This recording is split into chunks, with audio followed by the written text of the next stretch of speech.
The Great Frost descended upon the world, plunging the planet into an ice age hellscape. 95% of humanity perished. In his previous life, Zhang Yi's kindness became his epitaph. Betrayed and murdered by the very people he had helped, his end was brutal and agonizing. Lack supplies? He'd simply empty a superstore warehouse worth billions. Uncomfortable shelter? He'd build an impregnable, state-of-the-art fortress. While others froze, starving and desperate, Zhang Yi would live in luxury, surpassing even his pre-apocalyptic comfort. The White Lotus. Zhang Yi, let me into your sanctuary, and I'll be your girlfriend. The Rich Heir. Zhang Yi, I'll trade all my wealth for just one meal in your home. The Vile Neighbors. Zhang Yi, you must share your supplies. Don't be so selfish. Observing these familiar faces, the very ones who betrayed him, Zhang Yi lounged comfortably in his fortress, living a secluded, idyllic existence. Zhang Yi, your survival means nothing to me. I'd rather feed my supplies to the dogs than give you a single crumb. Pain. Excruciating pain. It wasn't just a sensation, it was his grim reality. Beaten down by those he once trusted, fists, feet, and clubs rained upon him mercilessly. In this resource-scarce wasteland, they turned on him without a shred of gratitude for his past aid. In his final moments, his gaze fell upon Feng Yuqing, the woman he once adored, standing behind the mob. With feigned innocence, she cried out, I made him open the door. I deserve a larger share of the supplies. She had deceived him, lured him into opening his door, sealing his fate. Hatred and bitter regret filled his eyes. His fatal flaw? Naivety and compassion in a world that rewarded neither. He desperately wished for a second chance, to live solely for himself, without mercy or hesitation. Darkness swallowed him, but the next instant his eyes snapped open. He found himself sitting on his own sofa, gasping for air, drenched in cold sweat. The hellish memories felt unnervingly vivid. Surveying his surroundings, he recognized his apartment. The comfortable room temperature felt alien. By December 2050, a hypernova explosion 50,000 light-years away had triggered a global ice age. Temperatures in his city, Tianhai, routinely plunged to -60°C or lower. A month-long blizzard had buried everything. Northern regions saw horrors beyond -100°C. Mass extinction ensued. Over 95% of humanity perished. Rising, Zhang Yi grabbed a bottle of water from the fridge, gulping it down thirstily. While chilled, it tasted like ambrosia compared to the melted snow, the only water source in the Busher, obtained at the risk of freezing to death. Checking his phone, the date read, November 12th, exactly 1 month before the apocalypse. It seems I've been reborn. Zhang Yi took a deep breath, quickly grasping the situation. That month of suffering couldn't have been a dream. The agony of being torn apart felt too real. Relief washed over him, followed by a sharp, determined glint in his eyes. He remembered every single person who had betrayed him. This time he would survive, and he would make them pay brutally.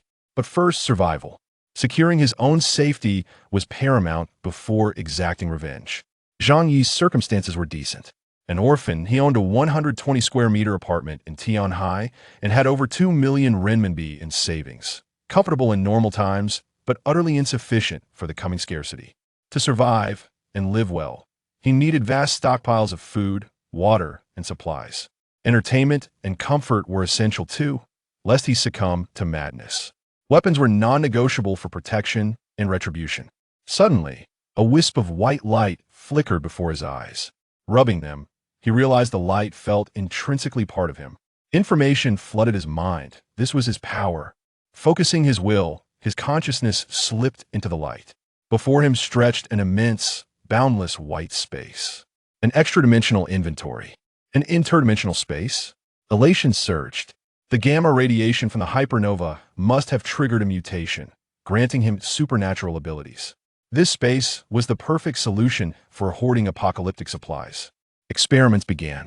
A teacup, a basin, easily stored. Larger items, TV, fridge, washer, computer, AC, vacuum, all vanished into the void with a thought, retrievable just as easily.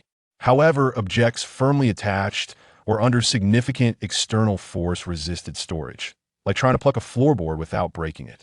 Many rules to discover, he mused. But this alone lets me stockpile enough for 100 lifetimes. A bold plan formed. His job? Supervisor at the Walmart South China Regional Warehouse. Walmart, the world's largest retailer. Its South China warehouse, built in 2040, was a behemoth, 1,500 meters long, 720 meters wide, covering over 1 million square meters. Crowned the eighth wonder of the world by Walmart's regional CEO, it held enough supplies to sustain several major cities for weeks. If Zhang Yi could empty this warehouse into his space, he wouldn't just survive the apocalypse. He'd thrive in unparalleled luxury for the rest of his days. As the supervisor, he knew every shelf, every camera, every guard rotation. Stealing a warehouse? For him, it was feasible. His mind made up, a weight lifted, grumble. His stomach protested. He glanced at the takeout container of braised chicken rice on his table, then chuckled and shook his head. 1 month until doomsday. Shouldn't I enjoy the delicacies while I still can? Why be frugal now? Having endured a month of starvation and cold, he craved hot, delicious food. Money was meaningless soon, better to spend it all now. With renewed purpose, Zhang Yi turned, ready to indulge in a lavish meal at a high-end restaurant he'd previously deemed too extravagant. The countdown had begun. Chapter 2. The White Lotus. Zhang Yi stepped out of his home, greeted by a serene scene filled with the joy and comfort of humanity. Numerous parents played with their children in the community square, their faces radiating blissful smiles. Yet, Zhang Yi was acutely aware that in merely a month, all of this would dissolve into nothingness. He hastily exited the neighborhood, and not far away stood a Michelin 3-star restaurant. A meal there would cost no less than 5,000 or 6,000 yuan, a sum Zhang Yi had always hesitated to spend. However, he was now indifferent to such considerations. Having been reborn, a grand celebration was in order. Upon entering the restaurant, Zhang Yi secured a window seat and ordered all of the most expensive dishes, accompanied by a bottle of Chateau Lafite wine. This extravagant feast quickly amounted to 50,000 yuan. Even the restaurant staff regarded Zhang Yi with ambiguous glances, convinced he was a wealthy scion. After all, who but the affluent could indulge in such lavish dining? Zhang Yi paid no heed to their judgments. When the table was laden with delectable dishes, he began to consume them voraciously, perhaps due to the 6 months spent in a frostbitten apocalypse. The taste of such exquisite food moved him to near tears. His eating manners became somewhat ferocious, attracting the attention of other diners who whispered among themselves. Zhang Yi remained unfazed. He understood that in the face of impending doom, people would kneel and beg for a mere packet of instant noodles. In such dire times, all notions of civility and morality would evaporate. As Zhang Yi relished his meal, a woman passing by outside came to a sudden halt. She was adorned with flowing hair, impeccable makeup, and donned Gucci heels, her arm draped over an LV handbag. This woman was none other than Fang Yuqing, the one who had caused Zhang Yi's demise in his previous life. Accompanying her was her close friend Lin Caning. As they strolled past the Michelin restaurant, they couldn't help but steal glances inside, their hearts yearning for such luxurious experiences, though their finances did not permit such indulgences. Nevertheless, they scrutinized the interior, hoping to identify a promising affluent suitor. To Fang Yuqing's astonishment, she spotted Zhang Yi within, surrounded by a grand array of top-tier dishes. "Isn't that Zhang Yi? How could he afford to dine here?" she exclaimed in disbelief. Lin Caning, equally taken aback, covered her mouth. "I had no idea he was so wealthy." With a teasing glint in her eye, she added, "Yuqing, how fortunate you are. That infatuated admirer of yours turns out to be an invisible rich heir.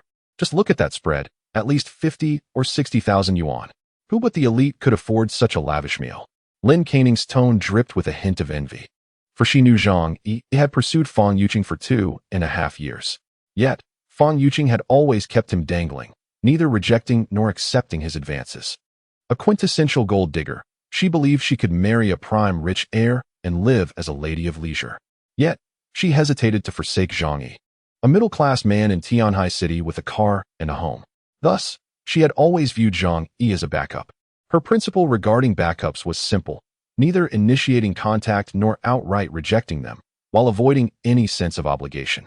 Witnessing Zhang Yi indulge in a lavish meal single-handedly stirred doubt within Fang Yuqing. Could it be that Zhang Yi was indeed a hidden wealthy heir?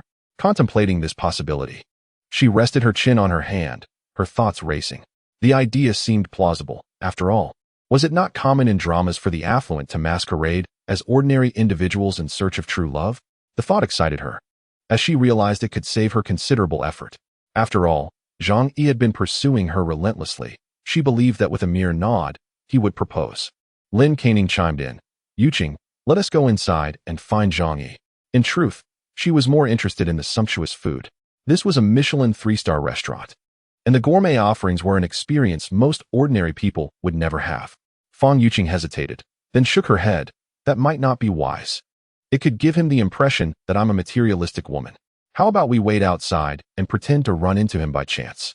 Fang Yuqing was no fool. She would not lower herself for a mere meal. Even if Zhang Yi were genuinely wealthy, she intended to maintain her goddess-like demeanor.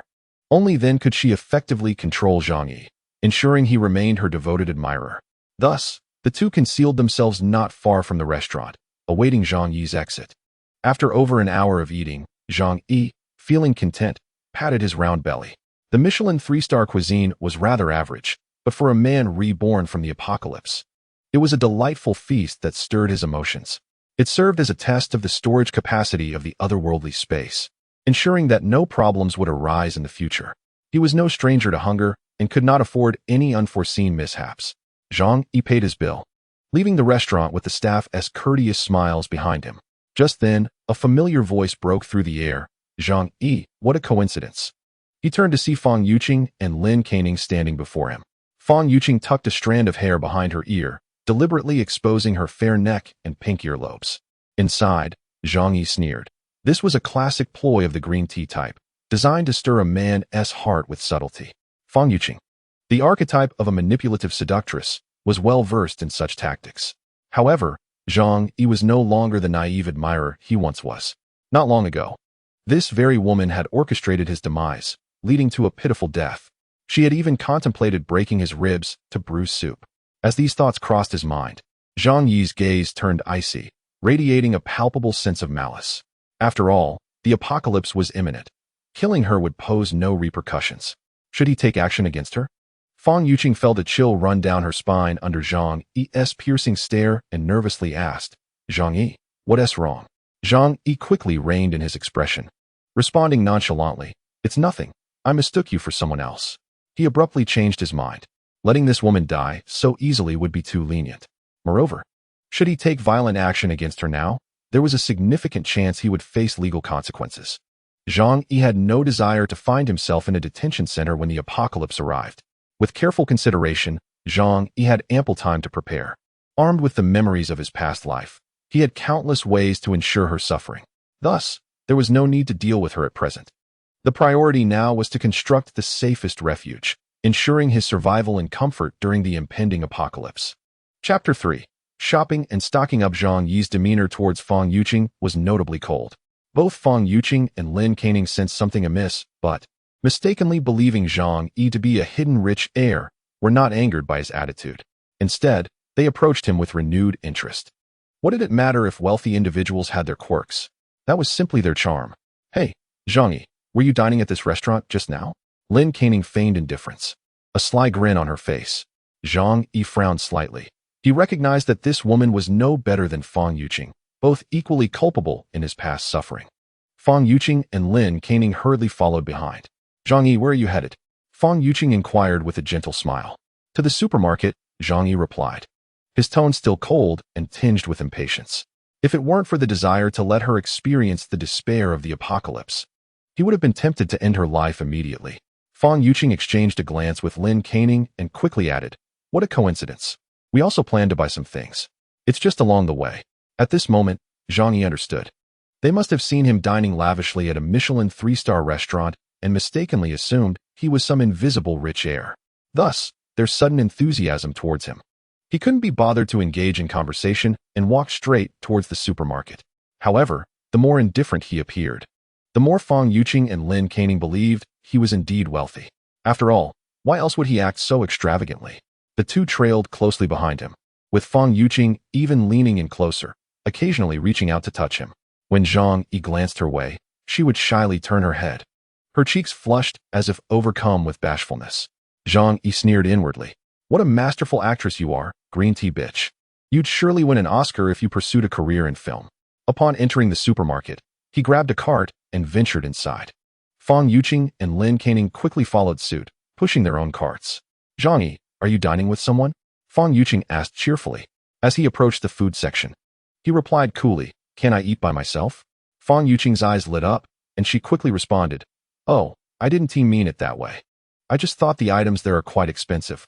I assumed you were treating someone. Lin Canning couldn't help but ask, Zhang Yi, don't you earn just over 10,000 a month? This meal would consume half your salary for 6 months. It seems your family provides you with quite a bit of spending money. Fang Yuqing shot Lin Canning a fierce glare. Idiot, how could you ask such a question?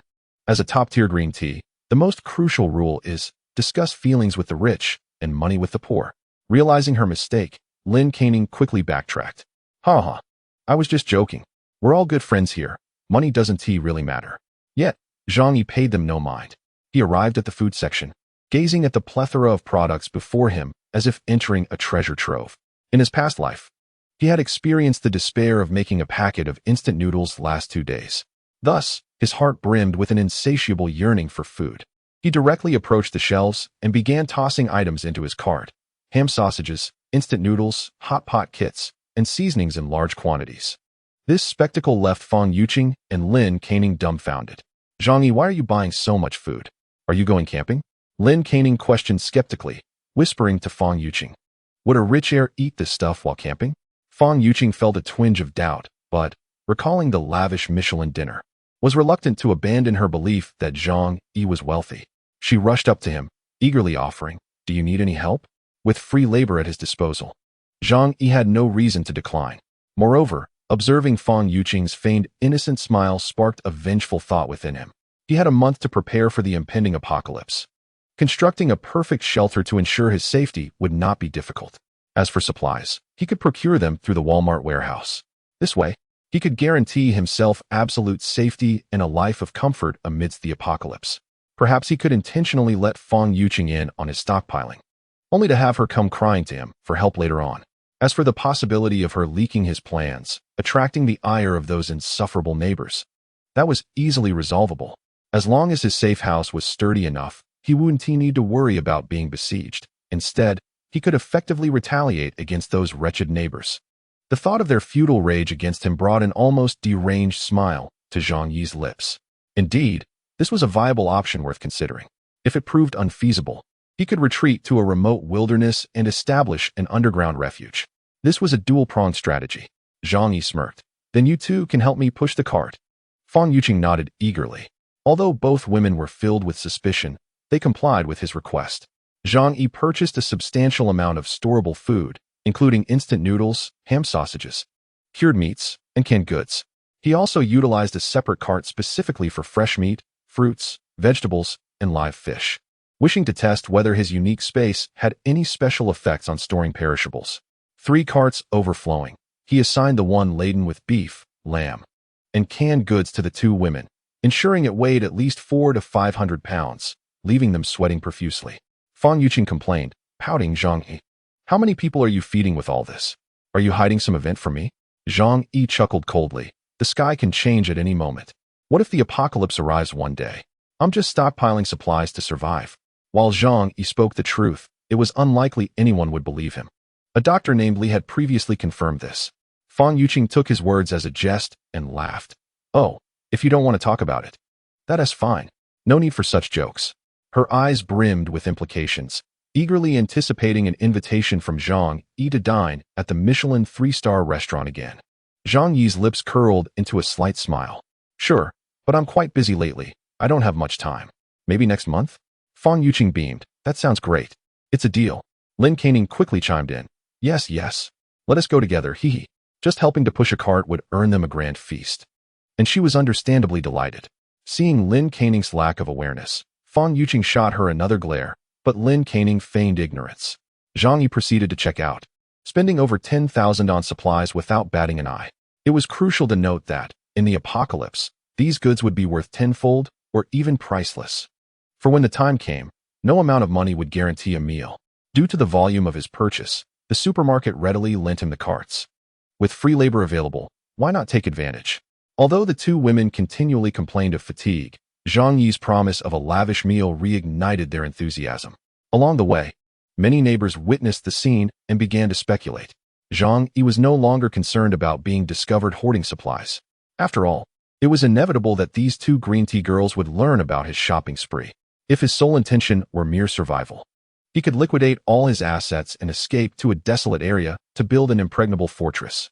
However, how could he exact revenge on those neighbors who had once shattered him in his past life? Until he eliminated them all, his heart would never find peace. Thus, one of his plans for the apocalypse involved remaining in this community to enact his revenge on all those who had wronged him in a different, more ruthless manner. Of course, this plan hinged on the security company's ability to construct an impenetrable refuge for him. Otherwise, he would still need to make secondary preparations, specifically constructing an underground shelter in a desolate area. Zhang Yi surveyed the neighbors around him, who were cheerfully discussing the purposes of the vast supplies they had purchased. He could already envision a doomsday scenario where these neighbors would attempt to storm into his home to seize his belongings. All of this he had experienced firsthand. However, he was not afraid, for in this life, he would be well prepared in advance, ensuring that those individuals could see but not partake, ultimately leaving them infuriated. Zhang Yi and Fang Yuqing resided in an apartment building. Due to Zhang Yi's managerial position at a Walmart warehouse, the neighbors frequently solicited his assistance in acquiring discounted goods. Thus, everyone was acquainted with Zhang Yi. As he gazed at the food in the shopping cart, including fresh beef and lamb, he felt a twinge of desire. "You won't be able to consume all of this. Why not share some with the neighbors?" suggested Aunt Lin, who worked on the homeowners committee. She often wielded her slight authority in the community to boss around her neighbors, acting as if she were their leader. Previously, she had frequently asked Zhang Yi to help her procure inexpensive goods, and her character was one that relished taking advantage of others. In his past life, she had even extorted food from Zhang Yi through her incessant nagging. Yet, when all the neighbors rushed into Zhang Yi's home to loot, she not only failed to intervene, but appeared more vigorous than the younger crowd. Aunt Lin's eyes immediately turned to Zhang Yi, her smile wide as she said, "Little Zhang, it seems these are from your warehouse. How about sharing a bit with Aunt Lin?" As she spoke, her grandson, Xiaohu, had already climbed onto a cart, reaching in to grab a box of chocolates. Despite his small stature, his eyes were sharp, and that box of imported chocolates was worth over 200 in the supermarket. He coldly retorted to Aunt Lin, "Sorry, but I'm keeping these for myself." With the apocalypse looming, he could no longer be bothered with pleasantries. Aunt Lin's expression shifted dramatically, her anger flaring at Zhang Yi's blatant disregard for her status as a community leader, especially as her grandson, Xiaohu, began to cry and whine for the chocolates. Pointing at Zhang Yi with a face full of contempt, he shouted, "You bad guy, give me back my chocolates, or else I'll beat you." Zhang Yi shot him a cold glare and warned, "Say one more word, and I'll slap you." Xiaohu was taken aback by Zhang Yi's fierce demeanor, and with a loud wail, he threw himself to the ground, kicking and screaming. Aunt Lin hurried to console her grandson, then turned her ire towards Zhang Yi. "You're an adult. How can you stoop to a child's level? It's just a box of chocolates. What's wrong with giving it to a child?" Zhang Yi merely smirked. "With mobile payments, purchasing is incredibly convenient. I've said it before, this is for me. If you want some, go buy your own." With a mocking laugh, he beckoned to Fang Yuqing and Lin Caning, and they departed. Just as they left, Aunt Lin's furious shouts echoed behind them, but Zhang Yi paid no heed. Aunt Lin's son and daughter-in-law worked outside, leaving her alone to care for her grandson. Typically, she only bought enough groceries for a day. Therefore, once the apocalypse struck, her supplies would deplete first. In the past, Zhang Yi had shown them kindness, but in this life, without his assistance, it would be a miracle if that unscrupulous old woman and her mischievous grandson could survive even 10 days. Zhang Yi had no intention of squabbling with the dead. It was not out of cruelty. When that day arrived, everyone would struggle merely to ensure their own survival. The fates of others were secondary. "Zhang Yi, don't forget to treat us." Fang Yuqing playfully winked at him. However, upon seeing her, Zhang Yi felt a wave of nausea wash over him. He offered a perfunctory response. The two women had initially planned to stay and search for clues about Zhang Yi's hidden wealth, but seeing his lack of interest in entertaining them, they decided to take their leave.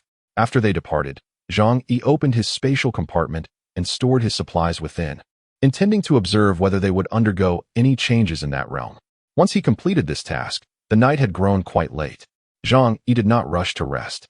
Instead, he took out pen and paper to meticulously plan his preparations for the upcoming month. Though he was generally quite laid back, the instinct to survive could ignite a great potential within a person. To live comfortably during the apocalypse, the primary concern was securing food, which was relatively straightforward. Aside from the items he typically purchased, he could retrieve the rest from the warehouse. However, this required caution. He needed to conduct thorough investigations and gather supplies just days before the apocalypse to avoid drawing attention. If he were caught, he wouldn't last long in custody. Zhang Yi inscribed the word food in his notebook and marked it with a check. Next was heating. Once the apocalypse struck, energy supplies would dwindle sharply, and air conditioning would soon be rendered useless. Thus, he would need to resort to the simplest methods. A fireplace would be the preferred choice. The principles of a fireplace and a heated Kong were similar, relying on primitive methods for warmth. Europe's frigid winters were often endured through this means. Consequently, he would need to renovate his home completely, ideally adding insulation. The thought of renovation reminded Zhang Yi of his past life when intruders had broken into his home, causing his heart to tighten. He also needed to transform his residence into an impregnable fortress. The first step would be to install thick steel plates or alloy materials. It had to be robust enough to withstand typical blasts. In the wake of the apocalypse, people would resort to anything for survival, and he had to be thoroughly prepared. Life and safety were not matters to be trifled with. Zhang Yi had tasted death once and had no desire to experience it again. The issue of a safe house was also solvable. Tianhai City had specialized security companies catering to the elite, including services for constructing safe houses. Zhang Yi recalled seeing news reports in his past life about a wealthy tycoon who had built an extraordinary fortress capable of withstanding attacks from small-scale weapons. Moving on to the next concern, medicine. He must prevent himself from falling ill without access to treatment. The Walmart warehouse contained many common medications for ailments like colds and fevers, but these were far from sufficient.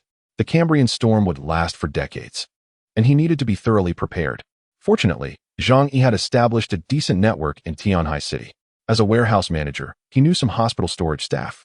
As long as he could offer enough money, he could procure any medicine he required. Once these issues were resolved, Zhang Yi tapped his pen against his notebook. There remained one final problem to address. His gaze sharpened. That was weaponry. When the apocalypse arrived, humanity would lose its morality, and battles over resources would erupt everywhere.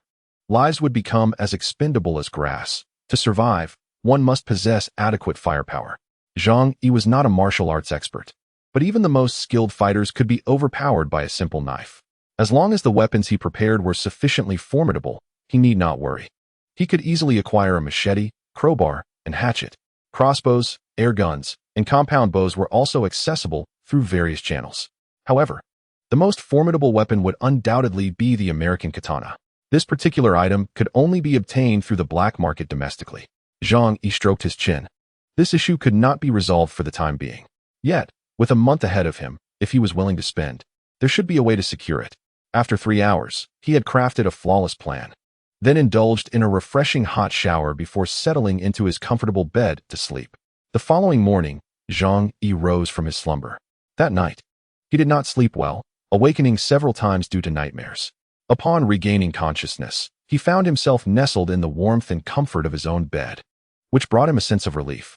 To prevent a recurrence of such distress, Zhang Yi resolved to make thorough preparations.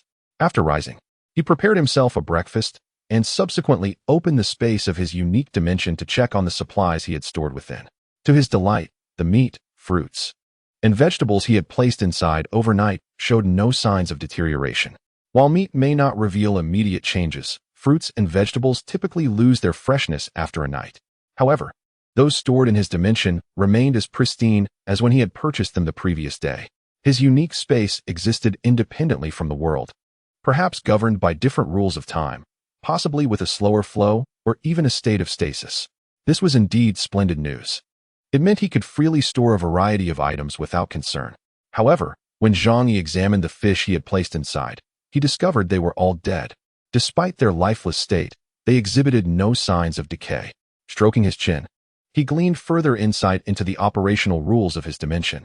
Living creatures could not be kept inside, or if they were, they could not survive for long. It seemed his notion of residing there was impractical. Yet, this was not a significant issue. The vast emptiness of the dimension could never compare to the comfort of his own home. As long as he could utilize it for storage, he was content. With this thought, numerous ideas flooded his mind. If he could preserve fresh meat, vegetables, and fruits, What about prepared meals? Although Zhang Yi possessed culinary skills, he was no match for a professional chef. Relying solely on his cooking would eventually become tiresome. Thus, he promptly made a phone call to Hongfu Tianxia, the largest five-star hotel in Tianhai City. The hotel offered takeout services, renowned for their exceptional cuisine, which Zhang Yi relished. "Hello, this is Hongfu Tianxia Hotel.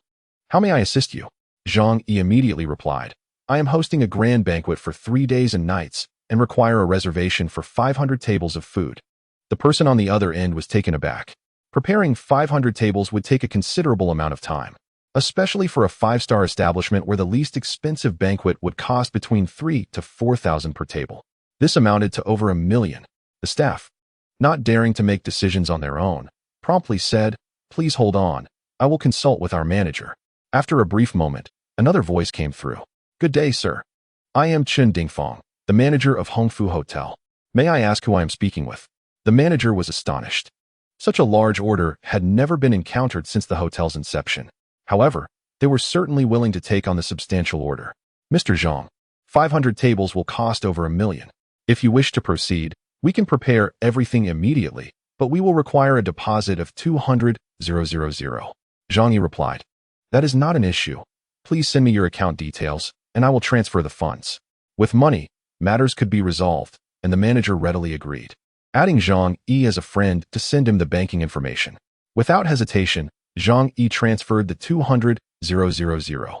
Once the manager confirmed the deposit with the finance department, he promptly instructed various departments, "Quickly, we have a major order. Procurement, expedite the stock.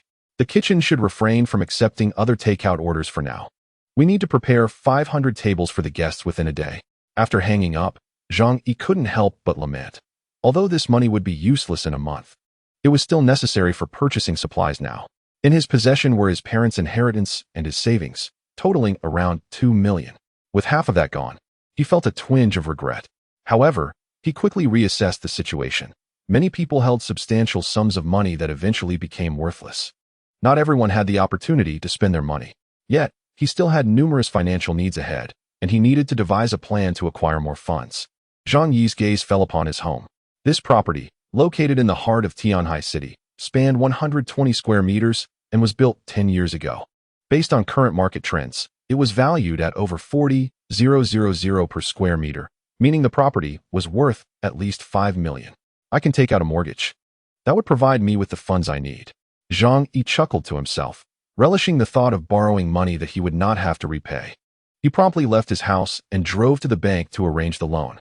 While en route, he received a message from Fang Yuqing. "Zhang Yi, I'm so bored this weekend. I wish I had someone to accompany me for a stroll." Zhang Yi glanced at the message and tossed his phone aside. Upon arriving at the bank, he initiated the loan process. Given the substantial amount he sought and his complete documentation, along with the fact that he had purchased the house outright, the bank quickly approved his loan. However, they offered him only 4 million. Zhang Yi did not haggle. After all, it was free money, and he had no time to waste negotiating.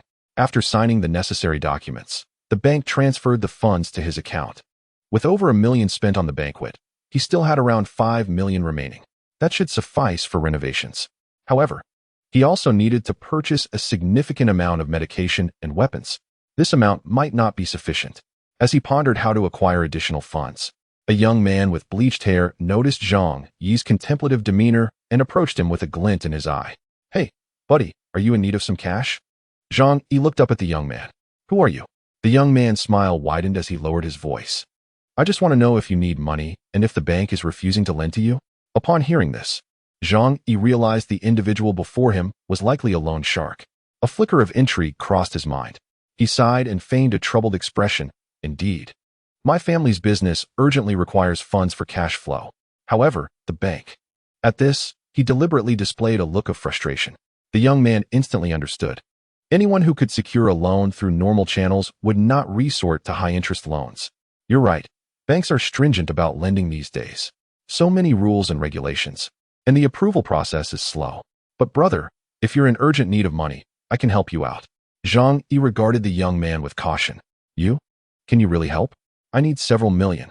The young man's eyes sparkled with excitement at the prospect of a large transaction. He pulled out a business card and handed it to Zhang Yi. Our company specializes in providing financial assistance to those in need. If you require funds, we're the right choice. Zhang Yi glanced at the card, which bore the name of Duo Loan Financial Services Company, Limited, and identified the young man as Hu Minghua, the business manager. Hu Minghua smiled. This is a negotiable matter. Our company is quite capable, specifically designed to assist individuals like you who are in need of capital. Come, let us discuss this at our office.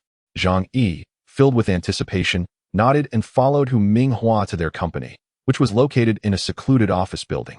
Upon entering, Hu Minghua escorted Zhang Yi to the office of their boss, the proprietor of the lending company, a burly man clad in an expensive Benny Road suit, was evidently striving to project an image of a legitimate establishment. Yet, a hint of malice lingered in his brow, a sentiment that could only be cultivated through years of grappling in the competitive social landscape. Hu Minghua introduced Zhang Yi's basic information to the boss, stating, "Manager, this is the client seeking to borrow money from us." The boss, named Chen Xiong, greeted Zhang Yi with a smile, inviting him to take a seat. "Mr. Zhang, how much would you like to borrow?" The conversation, characteristic of a usurious establishment, was straightforward and blunt. Such companies, inherently unscrupulous, operate without the confines of formalities, confident in their methods of ensuring repayment, leaving no room for defaults. Zhang Yi replied, "I wish to borrow 5 million. Chen Xiong frowned slightly. "Oh, that's quite a sum. However, Mr. Zhang, I must inform you that our interest rates are quite high. You should be prepared for that." Hu Minghua chimed in, "Mr. Zhang urgently requires funds for his business. Once the operations are back on track, repaying the loan will be swift, won't it?" The two were in perfect harmony, a performance that Zhang Yi meticulously observed. Maintaining his facade of urgency, he responded, "Yes, I can repay quickly. A higher interest rate is acceptable as long as I can secure the funds." Chapter 6. Crafting a premier safe haven. A smile emerged on Chen Xiong's face. "That's good. Our interest rate is 4%. If you borrow 5 million, you will owe 7 million upon repayment. Therefore, you must issue me a promissory note for 7 million. Additionally, you must provide sufficient collateral of value. Property, factory, or vehicle will suffice." Zhang Yi feigned hesitation for a moment before resolutely presenting the property deed he had on hand, which he had intended to use for a bank loan. "This property is worth over 5 million. Will that suffice as collateral? I also have a Mercedes valued at 300,000, which you may seize if I fail to repay." Upon confirming the details of Zhang Yi's property, Chen Xiong felt a surge of satisfaction, as the current market value of the property could easily fetch at least 550,000, coupled with the vehicle. This business transaction promised no loss for him. Nevertheless, Chen Xiong adopted an expression of dissatisfaction. "Mr. Zhang, your property is at most worth 4 to 5 million. However, to withdraw 5 million from me seems somewhat inequitable." Zhang Yi, feigning shock, implored, "Boss Chen, you must help me. I am in urgent need of funds. If you can transfer the money today, I only need 4.5 million. Chen Xiong and Hu Minghua exchanged glances, amusement glimmering in their eyes. They profited from the desperation of others. The more urgent the need, the more they could exploit. No, this deal simply isn't viable. After some haggling, both parties settled on 4 million. However, Zhang Yi insisted that the funds be deposited into his account today. Despite the company's unscrupulous nature, their efficiency was commendable, a rare advantage over banks. After signing the contract, Zhang Yi swiftly received 4 million in cash. He chuckled inwardly, feeling a tinge of self-mockery. With a jovial demeanor, Zhang Yi exited the lending company. Once he left, the sounds of hearty laughter from Chen Xiong and Hu Minghua echoed in the office. This business was astonishingly simple. That fool actually walked away with 4 million. Chen Xiong boasted, "We stand to make at least 2 to 3 million from this transaction. We need not worry about this month's performance." Leaning against the table, Hu Minghua remarked, "Boss, do you think there might be an issue with that property since he signed the contract so readily?" Chen Xiong, holding the property deed, replied with a grin. "The deed is genuine. There is no issue. As long as the property belongs to him, he cannot escape. With the deed and that 7 million promissory note in hand, we will find a way to acquire the property. Moreover, we have numerous methods to thoroughly drain Zhang Yi of his resources." Narrowing his eyes, Chen Xiong savored a sip of coffee. If necessary, they could reach out to foreign institutions to see if there were any valuable assets on Zhang Yi to liquidate. "We never engage in unprofitable transactions." Zhang Yi, delighted, departed from the lending company. They were indeed benevolent souls, bestowing money upon him to spend. Henceforth, Zhang Yi, Chen Xiong, and Hu Minghua would share no further intersections. In fact, it was highly probable that they would all perish in the impending cold wave a month later. Zhang Yi now possessed approximately 9 million in funds, ample to execute his plans. After all, he could employ a deposit payment method for any subsequent purchases, turning that 9 million into purchasing power worth tens of millions. There was no need for more money. Otherwise, Zhang Yi would not hesitate to exploit various online lending platforms. Driving his car, Zhang Yi arrived at the renowned Zhanglong Security Company in Tianhai City. Zhanglong is one of the largest security firms in Huaguo, catering specifically to wealthy individuals and celebrities. Occasionally, even high-ranking officials would solicit their assistance. Zhang Yi sought them because he had heard in his previous life that Zhanglong had constructed a billion-dollar premier safe haven for the son of a wealthy tycoon in Jiangnan province. It was said that the family, whose fortune was built in real estate, continued to thrive during the apocalypse, largely due to the safe haven crafted by Zhanglong. Upon arriving at Zhanglong, Zhang Yi informed the receptionist of his purpose. Immediately, a member of the business department ushered him into a lounge. The female receptionist served him freshly brewed coffee. Shortly thereafter, a brawny man with a buzz cut entered the room. Donning a black suit that seemed to strain against his robust frame, exuding an aura reminiscent of a suit-clad enforcer, instilling a sense of security in clients. "Hello, sir. My name is Wu Huiran, the manager of the business department. How may we assist you?" Wu Huiran inquired, taking a seat beside Zhang Yi. After sipping his coffee, Zhang Yi stated, "I need you to construct a safe haven for me, one that can withstand the apocalypse." Upon hearing this, Wu Huiran's demeanor shifted to one of seriousness. Such a request might seem ludicrous to others, as few would believe in the existence of an apocalypse. Yet for Zhanglong, this was no jest. The wealthiest and most powerful individuals often harbor an acute fear of mortality. Long ago, some affluent individuals abroad had spared no expense, investing hundreds of millions in constructing doomsday shelters. In recent years, many wealthy individuals worldwide have begun to emulate such behavior. Some may genuinely fear large-scale natural disasters, while others seek to bolster their sense of security due to an abundance of adversaries. Thus, the doomsday safe haven offered by Zhanglong Security naturally arose in response to market demand. Upon learning of Zhang Yi's intention to build an apocalyptic-grade safe haven, Wu Huiran's demeanor became increasingly courteous. Such substantial contracts were seldom received by their company annually. "Mr. Zhang, we at Zhanglong are a world-class security firm. We are certainly capable of fulfilling your requirements."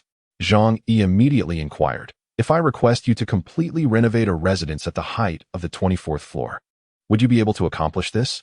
Wu Huiran's gaze was somewhat peculiar. Typically, such safe houses are standalone villas or subterranean shelters. It is rare for the affluent to opt for a safe house within an apartment. However, since the client had made a request, their company would certainly endeavor to fulfill it. Wu Huiran smiled confidently. "That is certainly not an issue. We, at Zhanglong Security, are a world-class security firm. With our technology, we can utterly meet your demands."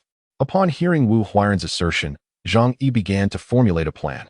In light of this, he decided to transform his home into a safe house. He chose to remain, determined to witness the demise of those who had wronged him. Wu Huiran produced a tablet and handed it to Zhang Yi. "Our services are fully customized. You may select the necessary features within. The corresponding prices are listed as well."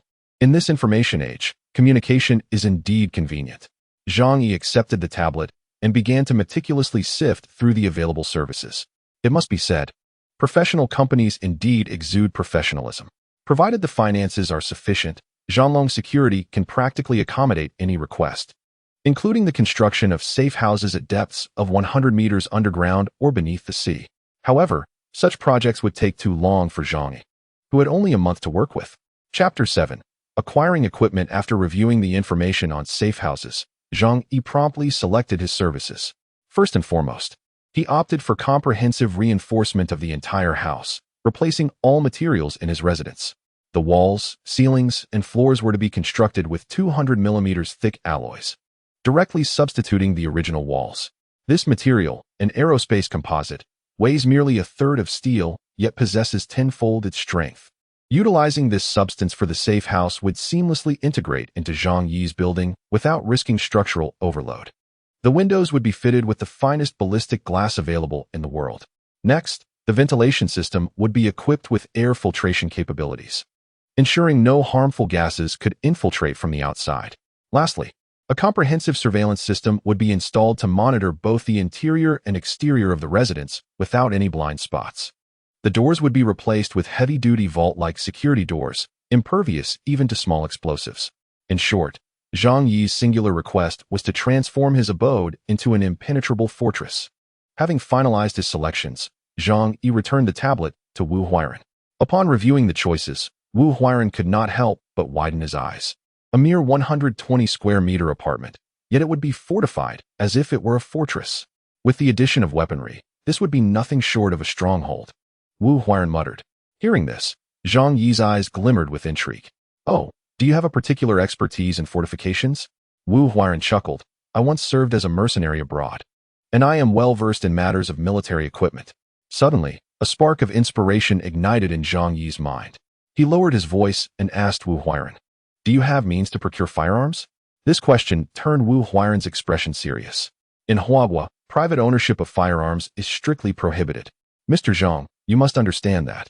In principle, such items are not allowed for private ownership, Wu Huairan replied quietly. Have you found yourself entangled with some formidable adversaries to invoke such fear? Zhang Yi seized the opportunity to elaborate. Indeed, I have offended some dangerous individuals who are quite ruthless, and they possess firearms. I am merely considering whether I could acquire some for self-defense. Otherwise, I would be relegated to hiding in my home and becoming a target, which is hardly a viable option. Wu Huairan chuckled. Mr. Zhang, I fear I cannot assist you in such matters. We are a legitimate company. However, from Wu Huairan's expression, Zhang Yi discerned that he was capable of acquiring firearms, but was reluctant to delve into murky waters. Zhang Yi took a deep breath and addressed Wu Huairan. The safe house project will cost over 8 million. If I encounter further issues, it would reflect poorly on your company as well. He fixed his gaze on Wu Huairan and stated emphatically, I merely wish for a means of protection. Should you assist me in this endeavor, I assure you I will not be remiss in compensating you. Wu Huairan remained silent, furrowing his brow as he weighed the matter. Naturally, he had connections. Yet he was uncertain of Zhang Yi's background and thus hesitated to make introductions. Wu Huairan was evidently at an impasse. Nevertheless, Zhang Yi did not press too hard. Firearms indeed require careful consideration. Very well, I shall await your news. By the way, this matter is urgent. Please expedite the construction of the safe house. Wu Huairan replied. We can have it completed within a fortnight at the latest. Following his discussion with Wu Huairan, Zhang Yi promptly signed the contract and paid a deposit of 1 million yuan. As for the remaining balance, well, he chuckled. He would likely never have the opportunity to settle it. After leaving Zhanlong Security, he had effectively resolved his housing concerns. Liu Yang operated a hunting ground in Tianhai City.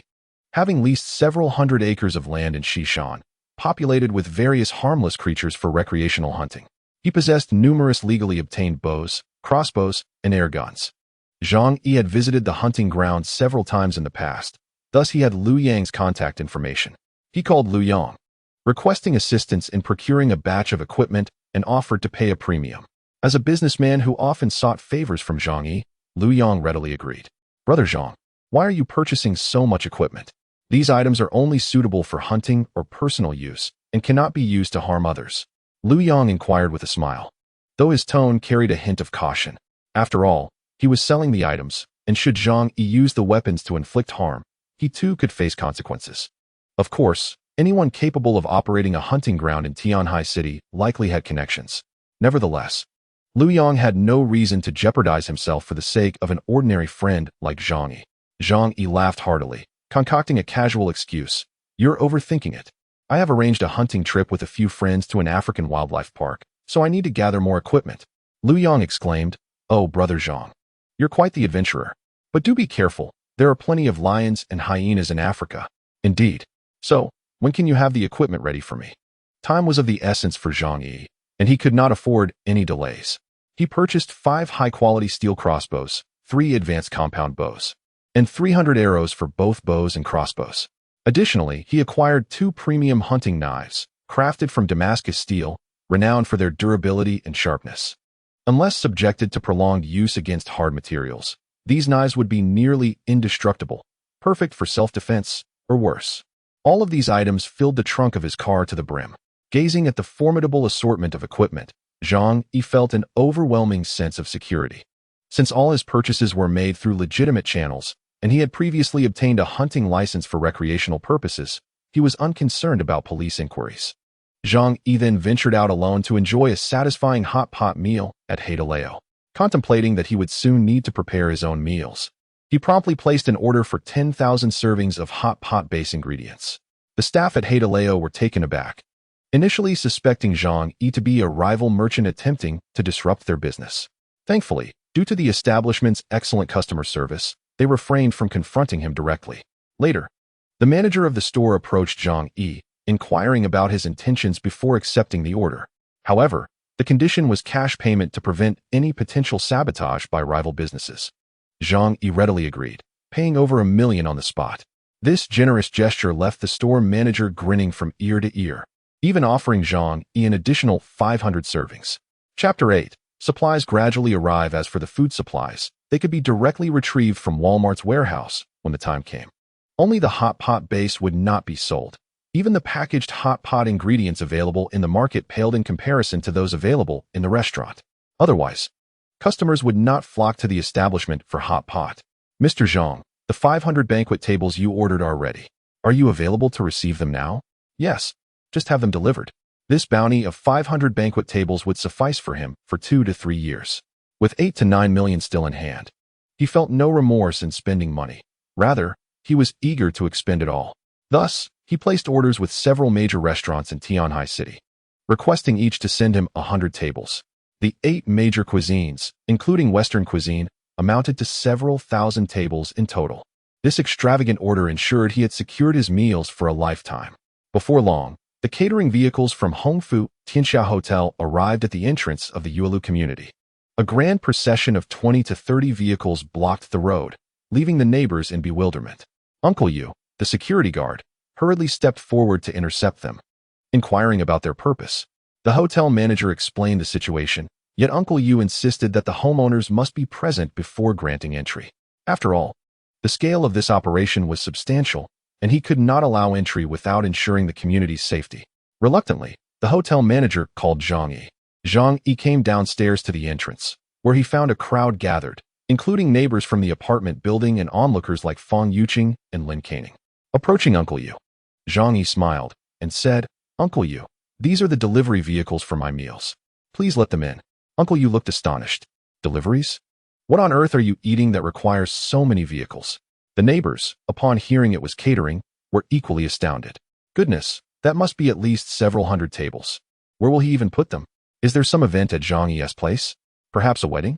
But several hundred tables seem excessive. Do you not see? That is Hongfu Tianxia, a 5-star hotel.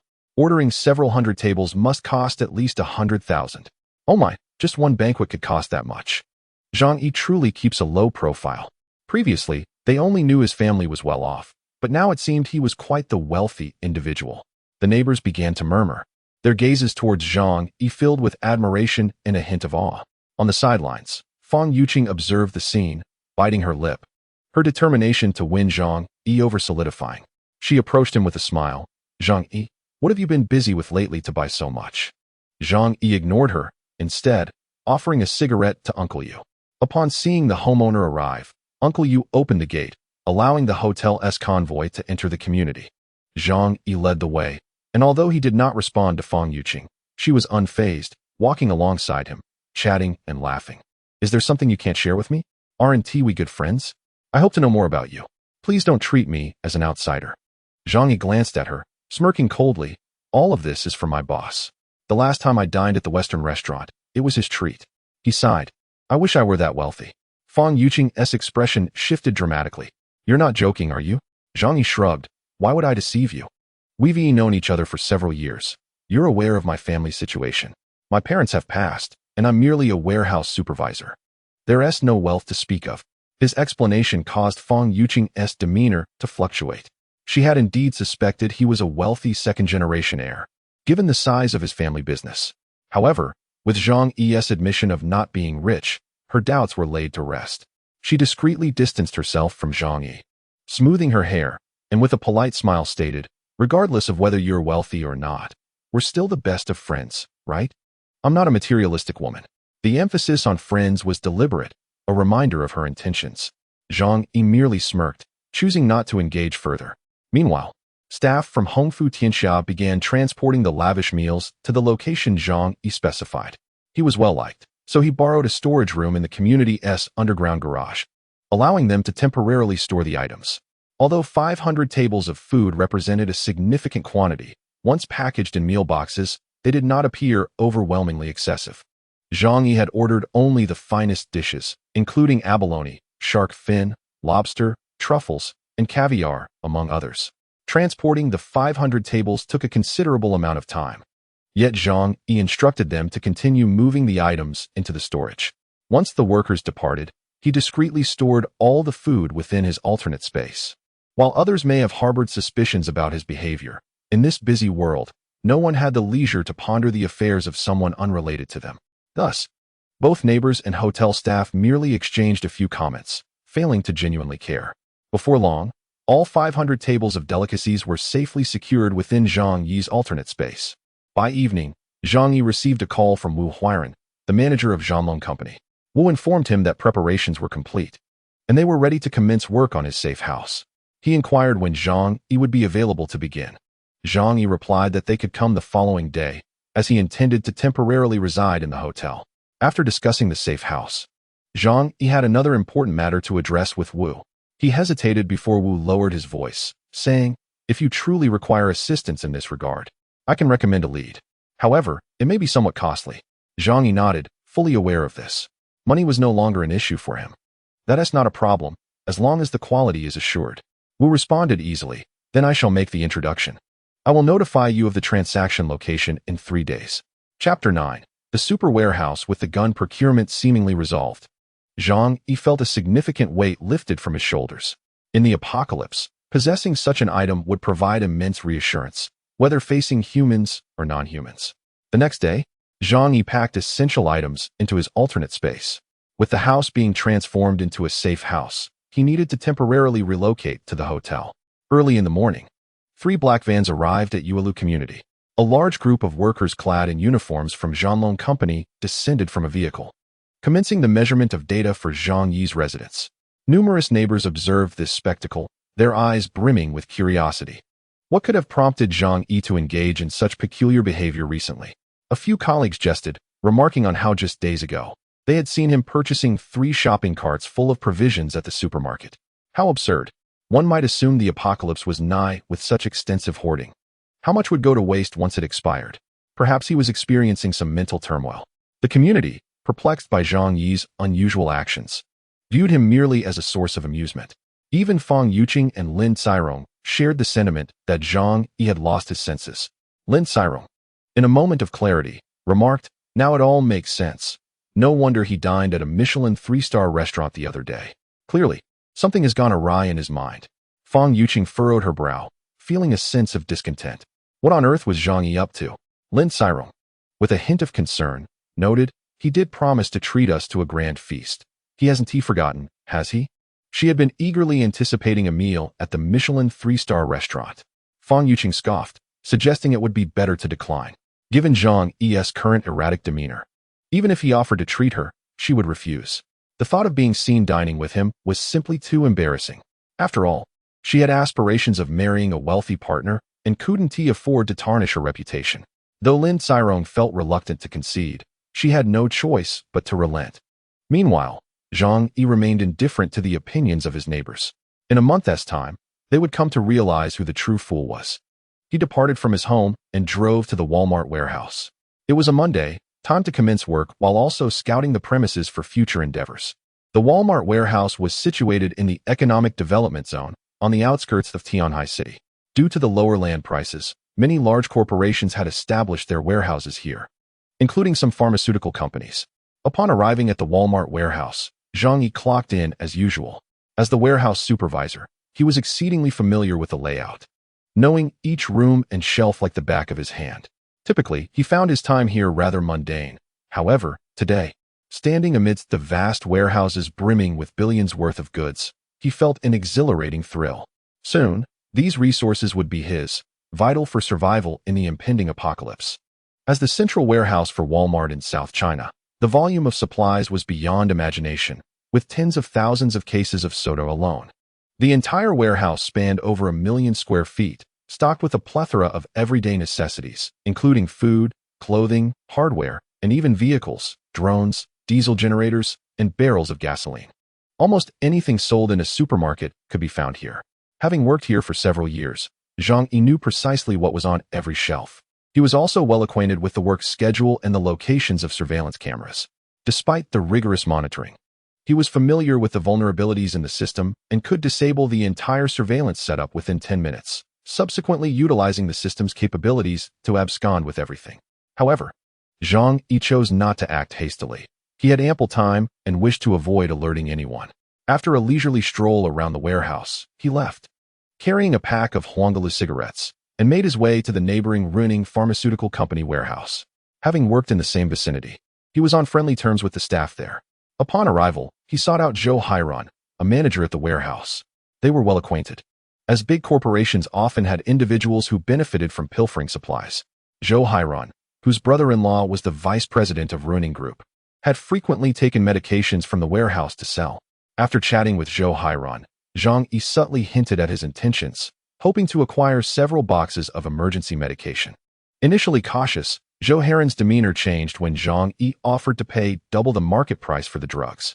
Upon hearing such a lucrative offer, Zhou Hairan couldn't resist, and they finalized a deal for 5 large boxes of medication at the price of 3 million. For an average person, the frequency of illness throughout a lifetime wouldn't necessitate even half of that quantity. With the medication secured, Zhang Yi had essentially gathered all the supplies he would need for the impending apocalypse. With less than a month remaining before the cataclysm, he certainly had little desire to continue working. Zhang Yi was well-liked and maintained a good rapport with the management, so although his request for leave was somewhat outrageous, he faced no challenges in obtaining it. He then awaited the arrival of his purchased supplies and the completion of his safe house. As he exited the manager's office, he spotted Fang Yuqing at the coffee machine, pouring herself a cup. One couldn't help but notice her somewhat flirtatious demeanor as she swayed her hips while pouring coffee, attracting the attention of several young men nearby. One gentleman, Zhou Peng, grinning broadly, invited Fang Yuqing to join him for a Jay Chou concert. Brandishing tickets as if to flaunt his generosity, Zhang Yi recognized Zhou Peng well, having lived in the same neighborhood, and noted that he was a devoted admirer of Fang Yuqing, one of the individuals responsible for his previous misfortunes. Chapter 10. A confrontation with the admirer. Zhou Peng fawned over Fang Yuqing, yet it was evident she held no interest in him. Financially, he was significantly worse off than Zhang Yi, even renting his home. Nevertheless, Fang Yuqing maintained a cheerful demeanor as she replied, "Thank you, Zhou Peng, but I have prior plans with friends that evening." What a pity. Disappointment flickered across Zhou Peng's face. He had spent an entire month's salary on those concert tickets, hoping to seize the opportunity to confess his feelings to Fang Yuqing. Alas, his plans had fallen through. Zhang Yi observed this interaction, a smirk playing on his lips, knowing well that Zhou Peng's infatuation would yield no fruitful outcome. However, in his moment of disappointment, Zhou Peng's gaze fell upon Zhang Yi, whose smiling countenance only fueled his ire. To mask his embarrassment, he approached Zhang Yi, exclaiming, "Zhang Yi, your behavior is quite unbecoming. A grown man asking a woman for help with heavy lifting. How shameless can you be? Yuqing has been complaining of back pain all day. I hope you refrain from inconveniencing her in the future." Zhang Yi glanced at Fang Yuqing, realizing she had spread the story. She feigned concern, saying, "Oh, it's nothing serious. He just can't manage heavy tasks. I think he might have slightly strained his back." As she spoke, she dramatically rubbed her lower back, contorting her face into an expression of mock pain. Zhou Peng, eager to display his masculinity in front of Fang Yuqing, suddenly, filled with bravado, he pointed at Zhang Yi and exclaimed, "Hurry and give Yuqing 500 yuan for her medical expenses." To his surprise, Zhang Yi's gaze turned icy as he glared at Zhou Peng and rebuked, "She volunteered to help me move things. I never asked her for assistance. And who do you think you are, dictating terms to me here? Do you really believe you hold any significance?" Zhang Yi's scathing reprimand left Zhou Peng and Fang Yuqing utterly stunned. Zhou Peng, merely an ordinary clerk in the warehouse without any power or influence, had only dared to scold Zhang Yi due to his typically amiable nature, which led him to avoid conflict. However, Witnessing Zhang Yi's genuine fury made Zhou Peng shrink back in apprehension. Why are you shouting so loudly? I was merely trying to discuss something with you. Zhang Yi let out a cold laugh and turned to leave, disinterested in further dialogue with Zhou Peng. At that moment, Zhang Yi regarded everyone around him as though they were already dead, as he anticipated that within a month, 99 of these individuals would perish in the apocalyptic cold storm. Why waste breath on the dead? After Zhang Yi departed, Zhou Peng hurried to Fang Yuqing, whispering, Yuqing, I told you that Zhang Yi is no good. You should keep your distance from him. Fang Yuqing frowned, perplexed by the recent transformation in Zhang Yi. He no longer greeted her or initiated conversations, not even bidding her good night as he had done every evening. Something was undoubtedly amiss. Zhang Yi, after work, drove to a 5-star hotel in Tianhai City, specifically the Hongfu Tianxia, where he had previously made a reservation. Upon learning of Zhang Yi's arrival, the hotel manager immediately greeted him with a beaming smile and arranged for his accommodations. A room in a 5-star hotel costs over 1,000 a night. Yet Zhang Yi felt no pangs of regret. With millions still at his disposal, he would only feel wasteful if he did not spend it. That evening, unexpectedly, the seemingly innocent Fang Yuqing initiated a conversation with Zhang Yi. Zhang Yi, I passed by your house today and noticed someone renovating. Zhang Yi smirked, replying, Yes, that's correct. Fang Yuqing continued, You seem rather strange lately, hoarding supplies and renovating your house. Is something about to happen? Zhang Yi raised an eyebrow, noting that despite her innocent facade, she was not lacking in intelligence. His peculiar behavior had indeed caught her attention. Nevertheless, Zhang Yi was indifferent. The opinions of others held little significance for him now. It's nothing, he replied curtly. On the other end of the line, Fang Yuqing felt a wave of discomfort wash over her as she observed Zhang Yi's newfound indifference. For the past 2 years, he had treated her with kindness, always checking in on her and finding excuses to chat late into the night. Yet, recently, he had transformed into a completely different person, his demeanor cold and uninviting, no longer initiating conversations. This shift left her feeling profoundly unsettled. While she could feign disinterest in Zhang Yi, she could not tolerate the notion of him losing interest in her. To her, it symbolized the escape of a fish from her pond.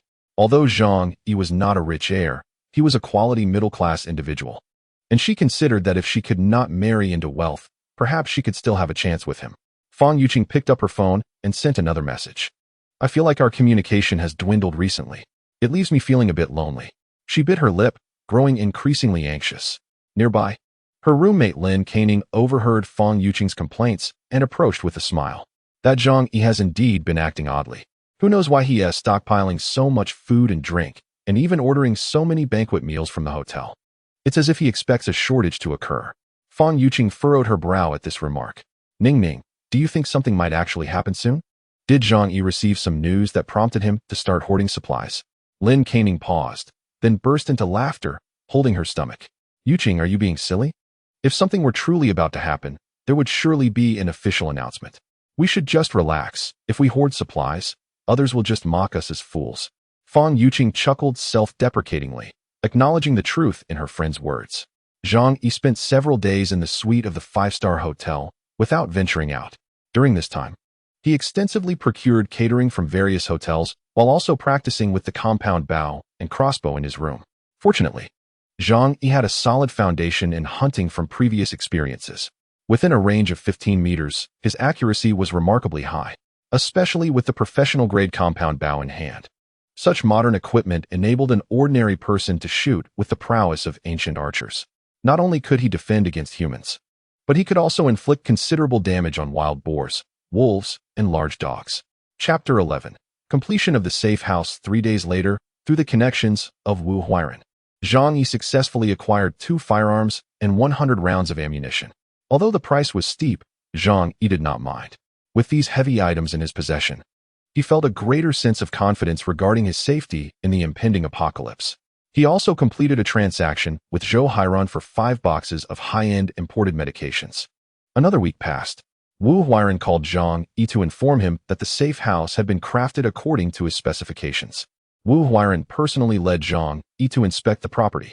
Upon entering, Zhang Yi could not help but be taken aback by the impressive transformation.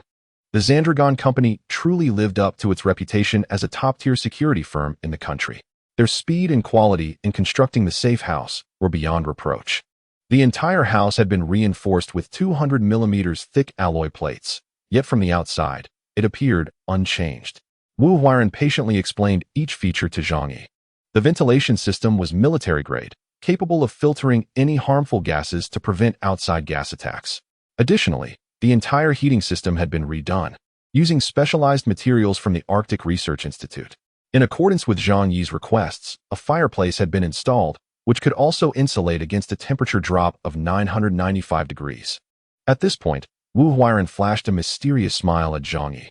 Furthermore, to ensure your safety, we have installed a surveillance system throughout the entire building, consisting of 300 cameras to monitor every floor. Zhang Yi, astonished by the details, could only marvel at the advantages of wealth, which afforded him services unimaginable to the average person. He stepped onto the balcony and discovered it had been transformed into a massive floor-to-ceiling window.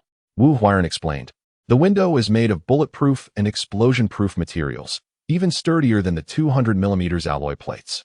It also facilitates natural light and necessary external observation." Zhang Yi was thoroughly satisfied with the safe house. Unless an armed military force attempted to breach it, no one could force their way into his home. Even if the entire building collapsed, he felt assured that his room would remain unscathed. "I am very pleased with the safe house you have created," Zhang Yi remarked with a smile to Wu Huairan. Wu Huairan returned the smile, taking out documents for Zhang Yi to sign, adding, "If there are no issues, please settle the remaining balance within 3 months." Zhang Yi nodded with a smile, affirming his certainty. However, he realized that he could never pay the final payment. The thought of having secured a nearly $10 million safe house with merely a $1 million deposit filled him with exhilaration. Reclining on the sofa, he surveyed his nearly perfect sanctuary, but after some contemplation, he recognized he had overlooked a crucial element, the essence of life itself, water. He slapped his forehead, astonished that he could forget such an essential necessity. After the arrival of the Ice Age, although the outside world would be frigid, water could be obtained by breaking through ice. Yet, with temperatures plummeting to 60 or 70 degrees below zero, venturing outside would pose considerable risks. Zhang Yi could not allow such a significant flaw in his safe haven. After some thought, he promptly placed an order through a delivery platform for 100 enormous water storage barrels, capable of holding 500 cubic meters of water, enough to last him several years. The deliverman was impressively swift. Just a few hours later, the barrels arrived at his doorstep. Zhang Yi approached the entrance of his community and requested Uncle Yu, the security guard, to grant the deliverman access. Seeing Zhang Yi purchasing such an odd assortment of items, the neighboring residents began to gossip. "Is Zhang Yi unwell? He buys the strangest things every day. Just the other day, I saw people carrying steel plates at least 10 centimeters thick from his house. Perhaps he's lost his mind, trying to mimic something from a movie about safe houses. I've seen wealthy individuals abroad indulging in such eccentricities. Is he not just being unnecessarily paranoid? And now he has ordered so many water barrels. Does he truly believe Tianhai City will experience a water shortage? But Tianhai City is by the sea." Faced with the taunts of his neighbors, Zhang Yi couldn't be bothered to argue. He merely chuckled inwardly, knowing that when the Ice Age finally arrived, they would come to realize the folly of their current mindset. He had no interest in explaining himself to them, as they would only perceive him as a fool.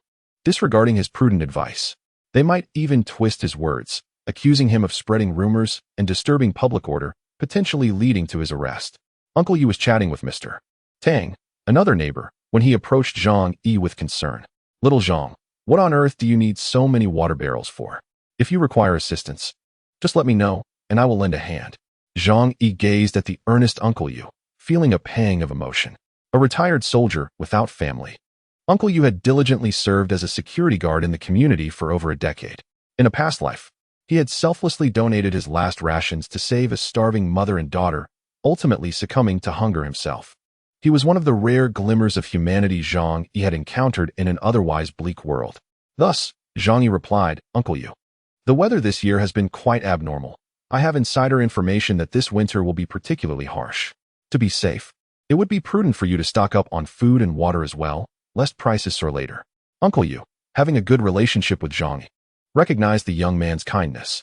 Given his age, he was naturally prone to worry, and upon hearing Zhang Yi's warning, he furrowed his brow. "Is that true? Is the information reliable?" Zhang Yi nodded affirmatively. "Just look at how much I prepared. You should stock up on instant noodles and bottled water. These items won't spoil, so buying more is wise.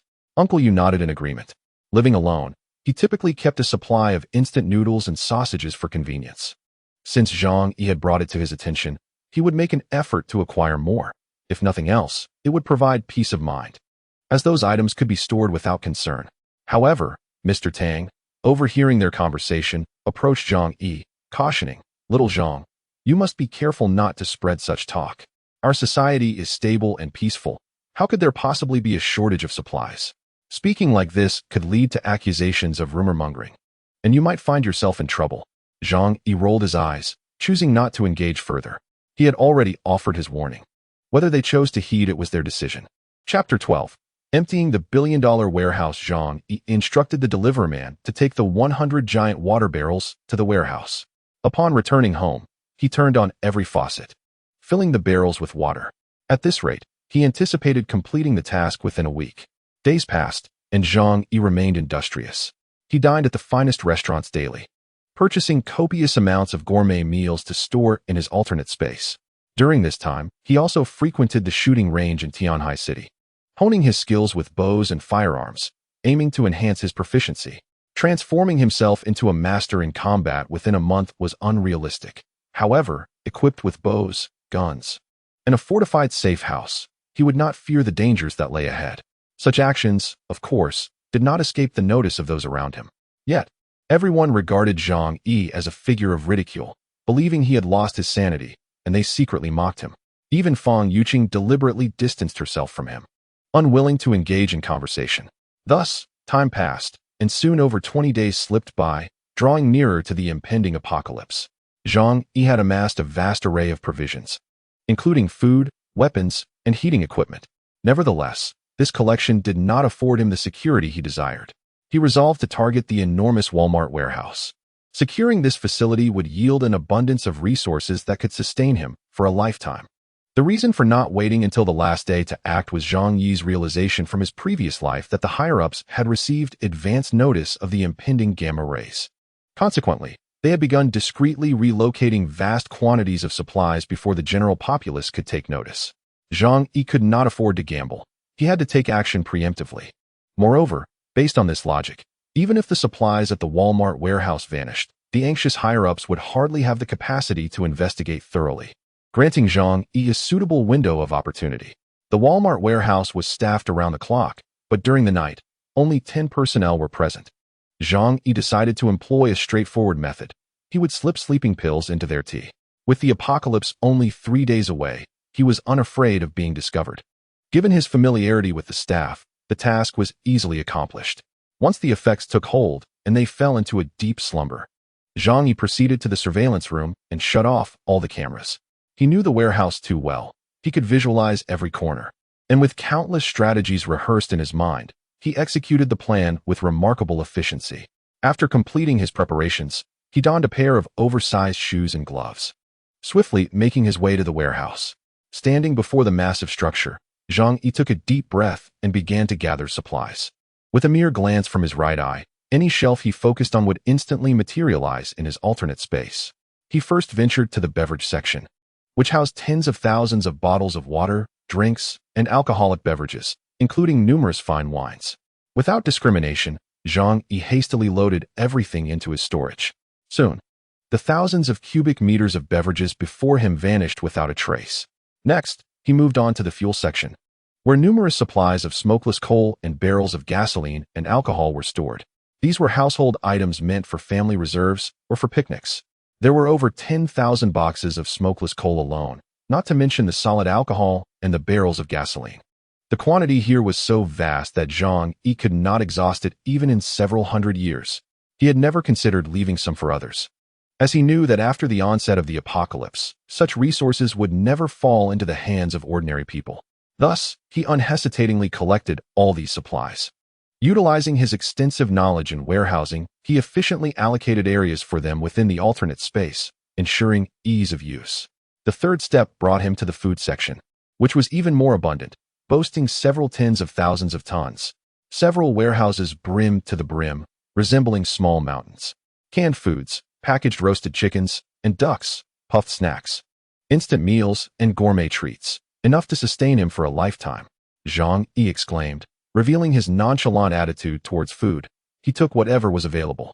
After securing the food, he proceeded to the sports equipment area. His safe house required such equipment. Regular exercise was essential for maintaining health and could even be a matter of survival when necessary. Although the space in the safe house was limited, he felt no hesitation in taking whatever he could, given that the alternate space was boundless. Among the items, he discovered particularly useful tools, such as baseball bats and fencing swords, which served as excellent weapons. During the collection process, he also found some exceptionally practical gear, including skiing and climbing equipment, featuring professional-grade cold-resistant clothing used by national athletes. These garments could withstand temperatures as low as -100 degrees. They represented the latest technological advancements of 2050. Zhang Yi's eyes sparkled. These would be top-tier cold-weather gear once the ice apocalypse arrived. Without hesitation, he gathered dozens of sets of premium cold-resistant clothing and sleeping bags from the warehouse. After 2 full hours, Zhang Yi single-handedly emptied the entire Walmart warehouse, covering over 1 million square meters. Upon completing this monumental task, he gazed at the vast, empty warehouse, feeling an indescribable satisfaction. Now, even in the face of the coldest ice age, he was confident he could live comfortably. He then drank a cup of tea laced with a sedative and collapsed onto the table, falling into a deep slumber. He was abruptly awakened after an indeterminate amount of time by someone shaking him urgently. Supervisor, something terrible has happened. Wake up. Zhang Yi slowly opened his eyes, gazing blankly at several colleagues before him. What is it? One of the warehouse employees, trembling, pointed towards the warehouse and stammered, "It's unbelievable. Our warehouse has been completely emptied." "What?" Zhang Yi exclaimed in astonishment, slapping the table as he stood up. He feigned surprise as he approached the warehouse, where he indeed found it utterly devoid of any supplies. Although he understood perfectly what had transpired, he feigned weakness and asked with a trembling voice, "What on earth happened? Why is there so much missing from the warehouse?" The surrounding employees wore anxious expressions. Yes, the value of the supplies in this warehouse must be in the hundreds of millions. Even if we used large trucks, it would take several days to transport it all. How could it all vanish in the blink of an eye? They refrained from mentioning the fact that they had just been asleep, as it was common for night shift workers to indulge in a brief nap. Then, he suggested, "This situation is too bizarre for us to handle. We should inform the higher-ups." Though everyone was nervous, they were not overly frightened, as the gravity of the situation meant they bore little responsibility. The disappearance of hundreds of millions worth of supplies in just 2 hours was clearly beyond their capacity. Earning only a few $1,000s a month, they had no reason to risk their jobs for the company. Consequently, Zhang Yi's suggestion was met with unanimous agreement. They decided to leave the troublesome situation to those above them. Zhang Yi promptly called the warehouse manager to report the incident. Upon hearing the news, the manager was left in shock, even suspecting Zhang Yi was joking.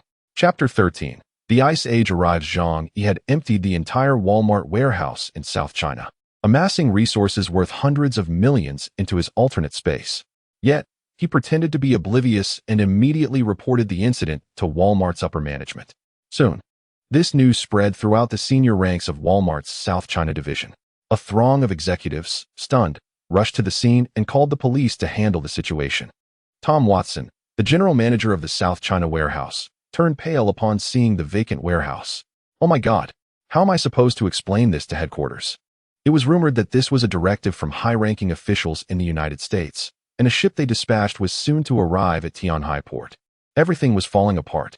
On the other hand, Zhang Yi was unconcerned about his actions being exposed. After all, the notion that an entire warehouse's worth of resources had vanished in just 2 hours was too fantastical. Even if the police launched a full investigation, they would struggle to find answers in a short period.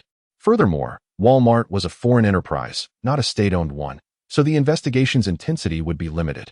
Nevertheless, he maintained an appearance of anxiety and fear, cooperating with the police investigation. The police were also skeptical about the incident. They reviewed the surveillance footage both inside and outside the warehouse. Although the internal cameras had been disabled, it was inconceivable that such an enormous quantity of resources could be stolen without leaving any trace. However, upon examining the footage from around the warehouse, they found no evidence of any vehicles passing by.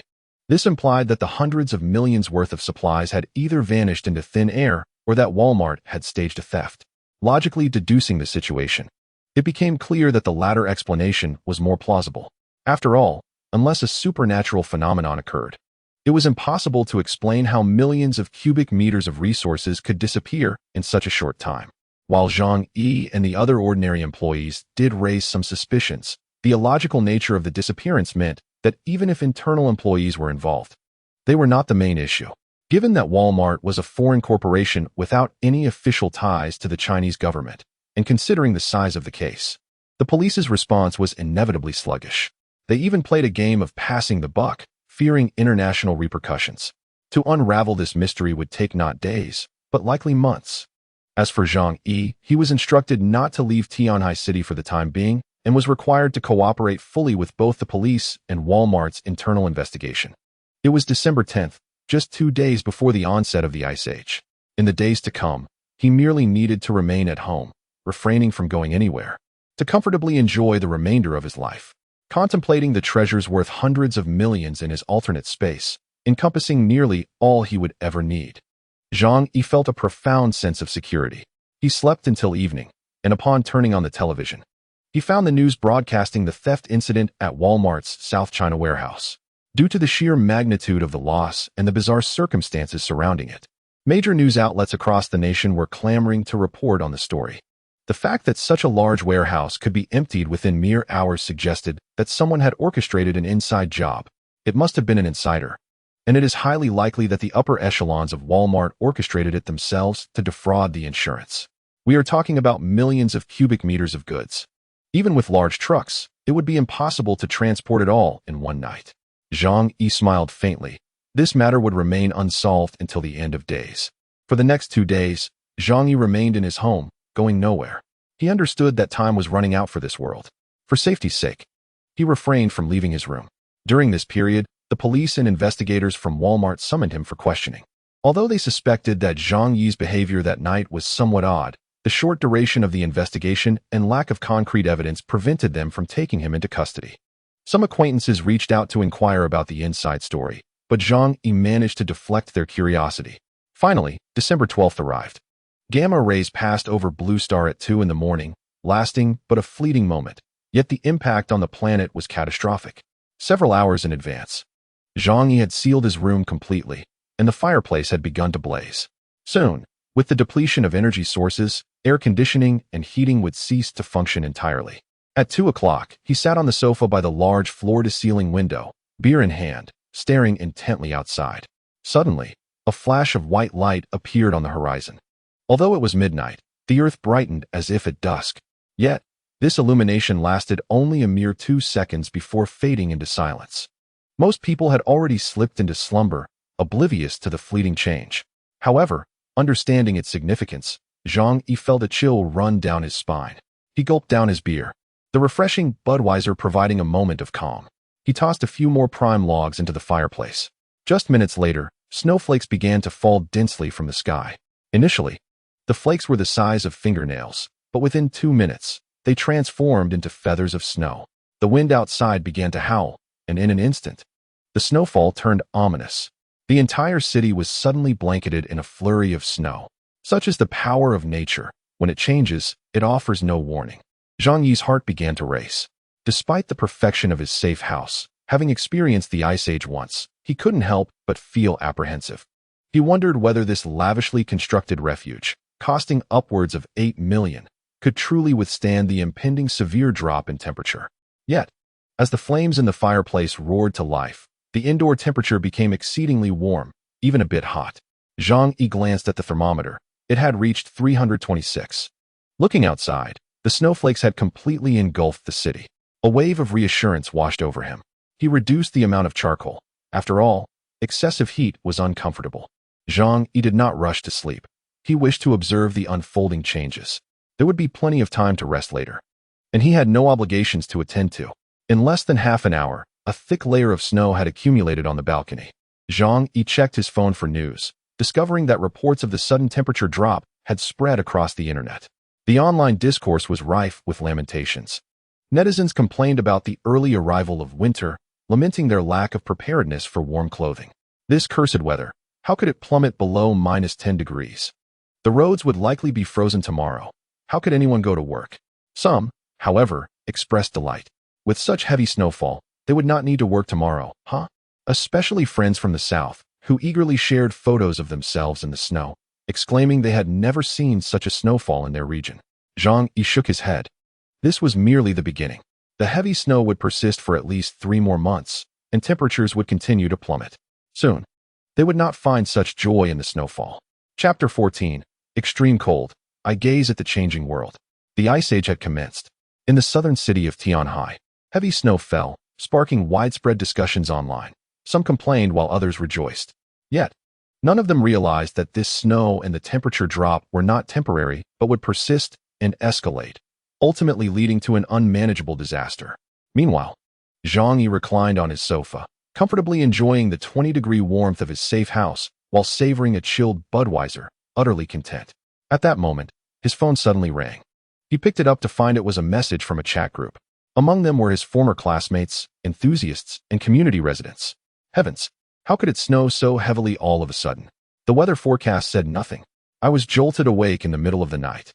I need to turn on the heating.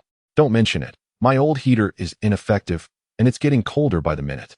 I haven't even bought my winter clothes yet. The group buzzed with chatter, each expressing their sentiments. Zhang Yi knew all too well that this was merely temporary. Yawning, he decided not to continue reading. He returned to his warm bed, snuggling under a velvet blanket, comfortably closing his eyes. His bed was luxurious, a high-end item salvaged from the Walmart warehouse. The mattress, reportedly similar to one used by a certain celebrity, was valued at $3 million. Outside, the snow fell like feathers, and the cold wind howled, while the fireplace blazed within, creating a pleasant warmth. In such a cozy environment, Zhang Yi quickly drifted into slumber. The next morning, Zhang Yi was awakened by the ringing of his phone. He opened his eyes to find that it was Feng Yuqing, the White Lotus, calling him. Disturbed from a pleasant dream, Zhang Yi felt irritable. He answered the phone, asking tersely, "What do you want so early in the morning?" Feng Yuqing paused, taken aback by his frosty tone. However, she quickly replied, "Zhang Yi, it's so cold outside. Did you stockpile supplies because you knew about the drastic temperature drop?" Her voice trembled slightly, as if she were struggling to endure something. Zhang Yi smirked, a hint of mockery playing on his lips. As expected, this White Lotus sought him out for something trivial. He lazily responded, "I heard it mentioned by a friend, but I didn't expect the drop to be this severe." He threw off the blanket. The room was stiflingly warm, causing him to break a sweat. Slipping on his slippers, he walked to the floor-to-ceiling window, and the familiar scene before him made him pause. The snow had completely buried the city. He could no longer see the streets or the shrubs lining the roads. Only the outlines of buildings were faintly visible, with many ground floors nearly submerged. The snowfall showed no signs of letting up, with feather-like flakes continuously descending to the earth. On the other end of the line, Feng Yuqing continued, "No wonder you stocked up so much. Zhang Yi, you should have warned me about this. Now I'm freezing." Zhang Yi frowned, surprised that she had the audacity to complain. He hung up the phone abruptly and tossed it aside. Subsequently, he leisurely retreated to the bathroom for a soothing hot shower.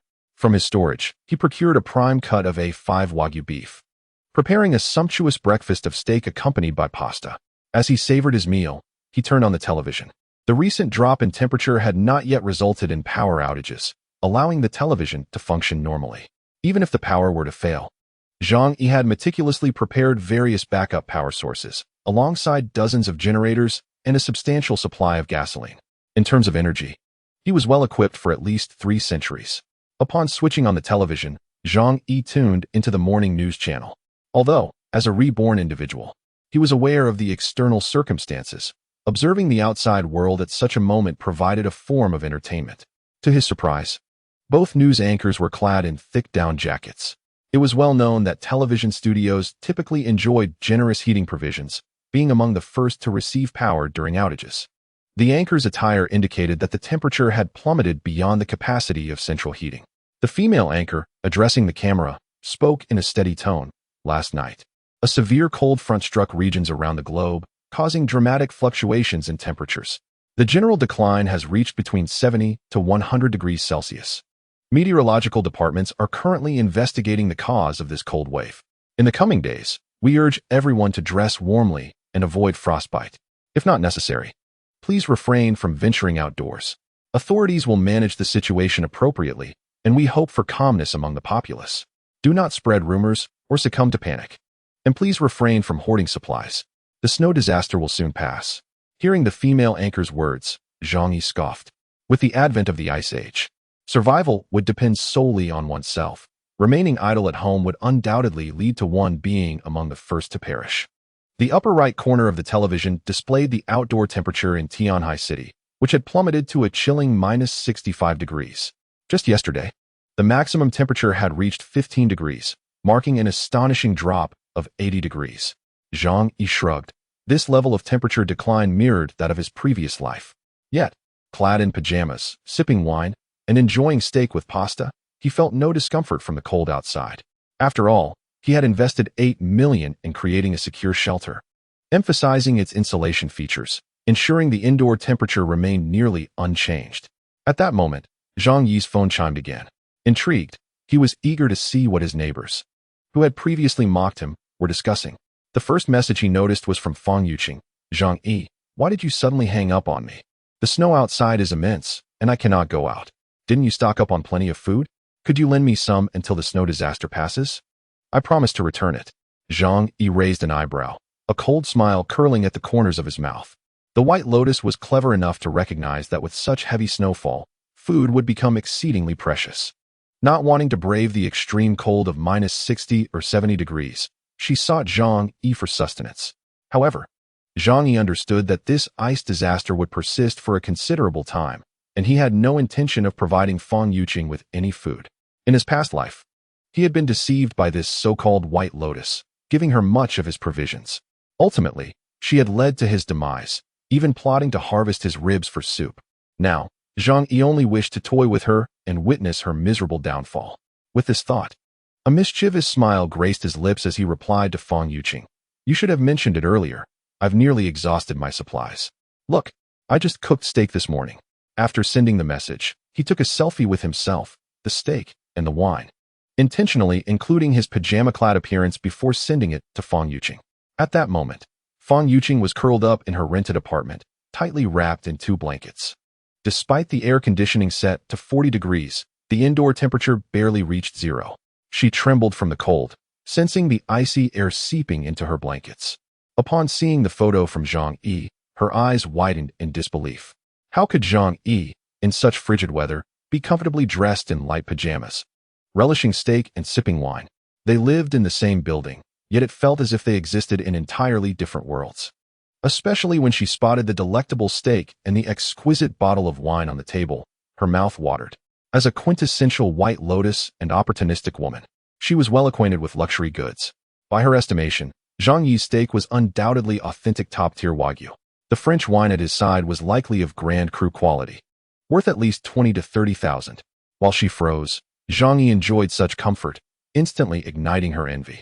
She promptly messaged him, "How wonderful. I wish I could have steak and wine too." She believed her hint was unmistakably clear. Given Zhang Yi's previous demeanor, he would surely offer her steak and wine. However, upon reading her message, Zhang Yi found amusement. Did she still view him as her past sycophant? "If you want it, just go buy it at the supermarket," he replied. Fang Yuqing's face fell immediately. Wasn't that a redundant statement? With the temperature outside plummeting to -60 or 70 degrees, any exposed skin risked frostbite. How could he expect such an unreasonable request from her, a delicate girl? Grinding her teeth, Fang Yuqing retorted angrily, "Zhang Yi, you are truly not a man. Given such a great opportunity, you don't even know how to step up." Humph. At that moment, she still retained a modicum of pride. Though she craved steak and fine wine, she regarded Zhang Yi merely as a fish in her pond. Moreover, she believed this snow disaster would soon pass.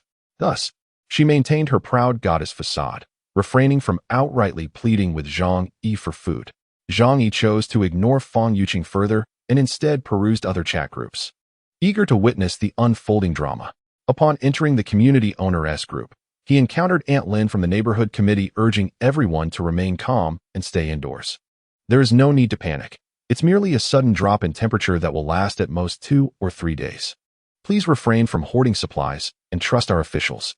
The neighborhood committee will assist everyone in weathering this snow disaster. Please follow the orders and do not create trouble for the authorities. Some owners voiced their dissent. With this heavy snow, who knows when it will stop? We can't manage without storing some supplies. Aunt Lin immediately intensified her tone. What are you doing? Aren't you making things worse? Hoarding supplies will only drive prices up, and soon everyone will be paying high prices for food. Anyone caught hoarding supplies will be reported for causing panic. Zhang Yi observed Aunt Lin commanding the group like a leader, a sardonic smile playing on his lips. Today marked the first day of the Ice Age. Due to the extreme cold outside, the supermarket's supplies had yet to be completely depleted. Although braving the snow posed a risk of frostbite, there was a genuine opportunity to stockpile essential goods. However, Aunt Lin's threats had instilled a false sense of security in many, dissuading them from venturing out to purchase food. The outcome of this situation was all too predictable. At this moment, Aunt Lin suddenly turned her attention to Zhang Yi. In the homeowners group, she tagged Zhang Yi, stating, "Xiao Zhang, you've hoarded quite a bit at home before. With the severe snow disaster now, you cannot serve as a negative example. You should stay home honestly for the next few days. If I catch you going out to buy things again, don't blame Aunt Lin for being unkind." Zhang Yi's expression darkened. This old crone had been nursing a grudge since he had refused her requests for items before. Now, seizing the opportunity, she took the chance to jab at him. However, it was unfortunate for her that, to Zhang Yi, this community committee member was insignificant. By speaking up, Zhang Yi voiced the sentiments of many. The others were dissatisfied with Aunt Lin's words but hesitated to retort due to her position in the committee. With Zhang Yi leading, others quickly stepped forward to inquire, "Indeed, if you prohibit us from stocking up on supplies, who will be responsible when we face shortages? Can you shoulder that responsibility?" Seeing that the crowd was rising against her, Aunt Lin felt a twinge of panic. Simultaneously, her hatred for Zhang Yi deepened. How dare he openly contradict her in the homeowners group? Was this not a slight to her authority? Rest assured, our community committee can responsibly assure everyone that supplies will not run out. The snow disaster will soon pass. And you, Zhang Yi, do not incite unrest at such a time. Such behavior is illegal. Zhang Yi burst into laughter. It was ludicrous that, even in such dire circumstances, this old woman still sought to wield her minimal power to intimidate. "Oh, I cannot bear such a heavy crown. Worry not. It is so cold outside that even if you asked me, I wouldn't venture out. Do as you please." He had already stockpiled everything he needed, thus had no need to venture out and scavenge for groceries. However, those who believed Aunt Lin's deceptive words would soon face dire consequences. Zhang Yi lamented internally. As the apocalypse loomed, he wondered how many would perish from the cold and hunger. Yet, some deserved their fate, such as the neighbors from his past life who had wronged him. Regardless of their survival, Zhang Yi had resolved to endure. The fate of others was of no concern to him. Chapter 16. Aunt Lin's Retaliation. Zhang Yi's direct confrontation. Zhang Yi lounged on the sofa, yawning in boredom. While others endured hunger and cold, his existence was more comfortable than paradise. His home boasted a perfect insulation system and an abundance of fuel, maintaining a consistently pleasant temperature throughout the year. He had nothing to do but ensure each day was filled with joy. Various live streams had been suspended due to the extreme cold. After all, the beautiful streamers he adored would hardly endure -70 degrees, let alone over 100. If any dared, Zhang Yi could only applaud their audacity. He opened his alternate space, where numerous gaming consoles and AAA titles awaited. There were hundreds of brand new, unopened PS5s, Switches, and Xboxes, accompanied by tens of thousands of game cartridges. Zhang Yi retrieved the latest PS5, connecting it to his massive 100-inch Sony television, and began to play the newest AAA action game, Bayonetta 3. He had other games at hand, such as Elden Ring, The Witcher 3, and Sekiro, Shadows Die Twice. For passing the time, they were excellent choices. If he found the game durations too short, he could immerse himself in Civilization or Cities, Skylines, which offered endless enjoyment. No longer burdened by work or social obligations, this lifestyle was even more delightful than before the apocalypse. As he relaxed at home in his pajamas, snacking and gaming, his phone suddenly chimed. He picked it up to discover it was the bothersome Aunt Lin tagging him in the group. "Zhang Yi, the roads outside are blocked by snow. Bring your tools and come help shovel." Her tone was commanding. Zhang Yi noticed she was rallying others to help shovel snow, but very few were responding. To his surprise, she had singled them out. Looking outside at the thick blanket of snow, nearly covering the entire building, he realized that clearing 3 meters of snow by hand was nearly impossible. Moreover, he knew this snow would continue for at least another 3 months. Going out to shovel snow would be futile. Others echoed Zhang Yi's sentiments. Indeed, it's over 70 degrees below zero outside. Just a short while out there would likely lead to frostbite. We're not in the Northeast. We lack proper winter gear. How can we go out? Aunt Lin became agitated. What attitude is this? Shoveling snow isn't just for me. It's for everyone. You are all young and strong, and in times of disaster, you should step up to serve the people, not evade responsibility. Her ire was directed at Zhang Yi, who had led the opposition. Zhang Yi, I command you in the name of the community committee to go out and shovel snow. In these trying times, we must unite and heed the organization's direction. Anyone who dares to oppose me is opposing the leadership of the committee. After this disaster, they will be dealt with. Aunt Lin invoked her status as a committee member once more. The homeowners felt a mix of anger and fear, as the recent snow disaster had just begun, and social order still held sway. Though the committee members appeared to wield little power, their minor authority was deeply intertwined with the daily lives of the residents, making them hesitant to provoke. Everyone fell silent, unwilling to be the scapegoat. However, many hoped Zhang Yi would stand up and fiercely confront Aunt Lin, becoming the voice of the people. Zhang Yi was well aware of the thoughts of these ostriches, and a cold smile crept across his face as he looked down upon them. Yet, he refused to swallow his pride. Thus, he resolved to confront Aunt Lin directly. Scanning the previous messages, he noted that Aunt Lin had only tagged those young residents known for their compliance, neglecting the troublesome individuals or those with power. Zhang Yi scoffed. Aunt Lin is right. If this is for everyone, then you committee members should lead the way in shoveling snow. And if we're talking about being young and strong, there are plenty of us in the community. Why did you only call on us? Do you think we are easy targets? You didn't tag the socialites or the wealthy second-generation residents. Why is that? Are you afraid of them? Other homeowners nodded in agreement with Zhang Yi's words. Zhang Yi is truly our voice online. They exclaimed. Indeed, you've only called upon the compliant ones. Why not summon Chen Jinghao and Su Hao? Everyone understood who Zhang Yi was referring to. They all lived in the same community and knew the influential figures among them.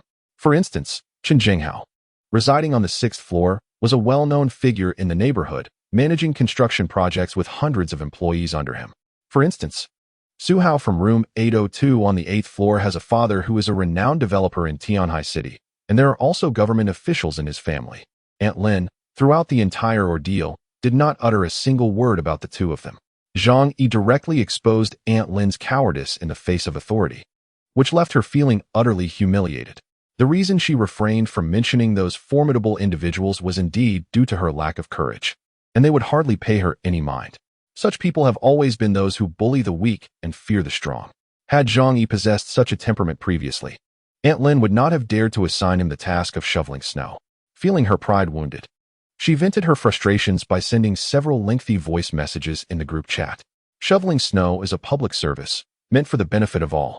Certain individuals are nitpicking over trivial matters, displaying a complete lack of spirit of contribution. Such people are nothing but a bane to our community. If you do not wish to participate, then simply refrain. There are plenty of others who will.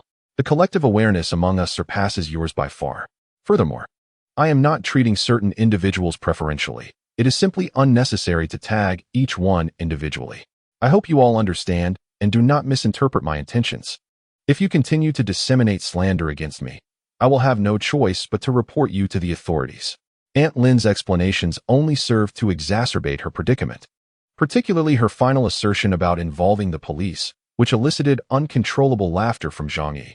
Upon hearing Aunt Lin's words, the more timid homeowners began to feel apprehensive, reluctantly grabbing their tools to shovel snow. However, at that moment, Zhang Yi felt no fear of her, setting aside her unreasonable antics. The police would not support her in the least. Moreover, did she truly believe that various societal mechanisms operated normally? Chapter 17, Aunt Lin. The coward who bullied the weak. Zhang Yi dismissed Aunt Lin's words as mere nonsense. Yet, having nothing better to do, he intentionally sought to provoke the old woman. Oh, Aunt Lin is quite brazen. If you are so capable, why not summon Chen Jinghao and Su Hao to come down and shovel snow? He named them directly in the group, showing no regard for anyone's pride. Chen Jinghao, nicknamed Brother Hao, is a notorious gangster. It was he who stormed into their home, brandishing a mountain axe. Su Hao, an arrogant scion of wealth, was the first to draw a knife on Zhang Yi. In short, aside from a handful of genuinely good neighbors, The rest had participated in the attacks or robberies against Zhang Yi. He could even speculate that after his demise in a previous life, each of them had taken their share of the spoils. Thus, Zhang Yi spared no one's feelings, brazenly tearing away their facade and repulsing them. Aunt Lin glanced at her phone, her expression shifting dramatically. Zhang Yi's direct naming left her in a precarious position. No matter how she rationalized it, if she backed down at this moment, she would undoubtedly become the subject of ridicule. Furthermore, her authority would be undermined in the future. Reluctantly, she tagged Chen Jinghao and Su Hao in the group. Dear neighbors, this community is our home, and snow shoveling relies on everyone's cooperation. I hope those available can bring their tools and join in. Before long, a message from Chen Jinghao, under the ID 25602, appeared, filled with question marks. Shovel snow? Are you blind? Can't you see it's still snowing heavily outside? What is wrong with you? If you keep barking at me, I'll make you regret it. Chen Jinghao lambasted Aunt Lin with harsh words. The homeowners in the group erupted into laughter upon hearing his tirade. This Aunt Lin truly overestimates her own importance, only to find that she is utterly disregarded. As a mere member of the neighborhood committee, she holds little sway over individuals of such caliber. They would never regard her as a significant figure. Meanwhile, the wealthy Su Hao also chimed in with a voice message. Why should I care about shoveling snow? I don't need to go to work. I can sleep all day at home. Following his statement, he shared a picture of himself lounging under thick blankets, with a woman in his embrace. This building was merely a place for him to keep his mistress, and he was coincidentally trapped here. Aunt Lin's demand for him to shovel snow only made him think her mind was deranged. Cowed by Chen Jinghao's insults, Aunt Lin dared not retaliate. She would not dare provoke someone truly formidable. Yet, upon seeing Su Hao's blatant provocation, she stubbornly retorted, regardless, you are a member of this community. Shoveling snow is your obligation. Su Hao scoffed. Pa, do you think I pay my property fees for nothing? Without my money, you neighborhood committee members would starve. You prance around like you own the place. How ridiculous. None of the wealthy heirs are simpletons, though Su Hao is idle. He has seen the world and would not regard a mere neighborhood committee member as worthy of attention. He then mockingly added, what I have achieved today is due to my parents' and family's influence. How could I possibly be compared to you poor folks?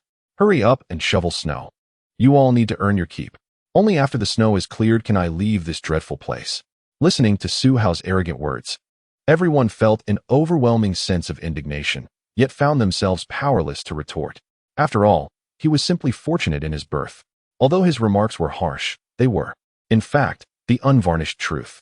The ruckus caused by Chen Jinghao and Su Hao left the homeowners feeling disheartened. Aunt Lin's words became meaningless, and no one paid her any mind. Aunt Lin was infuriated. However, her ire was not directed at Chen Jinghao or Su Hao. Rather, it was Zhang Yi who drew her wrath. She believed she had successfully rallied the homeowners, only for Zhang Yi, the troublemaker, to ruin her plans. Thus, she privately messaged Zhang Yi, her anger palpable as she inquired, Zhang Yi, are you deliberately trying to make my life difficult? What exactly do you want? I asked everyone to shovel snow. Does that mean everyone must go outside? Now look, no one is willing to help. Are we to remain cooped up at home indefinitely? Zhang Yi raised an eyebrow. Oh, look, someone has come knocking for a scolding. Stop pretending to be innocent. You, who bully the weak and fear the strong, have no right to complain here. You dare not utter a peep when insulted, yet come to me seeking attention? I'll tell you, you are not someone to be trifled with. Keep barking, and I'll make you regret it. Zhang Yi had her character completely figured out. Just a coward who bullies the meek. Indeed, after Zhang Yi delivered that harsh retort, Aunt Lin was left trembling in fear. As an elderly woman living with her grandson, she relied on her status within the neighborhood committee to command respect. However, if others disregarded her position and confronted her, she would be no match for them. Suddenly, she was at a loss for words, seemingly terrified of provoking Zhang Yi any further. Aunt Lin hurriedly blocked Zhang Yi, fearing another verbal onslaught. Her body trembled. Whether from the cold or from fear, she could not tell. That scoundrel, a complete lunatic. It would be best not to provoke him further. I'll wait and see. I have plenty of ways to make your life miserable. Aunt Lin envisioned a future where she would use her neighborhood committee status to harass Zhang Yi. For instance, when distributing living supplies, she could intentionally delay Zhang Yi, or she could withhold information about community events. She imagined the regretful look on Zhang Yi's face at that time, even fantasizing that he might come to her seeking mercy. only for her to coldly shut the door and say, "Weren't you quite arrogant before? Where is that arrogance now?"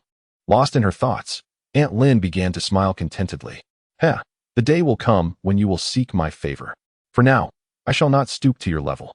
Satisfied by her own delusions of victory, Aunt Lin returned to the group chat to rally others to venture out and shovel snow. Although the crowd held a strong disdain for Aunt Lin, many were compelled to venture out for work, considering their own travel concerns. Thus, some honest individuals braved the frigid cold of over 70 degrees below zero to clear the snow. Little did Zhang Yi expect that after successfully driving one Aunt Lin away, another troublemaker would come knocking. This time, his WeChat phone lit up with a call from none other than Chen Jinghao, the notorious figure from the group chat. It appeared that Zhang Yi's recent comments had irked him, prompting this call intended to intimidate. Zhang Yi, already harboring resentment towards the scoundrel, narrowed his eyes upon seeing the call. In fact, he secretly hoped this fool would seek him out, knowing he was safely ensconced in his secure abode. Thus, he answered the call. Chapter 18. Who's afraid of who? As soon as the call connected, a torrent of vicious curses erupted from the other end. "Are you looking for death? Who told you to drag my name into the group chat? You dare provoke me, Chen Jinghao? It seems you have a death wish. I have 100 ways to make your life unbearable in this city. Do you believe me?" Chen Jinghao was somewhat of a notorious bully in Tianhai City, with a following of hundreds, and he had allegedly been involved in several serious crimes. Consequently, all the residents in his neighborhood avoided him, fearing his wrath. To establish his dominance, Chen Jinghao had a reputation for making anyone who dared cross him pay a hefty price, embodying the so-called face of a social man. Thus, even Zhang Yi's mere mention of him in the homeowners group was perceived as a provocation. On the other end of the line, he spat venomously. "You truly want to die? You're quite the talker, aren't you?" Using me as a topic of conversation. Zhang Yi, however, was not one to be cowed. He let out a cold laugh and retorted, "What are you, a worthless piece of trash? Stop pretending to be something you're not. You're nothing but a social leech, a useless waste. When I call for you, you better respond." The moment he unleashed his tirade, Zhang Yi felt a wave of satisfaction wash over him. After all, this was the same scoundrel who had barged into his home in a past life, leading to his demise. Chen Jinghao, taken aback by Zhang Yi's audacity to retort, became even more furious, cursing with increasing ferocity. Zhang Yi shot back, "You're just a pathetic loser, all bark and no bite. Who are you trying to scare? You should go eat dirt." With that, he hung up and promptly blocked Chen Jinghao. The thought of Chen Jinghao seething in rage brought Zhang Yi immense pleasure. He approached the television, activating the surveillance camera. When the Dragon Security Company had fortified his safe house, they had installed cameras throughout the entire floor, allowing him to monitor the entire building. Zhang Yi's gaze fell upon the 6th floor where Chen Jinghao resided. Sure enough, the door was soon flung open with ferocity. Chen Jinghao, clad in a down jacket and wielding a baseball bat, stormed out, only to immediately shiver from the biting cold. Outside, the temperature plummeted to over 70 degrees below zero, and in his attempt to appear imposing, he had foolishly dressed in only a down jacket over a thin shirt, deliberately leaving the zipper undone to flaunt his tattoos. The frigid air quickly taught him a lesson. Sensing no one around, he rubbed his hands together and hurriedly entered the elevator. Seated on the sofa, Zhang Yi leisurely retrieved a handheld crossbow from beneath the coffee table. This weapon was designed for hunting. Even a wild boar weighing 300 kilograms would be penetrated by a 20-centimeter bolt if struck. As he hummed a tune, he prepared the bolt. Within a 15-meter range, he was confident he could hit a target the size of a watermelon without fail. The elevator ascended, and armed with the loaded crossbow, Zhang Yi moved to the entrance. His massive security door featured a shooting aperture 2 meters high, specifically designed for such purposes. Standing on a chair, he opened the shooting port, which could only be accessed from the inside, and aimed the crossbow at the hallway outside. For added safety, Zhang Yi had also stowed a pistol in his pocket. Even if Chen Jinghao was a titan of strength, today would not be his lucky day. Moments later, the elevator doors opened, and Chen Jinghao emerged, cursing vehemently. With the help of the homeowners group notes, he easily found Zhang Yi's residence. Arriving at the door, he brandished his baseball bat, shouting, "Zhang Yi, you son of a gun, come out. You were so tough just a moment ago. Now let us see you face me." Chen Jinghao hurled insults as he relentlessly pounded on the door. However, this security door was 20 centimeters thick and reinforced with bulletproof metal, far superior in defense to some armored vehicles. Naturally, it would withstand his attacks, causing his hands to throb with pain instead. Unbeknownst to him, Zhang Yi had him perfectly lined up in his sights. A sly smile crept across Zhang Yi's face as he aimed the bolt at Qin Jinghao's head. Yet after a moment's contemplation, he altered his target. In this apocalyptic scenario, all the other inhabitants of the building were doomed, and Qin Jinghao was no exception. Killing him outright would be far too simple. After all, in his previous life, he had been brutally torn apart by these deranged neighbors. Zhang Yi's lips curled into a wicked grin. He would not allow this scum to die so easily. Deciding against the immediate kill, Zhang Yi fired. And the sharp bolt whizzed through the air, striking Qin Jinghao in the leg. The bolt, capable of taking down wild boars, pierced through his calf.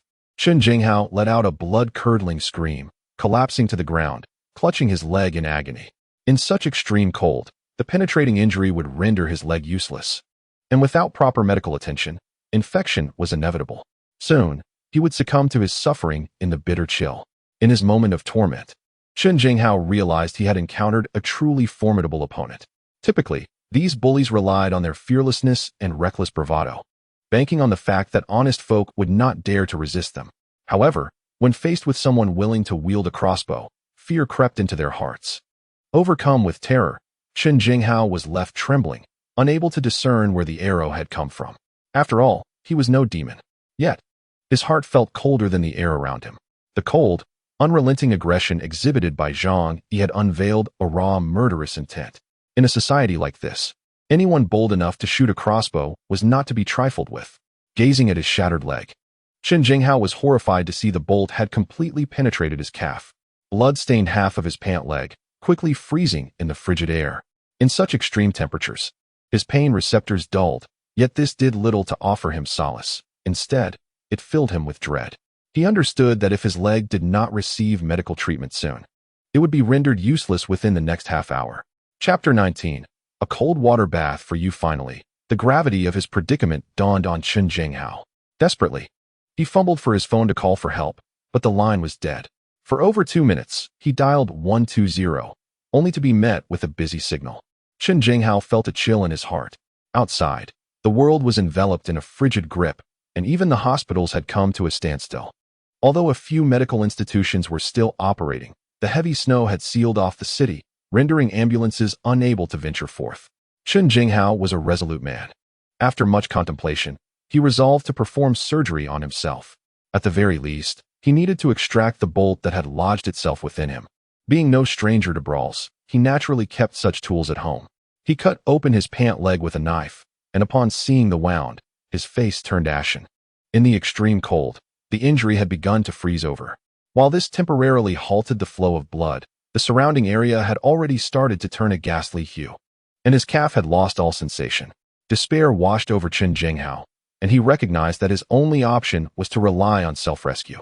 Fortunately, his rough life had prepared him for this moment.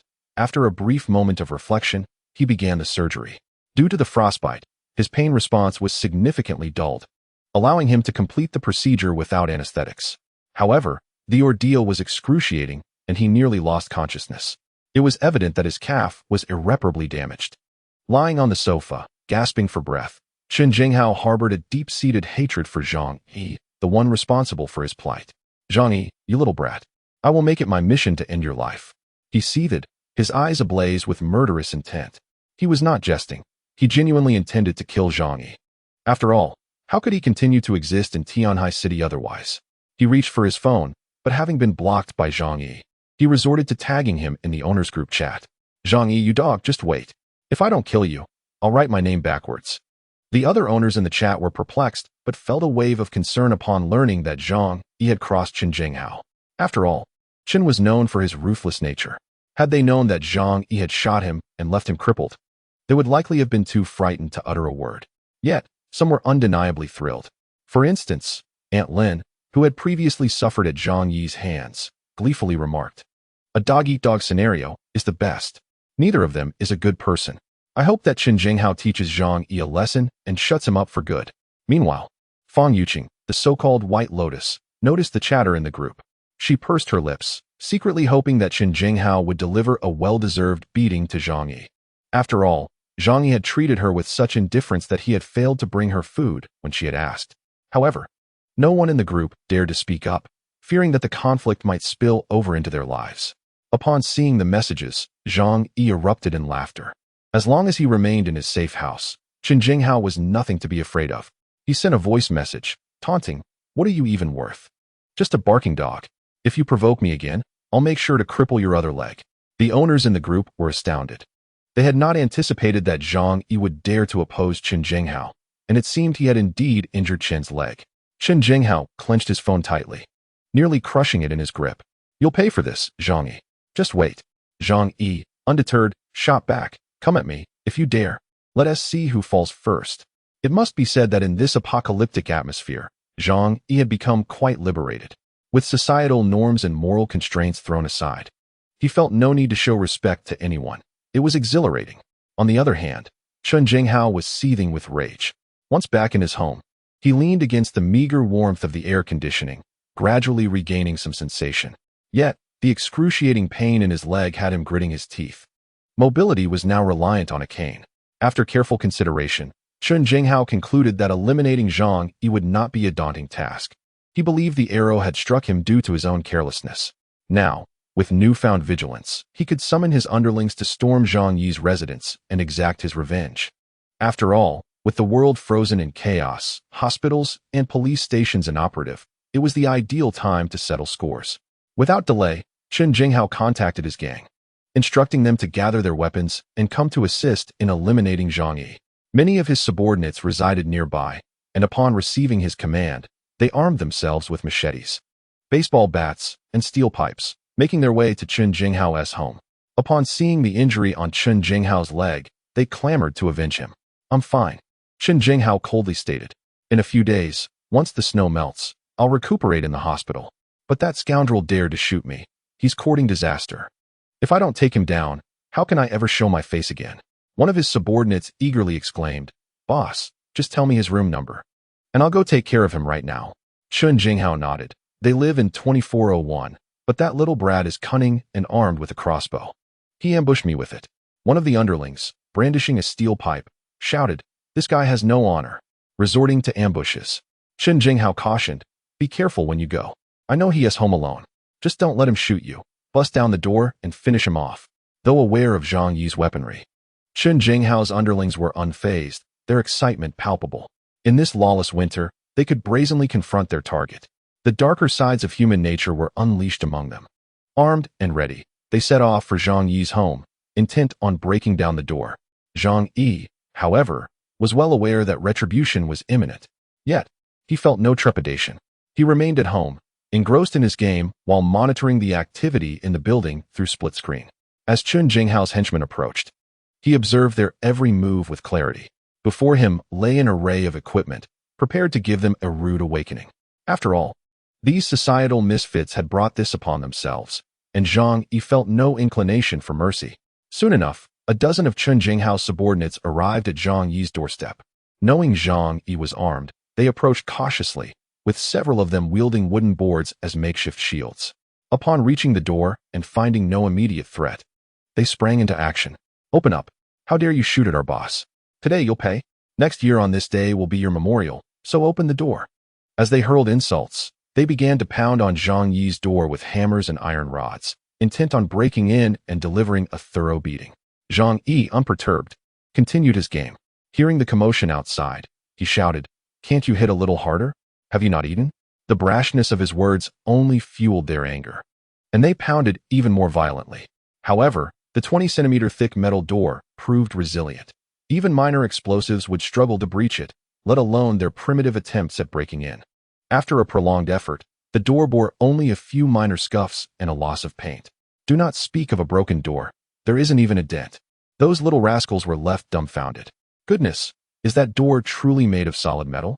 And so thick, how on earth can it be smashed? This person must have an abundance of enemies. The group of little rascals stood there, astonished. Zhang Yi's gaming character had just met its demise. Listening to the ruckus outside, he finally felt a twinge of irritation. He made his way to the kitchen, connected a hose to the faucet, and then climbed up to the shooting port. The little rascals outside remained oblivious to the danger looming above them, continuing their barking. Zhang Yi let out a cold chuckle before turning on the faucet, directing a torrent of water towards them. The deluge surged through the narrow corridor like a torrential downpour, instantly drenching them. Chapter 20. Embracing a life of leisure. Can you imagine the sensation of being doused in cold water at a temperature of over 70 degrees below zero? Zhang Yi wielded the large hose, showering the little rascals outside. The temperature difference between indoors and outdoors was nearly 100 degrees. Thus, the water, escaping the hose, emitted steam, yet upon landing on those unsuspecting souls, it rapidly froze into ice. In the biting cold, they were bundled in down jackets and sweaters. The icy water soaked them through, instantly making them feel as if they had been plunged into an ice cellar. Goodness, it's freezing, I'm going to die, they cried out. Stop, please stop. At that moment, they would have preferred a beating to enduring such a frigid torment. Their lips turned purple from the cold, and some fainted from the extreme temperatures. Acting on instinct, they hastily fled from Zhang Yi's doorstep. Yet, in just a few fleeting seconds, they were thoroughly drenched. They didn't even have time to escape in the elevator. Their clothes had frozen stiff. Once Zhang Yi noticed they had all fled, he finally turned off the faucet. Initially, he had intended to teach them a lesson using a crossbow. However, the loading speed was too slow, and there was a risk of retaliation through the shooting port. The deluge of water proved to be far more effective. After Zhang Yi had thoroughly soaked the little rascals, their lips turned a deep shade of purple. Meanwhile, the little henchmen hurriedly searched for blankets and sheets to warm themselves. Their clothes were drenched, rendering them as stiff as ice. A dozen individuals scrambled for clothing and bedding in the room. However, with so many people, there was not enough to go around, and a few of the henchmen reluctantly huddled together for warmth, creating a rather peculiar scene. Once they regained some body heat, they shivered as they explained the situation to Chen Zhenghao. That Zhang Yi is too despicable. He actually sprayed us with a hose. We couldn't stand it at all. We have no idea how thick that door is. After hammering on it for ages, we barely chipped the paint. Chen Zhenghao's brows furrowed deeply upon hearing this. When he himself had attempted to break down the door, he had indeed felt its substantial thickness. It seemed a brute force assault would be quite challenging. However, he soon broke into a cold smile. No worries. Even if his house is a fortress, there will surely be a flaw. Besides, I refuse to believe he can remain cooped up at home forever. You few stay close by. The moment he steps outside, take him down. Chen Zhenghao declared fiercely. His subordinates, bound by a sense of desperation, trembled yet managed to snicker coldly at his words. Though they had turned into frozen wretches, they still needed to project an air of ferocity. Yet, they could hardly fathom that Zhang Yi had no intention of leaving his abode. Outside lay a hellish landscape, while within, his room felt like paradise. Why would he willingly traverse from paradise to hell? Though he was aware these individuals would not relent, they lacked the capability to breach his sanctuary. As for venturing out, Zhang Yi would resolutely refuse to make such a choice. Even with a mere 1 in 10,000 risk, he would not take that gamble. Remaining comfortably ensconced at home, was that not delightful? Not long after, Zhang Yi approached the floor-to-ceiling window to survey the scene outside. Indeed, there were individuals equipped with tools attempting to clear the snow. He seemed to spot Uncle Yu, the diligent and straightforward retired soldier, always the first to rush into action. The group below comprised several amiable young homeowners. However, members of the neighborhood committee, such as Aunt Lin, had yet to make an appearance. Faced with 2 to 3 meters of thick snow, they toiled to excavate a path. Yet, Zhang Yi knew this endeavor was utterly futile. To simply carve a route from the building to the community entrance would take an entire day. Even if they succeeded, what would it matter? The roads outside remained completely buried beneath the snow. Such a thick layer could only be gradually cleared by professional snow removal vehicles, which were non-existent in the south. Venturing outside had become an impossibility. Moreover, in temperatures exceeding 70 degrees below zero, they could not endure for long. With inadequate cold weather gear and bodies unaccustomed to such frigid conditions, the risk of frostbite loomed after just half an hour outdoors. Zhang Yi shook his head. These earnest souls were indeed pitiable. However, it was their own choice, and he felt no inclination to comment. After all, at this moment, everything was none of his concern. He merely wished to survive comfortably. As afternoon approached, Zhang Yi felt a pang of hunger and retrieved a sumptuous meal from his alternate space. The fare was simple: a plate of Australian lobster, a serving of Wellington steak, 2 Huangshan pancakes, and a bottle of cola. Such culinary delights were plentiful within his realm. With his days now spent in seclusion at home, Zhang Yi's routine had transformed into one of freedom. He simply slept when tired and ate when hungry, without the need to distinguish between day and night. Outside, the snow continued to fall relentlessly. Zhang Yi took a moment to glance down at the entrance of the residential building. The patch of ground they had cleared with such effort was quickly concealed once more by the fresh snowfall. Perhaps they had come to realize that their strength alone could not contend with nature. Clad in a thermal shirt, Zhang Yi reclined on the sofa. The room's temperature a comfortable 27 degrees. Nowadays, many television stations across the nation had ceased broadcasting, with only a few provincial channels and CCTV remaining on air. The programming consisted of official announcements and encouraging slogans. At this moment, our gaze shifted towards Shenzhen, where officials were strategizing a final offensive against the snow disaster. Reports indicated that the United States, due to their ineffective snow disaster prevention measures, had suffered the plight of 200 million people, with millions perishing. In contrast, our country's snow disaster was under control, and everything was progressing positively. We hope everyone remains calm and trusts in the strength of the authorities. Zhang Yi shook his head. The magnitude and terror of this snow disaster were beyond human comprehension, while the authorities worked diligently to resolve the issues. Human strength paled in comparison to the forces of nature. Chapter 21. The White Lotus and Green Tea. Meanwhile, within the homeowners group, Aunt Lin could still be heard chattering away. Have you all seen the news? Our country has the strength to fully tackle this snow disaster. Do not panic. All problems will be resolved in due course. If anyone requires supplies, those who are able should do their best to assist. After all, this snow disaster will soon pass. There is no need to hoard supplies. Clearly, after 2 days, the snow disaster showed no signs of abating, causing many to grow increasingly anxious. Fang Yuqing sent Zhang Yi another message. Zhang Yi, are you all right? Zhang Yi raised his eyebrows slightly, sensing that Fang Yuqing might feel as though Chen Jinghao had bested her. However, he did not perceive her intentions as benevolent. I am perfectly fine. Oh, that's good, he replied. Yet, deep down, Fang Yuqing felt a tinge of disappointment. Soon after, she said, our household has run out of food. And I recall you purchased a considerable amount. Could you spare me some? A cold smirk crept onto Zhang Yi's lips. Indeed, this woman sought him out with ulterior motives. He remembered that on their last trip to the supermarket, Fang Yuqing and Lin Canning had also bought a few items, albeit not nearly as much as he had. It was unlikely they would be unable to survive for just 2 days. Ah, what you mentioned happened quite some time ago. I didn't keep any of those items at home. In truth, we don't have much left. Fang Yuqing remained undeterred. Surely you can spare me a few packets of instant noodles? You manage the warehouse, after all. How could your household run short? Zhang Yi, ever blunt, replied. I truly have no instant noodles left. Look, this is all I can eat. He snapped a photo of the Australian lobster and steak on the table and sent it to Fang Yuqing. Upon seeing the picture, Fang Yuqing's brows furrowed in frustration. What on earth does Zhang Yi mean by this? Is he deliberately trying to provoke me? Nearby, her friend Lin Canning poked her head out from under the covers. Due to the bitter cold, the two had shared a bed. Upon seeing the delectable spread in the photo, Lin Canning's eyes sparkled with desire. These young women rarely cooked, often opting for takeout or relying on men to treat them. With the city locked down by heavy snow, they had been left starving, reduced to eating instant noodles and canned goods they usually avoided.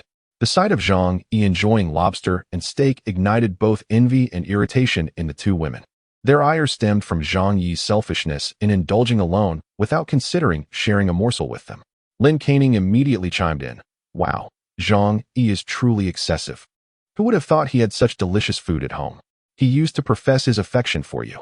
Humph, I see he is nothing but insincere. Fang Yuqing felt equally displeased. She understood that Zhang Yi was intentionally baiting her, yet she clung to the notion that he still harbored feelings for her, merely seeking to elicit her capitulation through such tactics. Humph, foolish. Is this all it takes to make me your girlfriend? Zhang Yi, you are terribly naive. Fang Yuqing regarded him with disdain. As a proud woman, she felt compelled to maintain her lofty image. Yet, gazing at the photo Zhang Yi sent, her longing was unmistakable. Lin Canning, well aware of her friend's feelings, suggested, why don't you invite Zhang Yi to dine with you? Just make it clear that he must provide the food. This way, you can preserve your dignity while enjoying the lobster and steak. Fang Yuqing furrowed her brow in contemplation. To her, Zhang Yi was merely a high-quality backup. Though handsome and moderately affluent, he fell short of her ideal of the perfect man. Under normal circumstances, She would never lower herself to such a level. However, the monotony of instant noodles and canned goods had become unbearable. Perhaps I shall grant him the opportunity to dine with me, she conceded, her lips pursed in reluctance. She picked up her phone and messaged Zhang Yi. It has been a while since we gathered. How about you come over for dinner tonight? Zhang Yi, upon reading the message, chuckled. Are you inviting me to dinner? Wonderful, thank you. This response left Fang Yuqing's face pale with indignation, perhaps also due to the cold. She angrily turned to Lin Caning. This Zhang Yi is utterly ungrateful. I offer him the chance to treat me, and he expects me to foot the bill.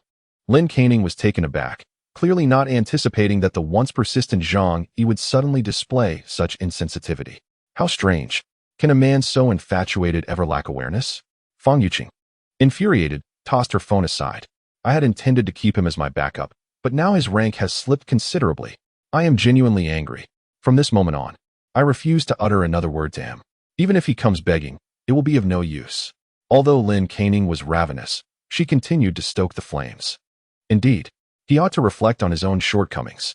To pursue you yet be so stingy. Men like him deserve to remain single forever. The two continued their tirade against Zhang Yi for a while. During this time, Fang Yuqing picked up her phone, expecting Zhang Yi to message her with an apology. However, when no message arrived, her expression darkened further. Meanwhile, Lin Caning hatched a devious plan. She secretly messaged Zhang Yi. Zhang Yi, why are you so foolish? Fang Yuqing is upset now. Do you realize how serious this is? Upon receiving the message, Zhang Yi glanced at it habitually. For him, checking various chat groups had become a form of amusement. What could be more entertaining than the intricacies of human nature in dire circumstances? Noticing it was Lin Caning reaching out, Zhang Yi chuckled to himself. Ah, so one plays the bad cop while the other plays the good cop, is it? You two certainly put on a show. He had long seen through this duo, with Lin Caning typically backing Fang Yuqing's facade of innocence. Since Fang Yuqing needed to uphold her image as a pure goddess, it was Lin Caning who would suggest gifts and hint for men to spend money on Fang Yuqing. Chapter 22. The backup proves useful. Zhang Yi feigned ignorance. What is it? I haven't done anything wrong. Lin Caning retorted. Are you truly this dense? With the snowstorm locking down the city, our food supplies are nearly depleted. Sending over some delicious provisions now would be the perfect way to express your loyalty to Fang Yuqing. If I were you, I would deliver steaks and lobsters. She would be so moved that your chances would skyrocket. Zhang Yi, envisioning Lin Caning's greedy demeanor as he read her message, could not help but scoff. Such behavior bore no distinction from begging. The absurdity lay in their pretense of entitlement, as if by receiving food from him, they were granting him an opportunity. This hypocrisy made Zhang Yi feel an overwhelming urge to slap some sense into them. Despicable. Zhang Yi resolved to toy with these two cunning women. He replied, but we have very little left at home too. Just enough for me to eat. Lin Caning frowned and quickly admonished him. Foolish. How long can this snowstorm last? If you endure a few meals of hunger, you can win Fang Yuqing over. What a bargain. If you cannot part with even this little, I doubt you are sincere about her. Zhang Yi's amusement only intensified. The duo, one playing the good cop and the other the bad, seemed to have cracked the code. Lin Caning, noticing his nonchalant response, became infuriated. Oh, what does that mean? After all this is your attitude? Hurry and bring me the food. I want to eat steak and lobster too. Lin Caning, a true foodie, had not had any decent meals in days, and the sight of Zhang Yi feasting only intensified her hunger. Originally intending to exploit Fang Yuqing's name to deceive Zhang Yi into delivering all the delectable treats to her, the unfolding events took an unexpectedly contrary turn. That single nearly shattered her defenses. Could it be that he had lost interest in Fang Yuqing? No, absolutely impossible. He must simply be experiencing a fleeting lapse in judgment. Filled with indignation, Lin Caning sought out Fang Yuqing, embellishing the tale with fervor. Naturally, she informed Fang Yuqing that her pursuit of Zhang Yi was merely to procure supplies for her. Fang Yuqing, her expression frosty, coldly declared, Humph, who is Zhang Yi? Do I even know him? Do not mention him in my presence again. For Zhang Yi to regain his status as her devoted admirer, he must offer a sincere apology for his recent transgressions and pay a hefty price to seek her forgiveness. Lin Caning nudged Fang Yuqing, suggesting that since Zhang Yi was so oblivious, why not turn to another admirer? Their community housed several colleagues who worked in warehouses, including other suitors of Fang Yuqing, such as the overly eager Zhou Peng. Fang Yuqing was well aware of whom Lin Canning referred to and disdainfully scoffed. For Zhou Peng was barely worthy of being considered her backup option. Despite their previous employment at Walmart, Zhou Peng still rented an apartment in Tianhai City and held no appeal for her. Lin Canning urged, with the bitter cold and heavy snowfall. We cannot venture out to shop. Why not utilize him to assist us? After a moment of contemplation, Fang Yuqing conceded that Lin Canning had a valid point. Thus, she sent a message to Zhou Peng.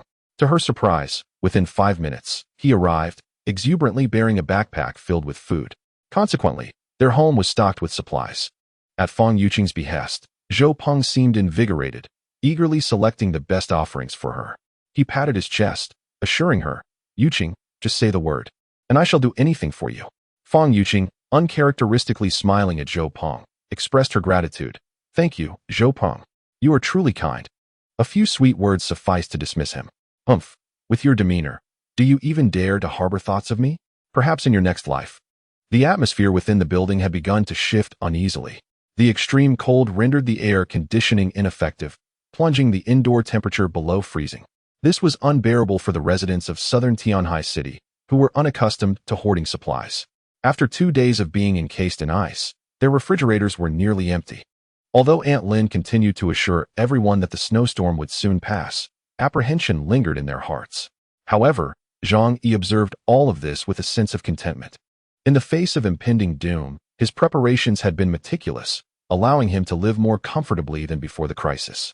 He felt like an outsider, quietly watching the unfolding drama. After being reprimanded by Zhang Yi, Chen Jinghao and his minions refrained from further antagonizing him, aware that Zhang Yi's residence was not easily breached. Chen Jinghao's leg was nearly incapacitated. Without medical attention, he would likely face lifelong disability. As for the other minor thugs, drenched by the rain, they succumbed to feverish ailments. Lacking warmth, they might perish not from food scarcity, but from their high fevers. At home, Zhang Yi passed the time playing video games and engaging in online chats. During his idle moments, he would also exercise, taking advantage of the ample high-end gym equipment at his disposal. Alternatively, he immersed himself in an array of professional literature downloaded from the internet, such as the Manual of Barefoot Doctors and the Militia Training Manual. Preparedness was paramount. Possessing such knowledge might one day save his life in an emergency. Outside, the snow fell heavily, shrouding the sky in clouds, blurring the line between day and night. On the morning of the 3rd day, Zhang Yi rose from his bed, savoring a delicious Peking duck while glancing at the clock. It was nearly time. The spectacle was about to begin. He remarked nonchalantly.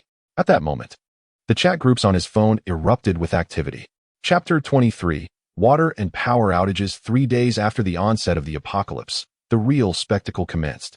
Zhang Yi had anticipated this day, having stayed awake the entire night, eagerly awaiting the unfolding drama. The events were rather straightforward. The entire Yuelu community suddenly experienced a power outage. Soon after, due to the cascading effects of the blackout, the water supply company was unable to function properly, resulting in a complete cessation of water services. Zhang Yi had foreseen all of this. At the beginning of the apocalypse, no one could have predicted how long this extreme cold would persist. The authorities continued to make efforts to address the snow disaster, but as the days wore on, it became evident that this issue was beyond human control. Amidst the frigid temperatures, various hydroelectric plants began to shut down, and thermal power plants could not generate electricity due to personnel shortages. Once the stored energy in cities nationwide was depleted, power outages were inevitable. At this point, only a few nuclear power plants remained operational, but their generated energy was entirely allocated to official use. With the cessation of water and power, the lives of ordinary people were plunged into darkness. Zhang Yi, however, had already activated 2 silent generators to supply power to his home. After completing this task, he opened his phone to find numerous messages flooding the chat groups, with many inquiring, "Does your home have power? Ours has no water or electricity either. In this frigid weather, the air conditioning is completely useless, and we cannot use heaters. How are we supposed to survive? Why isn't the government intervening? If this continues, people are going to freeze to death." Zhang Yi silently shook his head. At this point, the authorities were far too overwhelmed to attend to everyone. To survive, one could only rely on oneself. He understood that the true apocalypse had only just begun. Deprived of the modern conveniences of electricity and food, humanity would inevitably face widespread mortality. Reflecting on this, Zhang Yi cast a glance at his home, observing the warmth and security of his residence, akin to a fortress. Along with the seemingly endless supplies in his possession, a sense of reassuring warmth enveloped him. In the community owner-s group, tension mounted as members voiced their grievances. Were it not for the advancements in technology and the fact that phone batteries could withstand the cold, they might not even be able to use their devices. However, without power, their phones would eventually become obsolete. How long will this snow continue to fall? The air conditioning is useless, and the temperature inside has plummeted to below 30 degrees. If this persists, people are truly going to freeze to death. Water has also ceased. Are we expected to drink melted snow? Our food supplies are dwindling, and with the snow blocking the doors, we cannot even go to the supermarket. What are we to do? Some began to tag Aunt Lin. Aunt Lin, weren't you the one who said it would be fine?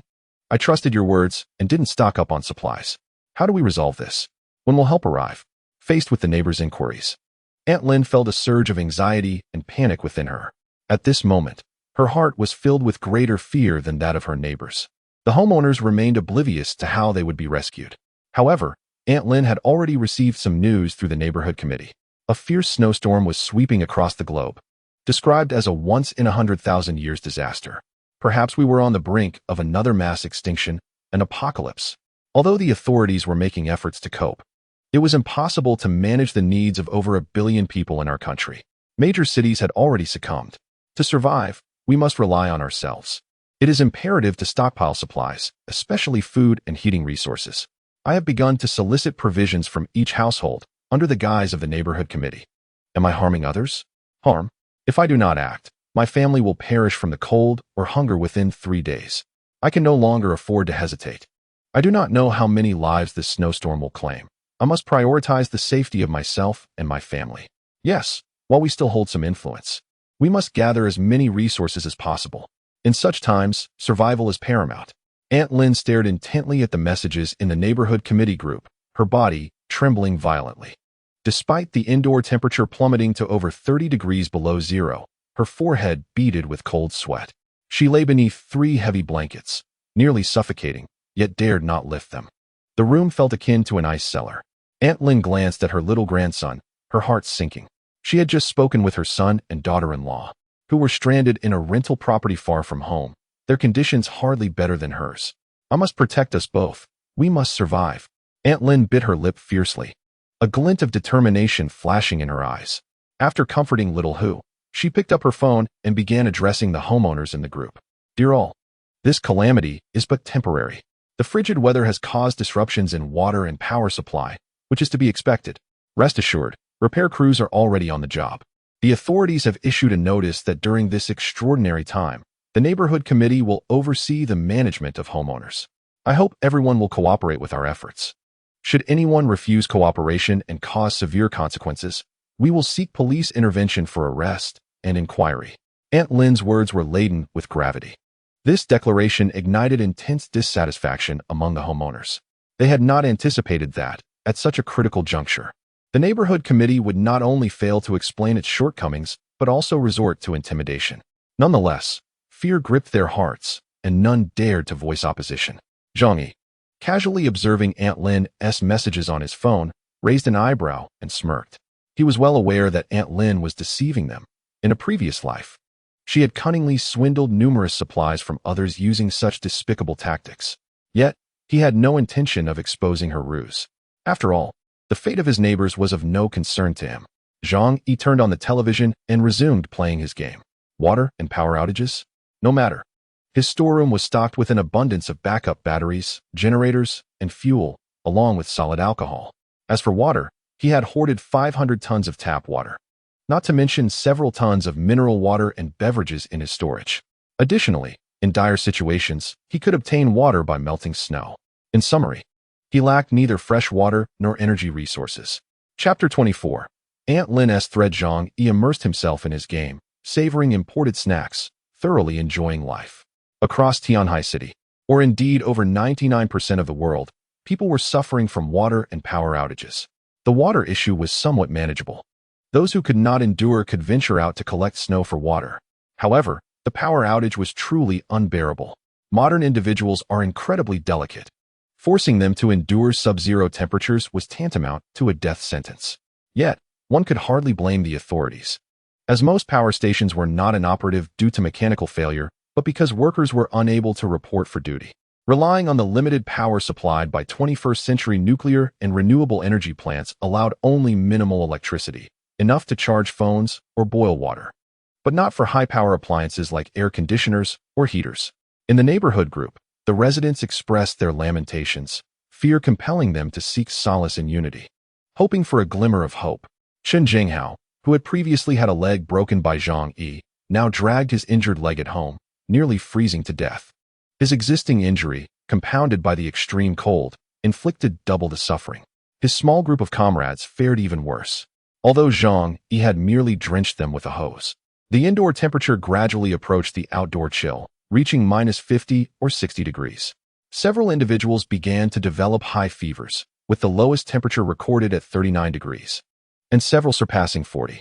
Lacking the foresight to stock up on medication, their homes held no ibuprofen. In this weather, venturing out to buy medicine was impossible, leaving them with no choice but to endure. This explained why Zhang Yi refrained from shooting them. Allowing them to freeze to death in their despair was far more gratifying than a swift execution. Zhang Yi sat on the carpet, engrossed in his game. Outside, the world was frozen, the howling northern winds mingling with heavy snowflakes. Inside, the temperature was a comfortable 27 degrees, brightly lit, with no shortage of food or drink, and ample entertainment. If one were to pinpoint a deficiency, it might be the absence of a woman to share his company. However, Zhang Yi was not foolish. Having learned from past experiences, he prioritized his safety and quality of life above all. Unless in absolute safety, he would never permit anyone into his sanctuary. In an apocalyptic world, human hearts were utterly unpredictable. He had once witnessed a woman brutally kill her husband over a packet of instant noodles. At that moment, Zhang Yi's phone lit up again. Curiously, he picked it up and discovered Aunt Lin had tagged everyone in the homeowners group. Due to the current blizzard's significant impact on their lives, she proposed that, to help everyone weather this storm with dignity, the neighborhood committee would begin collecting supplies from each household for unified distribution. This was an official directive, and she urged everyone to comply. Failing to do so would result in repercussions from the organization for those who acted selfishly and defied the arrangements. Do not presume your capabilities allow you to oppose our organization. Remember, each of your households has its vulnerabilities. Zhang Yi scoffed. It was the same old routine as in his previous life. Although Aunt Lin, as a member of the neighborhood committee, wielded limited power, she still possessed more channels of information than the average person. She must have known well before the apocalypse struck that the authorities in Tianhai City had already ground to a halt. After all, she was merely an elderly woman with a middle school education. A discerning individual would easily recognize the flaws in her statements. Even if the authorities were to implement unified control, such a command would never be issued. However, with over 50 households residing in their building, there would undoubtedly be some timid souls who, out of fear, would heed Aunt Lin's words. Zhang Yi had no intention of intervening. He merely wished to observe the unfolding drama. This is well known among the neighbors. Aunt Lin intends to collect supplies from each household, and they cannot escape her grasp. Wang Min remarked, with the snow blocking our doors, we cannot venture outside. Each family is struggling to make ends meet. Is it reasonable to ask us to gather our resources for redistribution?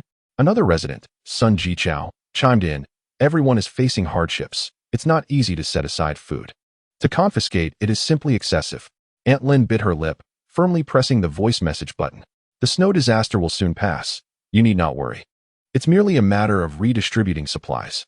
Many families are lacking food. Are you truly so selfish? Have you not considered your neighbors? Some households hoarded supplies, naturally leaving others in need. Thus, those who lacked resources began to support Aunt Lin. Indeed, we are neighbors. Why not lend a helping hand during such times? It's just food and drink. We are not usually unable to afford it. This situation is merely temporary. This is a decision from the organization. If you do not comply, the consequences may be dire. In the WeChat group, two factions commenced a heated debate. Zhang Yi remained silent, while Bai Lianhua Fang Yuqing and Lin Kainin also refrained from speaking, as their households still possessed plenty of supplies. However, given their personalities, they would never part with them. Zhang Yi's curiosity to observe the unfolding drama was soon shattered.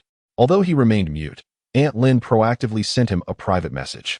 Young Zhang, You work at the warehouse, and your home must surely be stocked with food and drink, right? I recall you purchased 3 truckloads last time. Now that everyone is in trouble, it's your time to step up. Rest assured, once the snow disaster passes, we will return the favor, and everyone will remember your kindness. Aunt Lin initially incited panic among the timid in the WeChat group, before attempting to break through individually. If she could deceive just one family, she would secure enough supplies to sustain herself and her grandson for several days. Meanwhile, Zhang Yi, the warehouse supervisor at Walmart, had also caught Aunt Lin's attention. Chapter 25.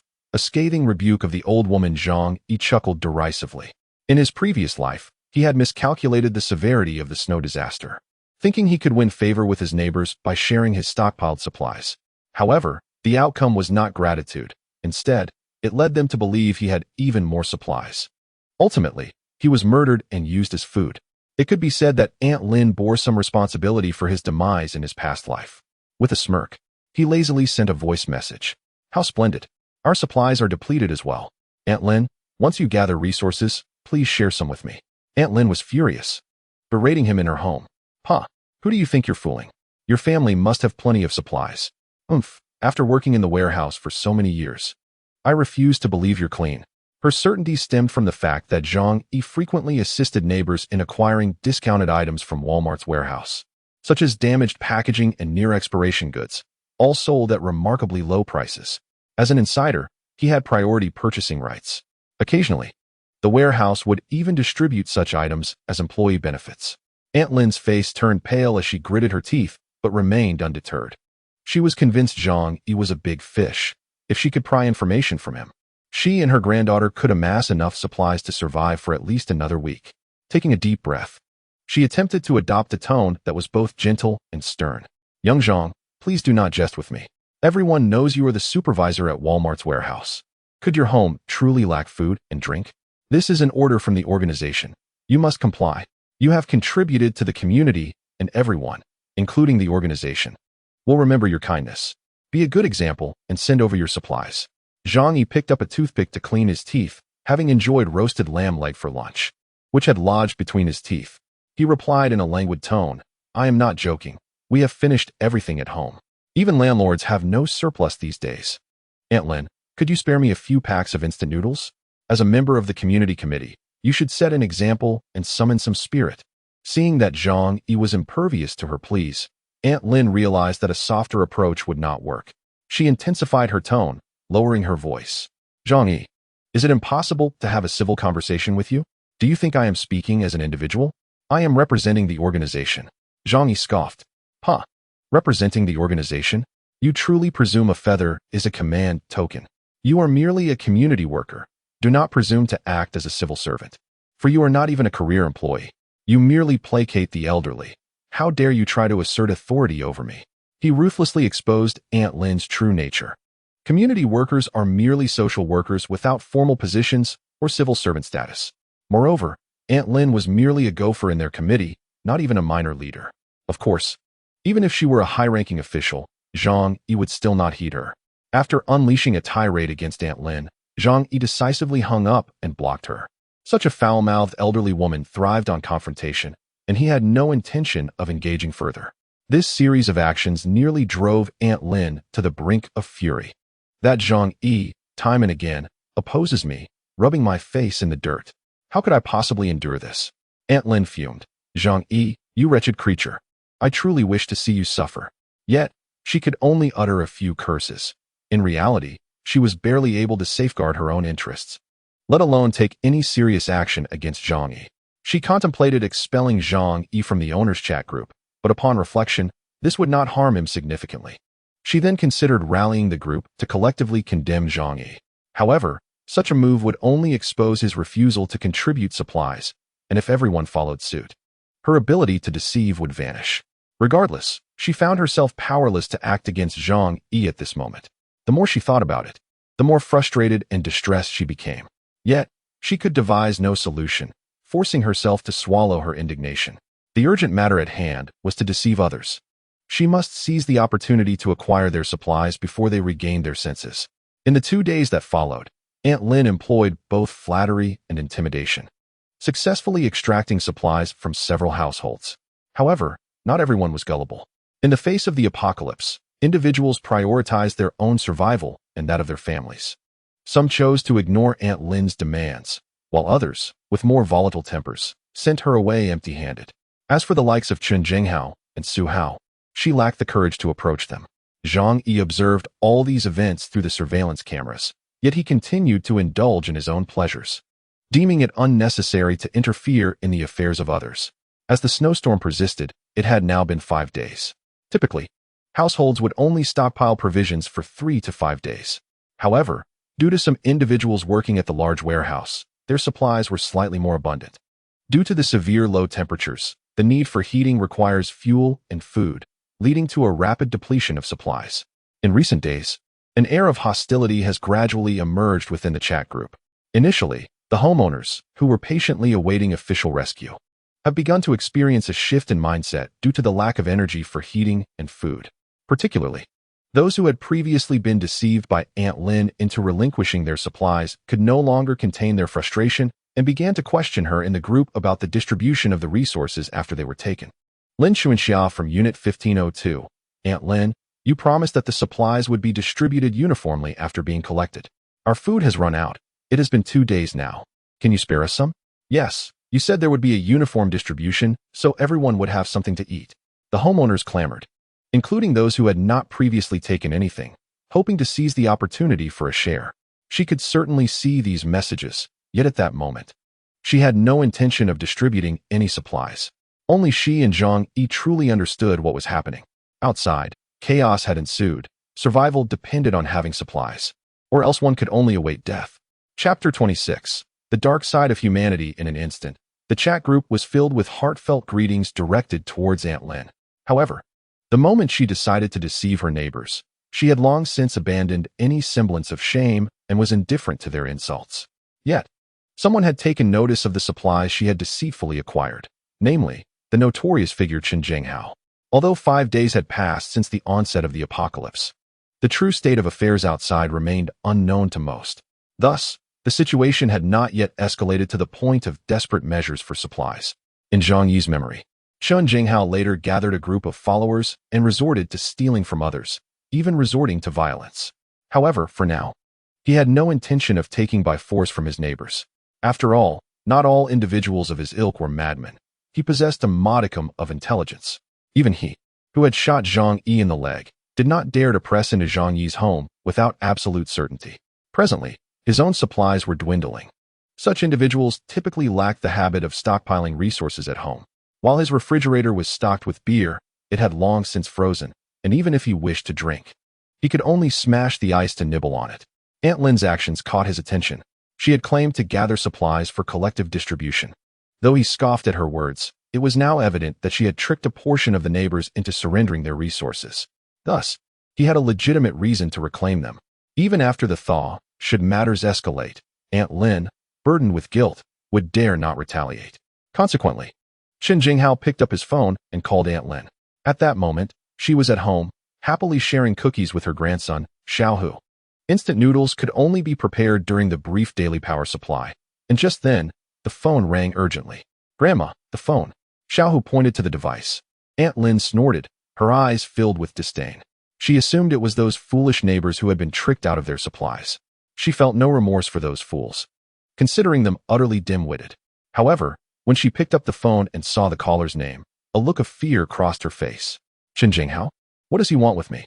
Chen Jinghao was notorious, not only for his numerous henchmen, but also for his formidable background, far beyond what a mere neighborhood committee member like her could contend with. Aunt Lin answered the call. Hello, Aunt Lin. You truly have a remarkable talent for gathering everyone's supplies into your hands. Chen Jinghao's voice was laced with mockery. Upon hearing the word supplies, Aunt Lin's demeanor shifted. She cleared her throat. As a member of the neighborhood committee, it is my duty to manage resources for everyone. Chen Jinghao scoffed. Perfect. We are in dire need of supplies at home. Send them over quickly. Aunt Lin's expression stiffened. She hadn't anticipated that this rogue would come to extort her supplies. Although she dared not provoke Chen Jinghao, she was unwilling to part with the supplies she had managed to secure for herself and her grandson. Gritting her teeth, she replied, I still need to manage these supplies, and some families have yet to contribute, so distribution cannot commence just yet. Chen Jinghao's patience wore thin. This old hag truly doesn't know when to quit. You've hoarded everything for yourself, Haven to you? I'll tell you this. Hand over the supplies willingly. Or else. His threat hung heavy in the air. Aunt Lin's face paled, trembling, and at a loss for words. She had always been a bully to the weak. But she had no idea how to deal with someone like Chen Jinghao. Summoning her courage, she exclaimed, "What do you intend to do? I warn you, do not act recklessly. I am a member of the neighborhood committee." Chen Jinghao laughed uproariously. "What nonsense. Do you really think you hold any power? If you refuse, I'll come to take them myself." After saying this, he abruptly ended the call. In these frigid days, he had summoned several of his underlings to his home. On one hand, the more people there were, the warmer it would be. On the other, many had fallen ill after Zhang Yi doused them with cold water and needed care. Thirdly, as a savvy individual, Chen Jinghao had realized that the situation was turning unfavorable. So he consolidated his manpower. In times of necessity, having people at his disposal would grant him absolute leverage. However, with so many mouths to feed, he hung up the phone and called his subordinates, leading a band of them towards Aunt Lin's residence. Chen Jinghao leaned on a mop as a makeshift cane, wielding a baseball bat in the other hand, and stormed to Aunt Lin's door with an intimidating presence. This scene was captured clearly by Zhang Yi through surveillance cameras. "Oh, it seems like a dog-eat-dog scenario is about to unfold." Zhang Yi chuckled.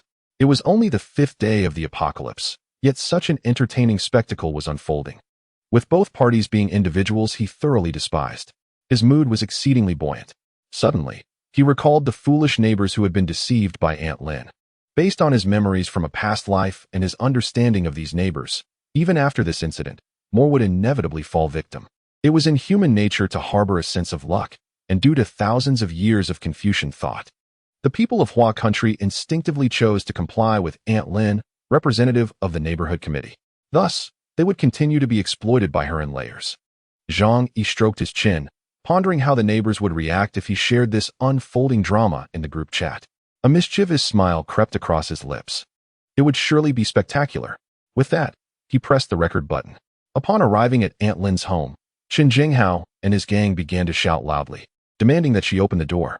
The Yuelu community was a mid-range residential area, with every household equipped with security doors. However, it was well known that security doors merely deterred petty thieves. They were no match for a forceful break-in. Aunt Lin's home was not Zhang Yi's. While it was evident that she was desperately trying to barricade the door, her locks could not withstand the onslaught of greedy thugs. They wielded baseball bats and crowbars, striking with force until the locks were swiftly destroyed. It is evident that this is not the first time they have engaged in such actions.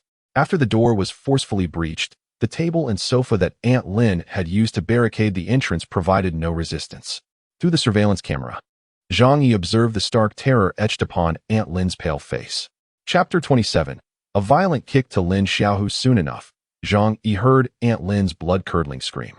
Akin to that of a slaughtered pig, Chen Jinghao stormed into the room and delivered a resounding slap to Aunt Lin's face. "You deceived the neighbors for supplies. I am enacting justice on their behalf," he bellowed with a hearty laugh. Aunt Lin collapsed to the ground, dazed and unable to utter a word. Chen Jinghao commanded his subordinates, "Search this place.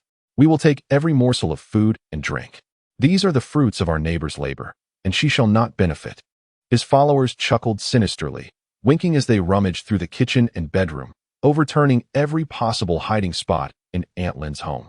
Before long, they uncovered a trove of instant noodles, bread, biscuits, bottled water, and more. Aunt Lin crawled over, clutching Chen Jinghao's leg, pleading, "You cannot take everything. We have our own supplies. If you take them, how will my grandson and I survive?" Chen Jinghao glared at her coldly and scoffed, "That is none of my concern. Now get lost." With that, he kicked her squarely in the face with his uninjured leg. "Ah!" Aunt Lin screamed in agony, falling backward. At that moment, a shout erupted from the bedroom. "You bastards, get out of here!" It was Lin Xiaohu, Aunt Lin's grandson who, upon discovering that his hidden stash of chocolate biscuits had been uncovered, was consumed by rage. He seized a fruit knife from a drawer and stabbed it into the backside of a small thug. In such frigid conditions, any injury could prove fatal. The thug cried out in pain. Upon realizing that a child was responsible, his fury intensified. "Damn it! If word of this gets out, how will I ever show my face again?" Furious, the thug retaliated, delivering a full-force kick to Xiaohu's abdomen. The strength of an adult's kick was far beyond what a 6-year-old could withstand. Xiaohu screamed as he was launched through the air, crashing against the wall and collapsing to the ground like discarded refuse. There is a saying that likens hitting someone to a painting. This scene epitomized that phrase. Witnessing this spectacle, Chen Jinghao and his associates erupted into laughter. Ha ha, Lao Wu, when did you become such a skilled fighter? You sent that little brat flying. Impressive. The thug, nicknamed Lao Wu, pulled the knife from his backside, reveling in his triumph. Am I not impressive? You should have recorded that moment. Aunt Lin, already injured, initially contemplated feigning death, but, upon seeing her beloved grandson endure such a brutal kick, cried out in despair, Xiaohu, my grandson, and lunged toward him. Chen Jinghao pointed at Aunt Lin, proclaiming with righteous indignation, this is the price you pay for deceiving the neighbors. I am delivering justice. With that, the group laughed heartily as they departed Aunt Lin's home, laden with their spoils. This brutal scene elicited a raised eyebrow from Zhang Yi. Witnessing the despicable Aunt Lin and her family receive a beating brought him a sense of satisfaction, devoid of any sympathy for them. However, this moment also signified the crumbling of the previously civilized societal norms within the building. More brutalities would inevitably follow. After all, once a crack appears in an otherwise solid surface, it rapidly expands. Alas, this did not concern him much.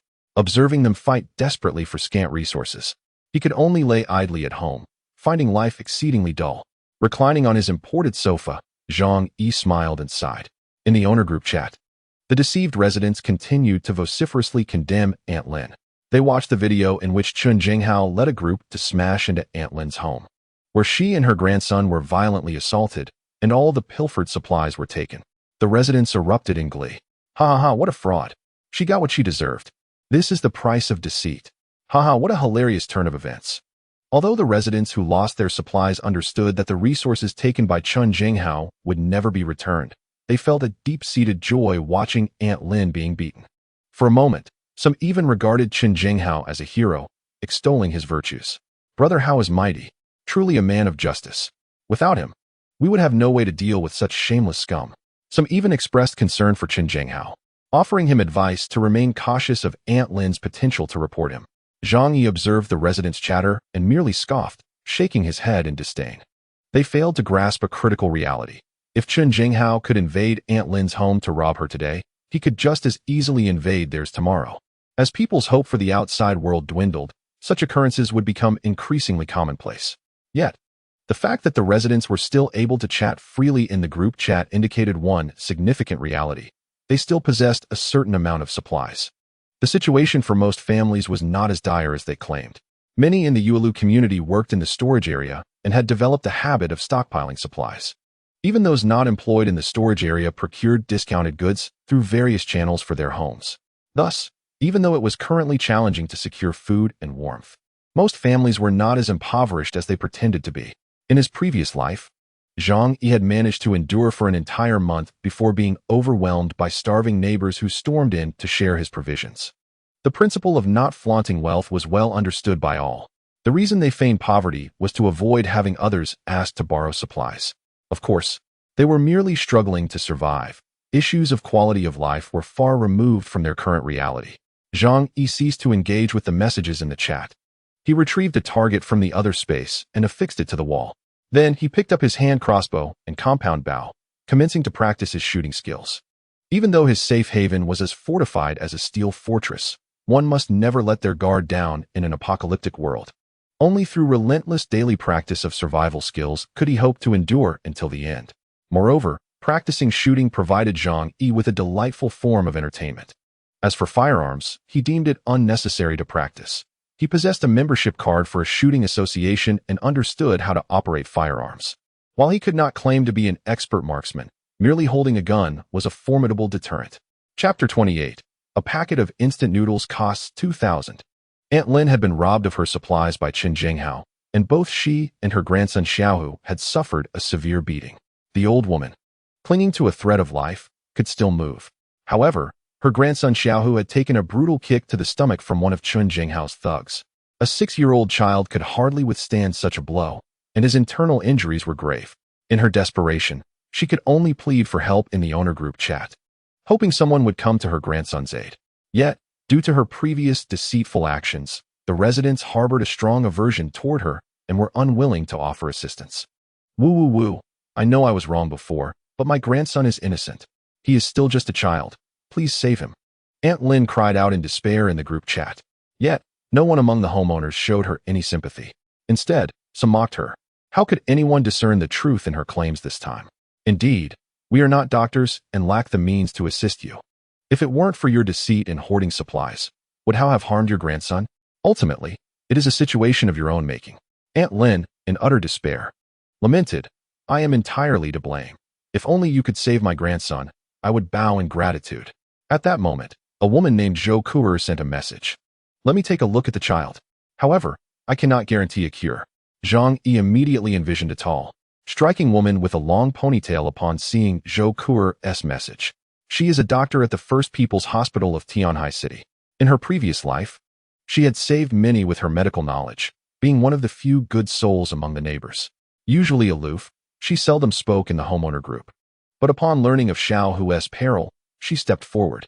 Aunt Lin remembered this doctor and quickly expressed her gratitude as she sent the child over. Half an hour later, Aunt Lin's anxious voice filled the group once again. Does anyone have hemostatic agents, shock medications, or antibiotics? My Xiao Hu requires surgery. I plead for your assistance. I would bow to you. Xiao Hu was gravely injured. His liver ruptured from a brutal kick. Though Zhou Kuer was a doctor, her home lacked sufficient medical supplies. Upon hearing Aunt Lin's desperate plea, the homeowners merely chuckled in silence. Who among them would stock such medications? Chen Jinghao even chimed in with a sarcastic remark. How do you intend to bow? In the chat, a wave of laughter erupted in response. Aunt Lin's voice quivered with sorrow. She reiterated her willingness to bow if only someone would help. Zhang Yi raised an eyebrow. Strangely enough, he possessed all those medications in his alternate space. However, he had no intention of using them to aid Xiao Hu. Firstly, in this apocalyptic world, medications were as vital as food, and he wished to remain discreet. Secondly, he harbored a strong aversion towards Aunt Lin and her spoiled grandson. Moreover, given Xiao Hu's severe injuries, even if he were miraculously saved, he would likely succumb to the harsh winter. It was wiser to conserve the medications for his own use. Despite Aunt Lin's continued pleas in the group, no one came forward to assist her. After a long while, Dr. Zhou Kuer finally messaged the group, stating she had temporarily stabilized Xiao Hu's condition, but it was only a stopgap measure. He would need to undergo surgery at the hospital to survive. She also offered her assistance for any medical emergencies that might arise. This elicited a flurry of praise from the group. Even Chen Jinghao and the wealthy Su Hao complimented Dr. Zhou's compassionate nature. Previously, the community had been indifferent to this reserved doctor, but now, faced with the specter of death, everyone sought to curry her favor. Zhang Yi remained silent in the chat, quietly observing the unfolding events.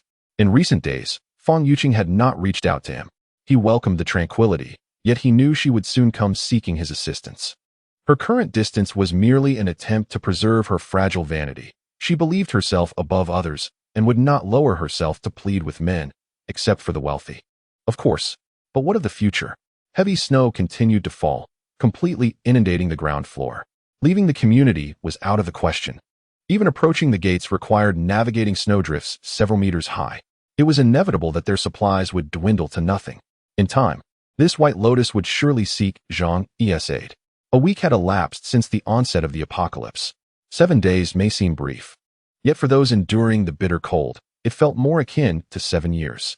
Initially, they were filled with hope, but now, nearly all had come to grips with the harsh reality. The likelihood of rescue dwindled with each passing moment. They had learned from the internet of the unprecedented snowstorm that had engulfed the world. Entire cities were buried under snow, with temperatures plummeting to over 100 degrees below zero in some northern areas, rendering many locations uninhabitable. Although officials continued to encourage unity and perseverance through limited channels, the sight of the frozen city outside extinguished any remaining hope within their hearts.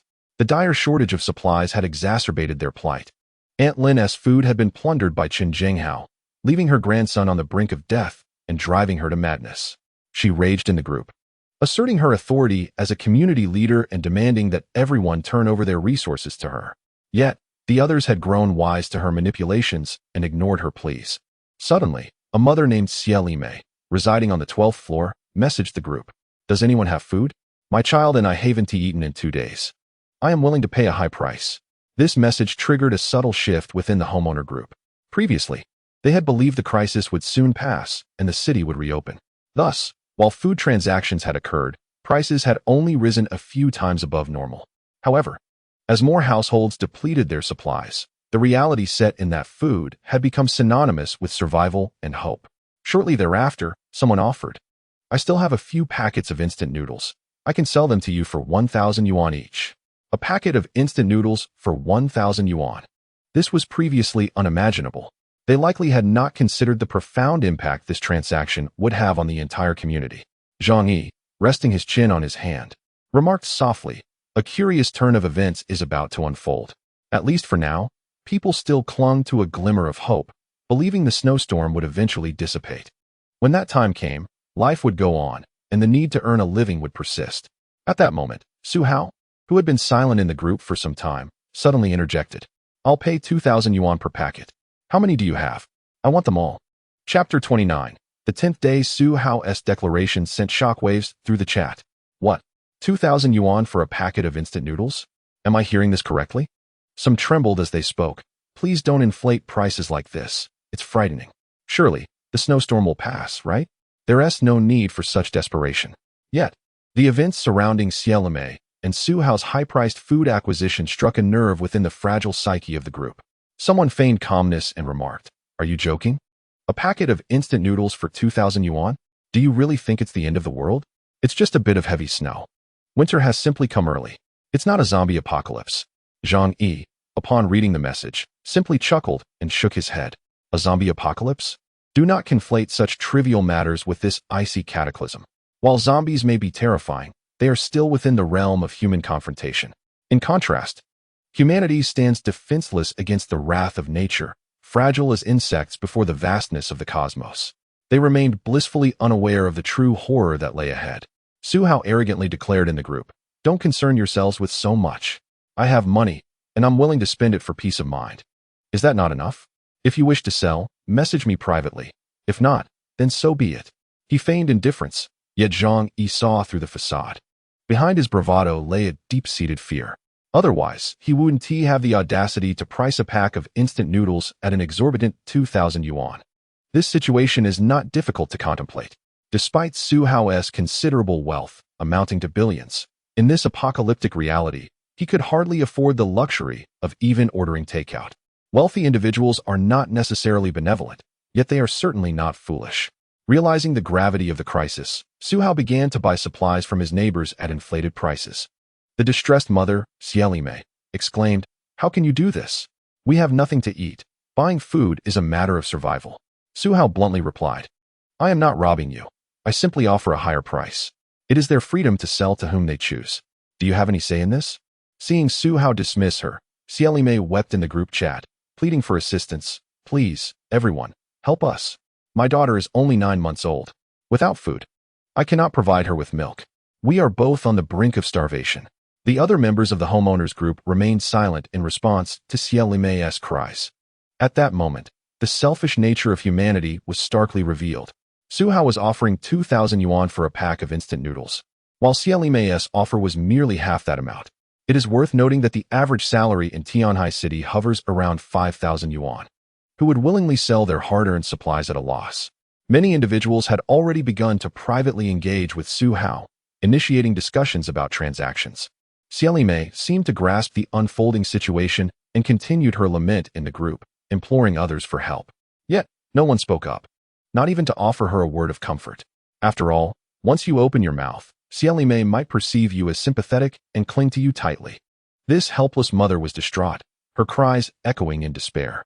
Caring for her 8-month-old child was already a struggle, let alone the burden of nurturing a completely dependent infant.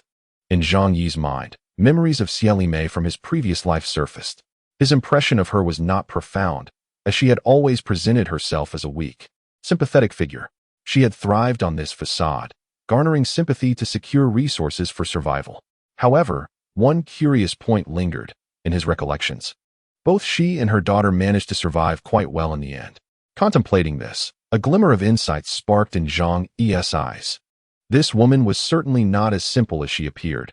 Beneath the surface of her seemingly innocent guise lay a darker reality. After his demise, it was highly probable that she too had benefited from the chaos. Zhang Yi understood that in the apocalypse, a merciful heart could very well lead to one's demise. Thus, he chose to remain silent, observing Xieli Mei with indifference. In a world where so many had perished, he was intent on safeguarding himself. As for others, their fate was inconsequential. Nonetheless, Xieli Mei's pleas eventually bore some fruit. Uncle Yu, the security guard, softened at her plight and agreed to share some food with her. Xieli Mei expressed her profound gratitude, vowing never to forget his kindness. Through surveillance, Zhang Yi observed Su Hao leveraging his wealth to acquire supplies from numerous neighbors.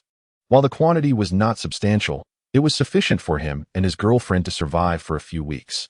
Zhang Yi scoffed, remarking, "This is the last flicker of warmth that money can provide in the apocalypse. It won't be long before people realize, as supplies dwindle, that money has become mere scrap paper. Resources are the true currency of survival.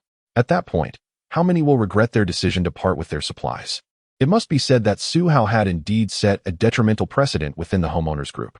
Moreover, given that many residents across the 25 buildings were friends and colleagues, Su Hao's extravagant purchases impacted everyone around him. Once he established a high price for supplies with real money, all began to comprehend the scarcity of resources. Each person tightened their grip on their possessions. In the early days of the snow disaster, some would share and trade goods amicably with their neighbors. Yet now, they had become more miserly than ever. Even when approached by their closest friends seeking food, they would concoct various excuses to refuse. On the 10th day of the icy apocalypse, at the homes of Fang Yuqing and Lin Kaining, their supplies had nearly run out. Once accustomed to gourmet delicacies, the two now found themselves quarreling over a single pack of instant noodles. The food they had previously purchased, along with what the infatuated Zhou Peng had delivered, was nearly gone. If the situation continued as it was, they would starve within a week. Wrapped in blankets on the sofa, their faces pale, a pack of opened compressed biscuits lay on the coffee table before them. Lin Kaining glanced at the biscuits and said to Fang Yuqing, "Yuqing, this is our last pack of compressed biscuits." Fang Yuqing's eyes were filled with anguish. In the past, she would never have allowed such coarse food to touch her delicate throat. Yet now, she consumed every crumb, even picking up morsels that fell to the ground. There are 5 packs of instant noodles left and 3 bags of dry noodles. The kitchen has half a bottle of Laogan Ma, but the buns and noodles have long been finished. Fang Yuqing clutched her head in agony. Dry noodles? They are hardly filling. Lin Kaining stared intently at her. "Yuqing, the situation outside is dire. Do you think this snowstorm will ever cease?" Fang Yuqing paused, then turned to gaze out the window. Through the isolating glass, she could barely discern the snowflakes continuously falling from the sky. For 10 days, the snow had not ceased for a moment. The second floor was completely submerged, making it impossible to venture outside. The streets beyond lay in eerie silence, devoid of any snowplows sent by the authorities. Fang Yuqing's heart sank into despair. She was overwhelmed with hopelessness. She had no idea how long this snow disaster would persist, or if it would ever come to an end. Covering her eyes, she sobbed. "Ning Ning, what are we to do? If this continues, we will starve." Lin Kaining gritted her teeth and inquired, "Is there any food left with Zhou Peng?" Fang Yuqing shook her head. "I've asked him several times, even feigning a desire to befriend him. Yet, he has truly exhausted all his supplies. Not a single morsel remains. The last time he brought me 2 packs of instant noodles, that was his final ration. He has become as emaciated as a zombie and surely has nothing left." Lin Kaining, unwilling to accept defeat, clenched her fists. "What about others? We are both incredibly beautiful. Surely, if we make an effort, some men will be moved to help us." Fang Yuqing shot her a disapproving look. "Are you foolish? Everyone is clinging to their supplies as if their lives depend on them. Even if they find us attractive, they won't easily part with their resources. Moreover, in this cold weather, even if we offered ourselves, they might be too weak to act." As Fang Yuqing spoke, a shadow of pain flickered in her eyes. Lin Kaining remained oblivious to the fact that Fang Yuqing had already attempted such methods, seeking to barter her beauty for supplies. Unfortunately, her standards had been too high. The demands for a partner to be at least 185 meters tall, a civil servant, and to earn a monthly income of 50,000 yuan before even considering love are rather excessive. In fact, even the elderly neighbor, a man of 60, expressed that she arrived too late.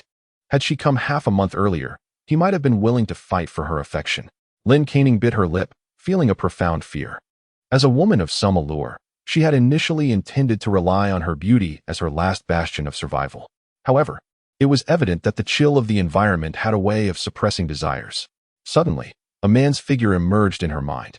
She turned to Fang Yuqing and said, "By the way, Yuqing, have you forgotten about your devoted admirer?" Fang Yuqing knew precisely whom Lin Canning was referring to. She pursed her lips defiantly and declared, "Umph, that insufferable man. Unless he comes crawling back to beg for my forgiveness, I will never reach out to him." Previously, she had sought Zhang Yi several times, hoping to give him a chance to come and win her over with gifts. Yet, his demeanor had been far too aloof, even provoking her with pictures. This infuriated Fang Yuqing, who vowed to make Zhang Yi grovel at her feet. If she were to contact him now, wouldn't it ruin her aloof goddess image? No, that was absolutely unacceptable for Fang Yuqing. If her image were tarnished, how would she ever attract a wealthy heir in the future? Lin Canning remarked, "Have you forgotten that Zhang Yi's family hoarded quite a bit of food? Even after a month, they must have more than an average household. If you were to reach out to him, he would undoubtedly agree to send you provisions at once."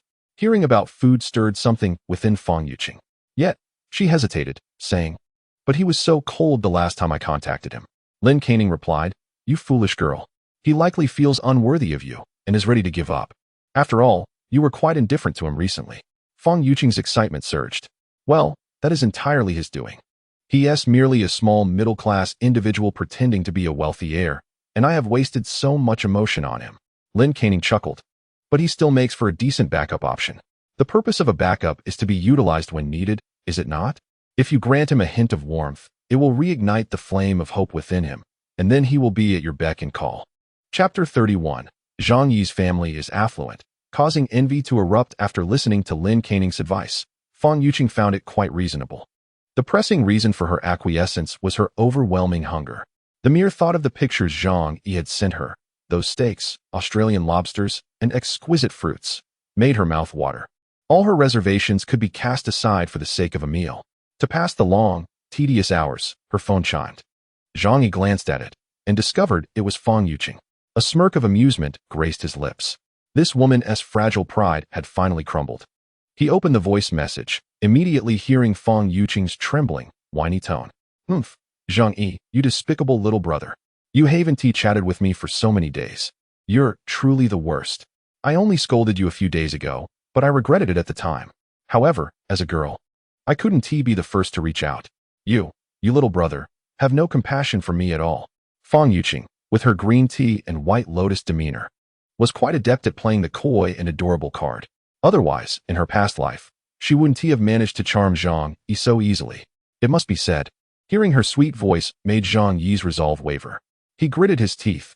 If it weren't for knowing her malicious nature, he would have entertained the thought of succumbing to her charms. Recently, he had been feeling unwell, likely due to illness, which is why he had been neglecting WeChat. Upon hearing this, Fang Yuqing promptly inquired, "Are you sick? Did you catch a cold?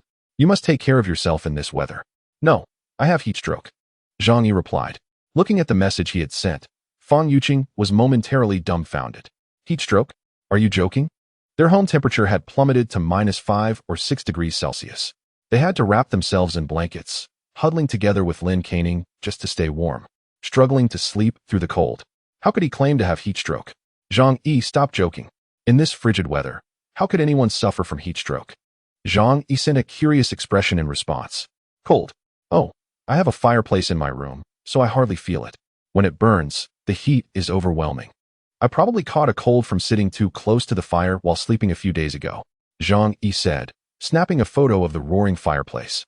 In the frame, his bare legs were visible, as well as a heap of snacks and leftover lamb chops and chicken legs on the coffee table.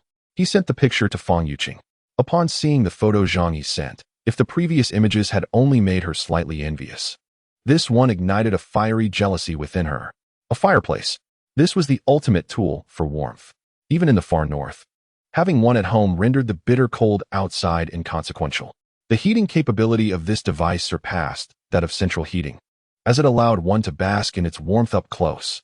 Fang Yuqing had nearly lost all sensation in her body from the cold over the past 10 days.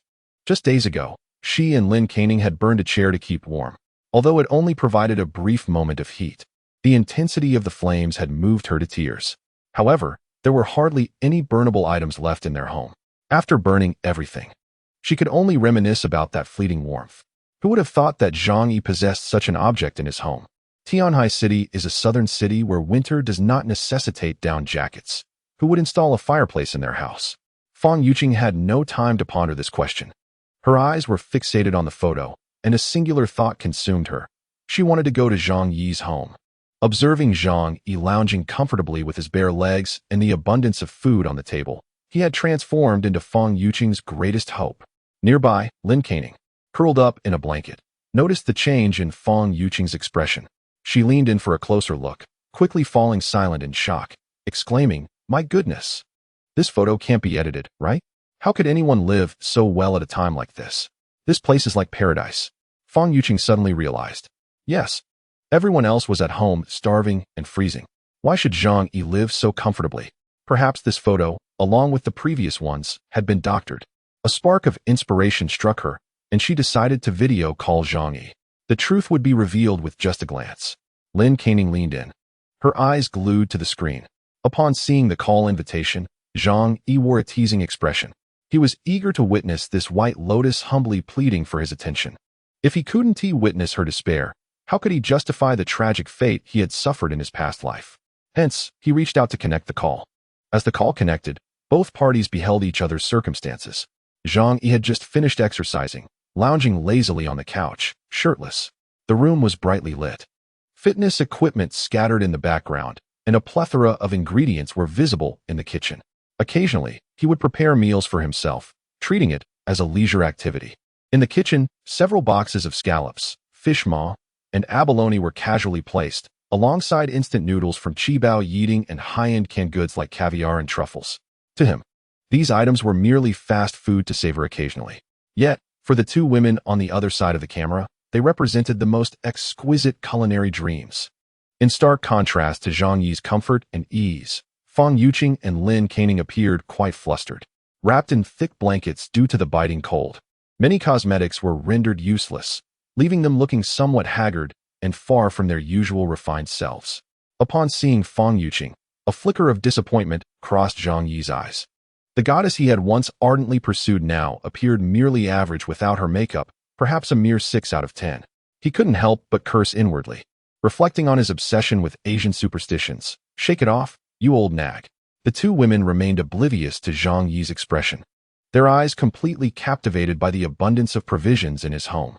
His bare upper body signified that the indoor temperature was exceptionally comfortable. The bright lighting, a luxury they could scarcely imagine given the limited power supply of less than an hour a day, was a stark reminder of the official regulations forbidding the use of high-powered appliances, lest they face forced power cuts. Particularly in the kitchen, the towering pile of food made the two women, who had been subsisting on compressed rations for far too long, green with envy. Through the video call, Fang Yuqing and Lin Caning glimpsed Zhang Yi's current lifestyle, a life of warmth and abundance that left them utterly dumbfounded, akin to witnessing paradise. They could hardly fathom that.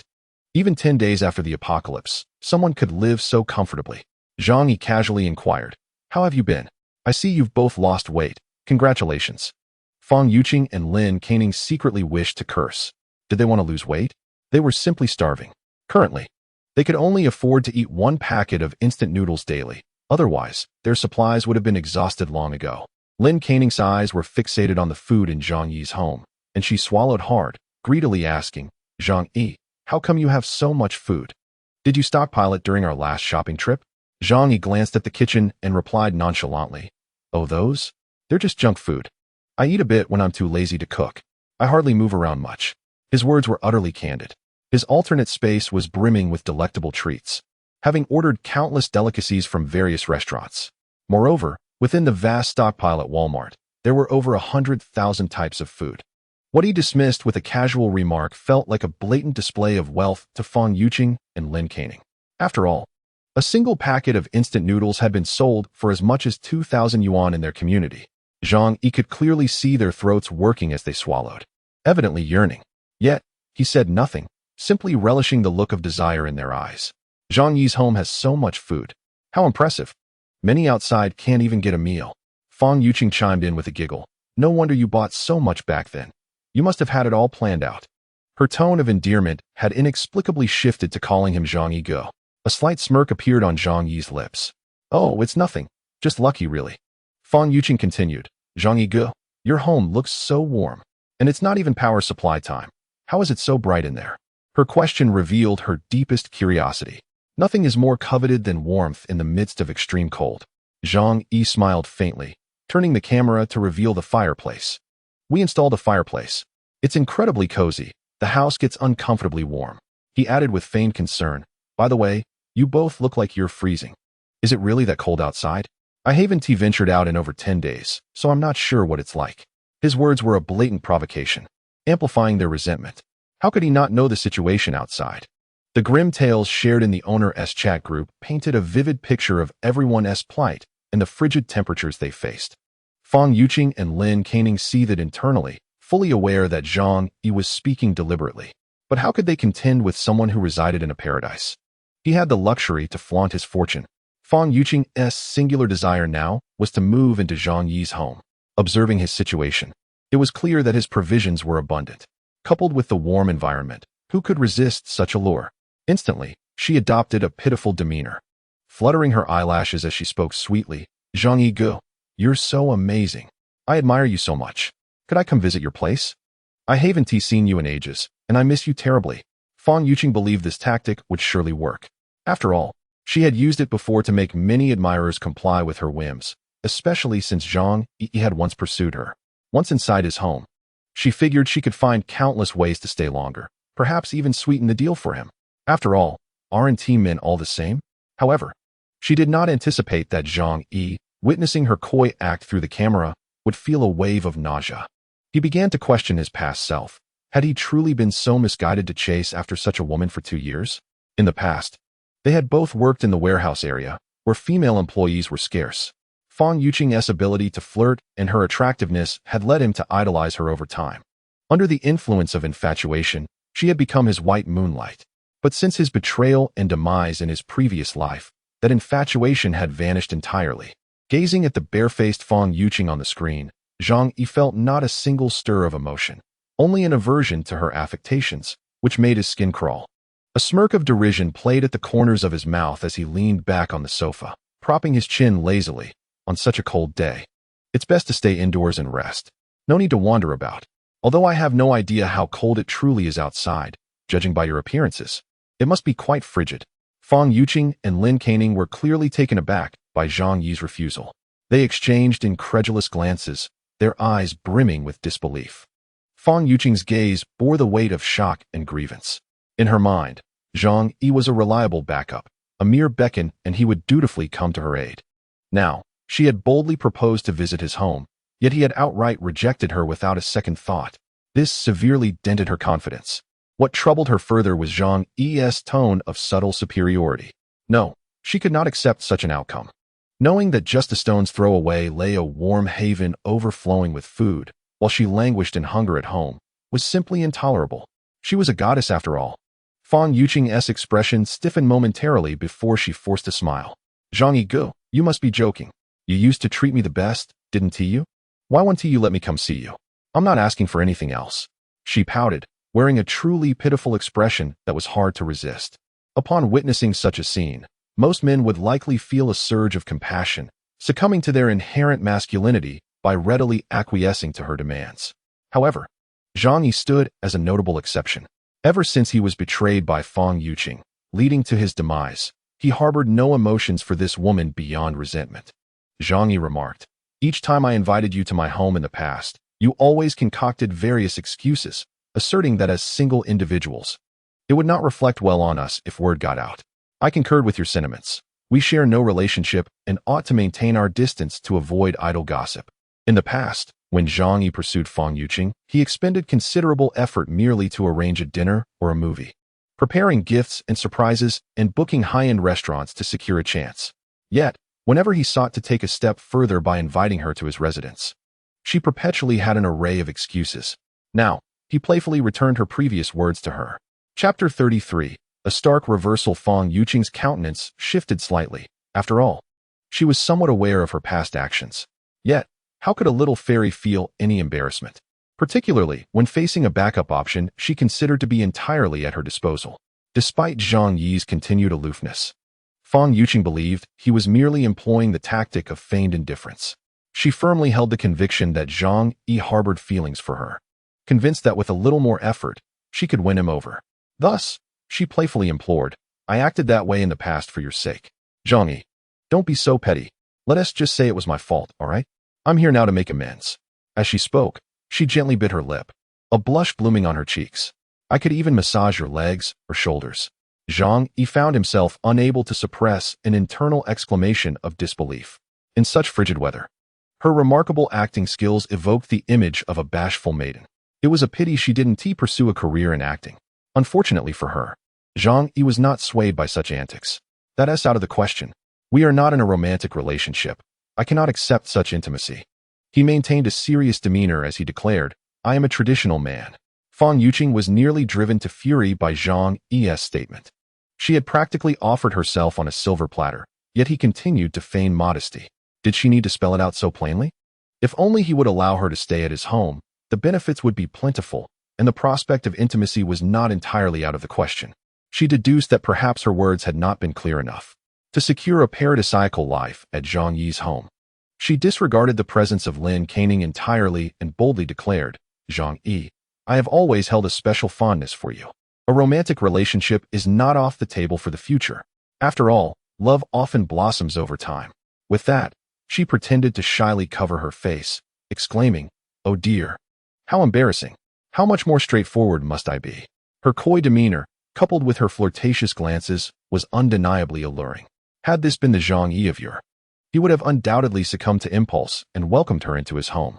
One must acknowledge that not just anyone can master the art of seduction. It requires years of practice. Zhang Yi quickly weighed the decision in his mind. Should he permit Fang Yuqing, this white lotus, to enter his abode? Do not misconstrue. He was no saint. He merely believed that having pursued her for 2 years, if intimacy were to occur, it would serve as a form of closure for the past. However, this thought was fleeting, swiftly dismissed. In the current apocalyptic reality, any conceivable risk must be utterly eradicated. Therefore, he would not open his door to allow anyone into the sanctity of his fortified home. Survival was of paramount importance. Zhang Yi scoffed, his gaze tinged with mockery as he observed Fang Yuqing. "Fang Yuqing, do you harbor some misconceptions?" Leaning closer to the camera, he taunted, "Surely you do not believe I have feelings for you?" For a self-assured woman of her ilk, such words were devastatingly impactful. Indeed, upon hearing this, Fang Yuqing's expression soured considerably. Lin Canning, observing from the side, cast her a furtive glance, her eyes betraying a hint of delight. It was evident that friendships often masquerade as sisterhoods. While appearing concerned for one another, many secretly relish in each other's misfortunes. Fang Yuqing demanded, "Zhang Yi, what do you mean by that? Did you not once profess your affection for me?" Zhang Yi chuckled derisively. "Do not misinterpret. While you possess some charm and are indeed a beautiful young woman, I have never intended to pursue a romantic relationship with you. At most, it was merely a fleeting dalliance. How could you possibly believe I was desperately chasing after you?" Zhang Yi's expression was one of barely contained amusement. He spoke the truth. As a local of Tianhai City, he owned a multi-million yuan property and had substantial savings, complemented by a stable job with a monthly salary exceeding 10,000. Coupled with his tall and handsome appearance, he was undeniably a catch in the local dating scene. Otherwise, Fang Yuqing would not have deemed him her first choice after her failed attempts to secure a wealthy partner. Had it not been for Zhang Yi's innocence and kindness in his previous life, he would have had countless women vying for his attention. His words struck Fang Yuqing like a dagger, piercing her heart. For someone who considered herself a goddess, the most intolerable fate was to have her allure unacknowledged, as it formed the foundation of her very existence. In the past, she regarded Zhang Yi as a mere backup, a lovesick fool, while she sought after wealthier suitors. Yet, now Zhang Yi revealed that she was but a fish in the pond, a realization she could scarcely accept. Her voice trembled with rage. "Zhang Yi, you have gone too far." Zhang Yi sneered, intensifying his critique. "Enough. Spare me the act of the pure, innocent maiden. I have seen through your facade. You are merely a gold digger, perpetually seeking a wealthy husband. Do you think the affluent are fools? Furthermore, let me enlighten you. You have a notorious reputation among the wealthy elite of Tianhai City. Today, you fawn over young Master Zhang, and tomorrow, you pursue young Master Li. They merely entertain you for a few days. Did you truly believe you could become a wealthy man's wife? Do you know what they call you behind your back? The public bus, the communal outlet. Zhang Yi unabashedly mocked Fang Yuqing, who believed her charms would sway him into granting her a life of luxury. Fang Yuqing's complexion turned pale, her body trembling with indignation. When had she ever been so publicly humiliated? And by the very backup option she had dismissed? This was an outright assault on her pride. Zhang Yi, you will cease this at once. Fang Yuqing bellowed. Zhang Yi smirked, retorting, am I not merely stating facts? Why are you so agitated? Is this not the reality of your actions? Having delivered his scathing remarks, he cut off the call, denying Fang Yuqing the opportunity to retaliate. Chapter 34. Ugly people create trouble. Zhang Yi had thoroughly lambasted Fang Yuqing, exposing her true nature as a gold-digging, manipulative woman. This deeply struck a chord with her. While she indulged in materialism, promiscuity, and the manipulation of men's emotions, she fancied herself a good girl. Zhang Yi's scorn shattered her confidence. After all, even someone as pretentious as Zhang Yi can so easily disregard her, which indicates that her allure is woefully insufficient, leaving her with no opportunity to entangle herself with a wealthy heir and ascend to the status of a rich wife. Once Zhang Yi concluded the call, he swiftly noticed a barrage of voice messages from Fang Yuqing. There was no need to listen. It was evident she was berating him. But did Zhang Yi care? Certainly not. In this apocalyptic world, this so-called White Lotus would gradually perish amidst the extreme cold and hunger. Zhang Yi merely toyed with her, relishing her dismal state. How could he possibly be vexed by someone already dead in spirit? Rather, witnessing the fury and despair of the White Lotus filled him with a sense of exhilaration. Ha! Zhang Yi laughed heartily. He made his way to the kitchen and retrieved a bottle of Romanicani from the refrigerator. This exquisite wine, valued at 200,000, had been stored in a temperature-controlled wine cabinet at Walmart's warehouse. Such opulent wine was scarce in Zhang Yi's possession, with only a few dozen boxes remaining. In a splendid mood, he decided to celebrate. His home would never lack electricity, as the wiring had been upgraded during renovations. Connected to a backup power source and a silent generator, he was in no way deficient in energy. Upon entering the living room, he meticulously arranged an elaborate feast.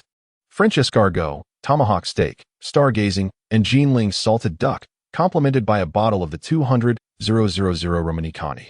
In this world of desolation, all societal norms were swiftly vanishing. Zhang Yi no longer adhered to culinary conventions. He indulged in whatever he desired, pairing flavors as he pleased. He could even consume caviar as a meal. This luxurious lifestyle, in the current global context, was likely unparalleled. The abrupt onset of the apocalypse meant that even the most powerful and affluent individuals were ill-prepared. For instance, Su Hao, whose father was a prominent tycoon in Tianhai City, succumbed just half a month into the apocalypse, as his wealth transformed into mere scraps of paper. And that corpulent old man lacked the survival skills necessary for such times. Meanwhile, in the shared apartment of Fang Yuqing and Lin Kairan, Fang Yuqing's mental state was unraveling as she angrily smashed objects and cursed Zhang Yi. Under normal circumstances, she might not have reacted with such fury. Yet now, witnessing Zhang Yi's blissful existence felt akin to seeing paradise. The warmth and comfort of his home, coupled with an abundance of gourmet food, were the most precious commodities in this icy apocalypse. A paradise so close yet utterly inaccessible drove her to a state of utter disbelief. Zhang Yi, that detestable scoundrel. Who do you think you are to insult me? If it weren't for this snow disaster, I wouldn't even spare you a glance. Fang Yuqing spat through gritted teeth. On the nearby sofa, Lin Kairan observed her with a glimmer of disdain in her eyes. Wasn't it precisely because of your past indiscretions that we couldn't be enjoying Zhang Yi's sumptuous meals in the warmth of his fireplace? Fang Yuqing snorted in disdain. What was he, after all? Merely someone with a house and some savings. I, Fang Yuqing, aim to marry into a wealthy family and become a rich wife. Lin Kairan frowned. Yet now, with Zhang Yi possessing such an abundance of food and a fireplace for warmth, he was far superior to any wealthy heir. She glanced out the window. The snow continued to fall, showing no signs of abating. Recent news updates on her phone indicated that the entire world was enveloped in an icy grip. She voiced her concerns. Will this snow disaster persist indefinitely? The few remaining official channels on television continued to encourage the populace. Experts, clad in thick down jackets, shivered as they proclaimed that the calamity would soon pass. We, the people, are strong. Perseverance leads to victory. Yet, amidst the current reality, there was no sign of relief from the disaster. Lin Chiron hugged herself tightly, fearing that if the snowfall continued unabated, they would either freeze to death or starve within their home. Her words instantly transformed Feng Yuqing's anger into dread. They had been trapped indoors for 10 days, 10 days that felt longer than a decade. Unless one had experienced such a situation, it was impossible to comprehend the torment. It could even drive a person to madness. Even though Feng Yuqing and Lin Chiron presented themselves as the archetypal green tea bitches, they were still fragile women in their 20s. Faced with the relentless snow that showed no signs of stopping, thoughts of death crept into their minds. Feng Yuqing curled up on the sofa, her thoughts drifting to Zhang Yi's warm and well-stocked home. She lamented bitterly, "This is so unfair. Why should Zhang Yi enjoy such comfort while I, with my beauty, must suffer so miserably?" Lin Chiron cast a sidelong glance at Feng Yuqing, but said nothing. She wrapped herself in a blanket and pulled out her phone, searching through her contacts for Zhang Yi. Soon, Zhang Yi received a message from Lin Chiron. He was savoring the finest red wine alongside a lavish meal when he noticed the incoming message, a smirk dancing in his eyes. In this apocalypse, the sight of their struggles was far more entertaining than any film. Zhang Yi glanced at Lin Chiron's message. "Zhang Yi, I just saw you berate Feng Yuqing, and I couldn't be happier for you. I've always hoped you would see through her true nature. Wonderful. Congratulations on your awakening." Zhang Yi chuckled. Truly, what a superficial friendship. She had quickly betrayed Feng Yuqing. Yet this was to be expected. As the saying goes, birds of a feather flock together. Neither Lin Chiron nor Feng Yuqing was a paragon of virtue. Lin Chiron continued, "I felt a pang of sorrow watching you pursue Feng Yuqing all this time. Zhang Yi, I've actually liked you for a long time, did you know? Now that you no longer want Feng Yuqing, let us be together." Zhang Yi nearly spat out his red wine in shock. Goodness, this woman is refreshingly blunt. He shook his head, astonished at the absurdity of reality. It seemed these past 10 days had been quite unbearable for her. Previously, Lin Chiron had been dismissive of Zhang Yi. Although her circumstances were not particularly impressive, it did not deter her from perceiving herself as a goddess. Now, witnessing Zhang Yi reject Feng Yuqing while reveling in a life of luxury, she was eager to exploit the opportunity. Chapter 35, Superficial Sisterhood. Zhang Yi sighed, wondering if this woman truly believed he was a scavenger. While Feng Yuqing might be a green tea bee, at least she understood how to be coy and adorn herself. What did Lin Chiron have to offer besides her self-obsession and desperation? Yet, driven by a sense of morbid amusement, Zhang Yi replied with a mischievous smile, "Oh, is that so? But I just gave Feng Yuqing a severe reprimand. You two are such close friends. Wouldn't it affect your relationship if you were to pursue me?" Lin Chiron's eyes lit up, sensing an opportunity. Without hesitation, she replied, "Friends? We are merely cohabitants." To gain Zhang Yi's trust, she began to divulge Feng Yuqing's dark secrets. "You have no idea how much I disdain her. This woman is incredibly lazy. These past few days, she claimed to be cold and wouldn't even go to the bathroom. She resorted to using a water bottle to urinate. Utterly disgusting. Don't be fooled by her innocent facade. She frequents nightclubs to find men. If she encounters a wealthy heir, she will do everything to cling to him. If money runs low, she resorts to selling herself. Otherwise, how could she afford all those cosmetics and designer bags on a mere 5,000 monthly salary? Just one night could earn her 1,500. How disgraceful. Humph. I have no respect for such a woman." She gritted her teeth, increasingly convinced that this world was utterly absurd. Fortunately, he is not foolish. Although he pursues Feng Yuqing, he is not pitifully subservient like Zhou Peng. Lin Chining, in an effort to gain Zhang Yi's trust, continues to divulge scandalous secrets about Feng Yuqing. Despite her pretense of innocence, she has had several abortions. During her university years, she allowed several contractors to support her for 4 years. Zhang Yi silently observed her, recording her words. Lin Chining clearly harbored deep-seated resentment towards Feng Yuqing, as the latter's charm and beauty overshadowed her own, relegating Lin to a mere supporting role. In this world, how many women willingly accept the role of a mere background figure? Otherwise, why do the beautiful goddesses in college often have friends who are unattractive and overweight? After venting her frustrations towards Feng Yuqing, Lin Chining turned her affections back to Zhang Yi. "Zhang Yi, do you have any idea how it has pained me to watch you pursue Feng Yuqing all these years? Now, I finally have the chance to confess my feelings. Please let me be your girlfriend. I promise to love you well. Besides, you must be feeling lonely at home, right? Having a woman around could be quite beneficial. Lin Kai-ning was implicitly suggesting that if she were allowed into Zhang Yi's home, she would comply with any of his whims. Unfortunately for her, Zhang Yi had no interest in such company. He promptly forwarded their conversation to Fang Yuqing and said to Lin Kai-ning, "While I am flattered, let us consider this matter closed." Lin Kai-ning, undeterred, pressed on, "Why? Do you not need a woman now?" Zhang Yi, suppressing his disgust, replied, "I do like women, but you are simply too unattractive." With that, he silenced his phone and set it aside. Upon hearing Zhang Yi's voice message, Lin Kai-ning's face flushed with anger. How dare he call her ugly? This was a grievous slander. Each time she posted her carefully edited photos online, countless admirers hailed her as a beauty. Just as Lin Kai-ning seethed with indignation, an angry scream pierced the air. "Lin Kai-ning, you wretched woman!" Fang Yuqing, having seen Lin's disparaging remarks, exploded in fury. The two women engaged in a fierce struggle, pulling each other's hair and grappling until they were spent, yet their glares remained venomous. Were it not for the bitter cold and the necessity of sharing a roof, they might have harbored thoughts of murder. Lin Kai-ning understood the situation all too well and felt an intense hatred for Zhang Yi.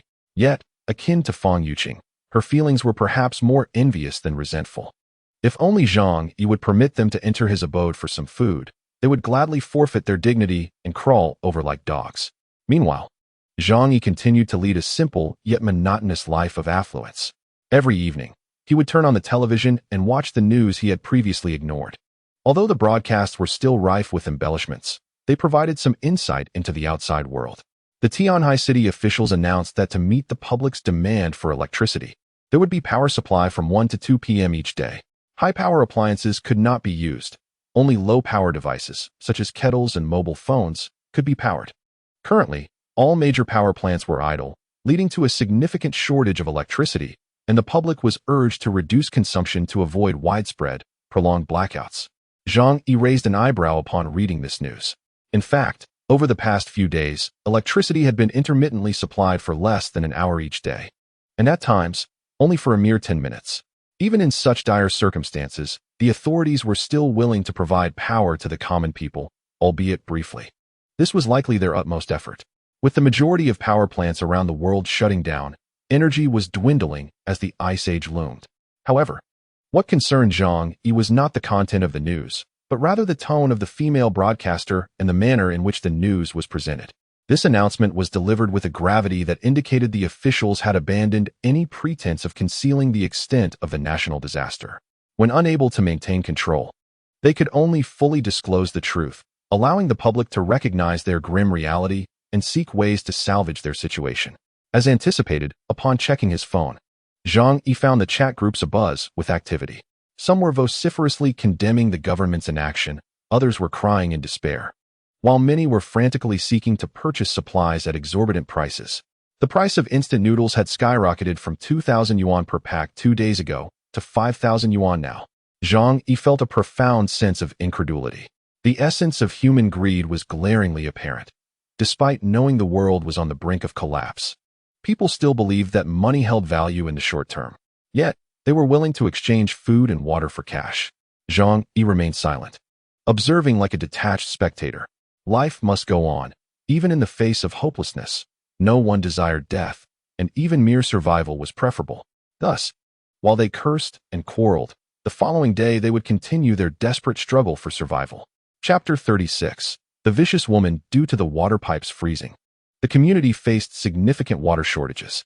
To obtain drinking water, residents had to brave the frigid temperatures of -70 degrees and venture to the first floor to collect snowmelt. Inside, temperatures hovered around -50 to 60 degrees, where the ice was as hard as cement.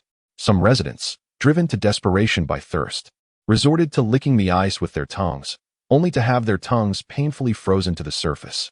During these days, Zhang Yi observed through surveillance that Qin Jinghao's men would frequently come to spy. Clearly, they believed Zhang Yi would eventually venture out for water, intending to take the opportunity to eliminate him. However, after many days, they had yet to see Zhang Yi emerge from his home. They could not fathom the abundance of supplies within his dwelling. As long as he willed it, He could live comfortably in that room until his last breath. Is Chen Jinghao still alive? He must be quite resilient, Zhang Yi mused. An arrow had struck Chen Jinghao's lower leg, and without effective treatment, it was certain to become incapacitated. Furthermore, due to infection, his life was likely in jeopardy. In such extreme cold, even the slightest injury could induce a high fever. For him to survive would be nothing short of miraculous. Could it be that the extreme cold prevented the virus from surviving, thus allowing him to live? Zhang Yi, lacking medical knowledge, could not ascertain the reason for Chen Jinghao's continued existence. Yet, he was indifferent to who lived or died outside, as it bore little consequence for him. Chen Jinghao's demise was merely a matter of time. The next morning, Zhang Yi awoke, bleary-eyed, and reached for his phone. His daily routine had become checking messages in chat groups and browsing forums to gauge the outside world, a source of great amusement amidst the apocalypse. Observing others struggling in the harsh cold while he enjoyed a life akin to paradise provided Zhang Yi with immense satisfaction. At least it alleviated his boredom and occasional loneliness. Compared to those who perished from the cold and hunger or teetered on the brink of death, he felt immeasurably fortunate. Upon unlocking his phone, he was surprised to find messages from Fang Yuqing and Lin Kai Ning awaiting his attention. Fang Yuqing, Zhang Yi, I'm sorry. I may have been too cold yesterday, which affected my mood. I shouldn't have taken it out on you. You are correct. In the past, I was overly naive and lacked discernment, failing to recognize those who genuinely cared for me. It is only now that I realize the one who has always treated me the best is you. Indeed, I have a deep affection for you within my heart. Will you forgive me? Let us live together harmoniously from now on. I desire to be your woman. Living alone, you must feel loneliness as well. I can come to keep you company, ensuring you are not solitary in these dire times. Zhang Yi couldn't help but feel a twinge of emotion. The once aloof Fang Yuqing, who had always projected an air of superiority, had finally cast aside her dignity and arrogance in the face of calamity. Even when faced with Zhang Yi's merciless mockery, she was compelled to abandon her pride and seek his favor. How pitiful! Zhang Yi shook his head, reflecting on his past folly. Had he known she was this kind of woman, he would not have hesitated to engage with her. Fang Yuqing, such a worthless character, pretended to be a refined goddess while being undeniably base. Despite her inherent lack of worth, she feigned purity. He was a man of inherited skills. If necessary, he had numerous tools at his disposal from the alternate realm, high-end products developed in the land of cherry blossoms. Alas, it was not his desire. It was merely that the Walmart warehouse was excessively well-stocked. After closing Fang Yuqing's chat interface, Zhang Yi opened Lin Kai Ning's. This woman was even bolder than Fang Yuqing. Perhaps she was aware that her looks pale in comparison to Fang Yuqing's, realizing that in a competition, she stood at a disadvantage. Therefore, she sent several suggestive selfies. Compared to Fang Yuqing, she was far more uninhibited. Had this been in the past, such actions would have led to her social demise. He knew that after witnessing the comfort of his home, both women would go to any lengths to gain entry into his life. But what of it? Zhang Yi had invested heavily in fortifying his home, preparing for any eventuality. They had already cast aside their dignity, pleading before him, especially Lin Kai Ning, who had captured every possible angle and pose for her photographs. Zhang Yi even found himself wanting to laugh upon seeing her pictures. What a humiliation! Although she currently lacked the time and energy to beautify herself, her looks and figure were somewhat lacking, yet she was still a woman. Did she not care for her own pride? The two women grew increasingly resentful. Their current existence felt akin to hell, enduring not only hunger, but also the biting cold. Zhang Yi's home was their final hope. Fang Yuqing gritted her teeth, a fierce glint in her eyes. If all else failed, she would charge into his home. She was determined to live there. She could no longer endure starvation. If necessary, it would not matter if she had to eliminate Zhang Yi. As long as she could reside in his home, she would do anything. Yet, despite these thoughts, she was still a woman. If she were to storm Zhang Yi's residence, she would surely be no match for him. With this in mind, Fang Yuqing cast a cold glance toward the neighboring unit. She and Lin Kai Ning had severed ties. Their once close friendship was now irrevocably shattered. However, Fang Yuqing required assistance. Thus, she approached Lin Kai Ning and declared, "That despicable Zhang Yi has the audacity to watch us suffer from hunger and cold without allowing us into his home. We cannot remain passive any longer. Such a splendid house is not suited for him. Let us devise a plan to seize his home." Lin Kai Ning's eyes sparkled with ambition upon hearing Fang Yuqing's suggestion. If begging Zhang Yi yielded no results, then they must resort to cunning and thievery. All right, I agree with your plan. Fang Yuqing's contempt for Zhang Yi deepened. He did not deserve to reside in such a fine dwelling. He should be cast out, left to freeze, or be devoured by wild dogs. It was only fitting that they should inhabit his home. Chapter 37. The assault on the door fueled by hatred for Zhang Yi and a yearning for his home. The two former friends temporarily united in their cause. However, they needed to strategize on how to seize Zhang Yi's property. Even if they attempted to rob it, they were unlikely to overpower him. They would require assistance from others. In their current state of cold and hunger, they stood no chance against Zhang Yi, who was invigorated and well-fed. Lin Kai-ning gritted her teeth and suggested calling upon a few neighbors for help. Fang Yuqing shot her a disdainful look. Are you foolish? Even if Zhang Yi possesses a bounty of supplies, it would not suffice to share among so many. The fewer who know of our plan, the better. Lin Kai-ning anxiously asked, what do you propose we do then? Fang Yuqing, with a sense of triumph, replied, we can summon Zhou Peng. He is my loyal follower, utterly devoted to me. Although Zhang Yi had also sought Fang Yuqing's favor, he possessed a modicum of intelligence that prevented her from manipulating him at will. In contrast, Zhou Peng was entirely devoid of such wisdom. He would go to any lengths for her. Thus, Fang Yuqing intended to enlist Zhou Peng's aid in seizing Zhang Yi's home. Lin Kai-ning clapped her hands in approval. What a splendid idea. That devoted fool is indeed useful. Fang Yuqing immediately contacted Zhou Peng. At that moment, he was emaciated with hunger. As an employee of the warehouse, he had once had ample food, but most of it had been given to Fang Yuqing. Unbeknownst to him, she was merely toying with him, yet he felt self-righteous, believing his sacrifices would eventually win her love. Upon receiving Fang Yuqing's call, he was filled with excitement, momentarily forgetting his hunger and cold, and hurried over. Upon his arrival, Fang Yuqing approached him with a woeful expression, lamenting how Zhang Yi had treated her so poorly. Woe is me. Zhang Yi is nothing but a brute. I merely asked him for some food, and he demanded I sleep with him. Zhou Peng, you know I am not that kind of woman. Zhou Peng, witnessing her tearful demeanor and recalling how she had sought him out first, felt an overwhelming sense of joy. See, why does she come to me when in trouble? It signifies my special place in her heart. This must be love. Zhou Peng believed this was his moment to showcase his masculinity, thinking he might even win her over entirely. He thumped his chest and declared, that Zhang Yi is truly despicable. How dare he treat you this way? I will not rest until I make him pay. Fang Yuqing and Lin Kai-ning exchanged knowing glances, thinking to themselves, this devoted fool is easily swayed. They had prepared numerous lines, but Zhou Peng eagerly took on the task of dealing with Zhang Yi.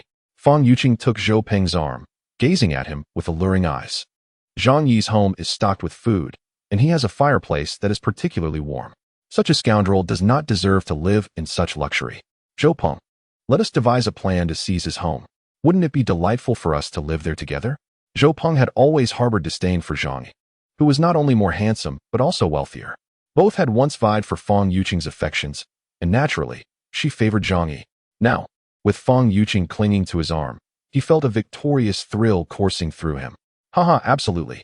Rest assured, this task is in my capable hands.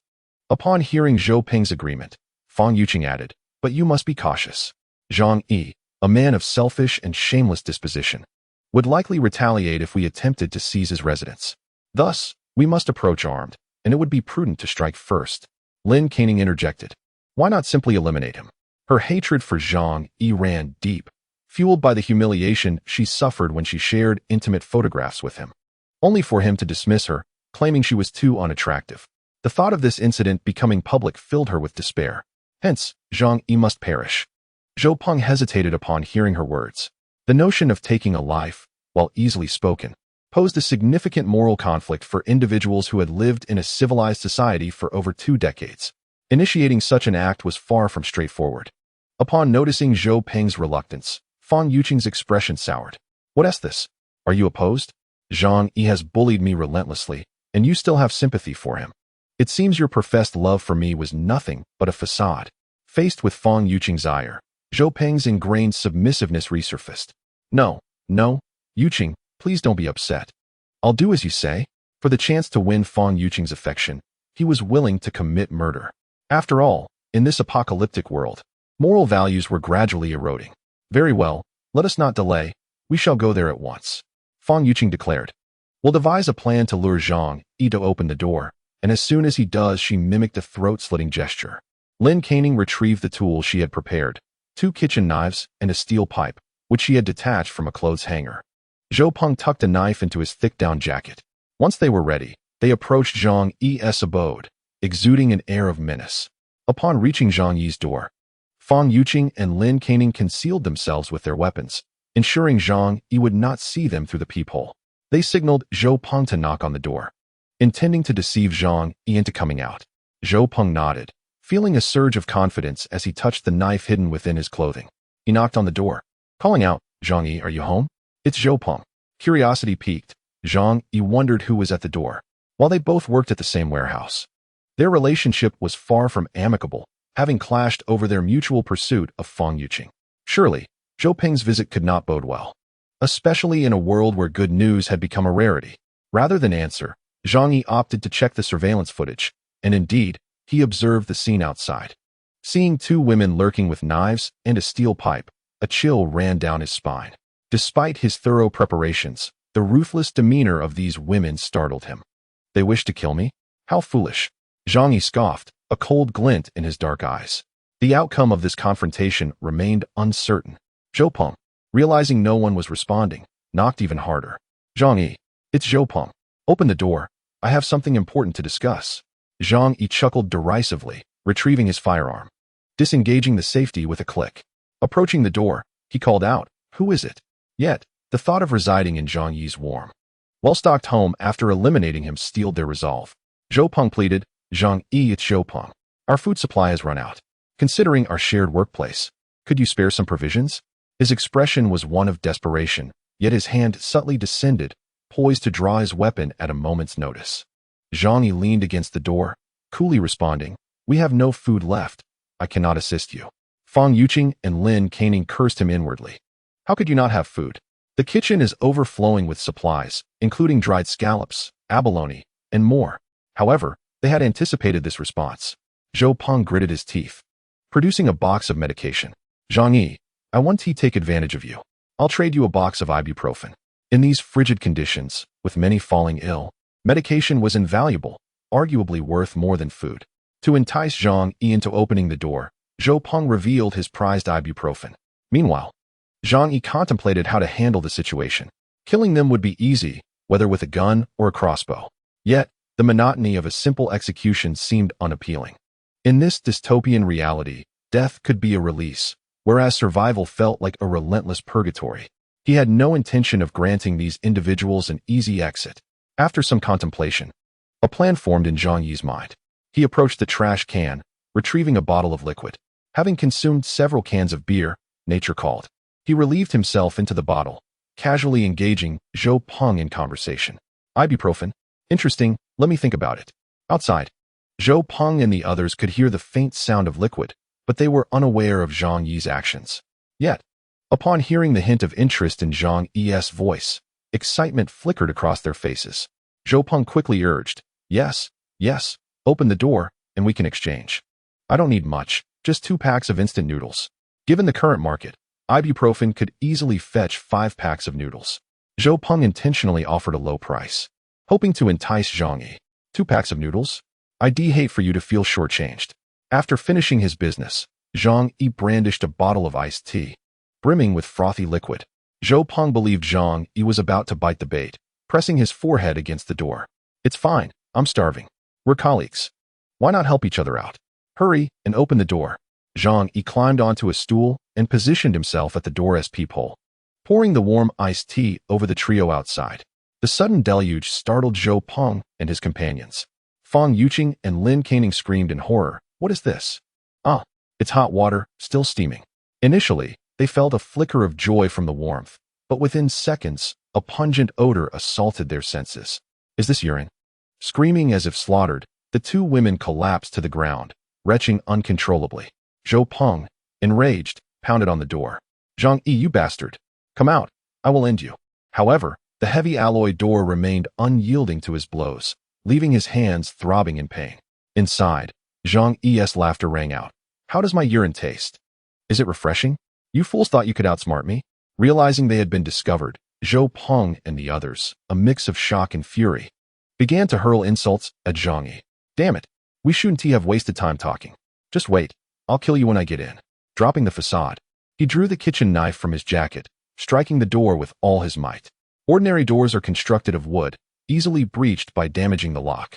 However, Zhang Yi's door was a solid, alloyed structure, capable of withstanding an RPG's impact. Zhou Peng's strike landed upon the steel surface, producing no effect whatsoever. The door remained unyielding, and an immense recoil force sent the kitchen knife flying. The blade grazed past Zhou Peng's head, leaving a long gash in its wake.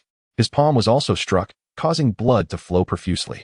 A small tidbit of biological knowledge. Human skin is particularly vulnerable in winter, and the sensation of pain is intensified. Zhou Peng was left in a state of shock. Had the knife veered even slightly, it would have cleaved into his face. However, his stupor was swiftly shattered by the sharp pangs of pain. "Ah!" he cried out. The two women, witnessing this, were gripped by fear and abandoned Zhou Peng. Fleeing in haste, Zhang Yi, observing the scene from within the room, weighed his handgun in his hand, contemplating whether to step outside and deliver a bullet to each of them. While he did not wish to necessarily kill them, inflicting some harm would ensure their suffering in this frigid apocalypse. Yet, after a moment of reflection, he abandoned this notion. Why? Because outside lurked 3 rabid dogs. Although there was a significant chance he could injure them, there remained an infinitesimal risk of being killed himself. Zhang Yi would never jeopardize his own safety for a moment of recklessness. Indeed, he was the king of survival. With his life so comfortably maintained, there was no need for impulsive actions. It's fine, he thought. I shall outlast them here. Let us see how many days they can endure in this desolate world. Just moments ago, he had narrowly escaped death, and even now he felt a lingering dread. Meanwhile, Fang Yuqing noticed the urine dripping onto her sofa and let out a shriek. "Ah, get off. Who told you to sit on my sofa?" Chapter 39, The Stench Bomb. Fang Yuqing lamented her sofa, repulsed by Zhou Peng's urine-soaked state, as he had taken the brunt of the splatter at the door. She immediately yelled at him to refrain from sitting on the sofa. Zhou Peng felt utterly wronged. After all, it was Fang Yuqing's suggestion that had led him to confront Zhang Yi. Now, drenched in urine, shivering from the cold, and bearing wounds, he found her treatment of him quite unjust. Nonetheless, as a devoted admirer, he soon rationalized her anger. She had a point.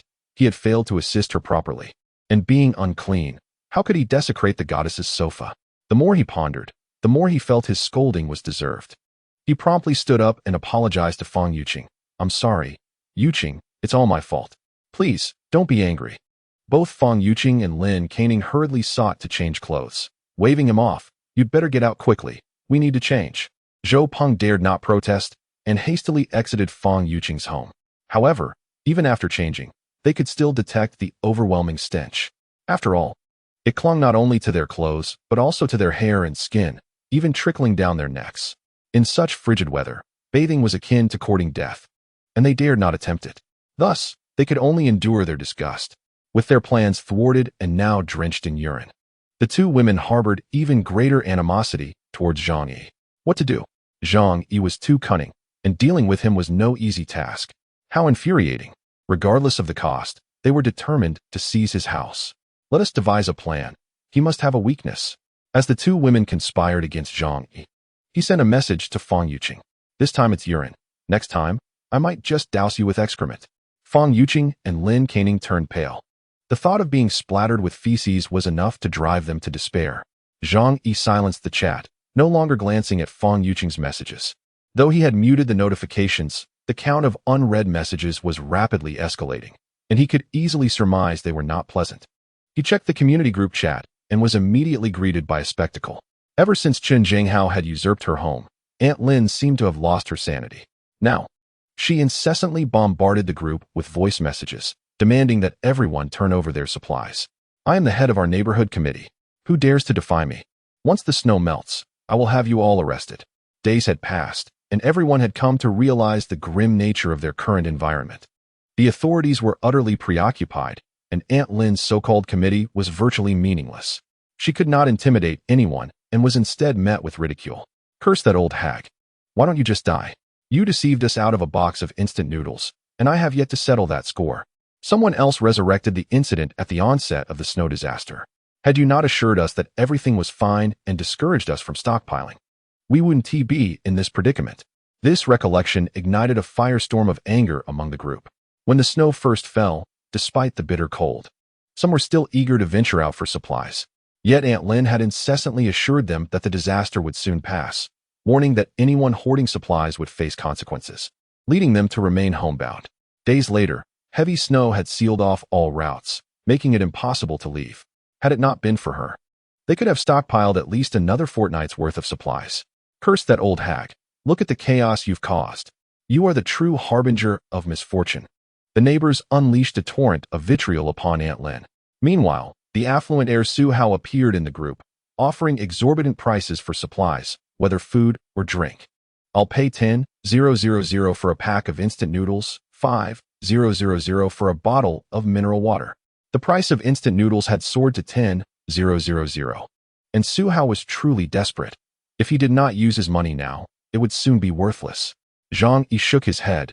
Even at such a time, there were still those who thought to buy goods with money. Just as Zhang Yi finished his thought, someone immediately chimed in. I have some food at home. I can sell it to you. Zhang Yi was left speechless. It seemed that regardless of the circumstances, there would always be those so driven by greed that they would risk their lives for money. Even when hope appeared to be a distant flicker, some were still gambling, betting that this snow disaster would not last long. But only Zhang Yi understood that this calamity would endure far longer than anticipated. Even after the snow ceased, the world would require a protracted period to recover. Money, in such times, was less useful than scrap paper. At least scrap paper could serve a practical purpose. As this thought crossed his mind, a wicked idea emerged. He had an abundance of toilet paper in his warehouse, while his neighbors likely possessed far less. If their supply of toilet paper ran out, how would they manage? He quickly shook his head. In a time when they could scarcely find enough to eat, they would likely not have much to excrete. However, this also hinted that the fragile peace they were currently maintaining was about to shatter. Zhang Yi knew that once food was entirely exhausted, humanity would devolve into terrifying beasts. The following day, Fang Yuqing and Lin Caning returned to Zhang Yi's door, knocking desperately. They pleaded from outside, hoping Zhang Yi would allow them entry, claiming they were on the verge of freezing to death. Zhang Yi paid them no mind. Freezing to death? That was precisely what he wished to witness. Peering through the surveillance camera, he saw that they had even brought umbrellas. It appeared the incident of urine splattering had left them psychologically scarred. Nevertheless, Zhang Yi was not foolish enough to let them in. If he guessed correctly, they were armed with knives, prepared to kill him and seize his home and supplies. Zhang Yi pondered for a moment before opening the spatial portal. His warehouse contained many miscellaneous items that were of no use to him, which he had collected over time. After all, his spatial realm was ample, and he need not worry about space constraints. Unexpectedly, it has come into play now. He retrieved 2 stink bombs from the toy area within. These toys were meant for pranks. Once ignited, they emitted an exceedingly repugnant odor, which was notoriously difficult to wash away with water or detergent. Listening to the voices of Fang Yuqing and Lin Caning outside, he chuckled mischievously and made his way over with the stink bombs in hand. Chapter 40. Gunshots. Zhang Yi ignited the stink bomb and swiftly tossed it through the shooting hole above the door. Upon landing, the stink bomb erupted into a thick cloud of black smoke, and the acrid stench rapidly permeated the corridor. Upon inhaling the foul odor, Fang Yuqing and Lin Caning felt as though they had opened a can of feces sealed for a decade, prompting them to retch uncontrollably. What is this? Ugh, Zhang Yi, how shameless you are. The stench in the corridor intensified, compelling the 2 women to flee. Although the air could circulate, the building had been equipped with a specialized air filtration system during construction, preventing any unpleasant odors or harmful air from entering. Watching the 2 women stumble and vomit through the surveillance, Zhang Yi burst into laughter. However, soon after, he received a complaint from a neighboring resident.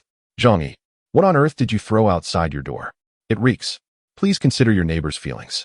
His neighbors were a young couple who had moved in 2 years ago.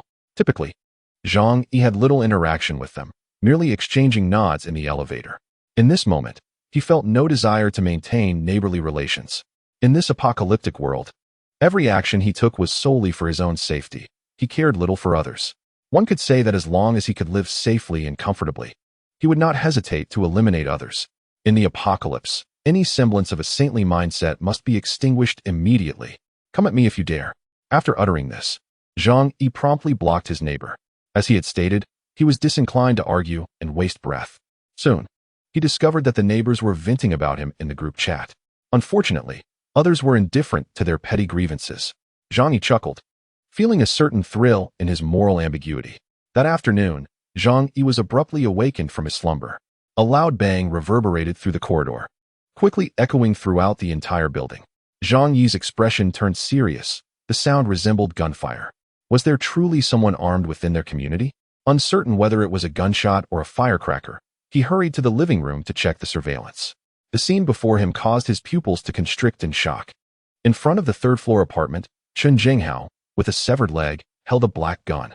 The cold, dark gleam of it could easily send shivers down one's spine.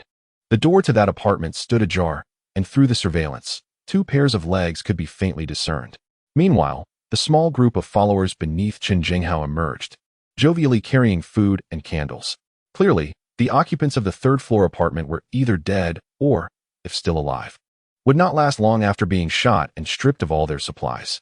Together, they could temporarily raise the temperature in the corridor, preventing it from becoming too cold. No one could survive without water, thus this activity took place daily.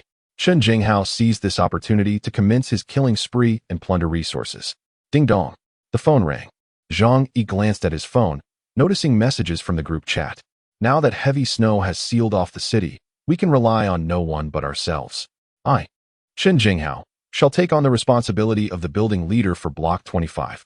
From now on, everything here will be dictated by me. If you obey, I can ensure your survival. Anyone who dares to be a hero, beware. Following this, Chen Jinghao sent 2 images, one of the gun he wielded, and the other depicting the third-floor resident lying in a pool of blood. The once chattering group fell into a profound silence, stunned by the brutal scene. It was certain that the hearts of most residents were filled with fear. In times of peace, they had never witnessed such horrors. Indeed, they could scarcely even conceive of it. Yet now, the bloody reality lay before them. In this building, isolated by the snowstorm, others had become their hell. No one dared to contradict Chen Jinghao. All were afraid for their lives.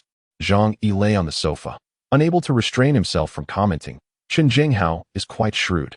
No wonder he thrives in society. Chen Jinghao employed a blend of intimidation and persuasion, not merely terrorizing the residents of the building. After all, he possessed only 1 gun, and the number of bullets was uncertain. Zhang Yi understood that the count was likely limited, given the stringent regulations surrounding firearms in the country. He had once paid a hefty sum to acquire just 100 bullets. Furthermore, Chen Jinghao's followers numbered only 5 or 6, with over 50 households in the building, totaling more than 100 individuals. Should they be pushed to their limits, a lone cripple could not withstand their wrath. Thus, a combination of intimidation and false promises was the optimal strategy to ensure compliance among the residents. Human nature has always been governed by the fear of death. Even if they understood that Chen Jinghao could kill the residents of the 3rd floor today, tomorrow they could very well be next, they still harbored a glimmer of hope. For instance, those living on higher floors believed that since Chen Jinghao had targeted the 3rd floor today, he would not reach their level for at least another month. Therefore, they felt no need to fight back, convinced that those below would inevitably resist. And so it continued. Meanwhile, those on the 4th floor speculated that Chen Jinghao might not follow any particular order in his killings. They concluded that resisting would only lead to their demise. It was better to remain passive at home, hoping others would perish first. Zhang Yi shrugged. Such matters bore no relevance to him. While others feared Chen Jinghao, he felt no trepidation. Should Chen Jinghao dare to appear at his door, his fate would rest entirely in Zhang Yi's hands. As for whether the other neighbors lived or died, it was of no concern to Zhang Yi. They chose to bury their heads in the sand, unwilling to resist. Zhang Yi had no interest in playing the martyr, sacrificing himself to save others. At that moment, his phone suddenly erupted with a flurry of urgent notifications. Zhang Yi picked up his phone and was met with hundreds of new messages. He realized he had been added to a new group. Out of curiosity, he entered to discover that the residents had formed yet another chat, this time without Chen Jinghao and his entourage. It seemed that the death threats issued by Chen Jinghao had prompted some individuals to seek warmth and solidarity. Chapter 41.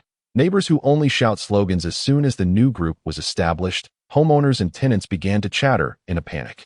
Chen Jinghao is a devil. He has robbed 3 households, breaking in without hesitation. The young couple in 301, brimming with defiance, were shot dead on the spot. The other two households, 302 and 401, surrendered their food and supplies out of sheer terror. Without provisions at home, are we merely waiting to die?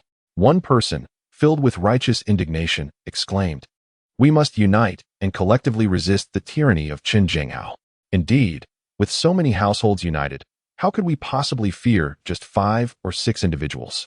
As long as we stand together, they are hardly a threat. Some have raised concerns, stating, "But they have guns." What difference does a gun make? How many bullets can one gun hold? If we charge at them en masse, they would be utterly unable to withstand our onslaught.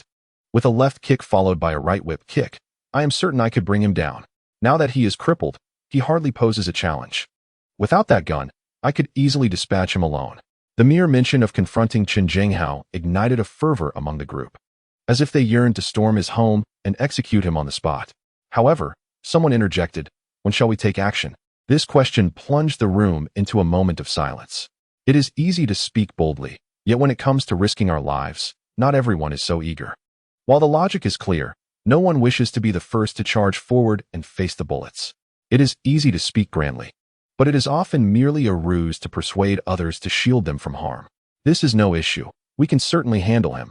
After all, he is a desperate criminal, flanked by a few thugs. We must proceed with caution. Indeed, acting recklessly is the behavior of a fool. We should rely on our wits to achieve victory. Zhang Yi scoffed. Just moments ago, they were declaring Qin Zhenghao a negligible foe, with talk of left kicks and right whip kicks against him.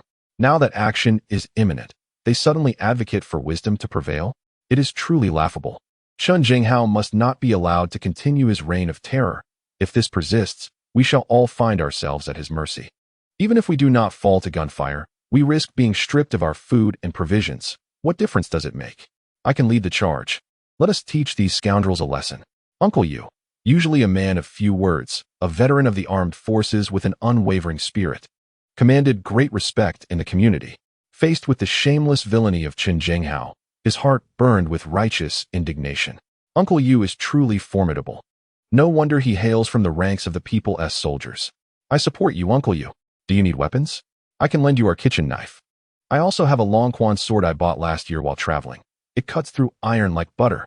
Here, take it. Qin Zhenghao is but a cripple, Uncle Yu. If you seize the opportunity to ambush him from behind, he won't stand a chance. The crowd rallied around Uncle Yu, showering him with praise and suggestions. Yet, none volunteered to accompany him in confronting Qin Zhenghao. Uncle Yu found himself at a loss for words. With 5 or 6 men and guns at their disposal, it was clear that he could not face them alone. At the very least, a dozen young men must join him for safety. Having served in the military, he possessed some skills and could lead the charge. The adult males in the vicinity fell silent. Meanwhile, the women such as Feng Yuqing, whose households lacked adult males, were invigorated. Yes, we women may be frail and powerless against such scoundrels. Men from Building 25, now is the time to showcase your masculinity. You are all exceptional men. You must succeed. It is your moment to demonstrate chivalry. We hope you succeed in protecting us delicate women. The adult males among the homeowners were far from pleased. Some were unmarried, living alone or sharing accommodations with friends. They could confront the villains. But seeing the women's attitudes made it clear they were expected to shoulder the responsibility. This did not sit well with the men. Absolutely not. You've always prioritized women. Now, when danger looms, you expect us to go first? Why should we? They demanded equitable treatment, insisting that if any action were to be taken, it should be a collective effort. You boast about your prowess online. Why not confront Qin Zhenghao directly? I can risk my life, but I will only protect my own wife and children. The women, witnessing the men's reluctance to confront Qin Zhenghao, began to berate them. Are you even men? Isn't this precisely the moment for you to stand up? Forcing women to take risks. How dare you say that? You are pathetic. It's disgusting. I will never marry a man like you. Originally, the homeowners group was meant to discuss how to address the threats posed by Qin Zhenghao. Yet, inexplicably, the conversation devolved into a quarrel over who should confront him, culminating in a conflict between the sexes. Zhang Yi observed in disbelief. This scenario mirrored events from his past life, which was precisely why Qin Zhenghao had succeeded in slaying half the residents of the building, subsequently managing them with a mere gun. When faced with death, they would simply close their eyes, too terrified to resist. Uncle Yu, seeing the turmoil, urgently called for calm in the group. Let us not quarrel. Addressing Chen Jinghao is our foremost concern. Among the group was a female homeowner residing on the 7th floor. Lu Tiantian, a 22-year-old recent graduate who spearheaded the verbal clashes. Whenever a male spoke, she would swiftly respond with fierce retorts. Even when kind-hearted Uncle Yu spoke, she hastily typed a response. What are you pretending to be a good person for, Uncle Yu? You've served in the military and are capable. In times like these, you should be the first to charge forward. With so many men in our building, if we trade blows, others will be safe. In today's society, it is clear that we women are more valuable. Your only role as men is to serve us. I hope the pathetic men in this group remember this, and that I won't have to repeat myself. Lu Tiantian's comments were met with ridicule from the male homeowners. It's the end of the world. Who still indulges these little princesses? Do you really think you're special? You expect us to risk our lives to protect you? Uncle Yu was left speechless. He could not comprehend why his genuine concern was met with such disdain. Having said little, he found himself outmatched in debate and chose to remain silent. Zhang Yi, observing the chat, found the exchange entertaining, akin to a humorous performance. After all, there were limited forms of entertainment available. In summary, his conclusion was simple. The vast majority of those in this homeowners group were deserving of their fates. The verbal conflict intensified, perhaps due to pent-up frustrations, as everyone seized the opportunity to vent. Malicious and vile words filled the chat, becoming unbearable. Ultimately, they forgot the original purpose of forming the group. Setting his phone aside, Zhang Yi retreated to the kitchen. Although the otherworldly space offered many ready-made meals, he occasionally craved the satisfaction of cooking. He extracted fresh ingredients from the otherworldly realm. Potatoes, scallions, ginger, and garlic appeared as if freshly unearthed. The beef brisket was equally tender, its vivid red hue igniting an appetite. Walmart truly lived up to its reputation as a premier supermarket brand, offering unparalleled quality. Zhang Yi prepared a pot of braised potatoes with beef brisket, adhering to a method reminiscent of clay pot chicken, affixing some dough around the pot's edge. Once finished, the dough absorbed the broth, becoming exceptionally delectable. Upon picking up his phone, he discovered that Fang Yuqing and Lin Caning had once again sent him messages. This time, their voices were steeped in desperate pleas. Fang Yuqing and Lin Caning were crying profusely, evidently terrified by the recent acts of violence committed by Chen Jinghao. As two naive and vulnerable individuals, they were ill-equipped to confront such malevolence.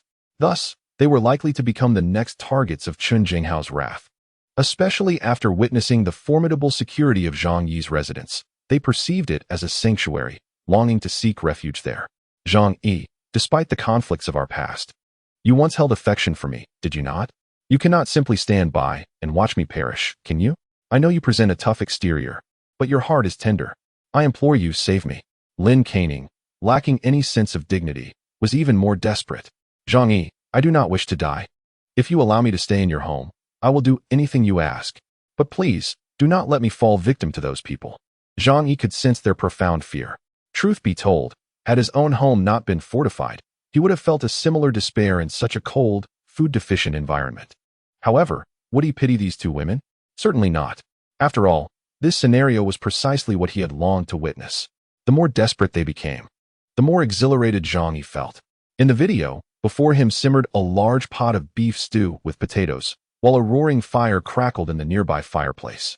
The atmosphere within the house was warm and serene, starkly contrasting with the raging blizzard and howling winds outside. For the two women, this was undoubtedly a significant provocation. They were not merely hungry, their very survival was in jeopardy.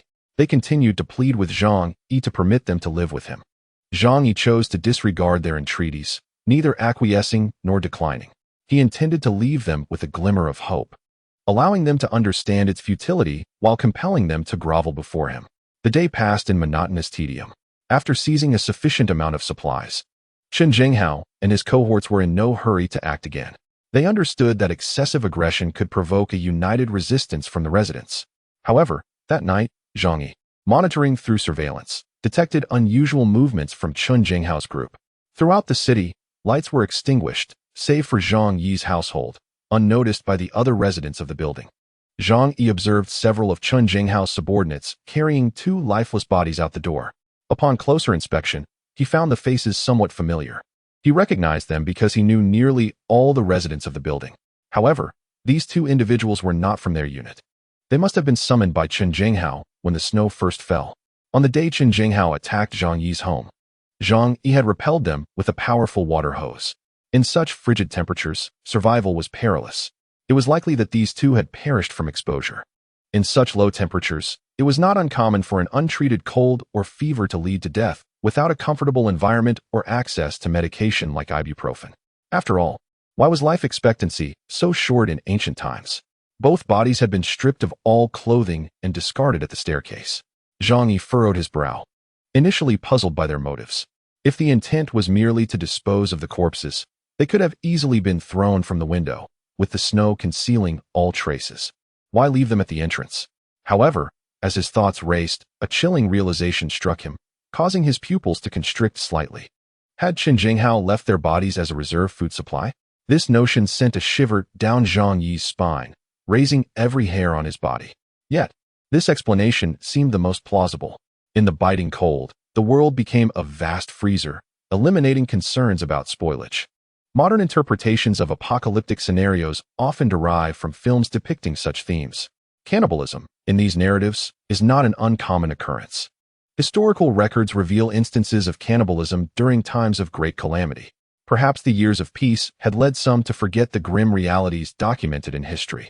Until the arrival of the apocalypse, Zhang Yi took a deep breath, his rapidly beating heart settling into a calmer rhythm. Compared to the average individual, he adapted to this reality more swiftly. After all, he had once endured an apocalypse and had been consumed as sustenance. He understood that when one reaches the end of their rope, hunger can drive humanity to commit the most brutal acts, consuming everything that can be eaten. Chen Jinghao was indeed a ruthless figure. While Zhang Yi held no fondness for that societal bully, he couldn't help but admire his resolve. Many comprehend the theory, but few can treat their fallen comrades as provisions before the food runs out without losing their humanity. Chapter 43. She grew anxious after Chen Jinghao murdered the occupant of Unit 301. The atmosphere in the building became palpably tense. The previously vocal crowd fell silent, no one daring to speak. It seemed Chen Jinghao had sensed this shift, realizing that residents were covertly forming a new owners group behind his back. However, such actions were impossible to prevent. He could only resort to threats and coercion within the owners group. With the situation so dire, everyone sought to survive. No one wished to resort to violence. If that guy from 301 hadn't attacked my people first, I wouldn't have had to kill him. After all, I'm not a demon.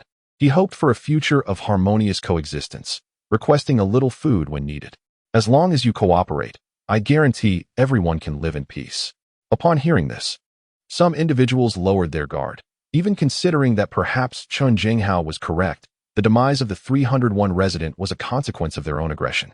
This phenomenon is known as Stockholm Syndrome, where victims feel gratitude toward their captors after receiving even the slightest kindness.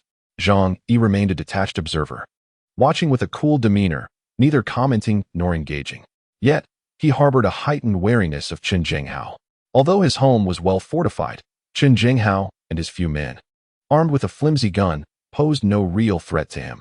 However, in an apocalyptic world, it was wise to exercise caution. If he truly provokes me, I shall find an opportunity to eliminate him, Zhang Yi remarked nonchalantly. This brief tranquility was shattered the following day. Despite the fear of Chen Jinghao keeping everyone indoors, the necessity of venturing out to procure water from the frozen ground compelled some to stealthily open their doors. Unfortunately, they were caught by Chen Jinghao's sentinels. The supplies pillaged on the first day had been consumed by the famished ruffians, and now, with bloodshot eyes, they regarded the entire building's residents as their prey. Capturing anyone meant a complete and merciless plunder. In the new group chat, urgent cries for help echoed. Zhang Yi opened the chat and couldn't help but smile. The one pleading was none other than Lu Tiantian, a resident of the 7th floor. Chen Jinghao resided on the 6th floor, directly beneath her. That morning, she had planned to sneak down in the darkness to gather snow for water, but was caught red-handed. She lived alone, and tidying up her space required little effort. She was already a target for Chen Jinghao and his associates. Moreover, having been confined for nearly half a month, both Chen Jinghao and his gang were feeling increasingly restless, contemplating the need to release their pent-up frustrations. With limited options at hand, they ceased to be picky. Thus, the group of young delinquents approached with wrenches and iron rods. Grinning widely, Lu Tiantian hurriedly shut her door, and in her desperation, She thought of seeking help from her neighbors. "Help me, everyone. They are breaking down my door. I beg you, I might be killed. Uncle Yu, please save me. Aren't you a veteran? They surely can't overpower you. We can't trust those people. They are too brutal. We must unite. If anything happens to me, you'll be next." Lu Tiantian's voice trembled in the group chat, frantically sending voice messages. However, just yesterday, she had spoken with arrogance, confronting the male residents of the building. Though Uncle Yu was kind-hearted, he wouldn't risk his life recklessly. Chen Jinghao had 5 or 6 men and firearms. Even a former soldier would struggle to contend with that. Had they reached a consensus yesterday to form a protective alliance, there might have been hope to intimidate their aggressors. The chill settled in Lu Tiantian's heart as she read Uncle Yu's response. She cried out, "You can't do this. Can't you protect a weak woman? What kind of men are you? If I die, I will haunt you all as a ghost." Initially, there was some sympathy for her plight, but as they realized she was shamelessly manipulating their morals, anger began to brew. Furthermore, considering Lu Tiantian's previous outburst against the men in the building, old grievances resurfaced. "Oh yes, we are all useless. You, little fairy, are so capable, surely. You don't need our help. Haha, you can fight, can't you? Weren't you yelling quite loudly yesterday? And yet here you are, begging for our rescue. You might as well die. If you do, you'll spare countless others the same fate." Laughter filled the chat, devoid of any sympathy for Lu Tiantian's dire situation, instead relishing her misfortune. Since Lu Tiantian's home had been raided, at least they felt safe for the time being. Faced with the icy mockery, despair enveloped Lu Tiantian. She turned to the female residents for help. "We are all sisters. There's little we can do in this situation. Stay strong. I support you spiritually. You must hold out, or if they break in, who knows what they might do." Some offered half-hearted reassurances, while others resorted to dark humor to frighten Lu Tiantian. After all, human suffering is rarely shared. Prolonged confinement and the threat of death had twisted many hearts. More and more people joined the chat, but the tone had shifted. "Sister, even if you die, take someone down with you. At least you'd be doing a service to the community." "Exactly, since your home has been robbed. You probably can't survive anyway. You might as well take someone with you." Lu Tiantian trembled in anger, wanting to say more when suddenly, the door was kicked open with a loud bang. In Zhang Yi's home, watching the surveillance footage, he saw Lu Tiantian scream, only to be dragged out by several young delinquents. Even in this cold weather, they haven't forgotten to exercise. Their energy is astonishing. Zhang Yi mused. Yet, it made sense. In the current predicament, no one knew when their time would come. And as life nears its end, the instinct to pass on one's genetic legacy becomes paramount. Zhang Yi took a bite of a chocolate bar and remarked to the surveillance screen, "In this temperature, any exposed skin is at risk of life-threatening harm." Chapter 44. Why should I share my resources?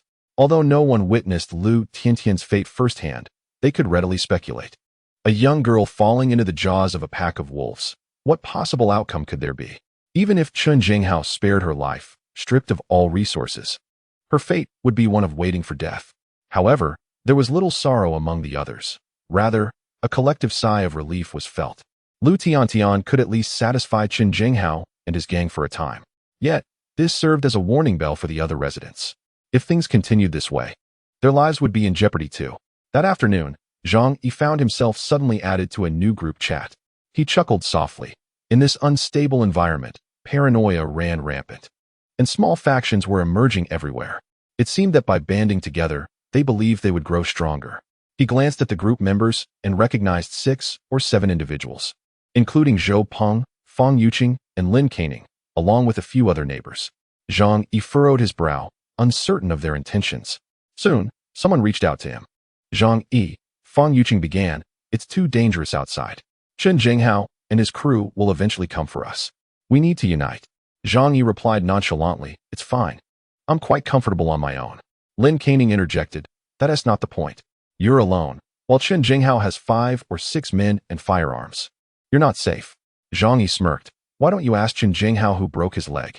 He knew that Chen Jinghao dared not retaliate against him. Recognizing Zhang Yi as a tough opponent, "What do you want to do?" Zhang Yi inquired. Fang Yuqing quickly responded, "Living separately is far too perilous. We decided to move in together, so even if we face Chen Jinghao, we can resist." Zhang Yi laughed. "So you think gathering will deter the guns in Chen Jinghao's hands? Absurd, if numbers truly mattered." The entire building, with over 50 households and more than 100 people, could trample him to death with 1 foot each. You're all cowards. Huddling together merely provides a false sense of comfort. Another voice chimed in. It was Sun Jichao, a financial professional whom Zhang Yi recognized. Having more people will at least instill some hesitance in them. We could band together and barricade ourselves, preventing them from breaking in. Yet, we lack a solid base. Fang Yuqing quickly added, Zhang Yi, your home has a balcony, and your security door is particularly sturdy, ideal for resisting Chen Zhenghao. We hope you'll join our team to stand against him. At this point, Zhang Yi understood their motives. Fang Yuqing had likely touted his home as particularly impressive. It was probable they were aware of his excellent insulation system and ample food supplies. Zhang Yi scoffed silently. Their schemes were so transparent, he could hear them from several floors away. I don't need it, thank you. I'm perfectly comfortable on my own. If you want to cohabitate, find another place. He stated bluntly. What nonsense, 7 or 8 people crammed into my home. At a time like this, who can distinguish friend from foe? That would only invite danger upon myself. Besides, I owe you nothing. After Zhang Yi's refusal, discontent rippled through the group. Zhang Yi, Sun Jichao admonished, we are all in danger. You can't be so short-sighted. Only when we stand together can we survive. Another group member, Wang Min, remarked. You were chosen simply because your floor has a balcony, making it easier to collect snow water. You think we are taking advantage of you, but in truth, we can also protect you. Zhang Yi's smile twisted with sarcasm as he sent a message in the group. Protect me? The barrage of question marks reflected his inner derision. Do you even know what kind of life I am living now? To speak of protection is truly shameless. Huddled under her blankets, Fang Yuqing pressed her lips together and began to unleash her fury. She was aware of Zhang Yi's disdain for her and knew he would not allow her into his home. Thus, she resorted to manipulating the group to impose a moral obligation on him. She believed that life was paramount, and even if she and Lin Caning, along with Zhou Peng, had wronged him in the past, Zhang Yi should exhibit some magnanimity. Lin Caning interjected, Zhang Yi, fine, I admit we need your help. But think about it. If you let us take refuge in your home, you would be saving 7 or 8 lives. Can you really bear to watch us be killed by Chen Zhenghao? We are friends and neighbors after all. Among those 7 or 8 people, Zhang Yi indeed recognized several, including a few with whom he had a cordial relationship and even a colleague from his workplace. They all voiced their pleas, urging Zhang Yi to let them in based on their past camaraderie. Unfortunately, Zhang Yi, who had experienced persecution and death in a previous life, was no longer the soft-hearted individual he once was. Most of those who had once shared in his misfortunes were present in the group. In this apocalyptic world, discussions of humanity seemed futile. The only principle that mattered was survival. Thus, he replied, in times like these, each must rely on their own abilities to survive. You hold no value to me, so why should I be obligated to protect you? After speaking, Zhang Yi promptly exited the group. The notion of them trying to exploit him was nothing short of a delusion. After their conversation, Zhang Yi retrieved a box of potato chips from another realm. He settled into a plush imported lounge chair by the window, munching on chips while admiring the scenery outside. Setting aside the extreme cold, the snowy landscape was undeniably beautiful. The earth was cloaked in a pristine white, devoid of any blemish, a sight to behold. At that moment, he suddenly noticed a dark figure swaying outside the 18th floor, followed by a desperate scream filled with despair. As he looked closer, he realized it was a person plummeting through the air, only to be swallowed by the snow. 6 or 7 meters deep.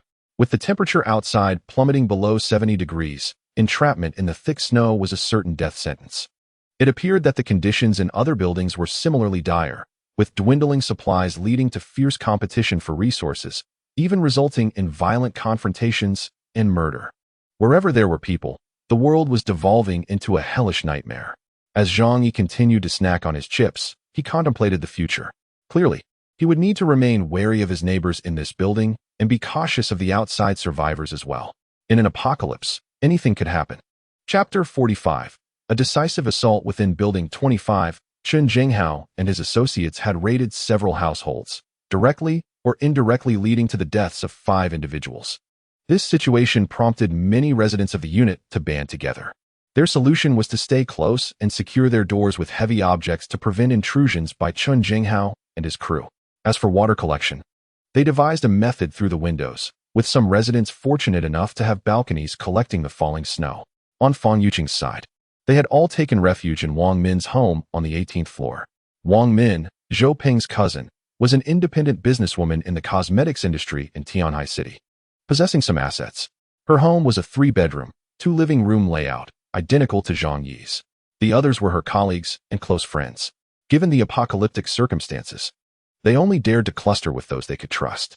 Fang Yuqing and Lin Caning were allowed in only because Zhou Peng vouched for them. As for their entry ticket, it was undoubtedly the situation at Zhang Yi's home. At that moment, a group of people sat in the living room, wrapped in thick down jackets. Scarves tightly wound around their necks, wishing they could completely seal themselves off. With Zhang Yi having rejected the proposal to cohabitate, the mood among them was rather gloomy. Wang Min looked at Fang Yuqing and Lin Caning and said coolly, "The only reason I agreed to let you in was out of respect for my cousin. And you promised to persuade Zhang Yi to allow us to stay in his home. Now, with Zhang Yi outright refusing, what do you suggest we do?" Zhou Peng was a sycophant, but Wang Min was perceptive enough to see that these two young women were not easy to handle. Thus, if they were not leveraging Zhang Yi, she would never have considered letting them join. Fang Yuqing quickly interjected, "Sister Wang, listen to me. Zhang Yi's supplies are truly abundant, and he even has a fireplace. If we can stay in his home, life will be much easier." After being repeatedly rejected by Zhang Yi, Fang Yuqing and her companions no longer held any illusions about him. Therefore, they divulged all the information they had about Zhang Yi's home, including the photos and videos he had sent them. Lin Caning added, "Yes, you've all seen the videos. You should understand how comfortable Zhang Yi's home is. If we all work together, we can secure a place there, not only to fend off Qin Jinghao, but also to live comfortably." Upon hearing this, Wang Min and the others couldn't help but pull out their phones to review the videos Fang Yuqing had shared. The footage showcased Zhang Yi's home, strikingly appealing and captivating their attention. Wang Min frowned, but his stance is clear. He is unwilling to let us in. At that moment, the bespectacled Sun Jichao adjusted his gold-rimmed glasses and spoke in a low, steady voice. A person like him is too selfish, completely disregarding the lives of others. As soon as he spoke, everyone turned to him, clearly understanding his implication. They should break into Zhang Yi's home and force him to relinquish it. His friend Lu Tao vociferously supported, "I think that's a splendid idea. Such a self-serving individual only thinks of himself, not caring for others. Why should he occupy such a fine residence?" Wang Min furrowed her brows slightly, but according to Zhou Peng, their security door was quite robust. They were not like Qin Jinghao's group, who excelled in this sort of thing. Zhou Peng added, "Exactly, and Zhang Yi is particularly despicable. The last time we knocked on his door, he even threw urine at us from above." Recalling that incident, Fang Yuqing and Lin Caning felt a wave of nausea, nearly retching. Even now, the scent he had left on their hair and skin lingered. If it weren't for the cold causing nasal congestion, the odor would have been unbearable. As for breaking down the door, he glanced at Lu Tao. Lu Tao coughed lightly and said, "I used to work at a locksmith company. I'm quite familiar with this sort of thing. I can open all the commonly used locks." Upon hearing this, Fang Yuqing and the others were so excited they nearly jumped up. Excellent. If they could unlock Zhang Yi's security door, they could rush in masse, and Zhang Yi would have no chance to resist. Fang Yuqing clenched her teeth in anger. After pleading with Zhang Yi in such a way, he still refused to let her in and even humiliated her in various ways, leaving her with an intense hatred for him. Once inside, I was determined to submerge his head in the toilet, forcing him to ingest it. Beside me, the sycophant Zhou Peng eagerly chimed in. "I'll take care of the cleanup." Despite her disdain for Zhou Peng's crude demeanor, Fang Yuqing smiled, realizing she still needed him. "All right then, be sure to indulge in plenty of soy products and onions." The group appeared to be in high spirits, convinced that with their numbers, Zhang Yi would be unable to resist. They gathered umbrellas and equipped themselves with makeshift tools, heading towards Zhang Yi's residence. Zhang Yi had installed an alarm system in his apartment. Any disturbance on his floor would trigger an alert. As they climbed the stairs, he was immediately aware of their presence. Viewing the scene through surveillance, he initially mistook the cloaked figures for Qin Jinghao and his crew. Zhang Yi smirked, yet he had no intention of ending Qin Jinghao's life just yet. If Qin were to die, who would deal with the troublesome neighbors in the building? That would ruin the entertainment. The group, thoroughly bundled up, positioned themselves just outside Zhang Yi's door and unfurled several umbrellas. This rendered Zhang Yi's attempts to repel them with water or stink bombs futile in the immediate term. All of this was thanks to the intelligence provided by Fang Yuqing. Chapter 46. High voltage. As they reached Zhang Yi's doorstep, umbrellas in hand, It was evident that the Dragon Security Company had installed a plethora of pinhole cameras on this floor, capturing every move from various angles. Upon arrival, Zhang Yi watched as one individual extracted a few gleaming metallic tools from his pocket and began to probe the keyhole of his security door. A lockpicking attempt? Zhang Yi raised an eyebrow but remained unconcerned. If their door were so easily breached, the professionals at Dragon Security would be rendered useless. Not only was the door's security level world-class, comparable to that of a bank vault, but it also boasted 5 layers of defense. To unlock the outermost lock, one would need an exceptional locksmith. Moreover, it was reinforced with physical barriers. The more complicated the mechanism, the simpler the method of unlocking it. While simpler designs often prove challenging. For instance, Zhang Yi's door. Since he had no intention of leaving, he had secured it with a steel rod, 10 centimeters in diameter. Unless someone used a vehicle to ram it repeatedly, human force would never suffice. Zhang Yi anticipated the possibility of a break-in, so he had installed a unique defensive measure. Observing the surveillance footage, he retrieved his phone, opened the security control app, and pressed a button. Instantly, a powerful electric current coursed through the door. The lockpicker, Lu Tao, let out a blood-curdling scream as the electricity surged through him. The others nearby turned pale with fear and hastily retreated. "Help me." Lu Tao's face contorted in agony as he pleaded for assistance. The fierce current gripped him like a vice, rendering him unable to escape. Fang Yuqing, Zhou Peng, and the others stood in shock, unable to fathom the unfolding horror. Without any appropriate insulation tools at their disposal. Soon, smoke began to rise from Lu Tao's body, accompanied by the acrid scent of charred flesh. With a resounding crash, he collapsed, his clothing reduced to tatters, and his skin blackened and charred. It was evident he would not survive. A scream erupted from Fang Yuqing and Lin Caning. Witnessing the death of a comrade before their eyes, a jarring experience. Meanwhile, Zhang Yi wore a faint smile, oddly exhilarated. Who could they blame? Those who dared to plot against him deserved their fate.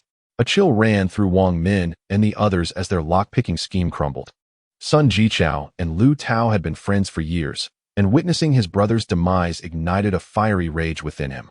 "Zhang Yi, you bastard, come out," he bellowed, raising a shovel to smash against Zhang Yi's door, the sound echoing through the floors. Yet, the formidable iron door remained unyielding, showing no signs of denting or damage. The paint chipped away, revealing the thick alloy beneath. Zhang Yi approached the door, hands in his pockets, a mocking expression on his face. "You think you can smash my door? You're merely courting death." He shook his head, lamenting, "Isn't it better to stay alive?" Hearing Zhang Yi's taunts, the group outside felt a mix of shock and anger. Wang Min shouted, "Zhang Yi, we intended to discuss cohabitation amicably, yet you resort to murder. You're worse than Chen Zhenghao. You're a demon." Upon hearing a woman's voice, Zhang Yi realized the individuals outside were not Chen Zhenghao's crew. Nevertheless, he felt no remorse for killing Lu Tao. Such people deserve their end. In a moment of realization, he recognized the individuals outside were indeed Fang Yuqing and Lin Caning's entourage. After all, they were the only ones aware of how comfortable Zhang Yi's home was. His expression darkened as he retorted, "What are you pretending for? You came to my house to break down my door, intending to seize my property. You deserve what happened. You have the audacity to bark here. It's utterly laughable." Sun Jichao feigned calmness. "Zhang Yi, we mean no harm. We merely wish to speak with you. Yet, you didn't even warn us before taking our brother Lu Tao's life. Isn't that excessive? Do you not intend to provide us with an explanation?" Zhang Yi burst into laughter. "Just come to talk? You barged in uninvited, attempting to pry open my door. That's your idea of a conversation? Humph, after breaking in. Your next step would likely be to kill me or drive me out to fend for myself while you enjoy the safety I painstakingly prepared, right?" The group exchanged glances, realizing that this was indeed their original intention. Sun Jichao's frown deepened. The death of his comrade fueled his hatred for Zhang Yi. However, the priority now lay in how to breach the door. Taking a deep breath, he declared, "Zhang Yi, we offer you one final chance. Open the door and let us in. Otherwise, the consequences will be beyond your capacity to bear." Fang Yuqing shouted from outside, "Zhang Yi, we won't harm you. We merely wish to cohabitate and face the impending disaster together. Don't be ungrateful for our goodwill." Lin Caning echoed, "Indeed. At worst, we could let you stay in the master bedroom, and you'll have first access to supplies." Their excitement was palpable. Just a wall away lay paradise. A day they had long awaited. Zhang Yi scoffed at their claims. Have you lost your minds? This home is mine, yet you act as if you're the owners, distributing what's rightfully mine. If you have the capability, then come and show me. Let us see if you can break in." As he spoke, Zhang Yi was far from idle. He had already chambered a round in his handgun and held a crossbow in his hand. The hunt was about to begin. Through the surveillance, he could see everything outside clearly, even overhearing their hushed discussions. The group huddled together, deliberating their next move. Among them, the most timid, Gu Jiaoyang, nervously asked, "What should we do? With Lu Tao dead, none of us can pick the lock. Should we retreat? If we attract Chun Jinghao's attention, we'll be in trouble." Sun Jichao exclaimed in frustration, "What are we afraid of? We are on the 24th floor. Chun Jinghao and his gang would be utterly exhausted by the time they reach us. Even if they intended to commit murder or theft, they would likely target those on the lower floors first." Wang Min responded gravely, "Indeed, Zhang Yi is not to be underestimated. His demeanor suggests he has been well prepared for the impending apocalypse, as if he had foreseen it." Chapter 47. The tetanus arrow. It was evident that some had begun to recognize Zhang Yi's peculiarities. In this frigid world, where everyone faced hunger and cold, even those with reserves at home were struggling immensely. Yet, he seemed well-fed and warmly dressed, even opting to install a fireplace in the southern city of Tianhai. Coupled with his sturdy security door, it was clear that he had anticipated such circumstances. Zhou Peng grimaced, expressing his anger. If that's the case, Zhang Yi is even more despicable. He knew about the impending snow disaster, yet chose to prioritize his own comfort without warning the neighbors. He spat vehemently. Zhou Peng, harboring a personal grudge against Zhang Yi, seized every opportunity to malign him. Wang Min and the others remained furrowed in thought, ignoring Zhou Peng. After all, if they were in his position, their primary concern would undoubtedly be their own families, indifferent to the plight of others. The question is, what should we do next? Is prying open the door no longer feasible? What about breaking it down? Wang Min suggested, glancing at Zhou Peng, Sun Jichao, and Gu Jiaoyang. These three were the few men in their group, making them the primary candidates for a forced entry. After a brief deliberation, Zhang Yi observed through the surveillance cameras as they descended the stairs. With a firearm in his left hand and a crossbow in his right, he calmly watched their departure. Though he could have taken them out, he felt no urgency. His life had grown too mundane, and he craved a bit of excitement. He was keen to see how they would attempt to breach the door, preparing himself for more formidable adversaries in the future. This time, they brought a large, thick piece of timber, likely dismantled from a bed. Several women sheltered under umbrellas to protect themselves from any cold water Zhang Yi might throw. The three men hoisted the wood and charged it toward the door with a resounding crash. The noise reverberated, and Zhang Yi could feel the walls tremble. However, he was unperturbed. The door was reinforced with 20 centimeters of steel. Unless the opposing team had a hulk among them, it would remain intact. Zhou Peng, Sun Jichao, and Gu Jiaoyang were determined, relentlessly slamming into the door. Zhang Yi simply lounged on the sofa, his eyes fixed on their efforts while monitoring the house's condition through a mobile app designed by the Zhanlong Security Company, which allowed users to observe the overall movements of their property. He remained vigilant, ensuring his weapon was securely in hand, ready to act if necessary. However, after several minutes of futile attempts, the group was left dumbfounded. The door stood firm, with only a few scuff marks to show for their efforts. What on earth is the thickness of this door? Even a bank vault door can't be this robust. Who would use such a door in their home? Sun Jichao and the others were nearly in despair, their furious roars echoing their frustration and hopelessness. Zhang Yi, witnessing this through the cameras, could not help but smile, feeling reassured about the quality of his safe haven. "All right, it's time to teach you a lesson," Zhang Yi declared, rising from his seat to stow his handgun in his pocket before opening an iron box. Inside lay 20 crossbow bolts, oddly covered in rust. Normally, such alloy bolts are resistant to rust, yet these bore signs of age, as if stored in a damp environment for years. In truth, Zhang Yi had intentionally created this rust. A minor scratch could lead to the risk of tetanus. In a setting devoid of medical assistance, it would not be immediately fatal, but would cause infections and eventual decay of the wound. Those struck by these arrows would face a choice between amputation to save their lives or enduring excruciating pain until death claimed them. This insight came from his experience with Chun Jinghao, who, despite being incapacitated, had survived through various means. A devilish grin spread across Zhang Yi's face as he ascended to the shooting hole. Fang Yuqing and her companions, shielded by umbrellas, had no clear view of the situation below. Unfazed, Zhang Yi aimed beneath the umbrellas and shot. If they died, it would be their fortune. If they survived, all the better. The tetanus arrow pierced through the umbrella, followed by a piercing scream. Before they could react, Zhang Yi swiftly knocked a second arrow, not even needing to aim, as they were clustered together. Another arrow was released, eliciting yet another cry of anguish. Zhang Yi quickly reloaded, drawing back the bowstring. Only then did the group realize the danger, scattering in panic. Zhang Yi remained composed, carefully aiming for their limbs, deliberately avoiding vital areas. Among the 6 remaining, 3 were struck, with one sustaining 2 hits. However, due to the slow loading speed of the crossbow, they managed to escape Zhang Yi's line of sight before he could fire again. He shrugged. It mattered little. Those few were doomed, destined to die in agony. As for the others, Zhang Yi had ample time to deal with them at his leisure. Time was undoubtedly on his side. Even in this precarious situation, Zhang Yi refrained from rushing out to finish them off. Steady and calculated, he mused. He would never take a risk, even with a minuscule chance of injury. The depletion of arrows was a pressing concern, however. He furrowed his brow, considering the long term. Initially, he had purchased 300 crossbow bolts and an additional 300 arrows. Though he still had plenty left, he understood the wisdom of foresight. After a moment of contemplation, an idea struck him. He accessed his alternate space and rummaged through it, quickly locating what he sought. The storage contained numerous marbles used as bearings, which could also be shot from the crossbow. Additionally, there were toy glass marbles. While not as lethal as steel balls, they held considerable power when launched from a professional-grade crossbow, even if his arrow supply dwindled. There were various metal items that could be disassembled and repurposed. Zhang Yi felt a wave of relief wash over him. With these resources, he could sustain himself indefinitely. However, the same could not be said for others.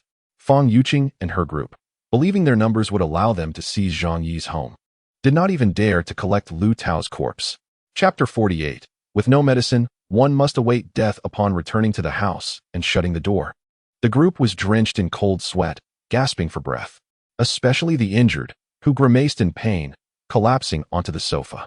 Zhang Yi's arrows had struck Sun Jichao, Zhou Peng, and Gu Jiaoyang, as they had been the main attackers closest to the door. Consequently, of the 7 who had ventured forth, 4 men were either dead or afflicted by the tetanus arrows. Due to the biting cold, they initially felt little pain. Yet, upon seeing their wounds, their faces paled in horror. Had it been ordinary arrows, they could have simply removed them, sanitized the wounds with alcohol, and taken some anti-inflammatory medication. But these arrows were rusted. Without antibiotics, once infected, one can only await a grim fate in the current environment, a fate filled with unimaginable suffering. No, please. How could this happen? Sun Jichao's pupils constricted as he grasped the implications, a paralyzing fear of death engulfing him in an instant. A sharp crack resounded as Wang Min, filled with fury, slapped Fang Yuqing. Her anger stemmed from the fact that her dear friends had been harmed, all because Fang Yuqing had incited them to seize Zhang Yi's property. How could she not be enraged? You vile wretch, it's all your fault. Did you not claim that his house was only sturdy at the door? Why then were there arrows? Did you know all along, hence your retreat? Why are you unscathed? Wang Min, towering over both Fang Yuqing and Lin Caning, struck with such force that Fang Yuqing trembled in fear. Covering her face, tears of grievance streamed down her cheeks. Zhou Peng, with an arrow lodged in his arm, hurried over, desperate to shield Fang Yuqing from his cousin's wrath. Cousin, please don't. I can attest. Yuqing had no knowledge of this. Wang Min, exasperated by her cousin's foolishness, pointed accusingly at Fang Yuqing and Lin Caning. Then why are they unharmed? Just moments ago, I witnessed them hiding far away. Lin Caning, irritated, murmured, but you were unharmed too. Aren't you ashamed to say this to us? Wang Min erupted in anger. That was merely luck. I wasn't struck. We are all suffering because of you. Get out. Yet, Sun Jichao intervened, gesturing for her to calm down. We are all injured. Someone must tend to us, he whispered. He was not ready to die. He needed to pull out the arrow and pray against infection to survive. Wang Min's chest heaved with rage as she glared at Fang Yuqing and Lin Caning. Get over here and help. Fang Yuqing and Lin Caning, heads bowed, exchanged glances filled with resentment yet complied, tending to the wounded. Upon removing clothing to assess the wounds, their faces drained of color as they beheld the severity of the injuries. Zhang Yi's arrows were of professional grade, designed for hunting wild boars and coyotes. and upon striking a person, they embedded deeply. Lacking medical expertise or equipment, they were utterly helpless. A misstep could lead to catastrophic bleeding and death. Wang Min pondered briefly, then declared, "We must summon Dr. Zhou for assistance." The Dr. Zhou she referred to was Zhou Ku-er, who had previously saved Lin Xiaohu when his liver was ruptured. Wang Min stepped aside to call Zhou Ku-er. Before long, Zhou Ku-er arrived. Wang Min rushed over, gripping her hands with fervor. "Dr. Zhou, our lives depend on you." Clad in a long black down coat that concealed her tall figure, Zhou Ku-er carried a metal medical kit. Upon entering and surveying the injuries, her brow furrowed. "Another arrow wound?" Wang Min blinked in curiosity. "Who else has been struck?" A fleeting look of discomfort crossed Zhou Ku-er's face. "No, it's from a previous patient." Wang Min found this odd, but had no time to ponder. "Doctor, please examine their injuries." Zhou Ku-er wasted no words, moving to assess the wounds. By now, the victims' faces were ghostly pale, with the arrows still embedded. They could not staunch the bleeding, and in frigid temperatures, this was particularly lethal. Zhou Ku-er frowned. "Their injuries are too severe. Unless we have professional equipment, I cannot guarantee a successful operation." Wang Min hastily urged, "Dr. Zhou, it's already this critical. You must proceed. We trust you." Zhou Ku-er shook her head. "The arrows are rusted. This will lead to infection. I can only remove the arrows, but without antibiotics, infection is inevitable."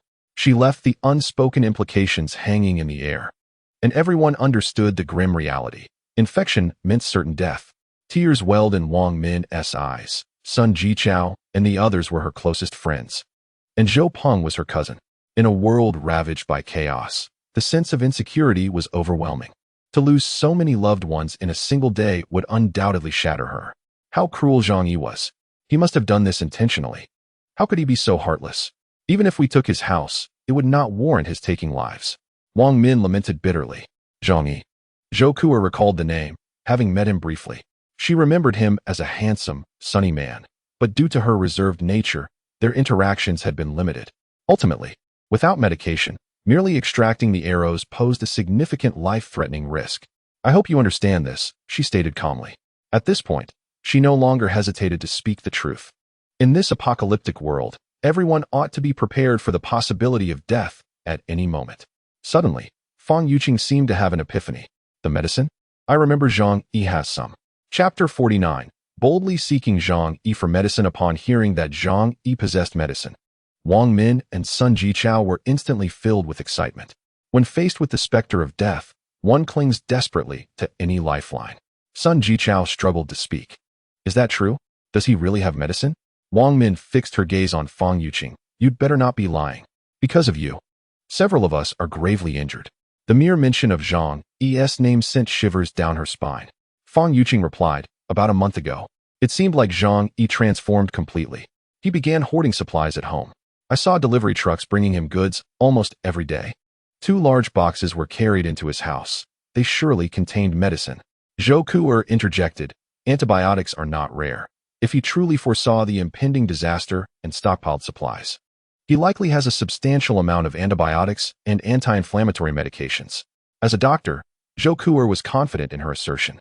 Sun Jichao's eyes sparkled with a glimmer of hope, almost frenzied. "Then let us go find Zhang Yi. He must bring the medicine to save my life. It's his fault I'm injured. He has to save me." Wang Min gritted her teeth, torn with indecision. "But after what just transpired, he must harbor resentment towards us. Why would he offer us medicine?" Gu Jiaoyang, in unbearable pain, lay on the couch, groaning pitifully. "Oh, I feel as if I'm dying. You must think of something. Go plead with Zhang Yi. We must be saved." Fang Yuqing added, "We haven't harmed him. We even intended to leave some supplies for him after breaking in. He's the one who turned on us. We are in the right." Zhou Ku-er, having gathered the context from their words, regarded them with a look of exasperation. Yet, this matter was not her concern, and she refrained from further comment. Instead, she opened her medical kit and retrieved gauze to staunch the bleeding. The supplies in the kit were nearly depleted. She had only a limited supply of emergency medication at home. Recently, she had assisted several neighbors in healing, naturally depleting her stock. If Wang Min and the others could not procure more medicine, she might only be able to remove the arrows and apply a makeshift bandage, at least alleviating their suffering and death. The group spoke eloquently, yet they still believed they were blameless. They were merely fighting for survival. What fault could they bear? The blame lay solely on Zhang Yi, whose selfishness allowed him to enjoy such advantageous living conditions alone.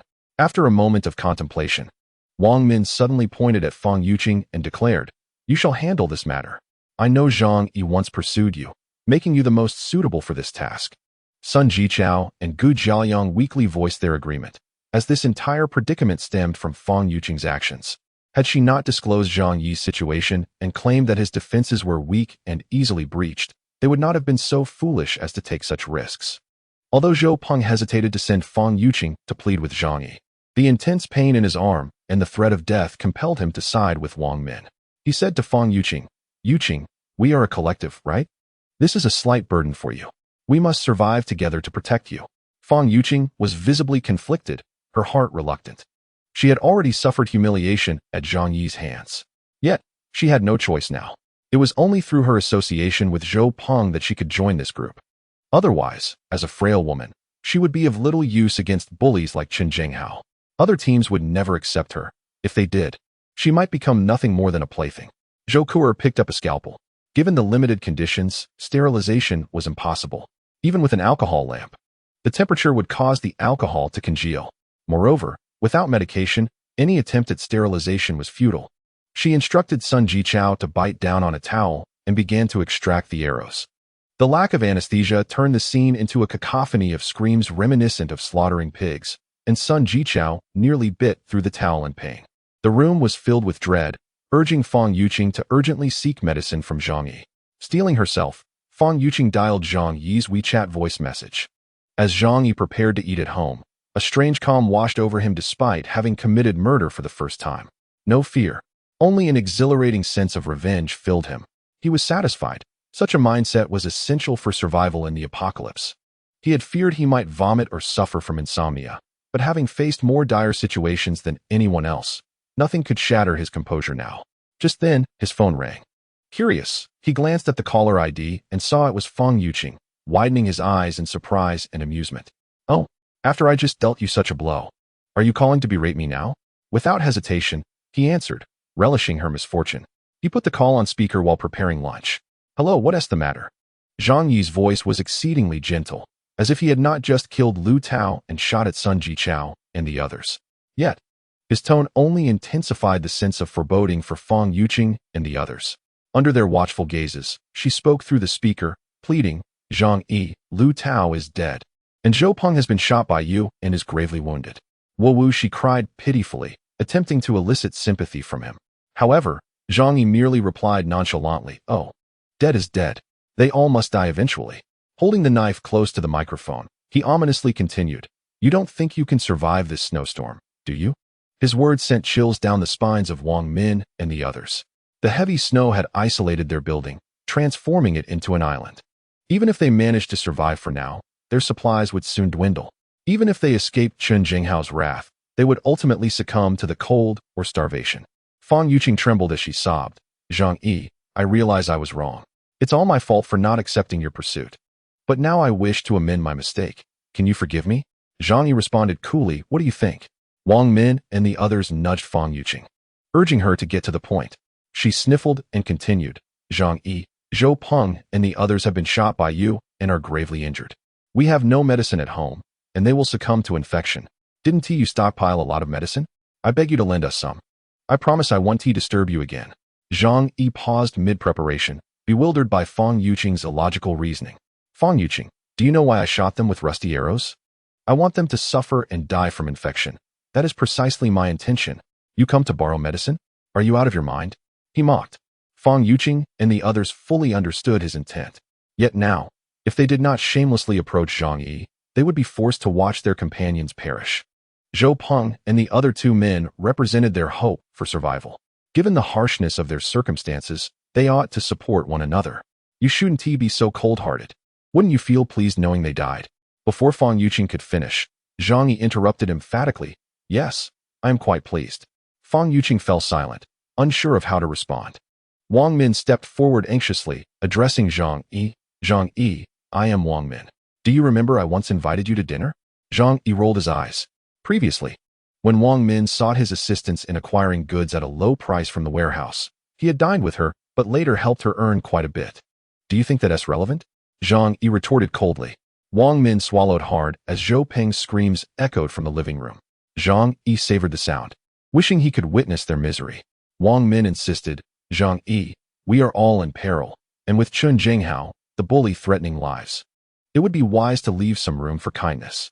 If you lend us the medicine this time, I, Wang Min, will remember your kindness and repay you. Zhang Yi scoffed, kindness? Do you take me for a fool? Those men were injured by me. And you've lost one of your own. His body is right at my door. No matter what I do, this feud will never be settled. Helping you means inviting your vengeance upon me? That is laughable. Wang Min tried to explain, we are not that kind of people. Enough. This is utterly pointless. Zhang Yi interjected, clicking his tongue. Whether or not you are that kind of person is irrelevant to me.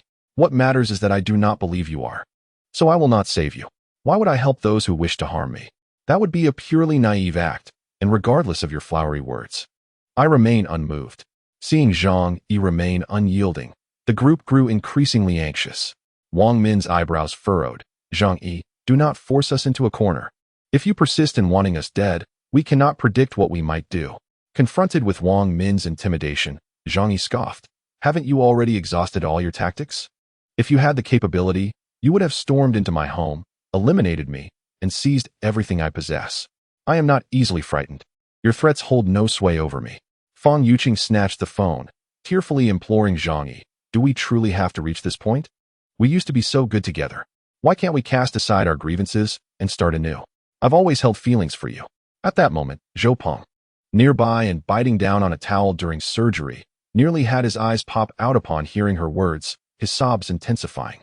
Zhang Yi couldn't help but admire Fang Yuqing's audacity. Her shamelessness rivaled that of a fortress wall. Yet, in this environment, Zhang Yi was akin to a wealthy tycoon, and the tenacity of gold diggers was unmatched. Suddenly, a wicked thought crossed Zhang Yi's mind. Aware that others were nearby, and Zhou Peng could overhear their conversation, he deliberately said, Yuqing, I still harbor feelings for you. However, your past actions have wounded me deeply, making it hard for me to let go. This statement ignited a spark of hope in Fang Yuqing. Ignoring the furious glances from those around her, she trembled with excitement, exclaiming, Zhang Yi, I knew you could never stop loving me. You're so foolish. I have always cherished you. Those past incidents were merely tests. The onlookers felt a wave of nausea, and Zhou Peng was on the brink of fainting from anger. However, they believed that if Fang Yuqing could successfully entangle herself with Zhang Yi, they might gain access to his wealth and resources, so they remained silent. Zhang Yi, let me move into your home. From now on, I will be yours. And whatever you desire from me, I shall gladly comply. Zhang Yi smiled slightly. Very well. Fang Yuqing leaped with joy, more exhilarated than if she had consumed a delicious meal. Lin Caning, impatient, chimed in, take me with you. Fang Yuqing shot her a cold glance, internally scoffing. Zhang Yi's voice, cool and detached, came through the phone once more. However, Yuqing, you must understand that my affections are reserved solely for you. Therefore, I can only permit you to come. As for those who do not align with us, it would be wise to maintain your distance. Given the current dire circumstances, we cannot allow a multitude to hinder our progress, can we? Upon hearing this, the crowd's expressions shifted dramatically. Initially hopeful that Fang Yuqing's association with Zhang Yi would benefit them all, they now felt the threat of exclusion. Fang Yuqing, in her excitement, paid no mind to the others, nodding vigorously in agreement. All right, everything will be as you say, brother. I will obey you. Then come to me now. And disregard the others. I'm on my way, just wait for me. Fang Yuqing's face flushed with excitement at the prospect of escaping her current hellish existence, her mind blanking out any thoughts of the others. She dashed toward the exit. Wang Min and the others were seething with rage. Upon witnessing Fang Yuqing's intent to abandon them, Lin Caning reached out to grab her. Just as she did, Wang Min's heavy palm struck Fang Yuqing's face with force. You shameless wretch. You've led us to this plight, and now you wish to abandon us? Not a chance. Chapter 51. No medicine, await infection. Wang Min and her companions were furious. It was Fang Yuqing who initially lured them into attacking Zhang Yi's home. Now, with some dead and others injured, she wanted to abandon them for her own comfort? Not a chance. Zhou Peng, still in the midst of surgery, was further enraged by Fang Yuqing's desire to seek Zhang Yi. Yuqing, how could you do this to me? Did you not claim to despise Zhang Yi? Remember when you said you'd be mine? Fang Yuqing, holding her cheek from Wang Min's slap, defiantly replied, "Is it wrong for me to pursue my own happiness? Being with you is only temporary. Once we exhaust our resources, we'll all be doomed." Zhang Yi's home is comfortable, with food and warmth. What is wrong with me going to him? She turned to Zhou Peng, her expression imploring him to understand. You have been good to me, but loving someone means wishing for their happiness. You shouldn't impede my pursuit of a better life. Can you offer me what Zhang Yi can? Zhou Peng's face turned pale. Unable to formulate a rebuttal, Zhou Kuer furrowed her brow and warned him, "Stay still, or you might cut an artery and seal your fate." Wang Min, now anxious, rushed over to restrain Zhou Peng. "Cousin, don't let this wretched woman provoke you. Your life is more important." Taking a deep breath, she fixed her gaze on Fang Yuqing. "If you choose to leave, we won't stop you, but only if Zhang Yi brings medicine in exchange." Lin Caning, blocking the door, added, "Fang Yuqing, if you're leaving, we leave together." Fang Yuqing glared at them, her frustration palpable. Reluctantly, she turned to Zhang Yi. "Brother Zhang Yi, you heard them. They want tea, let me leave. Could you perhaps provide them with some medicine?" Zhang Yi, amused by the unfolding drama, replied with a smile, "Medicine is exceedingly precious. How can I trust they are not deceiving me? They might even use you as leverage against me, demanding more from me. Yuqing, we must not fall into their trap." As their conversation played out audibly for all to hear, Zhou Peng shouted, "Yuqing, don't trust him. He is merely playing you." Indeed, outsiders often perceive things differently. However, within this precarious environment, Fang Yuqing's mental state had become somewhat unstable. Zhang Yi had offered her a glimmer of hope, akin to a drowning person grasping at a straw. Though she rationally understood it might not save her, she clung to it desperately. She nodded eagerly, "Yes, brother Zhang Yi, your logic is sound." Following this, she charged at Lin Caning, shouting, "Get out of my way, you vile woman." The two women immediately engaged in a fierce struggle. Driven by her desperate desire to reach Zhang Yi, Fang Yuqing fought with wild abandon, her eyes blazing. She clawed at Lin Caning's hair and bit at her arm. Lin Caning, in pain, retaliated with equal ferocity. They tumbled to the ground, resembling two frenzied madwomen. Wang Min, unable to watch any longer, realized that several patients were undergoing surgery and their brawl could jeopardize the procedures. Thus, she joined the fray, teaming up with Lin Caning to subdue the deranged Fang Yuqing. "Let me go! Let me go!" Fang Yuqing screamed, her voice hoarse and frantic. Wang Min, her brow furrowed, swung her hand, delivering several sharp slaps to Fang Yuqing's face, leaving her momentarily stunned. Wang Min scoffed, "You think you can just leave? Dream on." She picked up Fang Yuqing's phone and stepped aside to call Zhang Yi. "Hello, Zhang Yi. We have Fang Yuqing here. If you truly wish to save her, bring medicine for an exchange." Zhang Yi shrugged nonchalantly. "There are too many of you. I'm afraid. What if you take the opportunity to kill me? Therefore, Yuqing, although I long to share my life with you, they do not permit it. Please do not blame your brother." Zhang Yi spoke deliberately loudly, ensuring that Fang Yuqing could hear every word. She let out a tortured scream, her eyes filled with venom as she glared at Wang Min and the others. Meanwhile, Zhang Yi hung up the phone, a wicked smile creeping across his lips. The cruelest act in this world is to offer a glimmer of hope to the desperate, only to ensure that they can never grasp it. He certainly would not allow that insipid flower to enter. He merely sought to repulse those around him. If they were to kill Fang Yuqing, so be it. On Fang Yuqing's side, after wailing for an extended period, she ultimately broke down into sobs of grievance. Yet, her ire was not directed at Zhang Yi, but rather at Zhou Peng and Wang Min. She believed that had it not been for Zhou Peng and Wang Min's interference, she would now be in Zhang Yi's home, indulging in exquisite food and basking in the warmth of a cozy fireplace. Wang Min scoffed at Fang Yuqing, glancing at Lin Caning, whose recent behavior had pleased her.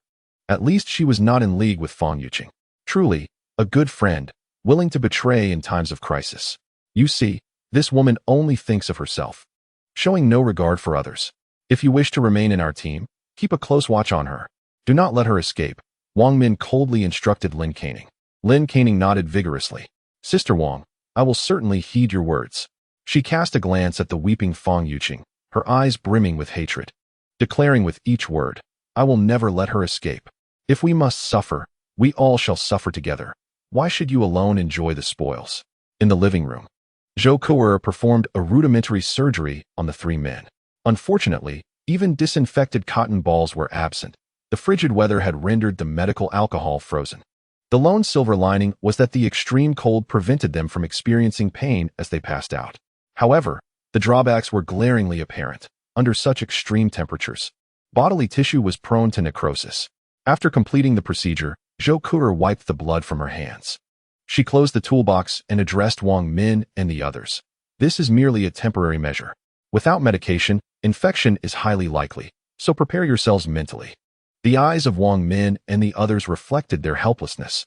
With Zhang Yi refusing to acknowledge their existence, where could they procure medicine? Chapter 52. The exposure of wealth. Zhou Ku'er extended her hand towards Wang Min naturally. She would not aid them without compensation. Wang Min understood the unspoken agreement and produced a packet of biscuits for her.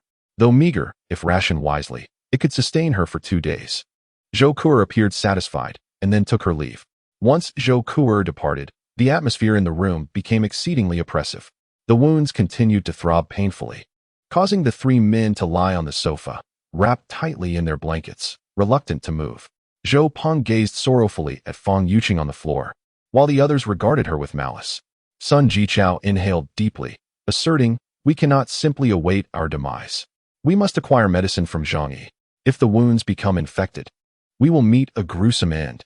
He turned to Wang Min and Lin Caning, speaking gravely. "You must understand, without men to protect you, survival in this apocalyptic world becomes exceedingly difficult." Wang Min and Lin Caning's expressions darkened. They recognized the truth in Sun Jichao's words. Otherwise, Wang Min would not have chosen to team up with them from the outset. However, they had no means to confront Zhang Yi. Wang Min sighed deeply, her face etched with resignation. They had failed even in a direct assault, suffering losses. What other strategies could they possibly devise? Sun Jichao gritted his teeth, the pain coursing through his body, igniting a reckless determination. "I have an idea we can try." The others' eyes brightened as they turned to him. "What is it?" "As long as there is hope, we must explore every avenue. Indeed, to linger in this limbo is a slow death. We must take a risk." Sun Jichao continued. "Zhang Yi's home has a fireplace, indicating he has hoarded a substantial amount of fuel. Moreover, from his videos, it is evident that he possesses an abundance of food. Currently, this information is known only to us. However, it is clear that we cannot breach Zhang Yi's residence alone. It would be more prudent to leak this information, allowing the entire apartment building to become aware." Sun Jichao's eyes gleamed malevolently, akin to a serpent. "We may be unable to handle him, but surely hundreds of people can? Not to mention the rabid Chen Jinghao, who wields a firearm. Those individuals are ruthless and would not hesitate to kill. They would surely target Zhang Yi. At that point, acquiring some medicine and food should not pose a challenge." As soon as he finished speaking, Gu Jiaoyang exclaimed excitedly, "What a brilliant idea. I support it." The others hesitated only briefly before nodding in agreement. After all, they had no better options at present. Yet, Fang Yuqing suddenly erupted in vehement protest. "What you are doing is utterly shameless. How can you proceed with such a plan? I intend to live with Zhang Yi. If you ruin him, what will I do?" Wang Min, her face cold, approached and struck her sharply, leaving Fang Yuqing's face swollen like a pig's head. Wang Min grasped her hair and, amid Fang Yuqing's shrieks, dragged her towards the bedroom. Then she called out to Zhou Peng, "Zhou Peng, come here and take care of her." Zhou Peng's injury was to his arm, and, while not overly severe, Zhang Yi had never aimed for a vital point. His intention was for these individuals to succumb to infection. Thus, after extracting the arrowhead, Zhou Peng was still capable of movement. Upon hearing Wang Min's command, he paused, hesitating as he said, "Cousin, isn't this inappropriate? I genuinely care for her. How can I harm her?" Fang Yuqing trembled on the bed, pleading for mercy. "No, you must not treat me this way. Zhou Peng, didn't you say you loved me most?" Wang Min spat dismissively. "You little vixen, causing us such misery. And you're merely getting the chance to sleep with my cousin. You should consider yourself fortunate." She turned to Zhou Peng, saying, "Silly brother, do not be deluded. This woman is unworthy. She has likely been with many men. To put it plainly, do you not simply wish to sleep with her? This is your opportunity to fulfill that desire. Afterward, we shall see how she continues to deceive you, being a woman herself." Wang Min was acutely aware of how to deal with Fang Yuqing. Once Zhou Peng had shared a bed with her, his novelty would surely fade. Zhou Peng roared in anger and stormed into the bedroom, shoving Wang Min aside. "Do not speak of her like that. Yuqing and I share true love. I would never force her," he declared defiantly. Wang Min glared at him, her finger pointing accusingly, her fury rendering her momentarily speechless. You pitiful lapdog. She had underestimated the loyalty of a devoted admirer. Zhou Peng retorted, No, I am not a lapdog. Yuqing is a genuinely good woman. I believe that if I invest enough time in her, she will eventually love me. Do not fear, I am here for you. He recalled when he first arrived in this city, young and unfamiliar with his surroundings. With only a middle school education, he had faced scorn from many. Yet, Fang Yuqing had offered him a warm smile and even kindly asked for his assistance in moving her belongings. During his moments of solitude, she had granted him the chance to treat her to dinner. The feeling of being trusted had lingered warmly in Zhou Peng's heart. He would rather inflict harm upon himself than hurt Fang Yuqing. Even when she had spoken those harsh words, he believed it was Zhang Yi's fault. Fang Yuqing had merely been deceived. Indeed, as long as he patiently waits, Fang Yuqing will eventually realize that he is the best man for her. Seeing Zhou Peng's foolish grin, Fang Yuqing felt a sense of relief. Although allowing him some leeway was not a significant issue, she had always looked down upon him and found him distasteful. The others in the room were rendered speechless by Zhou Peng's sycophantic behavior. However, their thoughts were primarily focused on uniting the residents of the entire building to deal with Zhang Yi. Thus, Zhou Peng's antics were of little concern. Wang Min and the others decided to share the news of the abundant supplies at Zhang Yi's home with everyone. By harnessing the collective strength of the community, they aimed to breach Zhang Yi's residence. Only then could they seize the medication necessary to save Sun Jichao and the others. Consequently, Wang Min posted videos and photos of Zhang Yi in the previous owners group chat. The intent behind sharing in this group was, of course, to ensure Chen Jinghao would also see it. Wang Min, dear neighbors, I have just become aware that there are indeed those who lead such blissful lives. This selfish behavior is utterly shameless. The videos depict Zhang Yi's home over the past few days. Reflect on the lives we have been enduring lately. How can he live in such luxury? Is this fair? The residents began to discuss how to address this matter. Typically, this group had been quite silent, with only Chen Jinghao occasionally threatening neighbors. Wang Min's barrage of videos and images immediately captured everyone's attention. As neighbors clicked on the videos, witnessing the splendid lifestyle displayed, they became nearly frantic with excitement. How could they be wearing pajamas indoors while our homes are freezing? Their lights are on at night. Where do they get their electricity? Are these videos truly recent? Some voiced their skepticism. Given that they were all enduring hunger and cold, it was unfathomable to them that someone could enjoy warm, delicious meals in a cozy home. Chapter 53. Neighbors desperately plead with Zhang Yi. Wang Min immediately assured everyone. I can guarantee that these videos were filmed recently. Zhang Yi's home has been stocked with supplies, both food and fuel. He is living a life akin to paradise. Lin Caning added, Yes, I can attest to that. I assisted him during his shopping trips to the supermarket. They purchased a plethora of goods. Have you all forgotten? Her words sparked many memories. Indeed, Zhang Yi had been carting in supplies daily. Had he anticipated a snowstorm? That would be utterly disgraceful. How could he not inform us? Zhang Yi is simply inhumane. How could he engage in such unethical behavior? We have been neighbors, living together for years, and he is so selfish. Everyone was filled with righteous indignation, attributing all their current suffering to Zhang Yi. Yet, they failed to consider that even if Zhang Yi had warned them of an impending apocalypse, would they have believed him? Naturally, they did not ponder this. They simply felt Zhang Yi owed them. Someone exclaimed, Zhang Yi must take responsibility for this. Yes, why should we suffer while he enjoys a life of ease? With his abundant supplies of food, medicine, and energy, he must share with us. If we cannot live well, he must bear the primary blame. The neighbors were all red-eyed with fury, unable to tolerate the situation any longer. If everyone were suffering equally, it would be bearable. But why should one person relish comfort while the rest endure misery? If we must perish, let us all perish together. Chen Jinghao and others also viewed the videos in the group. His eyes turned red with rage. Zhang Yi, you scoundrel! How can you live so comfortably? Chen Jinghao had already lost a leg due to Zhang Yi's actions, making him harbor the deepest resentment towards Zhang Yi. He refrained from taking action not only because Zhang Yi's home was difficult to breach.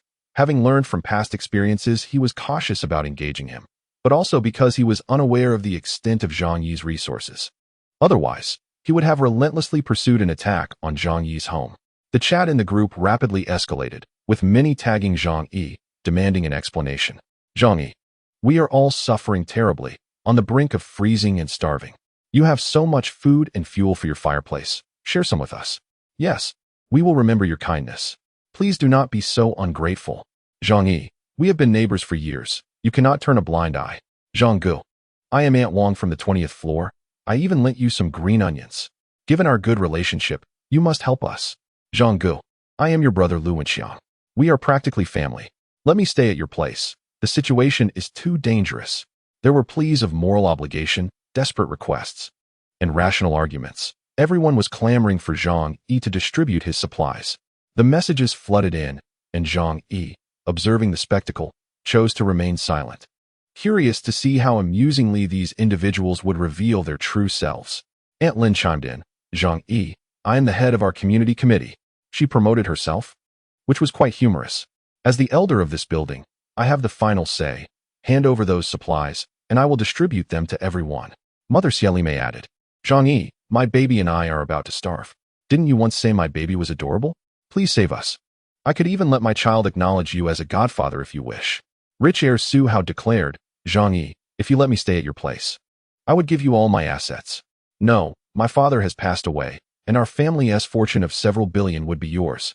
After observing the chaotic scene for a while, Zhang Yi slowly typed a single character. Oh? His mere response ignited even more fervor among the crowd. The moralists continued their tirades, while the beggars persisted in their pleas. After a considerable pause, Zhang Yi casually inquired, Are we that familiar? Why should we share our possessions with you? At that moment, despair enveloped them all. Attempting to reason with them was futile. They would forsake any moral boundaries to survive. Zhang Yi was well aware that he had no intention of engaging in rational discourse with these individuals. He merely sought to toy with them. His gaze turned a shade sinister as the frenzied neighbors reminded him of a scene from his past life. Once, out of kindness, he had opened his door, and these very neighbors stormed in, wielding an axe against him. Before he could perish, they hastily dismembered him and feasted upon his remains. He yearned for revenge. Thus, he intended to relish in the torment of these pitiable yet loathsome creatures. In the group, someone finally snapped, Zhang Yi, are you even speaking as a human? After so many years as neighbors, shouldn't we help one another? What is the meaning of your solitary survival? Young people should not only think of their own comfort. You must understand the importance of sacrifice. Were it not for your secrecy and hoarding of supplies, we would not be in this predicament. Yes, the hardships we face are all your fault. You must atone for your sins. Zhang Yi responded simply, oh, and then, below lies a multitude of pleas, threats, and curses from the crowd, akin to passengers of a shipwreck adrift in the frigid waters of the Arctic Ocean, surrounded by prowling sharks. Yet, amidst this turmoil, they spot a small fishing boat nearby. The boatman, leisurely enjoying a hot pot and singing merrily, glides indifferently past them. Desperately, they swim towards him, yearning for salvation. The closer they tread the edge of despair and hope, the more their mental state frays, revealing their increasingly grotesque visages. Zhang Yi observes their distorted faces with a smile.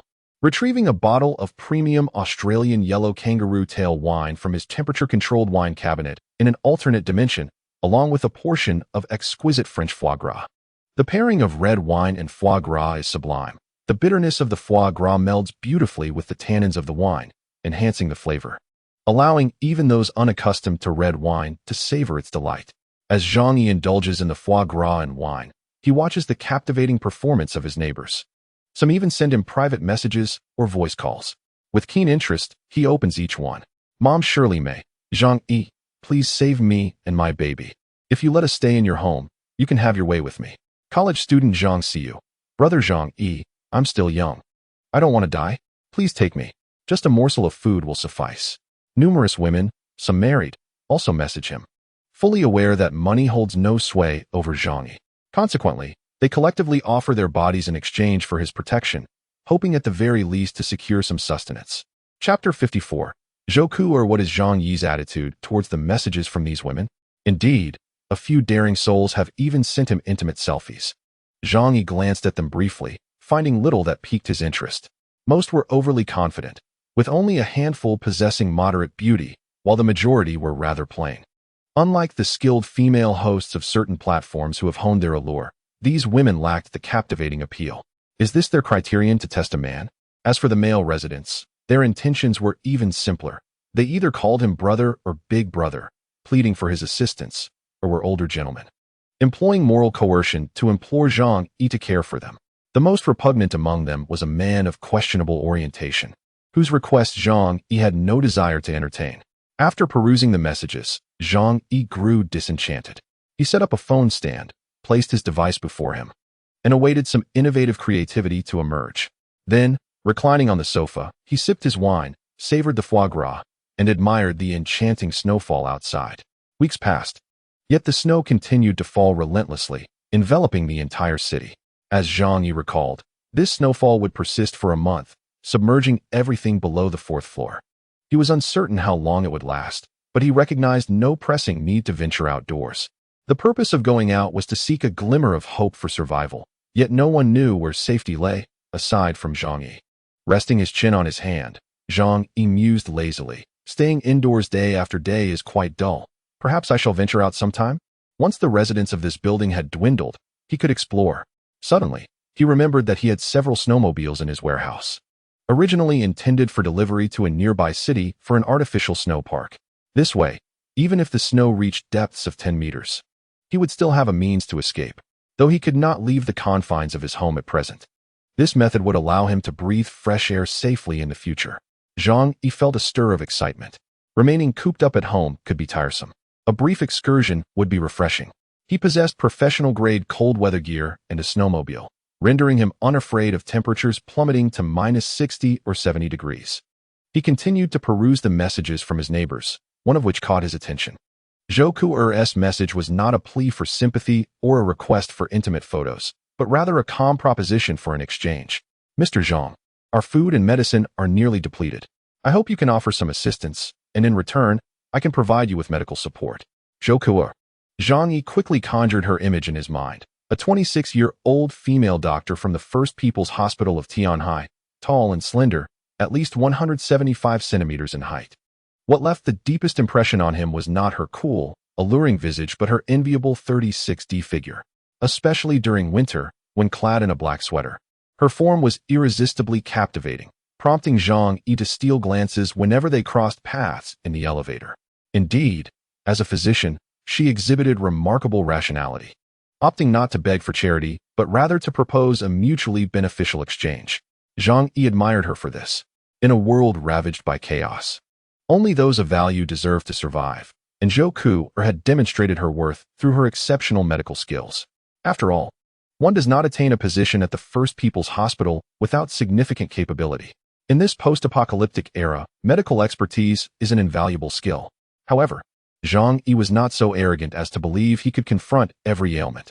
Having a doctor nearby would undoubtedly provide substantial assurance for his survival in the days to come.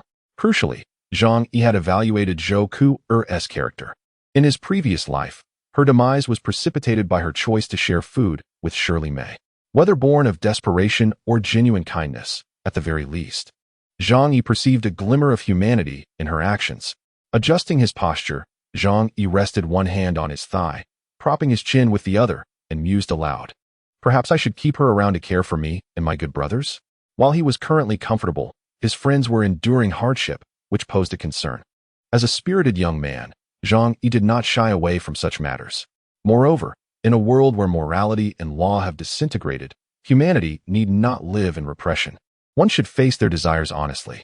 Suddenly, Zhang Yi burst into laughter, slapping the armrest. I'm quite tempted, but alas, it's a pity. He gazed up at the ceiling, serenely declaring, you see, I am quite afraid of death. While Zhou Ku is a potential option, without absolute control over her, I cannot allow her entry. Let us see how things unfold. Survivors will continue to emerge, with my advantageous circumstances. Will I truly struggle to find a capable doctor or a good woman? If you wish to barter, at the very least, present something of value to me now. Regardless of your beauty or brilliance as a doctor, you shan't take advantage of me. I, Zhang, have never engaged in a losing trade. Consider this a prepayment for your services, for I am truly at my wit's end. Zhou Ku's tone bore hesitation and a hint of shame. It was evident that if not for dire straits, she would not so readily plead with a man she barely knew.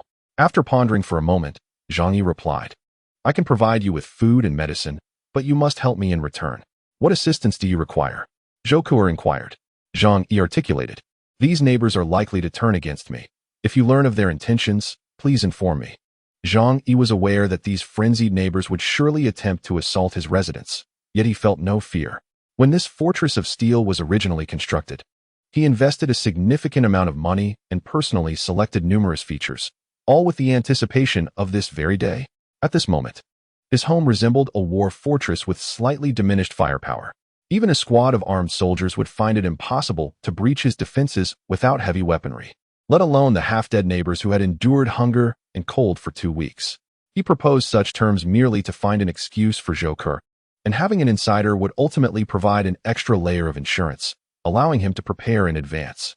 Chapter 55. The neighbors target Zhang Yi after much hesitation. Zhou ultimately agreed. Her morals and conscience would not permit her to act in a despicable manner. However, she viewed the neighbor's decision to rob Zhang Yi out of jealousy as even more reprehensible. Thus, she chose to assist him. Zhang Yi remarked, "Very well. I need to see your valuable information first before I provide you with what you desire. From here on, it will depend on your performance." Zhou replied, "Understood." She was a kind-hearted woman, yet not foolish enough to expect Zhang Yi to help her unconditionally. Their conversation came to an abrupt halt. Zhang Yi glanced at the group chat, where the messages continued to flood in, with individuals attempting to morally bind and intimidate him. "Zhang Yi, where have you disappeared to? We demand an answer. Will you hand over the supplies you possess?" Some were already growing impatient. A cold smile crept across Zhang Yi's lips. It seemed they had resolved to storm his home. Go to hell. Instantly, the chat was filled with vitriol, every vulgarity imaginable hurled at him. Zhang Yi remained unfazed, challenging them, "If you have the ability, come over." Having already tasted the act of killing, he bore no guilt and was unperturbed by the prospect of taking more lives. "Very well, Zhang Yi, this is self-inflicted. Don't say we didn't give you a chance, you selfish and despicable wretch. From this moment on, you shall bear the consequences of your actions." The vitriol gradually subsided. It was easy to deduce that they had likely formed a separate group, just as they had with Chen Jinghao, to strategize their assault on Zhang Yi's residence. Zhang Yi took a deep breath, a hint of tension and excitement flickering in his eyes, his body trembling slightly with anticipation. Even though he knew his home was an impregnable fortress, facing an assault from over 100 individuals was undeniably nerve-wracking. Yet, that thrill ignited the fervor within him. He had longed to teach a lesson to those who had once shared his spoils. A glimmer of determination flashed in Zhang Yi's eyes as his weapons materialized in the living room. 5 steel crossbows, 3 professional-grade compound bows, over 200 crossbow bolts, and 300 arrows were displayed on the table, alongside 2 large boxes of steel balls. There were also a mountain knife, a 1.2-meter pry bar, a baseball bat, and a hunting knife, all excellent tools for inflicting harm. In addition to these physical weapons, he possessed pepper spray, an electric baton, gasoline, an array of chemical agents, and dozens of Molotov cocktails crafted from bottles, rags, and gasoline. Zhang Yi's gaze radiated a chilling resolve. Let them come. As Zhang Yi anticipated, once the neighbors realized he would not surrender his supplies, their anger boiled over. Sun Jichao created a new group chat and invited all surviving residents except for Zhang Yi. They even included Chen Jinghao. Upon seeing Chen Jinghao, some felt a chill run down their spines. However, Chen Jinghao took the initiative to address the group. "Everyone, our primary goal now is to deal with Zhang Yi. The supplies in his home likely surpass our collective stockpile. If we bring him down, we can secure a substantial amount of resources. So, rest assured, I won't turn on anyone else at this time. However, I demand half of the spoils from this operation." Having suffered at Zhang Yi's hands before, Chen Jinghao was aware of the latter's formidable defenses and weaponry. Thus, he dared not attack alone, but intended to rally the others to assault together. He believed that with over 100 people, they could surely breach Zhang Yi's stronghold. How many weapons can Zhang Yi possibly have? How many can he shoot down? The entire building had over 100 residents. Yet Chen Jinghao and his small group of 6 demanded half the resources. No one deemed it unfair. Instead, they viewed Chen Jinghao as a benevolent figure. "He possesses a firearm and still offers to share half with us. What a good man." As these 2 led the charge, the others naturally responded in kind. Upon witnessing Zhang Yi's lifestyle, their eyes burned with jealousy, eager to eliminate him and seize his current lifestyle for themselves. Weapons in hand, follow me. Kill Zhang Yi and seize the supplies. Put down that shameless, selfish bastard. They roared with fervor. Only a few remained silent, such as Uncle Yu and Zhou Kuo. The others, even those who had previously enjoyed a decent relationship with Zhang Yi and benefited from his kindness, cast those memories aside. Nothing was more important than survival. To live, they were willing to forsake all morality. Zhang Yi sat at home, polishing his weapon. He was no stranger to firearms, having used them frequently at the shooting range. Moreover, he had intensified his training during the month prior to the apocalypse. Hitting a target at close range posed no challenge for him. At that moment, Zhou Kuo sent him a message. They plan to come to your house. You should hide. She tightened the 2 layers of blankets around her, curling her pale feet inward. They must have visited every household. They've seen your video and gone mad. Don't you want to think of a solution? Zhou Kuo believed that the most rational course of action in such a situation was to surrender some supplies to quell the neighbor's fury. Otherwise, no matter how skilled one might be, resisting such a multitude was futile. Over 100 individuals could easily dismantle a house. Zhang Yi smiled, offering no extensive explanation. Remember, do not come here. This is the only warning I will give you. Now just sit back and enjoy the show. Zhou Kuo frowned, her eyes filled with curiosity. She could not comprehend Zhang Yi's confidence in facing over 100 residents single-handedly. This was no trivial matter. Should they breach his door, the frenzied crowd would undoubtedly seek his life. Is he a madman? She murmured to herself. Yet, this was Zhang Yi's choice, and she had no power to intervene. Nevertheless, she heeded his advice and refrained from joining the group in their assault on Zhang Yi's home. She was a woman of principle, unwilling to partake in the bloodlust of others, be it Zhang Yi's or the neighbors. Chapter 56. The assault. Zhang Yi waited quietly at home for his frenzied neighbors to arrive. His expression was solemn, surrounded by an array of weapons. At that moment, he received a message from Uncle Yu, the doorman. Xiaozhang, you should run. They are coming for you with weapons. A warmth spread through Zhang Yi's heart. In this world, it was rare to find good people. He chuckled. Uncle Yu, do not worry. I can handle this. Uncle Yu remained silent for a moment, as if realizing there was nowhere to flee. Resistance was the only option. Filled with shame, Uncle Yu recalled how Zhang Yi had once advised him to stock up on supplies, allowing him to gather ample instant noodles and sausages at home. Now, his living conditions were quite satisfactory. However, as Zhang Yi found himself besieged by a multitude, he remained helpless. With a calm demeanor, he remarked, Your choice not to join them speaks volumes of your kindness. Worry not, I require no assistance. Uncle Yu's decision was undoubtedly the wisest. Rushing to aid Zhang Yi now would likely result in being mercilessly overwhelmed by the throng of over 100 homeowners. One must always guard against betrayal. Regardless of the adversary, complete trust was an impossibility. Before long, Zhang Yi sensed a tremor beneath his feet, accompanied by a thunderous cacophony from outside. Here they come, he stated indifferently, aware that a throng was ascending the stairs. Yet, residing on the 24th floor, those who could only rely on the stairs without the elevator would surely be thoroughly exhausted. Moreover, the approaching crowd was not solely from below. Zhang Yi observed through the large screen monitoring the entire building that his neighbors from Unit 2402 were arming themselves with a kitchen knife and a wrench. The couple next door, with the woman clutching the knife, cowered behind her partner, their eyes glinting with envy as they gazed longingly at Zhang Yi's door. It was evident that the knowledge of his blissful existence over the past month had festered into deep-seated jealousy. The crowd continued to swell, blocking the corridor outside Zhang Yi's door completely. A few individuals held umbrellas overhead, attempting to shield themselves from the cold water he might pour upon them. Soon, one could no longer contain their fury and began to pound on the door. Bang, bang, bang. Zhang Yi, get out here. If you wish to live, this is your final opportunity. Don't wait for us to break in. It will be too late then. Through the surveillance, Zhang Yi noted the absence of Sun Jichao and his associates, including Qin Zhenghao. The actions of those outside confirmed his suspicion that Sun Jichao and Qin Zhenghao had not disclosed the true circumstances of his home. Their intent was clear, to use the other neighbors as cannon fodder, enduring Zhang Yi's crossbow bolts and high-voltage electric attacks. Zhang Yi, however, was unperturbed. He possessed an abundance of energy and was not concerned about a mere trickle of electricity. He flicked the switch for the high-voltage current, and the young man who had been so fervently banging on the door was immediately seized by a jolt, his face contorting in agony. The most terrifying aspect was that with over 100 people crammed into the corridor, the electric shocks spread to the throng behind him. Ah, it's high voltage. Get back. The crowd erupted in panic, resembling prey fleeing from a predator. Had they not been bundled in layers of clothing, they would have had no hope of escaping.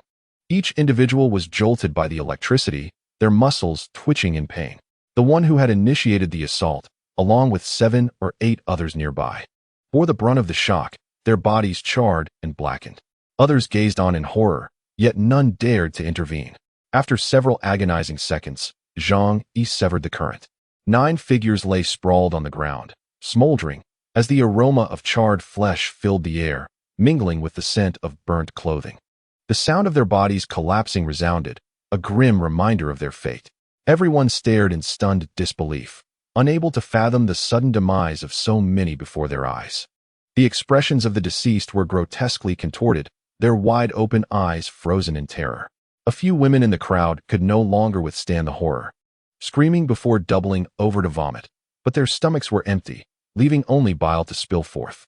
Fear rippled through the crowd, prompting some to seek escape, only to find the stairwell blocked by Chun Jinghao and his minions. Armed with a gun, Chun Jinghao coldly proclaimed, "Their deaths only serve to benefit us. It paves the way for me to seize their resources." Sun Jichao and his cohorts, despite their ailments, stood by, their expressions betraying a chilling indifference to the bodies before them. Clearly, they shared Chun Jinghao's intent. Observing the fear in the crowd, Sun Jichao shouted, "That vile Zhang Yi is nothing but a beast. He has slaughtered our neighbors, brothers and sisters. We must avenge them. Do not be afraid. Strike the door with wooden planks, but avoid hitting the door directly. Once we break through, a warm hearth and endless food await us." His rallying cry ignited a fervor in many, their eyes alight with desperation. After enduring hunger and cold for over half a month, they were willing to sacrifice everything for a morsel of food and a moment's warmth. Soon, someone produced a wooden beam, evidently salvaged from a wardrobe or bed. "Brothers, charge. Break down the door and eliminate that wretched Zhang Yi." With a collective effort, they hurled themselves against Zhang Yi's door, their impacts resounding like thunder. The ferocity of their assault rattled the cups on Zhang Yi's coffee table. Yet, he found their efforts insufficient. He retrieved a large Sennheiser speaker from the alternate dimension, connected it to his phone, and played his favorite song, "Making Love While Doing." As the crowd outside clamored to breach the door, the sound of upbeat music filled the air, only fueling their rage. "Zhang Yi, your arrogance will be your downfall. You will pay for my brother's life." They raised their makeshift battering rams, intensifying their assault. Yet, after dozens of attempts, they despaired to find the door showing no signs of yielding. Despite the collective strength of several grown men, only faint marks and slight indentations marred the sturdy black iron door. The neighbor's spirits sank. What kind of door is this? How can it be so resilient? At this rate, how long would it take to breach it? Each person was breathless, laboring under the bitter cold of -70 degrees Celsius, their strength sapped by hunger. Many faltered, necessitating a rotation of attackers. Yet, at their current pace, they feared they would exhaust themselves before achieving their goal. Then, a man stepped forward, scrutinizing the door for a moment before exclaiming, "This is a bank vault door." Having worked in a bank, he recognized the telltale signs. Despair washed over the onlookers. "Does that mean it can't be broken down?" The bank employee shook his head solemnly, "Not even with wooden beams. This is a top-tier vault door. Even explosives would struggle to breach it. Without a key, only the world's foremost locksmiths might have a chance of opening it." At that moment, Zhang Yi, armed with a crossbow, approached the shooting aperture. Chapter 57, Heavy Casualties. Observing the crowd outside, still bickering over strategies, he resolved that since they sought his life, he need not show mercy. He was no saint. Raising his crossbow, he began to fire. Before long, several individuals fell under the arrow's onslaught. The crowd outside was taken aback by the lethal precision of Zhang Yi's weaponry. "He has arms. Be cautious." Fear rippled through the throng, prompting them to scatter. Yet, the narrow confines of the corridor rendered escape nearly impossible, and as panic ensued, many stumbled and fell in a chaotic heap. Meanwhile, Zhang Yi remained undeterred, focusing intently on his task. The whistle of arrows echoed like a haunting chant, instilling profound terror among the onlookers. This heightened fear drove many to desperately cram into the stairwell. Some collapsed on the ground, unable to rise before being trampled by others. Cries of anguish filled the air. Chun Jinghao stood at the stairway, gun in hand, aiming at those attempting to flee. "What are you afraid of? It's just one of me. Come at me." His cold gaze and the ominous barrel of his weapon deterred the crowd from escaping. Meanwhile, Sun Jichao and others, seeking to preserve their lives, had wisely kept their distance, avoiding the arrows. Zhang Yi unleashed a barrage of crossbow bolts in such a densely packed area. Nearly every shot found its mark, inflicting grievous harm upon the neighbors. Yet, amidst the despair, the resilience of the neighbors shone through. Someone quickly identified the location of the shooting holes, exclaiming, "There's a hole above the door. He's shooting from there. We just need to block it." Instantly, individuals brandished mops and brooms to seal the openings. Others attempted to hurl objects into Zhang Yi's room. Unfazed, Zhang Yi swiftly closed and secured the iron door behind a shooting hole. This door could only be opened from within, impervious to external force.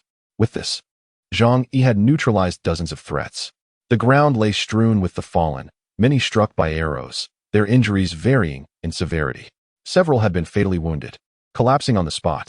However, as the neighbors beheld the rusted, treacherous arrows, a chill of despair gripped their hearts. They understood that survival was unlikely for those who had been hit. Some mourned lost loved ones, cursing Zhang Yi with fervor. "Zhang Yi, you wretched scoundrel. You are despicable and shameless. Come out and face me. You fiend, I will take you down. Zhang Yi, I swear I will kill you." The cacophony of abuse outside contrasted sharply with the revelry within, a blatant provocation from Zhang Yi. Indeed, it was just that. After firing numerous bolts, Zhang Yi felt a slight strain in his hand and retreated to the kitchen for a refreshing drink of cola, downing it greedily. "Ah, refreshing." He then resumed his watch, observing the movements of the crowd outside. Meanwhile, the neighbors, realizing that Zhang Yi's door was impenetrable, felt both anxious and hopeless. What could they do? At that moment, Sun Jichao called out, "Everyone, do not despair. I have a plan." The crowd turned to him as he limped forward, clutching his injured leg. He pointed at Zhang Yi's wall, grinning. "His door is made of alloy. We can't break it down. But this wall is just brick and cement, right? I refuse to believe we can't smash through." Upon hearing this, the crowd's eyes sparkled with newfound hope. "Of course, if we can't breach the door, we can demolish the wall. With our numbers, we can break through in no time." "Huh, Zhang Yi, you could never have anticipated this." Inside, Zhang Yi raised an eyebrow at the sudden cheers from the neighbors, the loud music drowning out their words. However, he remained unperturbed, opting to observe the unfolding events. After a month of tireless effort, he had constructed an impenetrable fortress. If it were to be easily breached, it would be his own failure. The neighbors had come equipped with tools, forming a line before Zhang Yi's exterior wall, swinging hammers and axes with fervor. Bang! A burly man swung with all his might, the hammer striking the wall with a resounding thud. Instantly, cracks appeared, and a plume of white dust cascaded down. The crowd, witnessing this, felt a surge of excitement. Believing they had found a weakness, they redoubled their efforts. However, as the same man raised his hammer for a second strike, a sound of metal clashing rang out. Bang! The man let out a cry of pain, the hammer slipping from his grasp as he staggered back, collapsing to the ground. The onlookers gasped, his hands were lacerated, blood seeping forth and quickly freezing in the frigid air, a gruesome sight. They were bewildered. What sort of wall could withstand such force? One person approached, brushing away the dust, and upon seeing the underlying material, nearly dropped his jaw in shock. The wall was made of steel. The crowd gasped in unison, gathering to inspect the revelation. Indeed, after peeling away the outer layer of plaster, they uncovered thick, heavy black metal, identical to the door. One individual could not contain himself, shouting, "Why is this? Who builds a house with steel walls? I refuse to believe the entire structure is made of iron." Some, unable to bear the despair, resumed striking other areas, hoping to find a weakness. Yet, from every angle, they discovered only the unyielding steel barrier. Inside the living room, Zhang Yi scoffed at their futile efforts. "You think of this now? I certainly anticipated it. My apologies. But even the walls of my home are forged from 20 centimeters of high-grade steel. If artillery cannot breach it, do you think your hammers and axes stand a chance?" Zhang Yi's greatest virtue was his fear of death, leading him to address every conceivable issue. During the initial inspections, he meticulously checked every inch, striking the walls with a hammer to ensure their integrity. Having previously experienced a breach, he was determined to prevent a repeat. The cacophony outside persisted, prompting Zhang Yi to activate the room's noise cancellation feature to thwart any potential attacks. After 20 minutes, the sounds finally ceased. The residents of the building stared blankly at the imposing metal wall, their hearts colder than the winter outside. It resembled a merciless fortress, severing their hopes of obtaining supplies. How could this be? Why would anyone construct such a home? One person, burying their face in their hands, cried out in despair. Zhang Yi's neighbors, a young couple, also lamented. I knew they were renovating, but I never imagined it would turn out like this. There can't be many normal families that build such a house. Sun Jichao, Zhou Peng, and Gu Jiaoyang's eyes burned with rage. If the entire apartment could not breach Zhang Yi's defenses, they would be left to their fate. Sun Jichao bit his lip, not even noticing as it bled. Zhang Yi knew of the impending snow disaster. Everything he did was to protect himself from us. Sun Jichao shouted in fury, pointing at Zhang Yi's house. The neighbors glanced at him, their pain manifesting in tears as they cursed Zhang Yi. You despicable wretch. Only caring for your own survival, with no thought for the rest of us. If we all perish, what meaning is there in your solitary existence? Would you not feel lonely, being the last person on earth? One day, you will be consumed by endless regret for failing to warn us, for not helping us. Can you sleep at night? Do you not feel guilt? As some realized they could do nothing against Zhang Yi, they began to comfort themselves with a sense of fatalism. One day, you will face divine retribution, Zhang Yi. If you were to die because of us, your conscience would haunt you for eternity, and you would live in torment. Little did they know, Zhang Yi was reveling in his own home. Chen Jinghao stood behind, wielding a gun as a means of supervision. Upon seeing the wall forged entirely of metal, he sensed the gravity of their predicament. At this moment, his interest in others waned. All he desired was to seize Zhang Yi's residence. What are you all so anxious about? This is merely the beginning. Even if their walls were cast from iron. What of the ceiling? The floor? I refuse to believe he constructed an iron box. Chen Jinghao coldly addressed everyone. Zhang Yi, listening through the surveillance, nodded in approval. This fellow has a rather keen mind. He then sighed and shook his head, lamenting, but alas, I am not foolish. Hearing Chen Jinghao's words, the neighbors rushed to both the upper and lower floors of Zhang Yi's home, hammering, chopping with axes, chiseling, and striking with wooden sticks. They were merely 20 centimeters away from their hope of survival, and their goal was to shatter that distance. However, despair soon engulfed them. They discovered that Zhang Yi's home was indeed a veritable iron box. There was not a single angle untouched by thick steel plating. In this power outage, without electric saws or drills, they faced the grim reality that without food and water, it would take a year of relentless chiseling to breach these walls. Chapter 58. Despair. Chen Jinghao and the others toiled for an entire morning, encircling Zhang Yi's home to smash the walls. However, after peeling back the wall and floor, they found themselves obstructed by a thick layer of steel. 20 centimeters of steel was a nightmare for them. Given their reliance on sheer human strength, the prospect of breaking through seemed utterly hopeless. After all, working in sub-zero temperatures without sufficient energy to replenish their dwindling stamina would only hasten their demise. Many collapsed, exhausted. Groaning in agony, they clutched their emaciated bellies, hunger threatening to conquer them entirely. Yet, the food they had was nearly depleted. Some neighbors, seeing the flesh of others through the seams of their clothing, were struck by a horrifying thought. Is that not meat? The terrifying notion sent chills down their spines, and they desperately attempted to banish it from their minds. Yet, once that thought emerged, it inadvertently presented them with a horrifying option in their desperation. They knew well that if it came to that day, cannibalism would surely ensue. Was there truly no way out? Sun Jichao, his face twisted in agony, felt as though his arm had begun to fester and rot. Lacking antibiotics or even basic anti-inflammatory medication, he could not effectively clean his wound. Rust still clung to the injury, and under such circumstances, death was nearly inevitable. Damn Zhang Yi, why must you be so cruel? How could your solitary existence compare to the lives of so many? What harm would it be to sacrifice yourself? What harm? Sun Jichao bellowed at the heavens, despair distorting his very soul. At that moment, a neighbor of Zhang Yi suddenly stepped forth. Perhaps you could attempt to access the balcony. During renovations, the balcony was transformed into a floor-to-ceiling window, predominantly glass. There may be a chance to breach it. The other residents could not see the back of Zhang Yi's home, but his neighbor could. Building 25 had some floors with balconies, and Zhang Yi's 24th floor happened to have a modest ledge. He often used it for gardening and sunbathing. Upon hearing the neighbor's suggestion, the despondent crowd suddenly lifted their heads. A window? Huh. Yes. If there is a window, there must be an exit. It cannot all be sealed off. As long as there is a window, they could rush in. Without further deliberation, the crowd surged into Zhang Yi's adjacent unit. The gap between the balconies was roughly 15 centimeters, separated by a railing.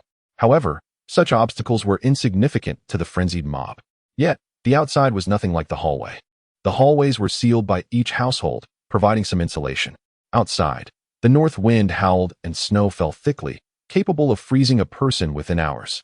Chun Jinghao and his companions paid no heed to this. They were driven by the singular desire to enter Zhang Yi's home and claim everything. Like a pack of lunatics, they howled and leaped onto Zhang Yi's balcony. Zhang Yi, too, sensed the unfolding scene. Their gazes met for barely a second. The neighbors brandished their tools and began striking the massive floor-to-ceiling window with wild abandon.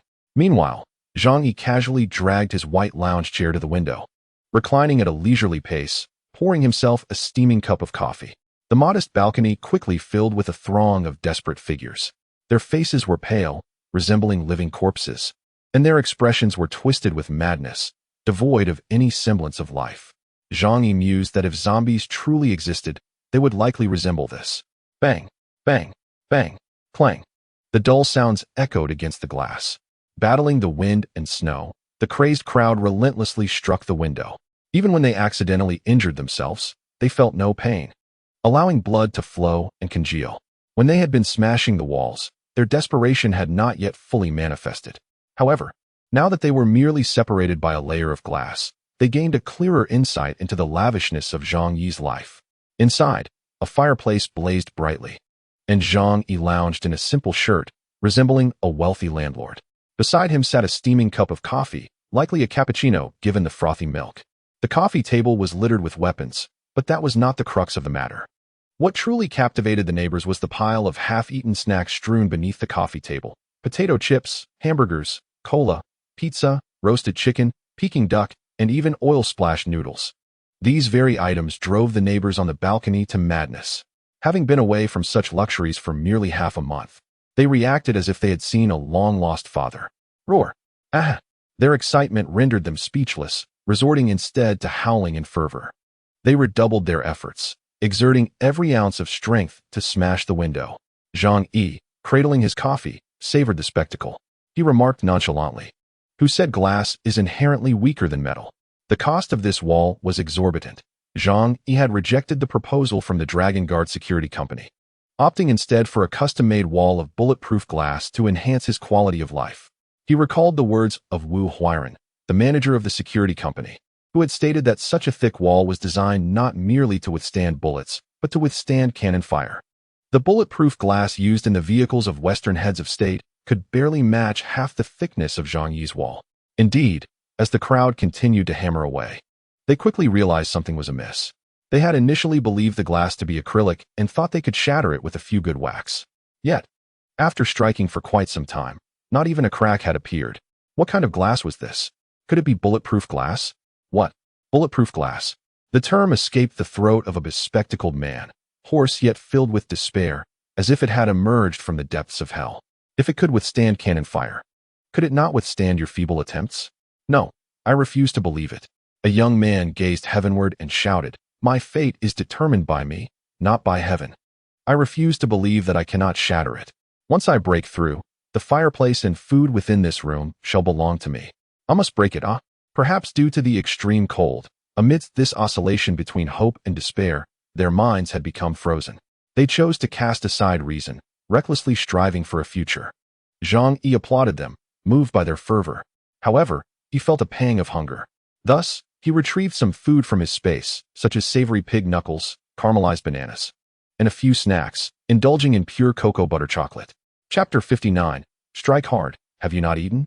Just a thin layer of glass separated him from the outside, where people braved the biting wind and snow, desperately pounding against the window. On the other side, Zhang Yi reclined leisurely in his chair, savoring delicious food. This stark contrast drove the neighbors outside to the brink of madness with envy. They uttered curses, their voices hoarse, eyes aflame with rage. "Zhang Yi, just you wait. I will end your life. Once I shatter this glass, you are finished, you despicable, selfish wretch. Your time to revel is nearly over. Today shall be your demise. All that delectable food and hot coffee will be mine, all mine." Upon hearing their threats, Zhang Yi raised his coffee cup in a mocking salute. Go on. Keep at it. Soon, the group outside began to tire.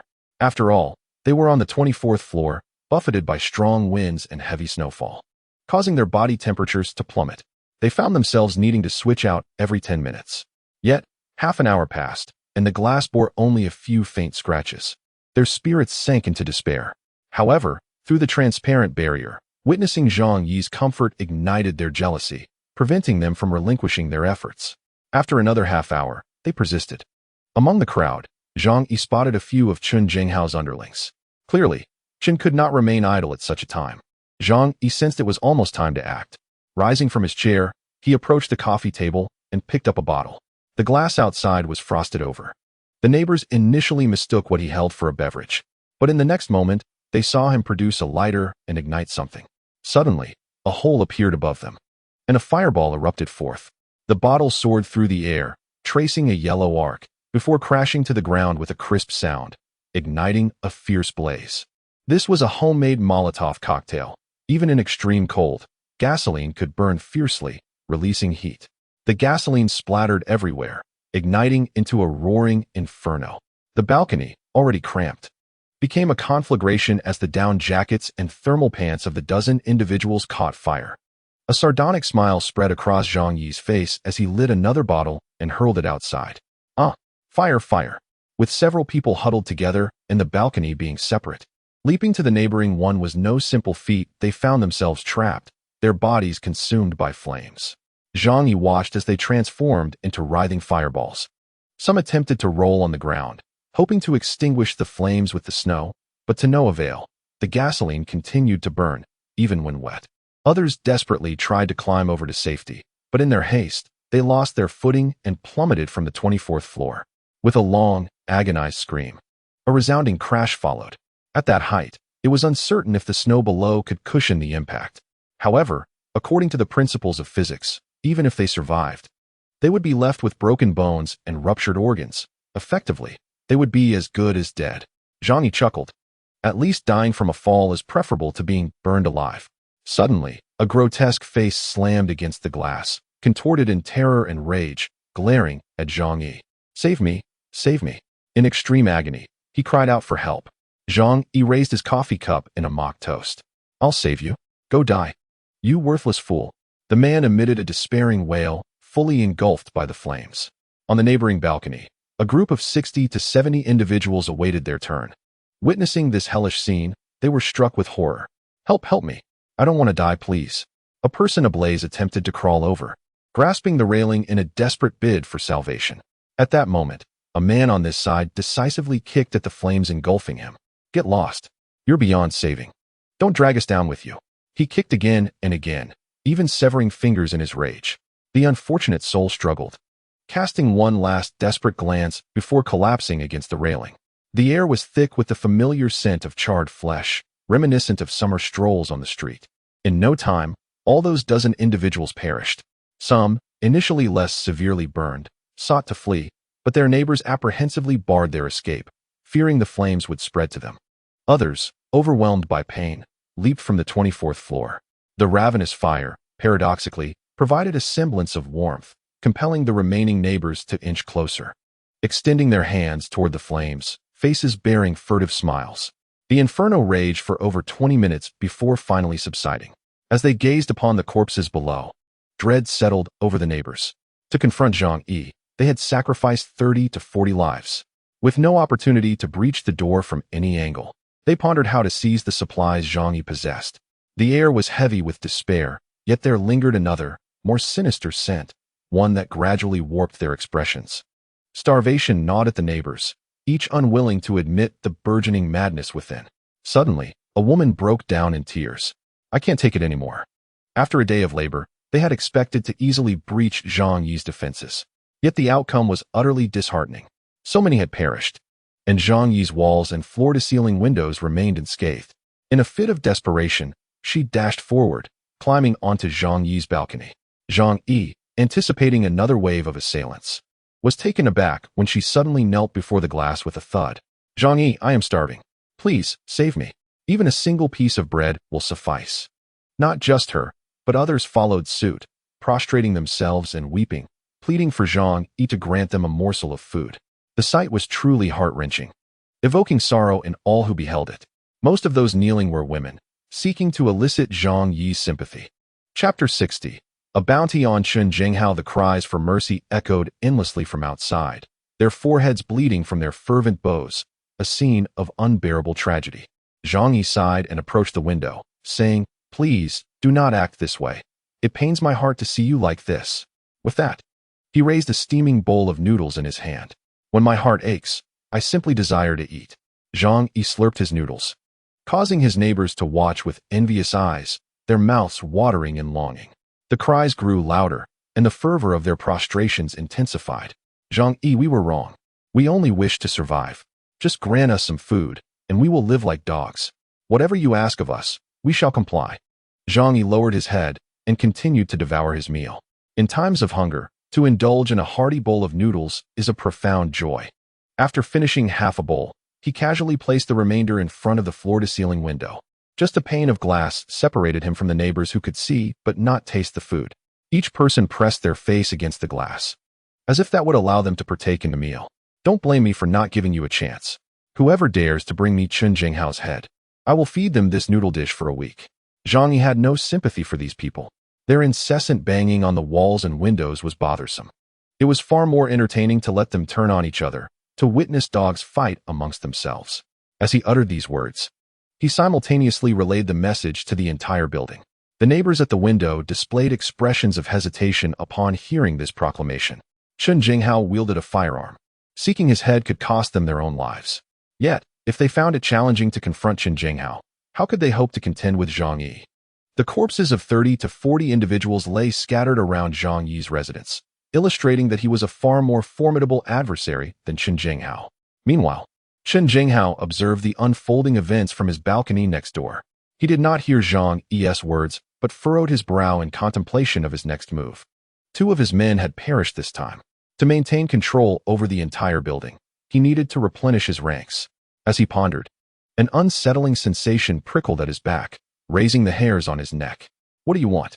The crowd, upon seeing the gun, recoiled in trepidation. "Get away from me," Chen Jinghao bellowed. They regarded him with strange, almost eerie expressions, as if he were not a man but rather a piece of meat. Feeling a chill run down his spine, he hastily retreated with a few of his subordinates. "Wait, what about Zhang Yi's place?" Sun Jichao inquired. After speaking, he left in a huff.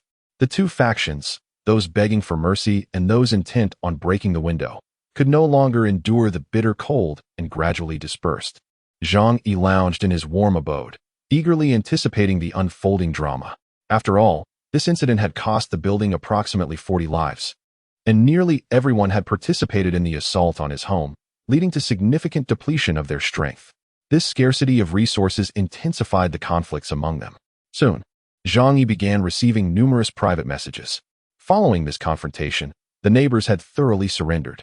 Their dwindling energy left them incapable of mounting a large-scale attack on Zhang Yi's residence. Faced with his impenetrable defenses, they had lost all hope. Consequently, many began to plead with Zhang Yi for mercy or propose exchanges of favors. For instance, the wealthy heir Su Hao offered, "I can give you my girlfriend in exchange for some food. She is a renowned model in Tianhai City. Just look at her beauty. I assure you, you will be pleased." Zhang Yi recognized the model. Su Hao had purchased a property here solely to keep her. She had always dressed provocatively, exuding an alluring charm, rarely acknowledging the men around her. Now, however, Su Hao was willing to sell her for a few meals. The woman appeared much more haggard, seemingly eager to be exchanged. At the very least, she knew that Zhang Yi's home was well stocked with food, and she had put forth great effort during the photo shoot. Such a worthless commodity. Zhang Yi scoffed. While it must be said that the model possessed an enviable figure and striking features, he would never allow such a shameless woman into his home. Who knew what treachery she might plot while he slept? A woman willing to barter her body for sustenance lacked any moral compass. Zhang Yi disdainfully watched her video several times before dismissing the chat window. Other messages awaited him. Men reaching out were few, as they had little to offer in exchange for food. Only Uncle Yu congratulated Zhang Yi on repelling the enemy with genuine delight. However, women were more eager to contact him. For instance, Fang Yuqing excitedly exclaimed, "Zhang Yi, you are incredible. I knew you would be fine. I am currently unable to leave. They are abhorrent, keeping me locked in my home. Rest assured, I will come find you." Zhang Yi merely scoffed and ignored her. Night fell swiftly, with darkness enveloping the sky around 5 o'clock, lengthening the nights. The temperature would drop an additional 10 degrees after sunset. With official efforts in place, the snow disaster situation was gradually improving in the country, urging everyone to remain patient as solutions were forthcoming. In this frigid weather, citizens were advised to refrain from venturing outdoors to avoid frostbite and to extend help to those in need. Together, they would overcome the current challenges, leading to a brighter tomorrow. Zhang Yi found the news far more entertaining than any comedy skit. Yet, he was also curious as to where these television stations had relocated and how they continued to operate. As he listened to the amusing news, he scrolled through the chat records, reveling in the desperate pleas and curses from his neighbors. Those who insulted him were primarily those mourning the loss of loved ones. In a lighter mood, he even offered them his congratulations. "Congratulations to those of you who have lost family members. You can now roast meat for funerals and mix ashes with rice." Zhang Yi's mockery only fueled their anger further. Suddenly, he noticed movement on the balcony. Curiosity piqued. He approached the window. Outside, the heavy snowfall provided ample illumination, and he witnessed individuals stealthily transporting the corpses, specifically those charred remains. The figures, bundled tightly against the cold, jumped in surprise when they noticed Zhang Yi observing them. "Zhang Yi, we mean you no harm. Do not misunderstand. We are merely here to transport the bodies," they stammered, their voices trembling with uncertainty as they dared not meet his gaze. Zhang Yi smirked slightly. "Oh, transporting bodies? Are you their relatives? If you intend to bury them, you can simply dispose of them below. Surely you won't pile a grave at home. Besides, these corpses are of no use to you, so do not mind us." They pressed on, dragging the bodies away swiftly. Zhang Yi waved dismissively at the glass. "You are quite ruthless. Have you finally reached this point?" The next day, Zhang Yi heard gunfire echoing in the hallway. Bang! Bang! The two shots sounded like the crack of large firecrackers. It was undoubtedly Chen Jinghao taking action. Clearly, Zhang Yi's words from the previous day had borne fruit. In the face of dire circumstances, the fear of death begins to wane. The promise of a week's worth of unlimited noodles from Zhang Yi holds an irresistible allure for them. Zhang Yi accessed the surveillance footage and witnessed the eruption of conflict. Two men lay on the ground with wrenches and kitchen knives in hand, blood staining the corridor. However, Chen Jinghao was not in a much better state. He leaned against the wall, gun in hand, visibly shaken. They would intercept those seeking water, and others could seize this opportunity to retaliate against them. The pistol was firmly gripped in his hand, his last remaining source of confidence. Chen Jinghao's gaze was feral as he sat on the frigid sofa, its chill offering little warmth, igniting his rage. He perceived himself as the hunter, with Zhang Yi merely the prey. How could the prey dare to retaliate against the hunter? Yet, he underestimated the madness that desperation could incite. That very morning, two desperate young men had come seeking his life, instilling a sense of peril within Chen Jinghao, which only fueled his insanity. "Die! I'll kill you all. If you want me dead, you must perish first," he roared. As he relaxed, a sudden pain gripped his back. A subordinate glanced over and shouted, "Brother Hao, you've been stabbed in the back." A gash, 30 centimeters long, marred Chen Jinghao's down jacket, the blood barely visible against the black fabric, only discernible upon closer inspection. The frigid air and the adrenaline coursing through him had masked the pain until now. Upon hearing his subordinate's words, he let out a pained cry. "Those scoundrels dared to ambush me." Sweat beaded on his forehead as he hastily dialed Zhou Kuer. "Dr. Zhou, I've sustained an injury. Please come quickly to bandage it." Soon, Zhou Kuer arrived at Chen Jinghao's residence, carrying a medical kit. She regarded the ruthless villain with disdain. Yet to preserve her own life, she had no choice but to tend to his wounds. Previously, it was her care that had prevented the arrow wound from worsening. Though reluctant, she had no option in the face of his threat. "I want to help you for free," Zhou Kuer stated coldly. Chen Jinghao chuckled, pointing towards the kitchen. "I'll share some of the food with you." As she caught a whiff of the pungent smell of blood, her expression shifted. Having worked in a hospital for years, she recognized the scent all too well. Suppressing her urge to retch, she replied icily, "No, thank you." Chen Jinghao smirked. At this time, Dr. Zhou still maintains her pride. "One day, you will eat. If you refuse, you'll die." "I'd rather perish," Zhou Kuer frowned. "I can't let that happen. In this world, Having a doctor by your side is invaluable, Chen Jinghao lamented. Were it not for Zhou Kuer's earlier assistance with his leg injury, he might have lost more than just his leg. He could have lost his life. Rest assured, if I ever find myself in a position where I must consume you, I will keep you for last, he said, his gaze intensifying with a fervor for the enchanting woman before him. Had it not been for her current utility, he would have acted already. Zhou Kuer, frowning, chose silence as she tended to his wound. In no time, the injury was simply bandaged. As Zhou Kuer prepared to leave, Chen Jinghao signaled to his subordinate, who promptly blocked the door. Alarmed, she asked, "What do you intend to do?" "Nothing much.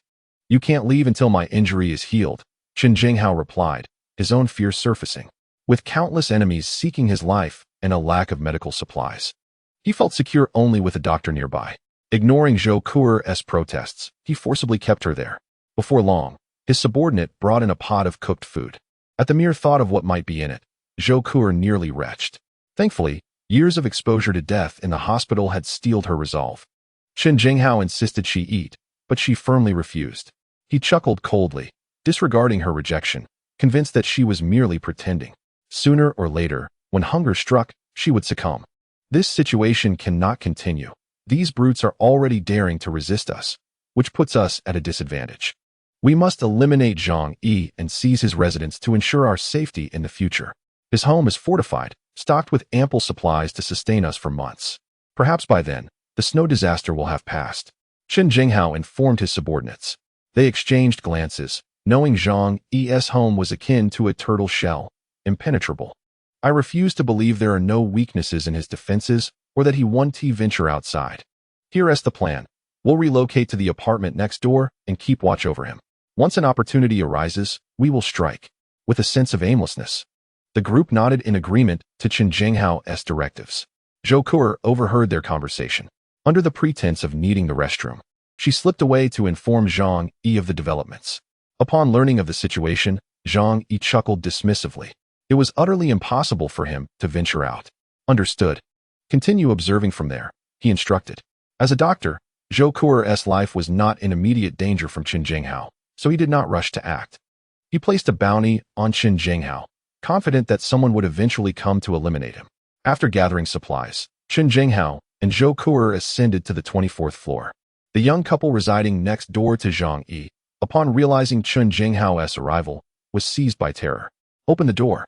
I am Chen Jinghao, and I demand to swap apartments with you. Open this door, or I shall shoot." Outside, the couple clung to one another in fear. "What do we do? They've come to seize our home. We may lose our last bit of food." The wife gazed despairingly at her husband, a bespectacled clerk. He comforted her. "Don't worry, we'll give them the house. Quickly, hide the remaining food on your person." They concealed their meager rations within their clothing and trembled as they opened the door. Upon seeing the fierce visage of Chen Jinghao and his men, the husband gulped and bowed. "Brother Hao, this house is yours from now on. We'll leave at once." He attempted to usher his wife away. But before they could take 2 steps, one of Chen Jinghao's subordinates let out a chilling laugh and raised his steel pipe. A dull thud echoed as the man collapsed, darkness overtaking him, his eyes wide in disbelief. He could not comprehend why, despite complying and relinquishing the house, they would still resort to violence. The wife, horrified, watched her husband fall lifelessly to the ground. "Ah!" she screamed, covering her mouth. Another blow landed on her head, and 2 of Chen Jinghao's henchmen approached, silencing the couple forever. Zhou Kuer tightly covered her mouth, utterly paralyzed by fear. Chen Jinghao merely cast her a glance, sneering. "It's too cold. They are destined to perish sooner or later. Dr. Zhou, you must grow accustomed to such occurrences." The more lives he extinguished, the more he had completely lost his reverence for life. Yet, there was a matter Chen Jinghao was reluctant to acknowledge. After being targeted by Zhang Yi's bounty and subsequently attacked, a sense of dread had taken root within him. Thus, he felt compelled to suppress the various homeowners with even greater cruelty, ensuring their subjugation. Zhou Kuer held back her nausea, choosing silence. Chen Jinghao swaggered into the room, instructing his underlings to dispose of the 2 individuals. In the ensuing days, Zhang Yi was constantly plagued by the incessant clanging sounds emanating from next door. Realizing that Chen Jinghao and his associates were searching for weaknesses in his defenses, they maintained a vigilant watch over the front door and back windows of Zhang Yi's residence. Chun Jinghao believed that Zhang Yi would at least emerge to dispose of the trash or collect melted snow. Seizing even a single opportunity to eliminate Zhang Yi would allow him to reclaim everything that belonged to him. However, he was unaware that Zhang Yi possessed a vast spatial anomaly, rendering any concerns about water supplies moot. Nonetheless, Zhang Yi found it impractical to open the windows to discard refuse, as Chun Jinghao possessed a firearm, and he was not inclined to take such risks. For a reclusive individual, an accumulation of garbage at home was hardly a concern. During bouts of boredom, he would engage in gaming or indulge in films he had pre-downloaded. The homeowners group was incessantly filled with their pleas, accompanied by frenzied tirades of anger. Zhang Yi, you heartless bastard. You are destined to live a life of solitude. Do you not possess a heart? If you do not assist us, your remaining years will be steeped in guilt and regret. In response to the neighbor's vitriol, Zhang Yi's approach was quite straightforward. He opted to live-stream his meals in the group, documenting his life for them to witness. Greetings, dear family. Today, I shall prepare a dish of braised pork. With that, he tossed a piece of pork belly weighing no less than 2 pounds onto the cutting board. The neighbor's eyes widened with envy. What kind of braised pork requires that much meat? If you can't finish it, do not waste it. Give it to me, please. Zhang Yi, you are inhuman. You are a beast. You do not deserve to eat that pork belly. Zhang Yi, I haven't tasted anything oily in a week. I beg you. Let me have a piece of the skin. Just a sip of the oil will suffice. Surely that is something you do not want? Those in extreme hunger had no resistance to such rich food. Zhang Yi, with a flurry of activity, seemed to make the aroma of the braised pork waft through the screen. However, after a brief period of cooking, he furrowed his brow. He sampled a piece of pork belly and immediately spat it into the trash. Too much soy sauce. Darn it, this pot of meat is ruined. While Zhang Yi often cooked, he had prepared larger dishes, and in this instance, he had inadvertently oversalted the meal, resulting in a bowl of meat infused with the overpowering taste of soy sauce. To add insult to injury, the sugar had caramelized improperly, leaving a bitter aftertaste. How can this be eaten? What a waste. Such a waste. Zhang Yi shook his head in resignation. He had intended to showcase his culinary skills, but ended up failing miserably. Regrettably, he did not have a dog at home to prevent such waste.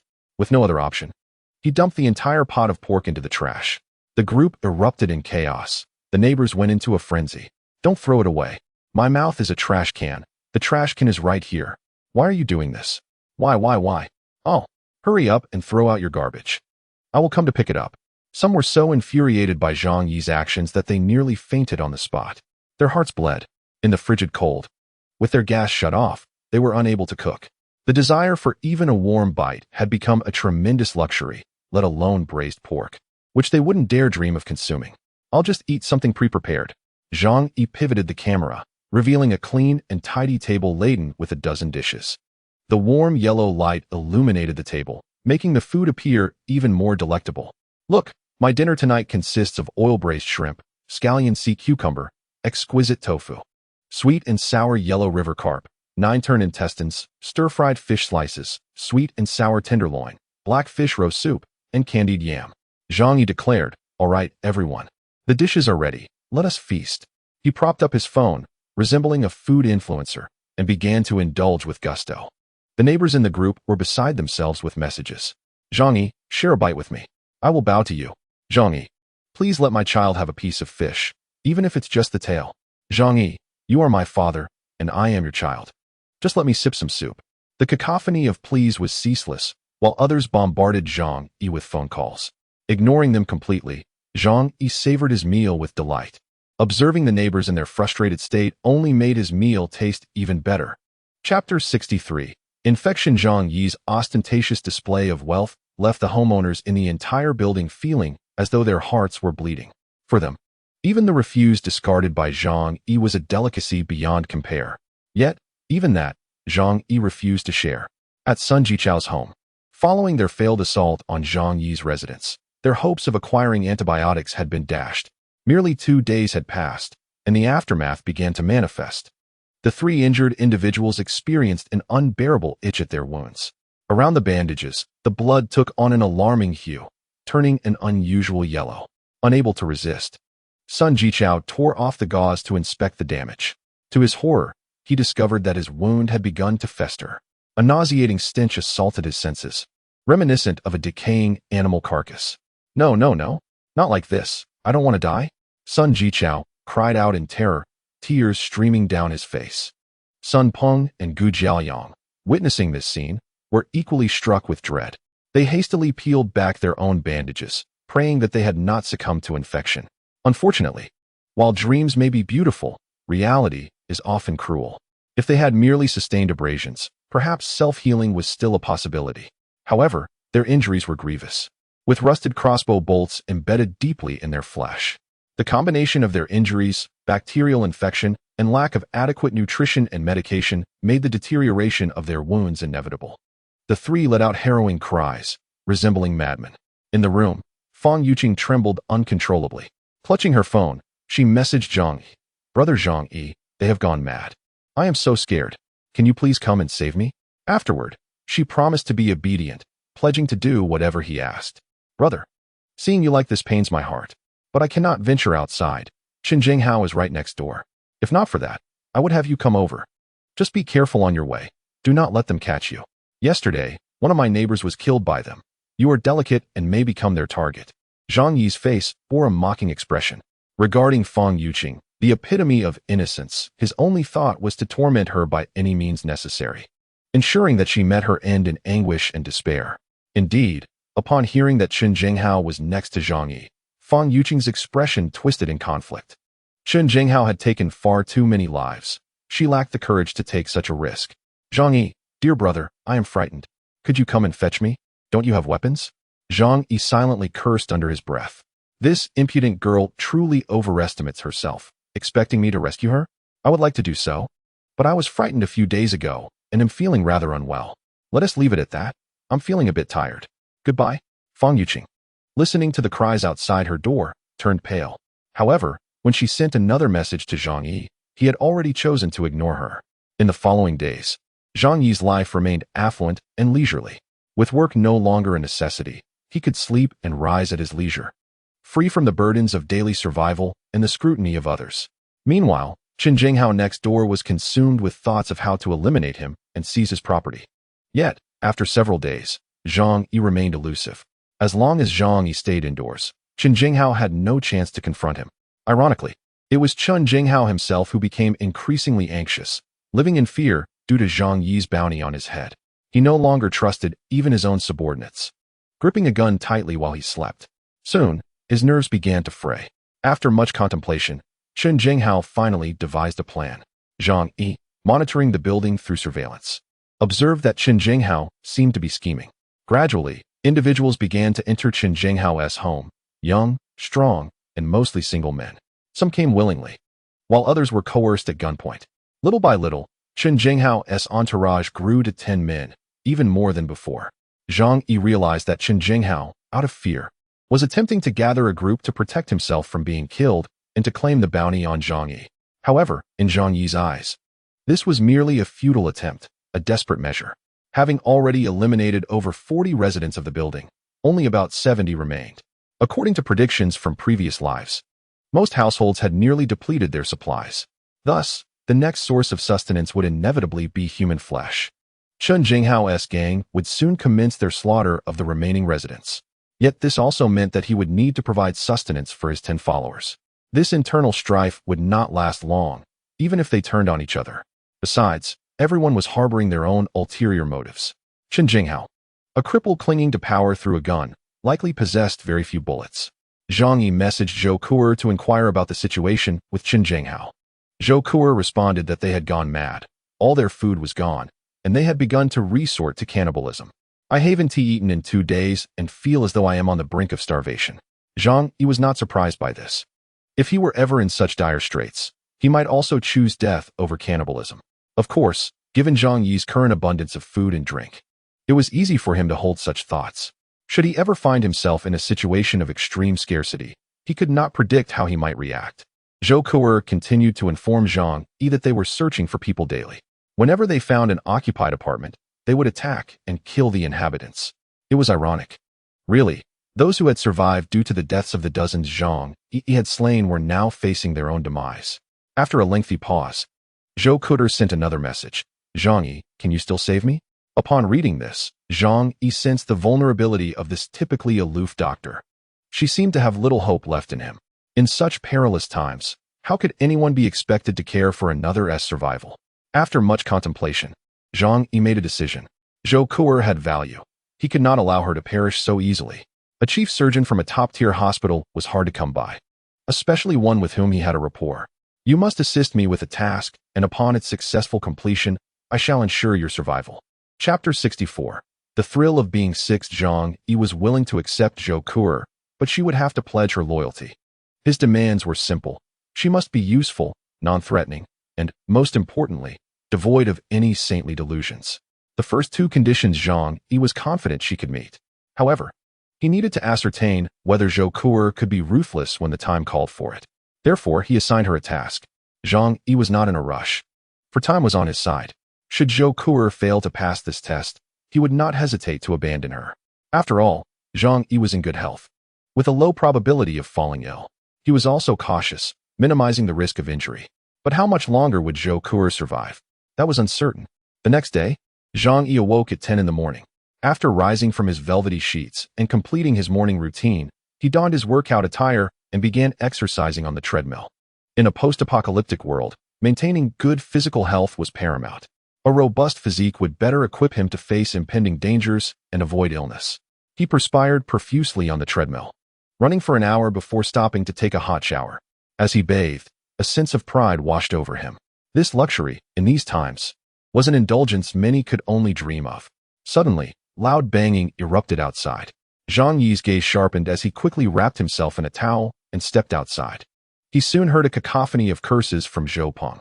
Zhang Yi activated the surveillance and saw Zhou Peng outside his door, wielding 2 kitchen knives, furiously hacking at the entrance. Zhang Yi, come out. You spend all your time hiding in there like a useless turtle. Zhang Yi smirked. Ah yes, you are absolutely right. And then what? It was laughable that someone who could barely survive would attempt to provoke Zhang Yi. It seemed it was Zhou Peng who was more desperate. Zhang Yi noted that Zhou Peng was using only his left hand to strike the door, struggling to lift his right. He realized Zhou Peng's arm had become infected. Upon closer inspection, he could see the swelling. Standing before the door, hands in pockets, Zhang Yi remarked, Zhou Peng, how does the infection feel? I recall during biology class, my teacher explained the horrors of wound infections. When the tetanus bacteria from rusted metal enters your wound, it begins to proliferate like maggots on a corpse. Your arm's wound is at least several centimeters deep. The external temperature is frigid, yet your flesh is warm, creating a breeding ground for bacteria that will consume you alive. As the wound festers and oozes black fluid, the infection spreads, growing larger and more menacing, potentially infiltrating your entire bloodstream. Zhang Yi's vivid description escalated Zhou Peng's agony. Cold sweat dripped from Zhou Peng as he felt as though his entire body was teeming with bacteria, intent on devouring him. Even aware that Zhang Yi was attempting to frighten him, he could not suppress his inner dread. Ah, Zhang Yi, I will kill you. Zhou Peng had gone mad. His arm was indeed rotting, and he understood his fate was sealed. In a last-ditch effort, he attempted to confront Zhang Yi, but his endeavor was doomed to futility. From the adjacent room, one of Chen Jinghao's men overheard Zhou Peng's frantic shouts and inquired, should we eliminate him? Chen Jinghao pondered for a moment before exclaiming, have you not heard that he is on the brink of death from infection? Would you dare consume the flesh of a pig that has died from disease? The others exchanged glances, ultimately deciding that it was a risk not worth taking. Zhou Peng furiously battered the door for a while, cursing vehemently, until exhaustion overwhelmed him. He collapsed at the threshold of Zhang Yi's home, pleading for mercy through tears. Zhang Yi responded in a haunting tone, you are as good as dead. Your wound is festering and in its final stages. There is no saving you. You might as well seize the opportunity to accomplish what you have dared not do while alive. Zhou Peng's eyes brimmed with tears, and upon hearing Zhang Yi's words, he sank deeper into despair. Was death truly his fate? Fear enveloped him like an abyss. Yet, alongside this fear, an insatiable rage ignited within him. What was there left to fear when death was imminent? He struggled to his feet and kicked the iron door with all his might, intending to launch a curse, but the hardness of the door sent pain coursing through him, nearly causing him to faint. Upon returning to his dwelling, his gaze was vacant, and he vaguely noticed Sun Jichao roasting a knife over a candle flame, applying it to his own wounds. The crackling sound of burning fat mingled with the rising blue smoke as Sun Jichao's eyes bulged in agony, stifling cries despite biting into a blanket. He seemed to believe that this would eradicate all bacteria, an act both ignorant and pitiable. His cousin, Wang Min, looked on with a heavy heart, unsure of how to console Zhou Peng. She knew he did not have long to live. The stench of decay from several bodies permeated the air within the house. The living were not yet dead, yet their bodies were already rotting, a torment unimaginable to the average person. Zhou Peng ignored Wang Min and charged toward the room where Feng Yuqing was confined. Upon seeing him, she screamed in terror, "Zhou Peng, what are you doing?" He approached her, his bloodshot eyes fixed on her intensely. "Yuqing, would you marry me?" This pitiful suitor, even as life slipped away, clung to the singular desire of marrying Feng Yuqing. In the midst of apocalypse, how absurd yet humble such a request appeared. Feng Yuqing frowned. Her eyes filled with disdain. She instinctively pinched her nose and retorted, "No, I would not." Zhou Peng's heart shattered. He had sacrificed so much for her, even his own life. Yet, Feng Yuqing had never shown a flicker of affection towards him. "No, you love me, you do. I must have you as my woman before I die." Consumed by madness, Zhou Peng could not accept that his efforts had yielded nothing. If he could not possess her, then he would destroy her. Outside, no one paid attention to the commotion within. They viewed Feng Yuqing as the architect of their downfall, believing she deserved to perish. "No, get away from me, you stink." "How revolting!" Feng Yuqing shouted. "You dare call me foul?" Zhou Peng, in a fit of rage, tore away the bandage from his arm. His wound had swollen grotesquely, blackened and purulent, a horrifying sight. He made a repulsive gesture, clawing at the rotting flesh of his injury and forcing the putrid matter into Feng Yuqing's mouth. Take that, take that." She retched violently, but was unable to escape as he shoved his decayed flesh into her mouth. Zhou Peng grinned maniacally, reveling in the degradation of his goddess. Chapter 65. Zhou Kuer's decision. After a night of profound contemplation, Zhou Kuer ultimately provided a decisive affirmation to Zhang Yi. She recognized this as his test for her. Though it was perilous, she understood that if she did not act, she would inevitably meet her demise at the hands of Chen Zhenghao and his ilk. She had to take a chance. That evening, Chen Zhenghao and his companions lounged in the living room, instructing a subordinate to prepare a meal in the kitchen. Zhou Kuer, observing from a corner, suddenly stood and declared, "I will assist him." Chen Zhenghao's gaze turned icy, a sinister smile creeping across his face. "Haha, I knew you could not resist." Zhou Kuer felt her body stiffen, her blood nearly freezing. He continued, 2 days without food is unbearable for anyone. Dr. Zhou, it's not shameful to fight for survival." A slight relief washed over her. She bit her lip and replied, "You are right. I do not wish to die. I want to live." Chen Zhenghao, believing her to have come to terms with her situation, nodded approvingly. "That is best. You are still of some use to me. I would not want to see you perish so soon." Zhou Kuer inhaled deeply and silently turned to assist in the kitchen. The space was rife with blood and filth. Even with her nose blocked, the overwhelming stench assaulted her senses.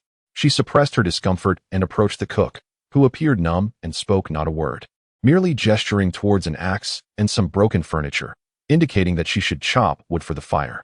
Zhou Kuer complied without hesitation. In the current scarcity of resources, cooking necessitated burning furniture.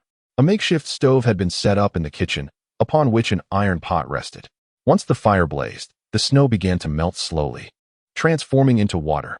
However, the melted snow was far from clear. It was murky, filled with impurities. Yet, in these dire times, any food was considered a blessing, and no one would quibble over its quality.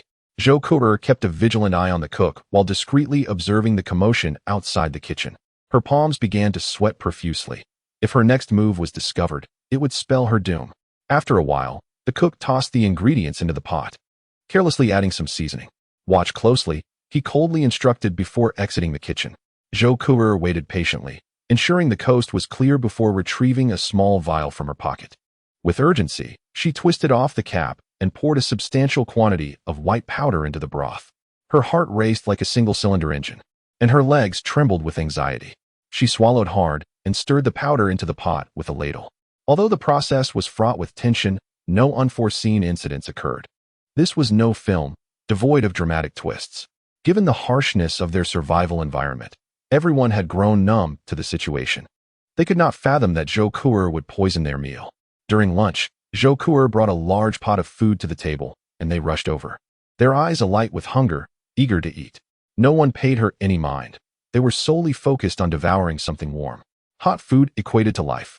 Each bite was a glimmer of hope for survival. She began to wait quietly.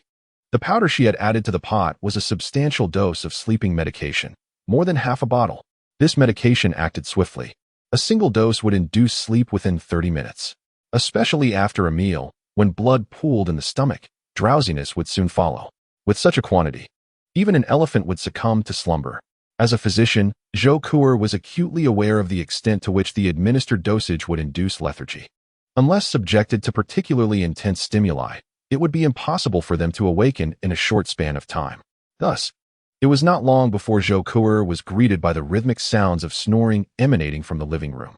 Cautiously, she approached the area and found everyone sprawled across the sofas and chairs, deep in slumber. Holding her breath, she sent a message to Zhang Yi.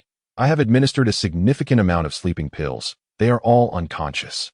What do you plan to do next? Just a wall away lay Zhang Yi's residence. He had been awaiting Zhou Kuer's update to ascertain whether she could fulfill her task. Only by proving her worth would she become a pawn in Zhang Yi's game. Upon receiving her message, Zhang Yi raised an eyebrow and instructed her. Drag them out to the balcony. He would not venture over himself, lest it be a trap set by the opposition. Zhou Kuer bit her lip and ultimately replied, all right. Most individuals would undoubtedly be terrified at the prospect, for if Chen Jinghao and his companions were to awaken unexpectedly, they would surely eliminate her. However, as a trained medical professional, Zhou Kuer possessed a firm grasp of the effects of the medication. Following Zhang Yi's directives, she painstakingly dragged each of Chen Jinghao's men outside and discarded them onto the balcony. Even amidst the biting cold, they would remain unconscious for some time, as those plunged into profound stupor often exhibited such a response. Ironically, the frigid weather would cause their bodies to instinctively lower their temperatures, entering a state of dormancy to prolong their existence. Zhang Yi observed all of Zhou Kuer's actions from the window, his gaze unyielding. He was well aware of the number of men under Chen Jinghao's command, and nothing escaped his scrutiny through the surveillance. Once he witnessed Zhou Kuer, breathless. Having dragged them all out, he nodded with satisfaction. What else should I do? Zhou Kuer asked, her voice trembling. That will suffice. Wait for me for a moment. After a moment of contemplation, he donned a thick, cold-resistant suit from his alternate space and secured 10 ropes, the thickness of a child's arm, around his waist. In his left hand, he wielded a crossbow, while a machete rested against his back. Zhang Yi pondered briefly, feeling that this preparation was still insufficient for safety. Only after ensuring his security did he approach the floor-to-ceiling window. For the first time since the apocalypse, he reached for the lock. The process was intricate, as the lock featured 3 layers, a fingerprint scanner, an electronic lock, and a physical lock. Once he managed to unlock it, Zhang Yi stepped out onto the balcony. The icy wind swept over him, but through the cold-resistant suit, the sensation was not overwhelmingly harsh. Zhang Yi could not help but marvel at the effectiveness of professional-grade cold gear. Zhou Kuer stood shivering by the window, hugging herself. Are you going to kill them? Zhang Yi smirked, raising his gun, pointing it at the nefarious individuals below, subtly including Zhou Kuer in his line of sight. He tossed the ropes at her feet. Not me, but you. Chapter 66. The oath of loyalty. Chen Jinghao and his henchmen lay on the adjacent balcony, appearing utterly incapacitated. However, Zhang Yi could not ascertain if they were genuinely unconscious. What if this was a ruse, a trap orchestrated by them, and Zhou Kuer to lure him into their clutches? If he were to approach, they might rise and eliminate him. Furthermore, the gap between the 2 balconies was over 10 centimeters. The stainless steel railing was particularly slippery in the heavy snowfall. Should he attempt to climb, a mere shove from Zhou Kuer could send him plummeting from the 24th floor. Thus, Zhang Yi aimed his gun at Chen Jinghao and the others. Use these ropes to bind their hands behind their backs. Also, I recall Chen Jinghao possessing a firearm. Hand it over to me. Zhou Kuer wore an expression of exasperation. She had not eaten for 2 days, having only consumed a bit of water, and after dragging 10 individuals to the balcony, she felt utterly drained. Seeing Zhang Yi's cautious demeanor, unwilling to assist, she bit her cracked lips and retorted. You are being overly cautious. Better safe than sorry. I will not expose myself to any risk, Zhang Yi replied coolly. With no choice under the threat of his gun, Zhou Kuer complied with his commands. She picked up the ropes and securely bound the hands of the unconscious men behind their backs. When she retrieved the handgun from Chun Jinghao's pocket, Zhang Yi's gun was also pointed at her head. "Remove the magazine and toss it to me." Zhou Kuo looked at him, biting her lip once more, and asked, "How can I trust you? What if I complete this, and you turn against me?" Zhang Yi responded, "At this moment, you have no alternative but to trust me. It is only by placing your faith in me that you may survive in this dire environment." After contemplating for a moment, Zhou Kuo realized that she had no option but to trust Zhang Yi. She could not compromise her moral integrity by resorting to cannibalism. That would lead to her demise. Following Zhang Yi's instructions, she detached the magazine from the handgun and tossed it at his feet. Internally, she was quite anxious. Yet, as Zhang Yi had stated, she had no choice. He picked up the gun that lay on the floor and examined the magazine, noting that it contained 3 rounds. He then aimed it at the group of men on the balcony. With a sudden whoosh, water gushed from the pipe, splashing onto Chun Jinghao and his cohorts from a distance of 3 to 4 meters. The temperature difference was staggering, from the 20-degree warmth inside to the frigid, sub-zero temperatures outside. The initially warm water, bursting forth with steam, turned instantly to ice upon contact with their bodies.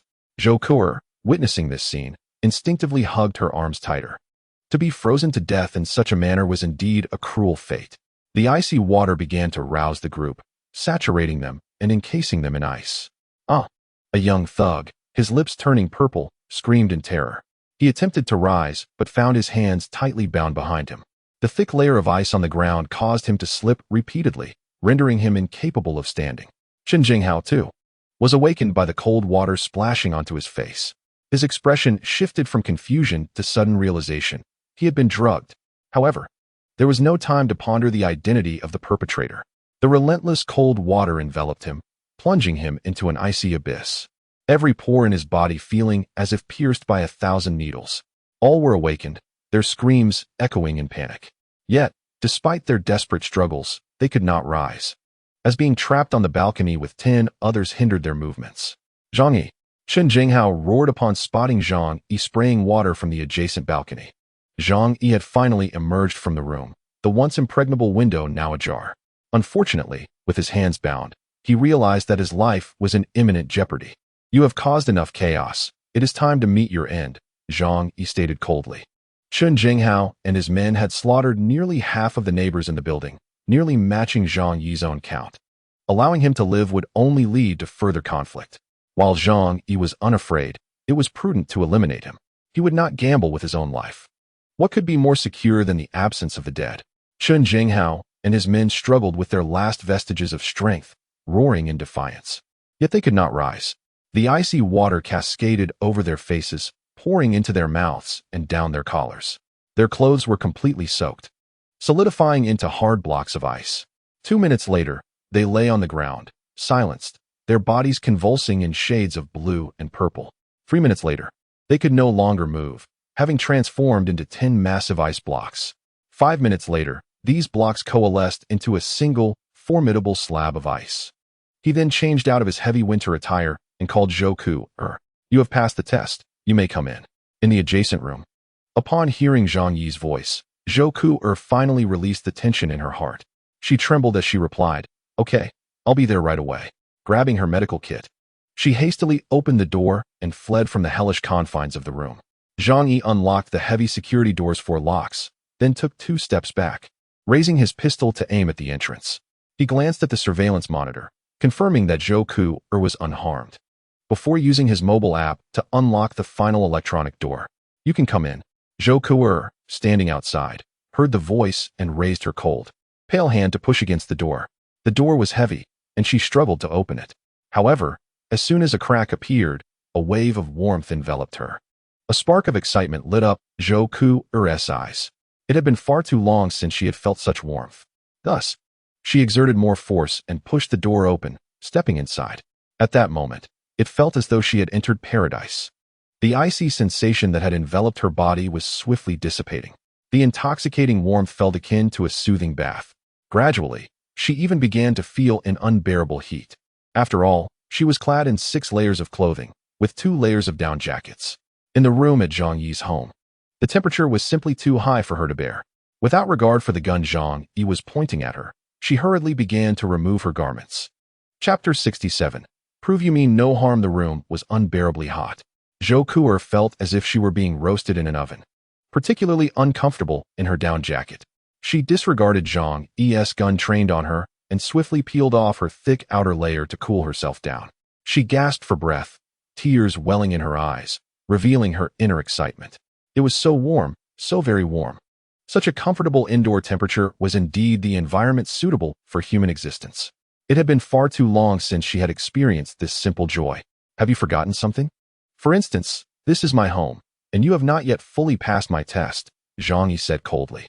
At that moment, Zhou Ku'er remembered the man standing before her. Zhang Yi's gun remained aimed at her. She forced a smile. You are indeed quite cautious. I have done as you asked, dealt with your enemies. Is that not enough to earn your trust? Zhang Yi replied indifferently. Those individuals were a significant inconvenience for you as well. Your elimination of them was not solely for my sake. You had your own survival to consider. Removing them merely demonstrates your utility, satisfying the basic requirement to assist me. However, next, you must prove your harmlessness. Zhang Yi articulated the crux of the matter. After enduring a prolonged period of post-apocalyptic existence, he was unwilling to easily trust anyone. For, regardless of past character, anyone could lose their humanity in such dire times. He could only rely on himself. It was the only way to survive. Zhou Ku'er felt somewhat helpless. She had complied with Zhang Yi's demands. Yet she was at a loss for how to convince him of her trustworthiness. However, she was determined not to leave this warm haven. What must I do for you to believe I mean you no harm? Zhou Ku'er gazed at Zhang Yi, her eyes filled with a pleading, almost humble desperation. Zhang Yi scrutinized her, cautiously inquiring, You aren't concealing any weapons, are you? Zhou Ku'er raised her hands in exasperation. Look at me. In this state, I could not possibly hide any dangerous weapon. Zhang Yi's expression remained impassive as he shook the gun in his hand. Raise your hands. His intent was to search her, ensuring she bore no concealed weapons. Zhou Ku'er felt a bit embarrassed, yet she understood that she had no bargaining power at that moment. Zhang Yi's home was far too warm. Compared to the environment she had previously endured, it was akin to paradise. One must pay an equivalent price to obtain certain things. She understood this well. All right, I understand. Zhou Ku'er summoned her courage and complied with Zhang Yi's request. She was a clever woman, aware of what was required to receive something in return. Zhang Yi's gaze remained fixed on her, vigilant against any sudden movement that might reveal a deadly weapon. This was purely for safety. He, a principled man, harbored no ulterior motives. Zhou Ku'er slowly raised her hands and placed them behind her head, pressing her body against the door as depicted in television dramas. Zhang Yi cautiously approached and conducted his search. Is this sufficient now? Zhou Ku'er inquired once Zhang Yi had finished. Zhang Yi confirmed that Zhou Ku'er was unarmed. He then glanced at the medical kit on the floor and suggested, I recommend you take a shower first. Zhou Ku'er's face flushed. It had indeed been a long time since she had bathed, and she might carry an unpleasant odor, but that was unavoidable. Embarrassed, she hurriedly dashed into the bathroom. Zhang Yi retrieved some women's clothing from his storage space and tossed it outside the bathroom. Here are some fresh clothes. You can try them on later. I selected a set according to your size. See if they fit. If not, I'll find you others. Having managed the warehouse for so long, Zhang Yi had honed his keen eye for sizes. Zhou Ku'er responded with a soft and soon the sound of running water filled the air. Zhang Yi approached her medical kit, carefully opened it, and examined its contents. He discovered it was nearly empty, containing only a few rolls of dwindling gauze and 2 unopened syringes. After considering, he took the syringes and placed them in his storage space, then closed the kit. He settled comfortably on the sofa, awaiting Zhou Ku'er's completion of her bath before resuming their conversation. Inside the bathroom, as Zhou Ku'er turned on the shower, the warm water cascading over her head filled her eyes with tears of joy. It is only when one loses something that they truly understand the essence of happiness. In her previous daily life, she had not recognized the significance of her comforts. Yet, after the apocalypse, she realized the value of those simple things. After millennia of human civilization, the conveniences it brought made them increasingly delicate. Having gone half a month without a shower, Zhou Ku'er was particularly meticulous in her cleansing. After half an hour, she suddenly remembered she was in Zhang Yi's home, prompting her to hasten her washing. After all, water resources were now extremely precious. Zhang Yi, however, made no comments nor hurried her, for he had ample water reserves. Even in extreme circumstances, there was an abundance of ice and snow available. Human activities had pressed pause, and the natural snowmelt was remarkably clean, even drinkable. With a click, the bathroom door swung open.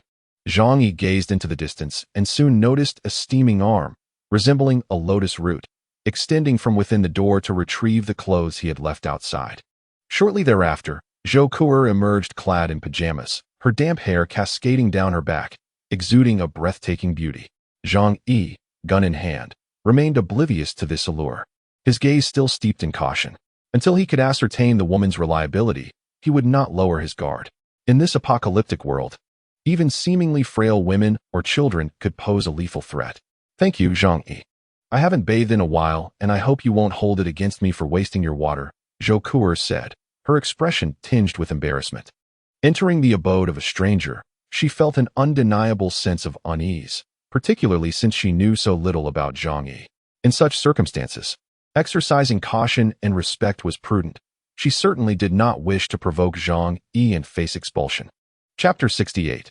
Today is settled. Zhou Kuer observed Zhang Yi's persistent wariness towards her and couldn't help but think, no wonder he could navigate this world with such nonchalance.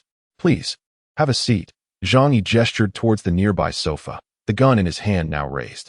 Zhou Kuer obediently settled 2 meters away on the sofa, her hands clasped neatly on her knees, resembling an obedient child. Listen carefully, Zhang Yi began. The reason I allowed you to stay is that you possess some value to me. However, you must always remember that this is my home. Your presence here is a privilege I bestow upon you. Therefore, you must comply with all my commands. Otherwise, I will have no qualms about casting you out. Should you engage in any disloyal actions and I discover them, I will not hesitate to eliminate you. Zhou Kuer listened to Zhang Yi's cold words, inwardly scoffing at his ruthlessness. Although she understood his rationale, she would have felt a twinge of gratitude had he expressed himself with a touch more warmth. Little did she know that Zhang Yi had once shown tenderness, but that gentleness had ultimately been squandered. He gestured towards a room. Their home was a 3-bedroom apartment. Apart from Zhang Yi's master bedroom, there were 2 additional guest rooms. You will reside in that room. However, let me clarify that every corner of this house is under surveillance. You will be perpetually monitored, and there is no privacy to speak of. The door is also a security door, slightly less robust than the main entrance, yet not easily breached by mere strength. If you have any objections, Zhang Yi pointed to the front door, you may leave at once. Zhou Kuer had no intention of departing, despite the harshness of Zhang Yi's terms.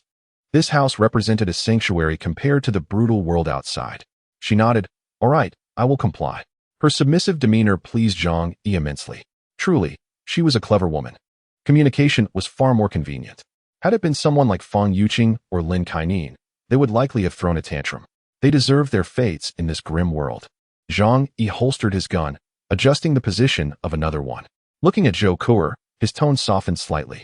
You are quite astute. This will facilitate our future interactions. You must comprehend the hellish reality outside.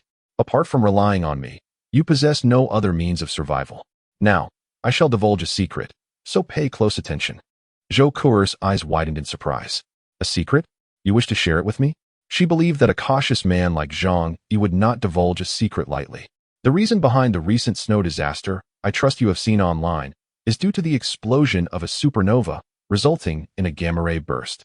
Such radiation can have significant effects on the human body, potentially leading to mutations. Consequently, I have acquired a unique ability, the possession of an independent alternate space. Ignoring Zhou Kuer's astonished gaze, Zhang Yi continued, my ability to thrive in this world is precisely because my space harbors a plethora of supplies. Otherwise, as you can see, this apartment cannot store a substantial amount of provisions. Thus, my survival ensures that you can partake in these resources, enjoy food, and have hot water for bathing. Should I perish, this apartment would soon become indistinguishable from others, and you would inevitably face starvation. Zhang Yi did not fully trust Zhou Kuer, even though he recognized her inherent goodness. He believed in self-interest rather than human nature, as the latter could easily be distorted without much effort. By revealing to Zhou Kuer that her survival hinged on his, he aimed to solidify her as a partner in his interests. To foster her trust, Zhang Yi produced a long sandwich from his alternate space, tossing it to her. Witnessing him conjure bread from seemingly nowhere, a glimmer of trust finally flickered in Zhou Kuer's astonished eyes. Superpowers? Do such things truly exist? Gazing at the bread in her hands, she swallowed hard, hesitating to take a bite, waiting for Zhang Yi's command. This substantial piece of bread could suffice for 2 families, let alone her own 2-day fast. Go ahead and eat. It is for you, Zhang Yi said nonchalantly.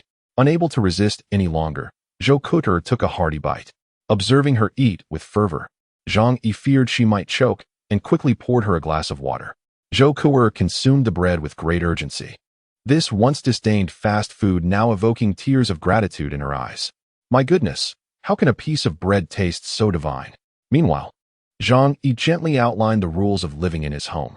I do not harbor much trust in you, so you must be sensible. Clean the house, prepare meals. Do not wait for my instructions. The drains have frozen, and when you need to use the restroom, you must utilize special plastic bags and dispose of them through the hidden door by the window. This will also be your responsibility. In essence, you will serve as my maid, earning a comfortable living environment and sustenance through your labor. Do you understand?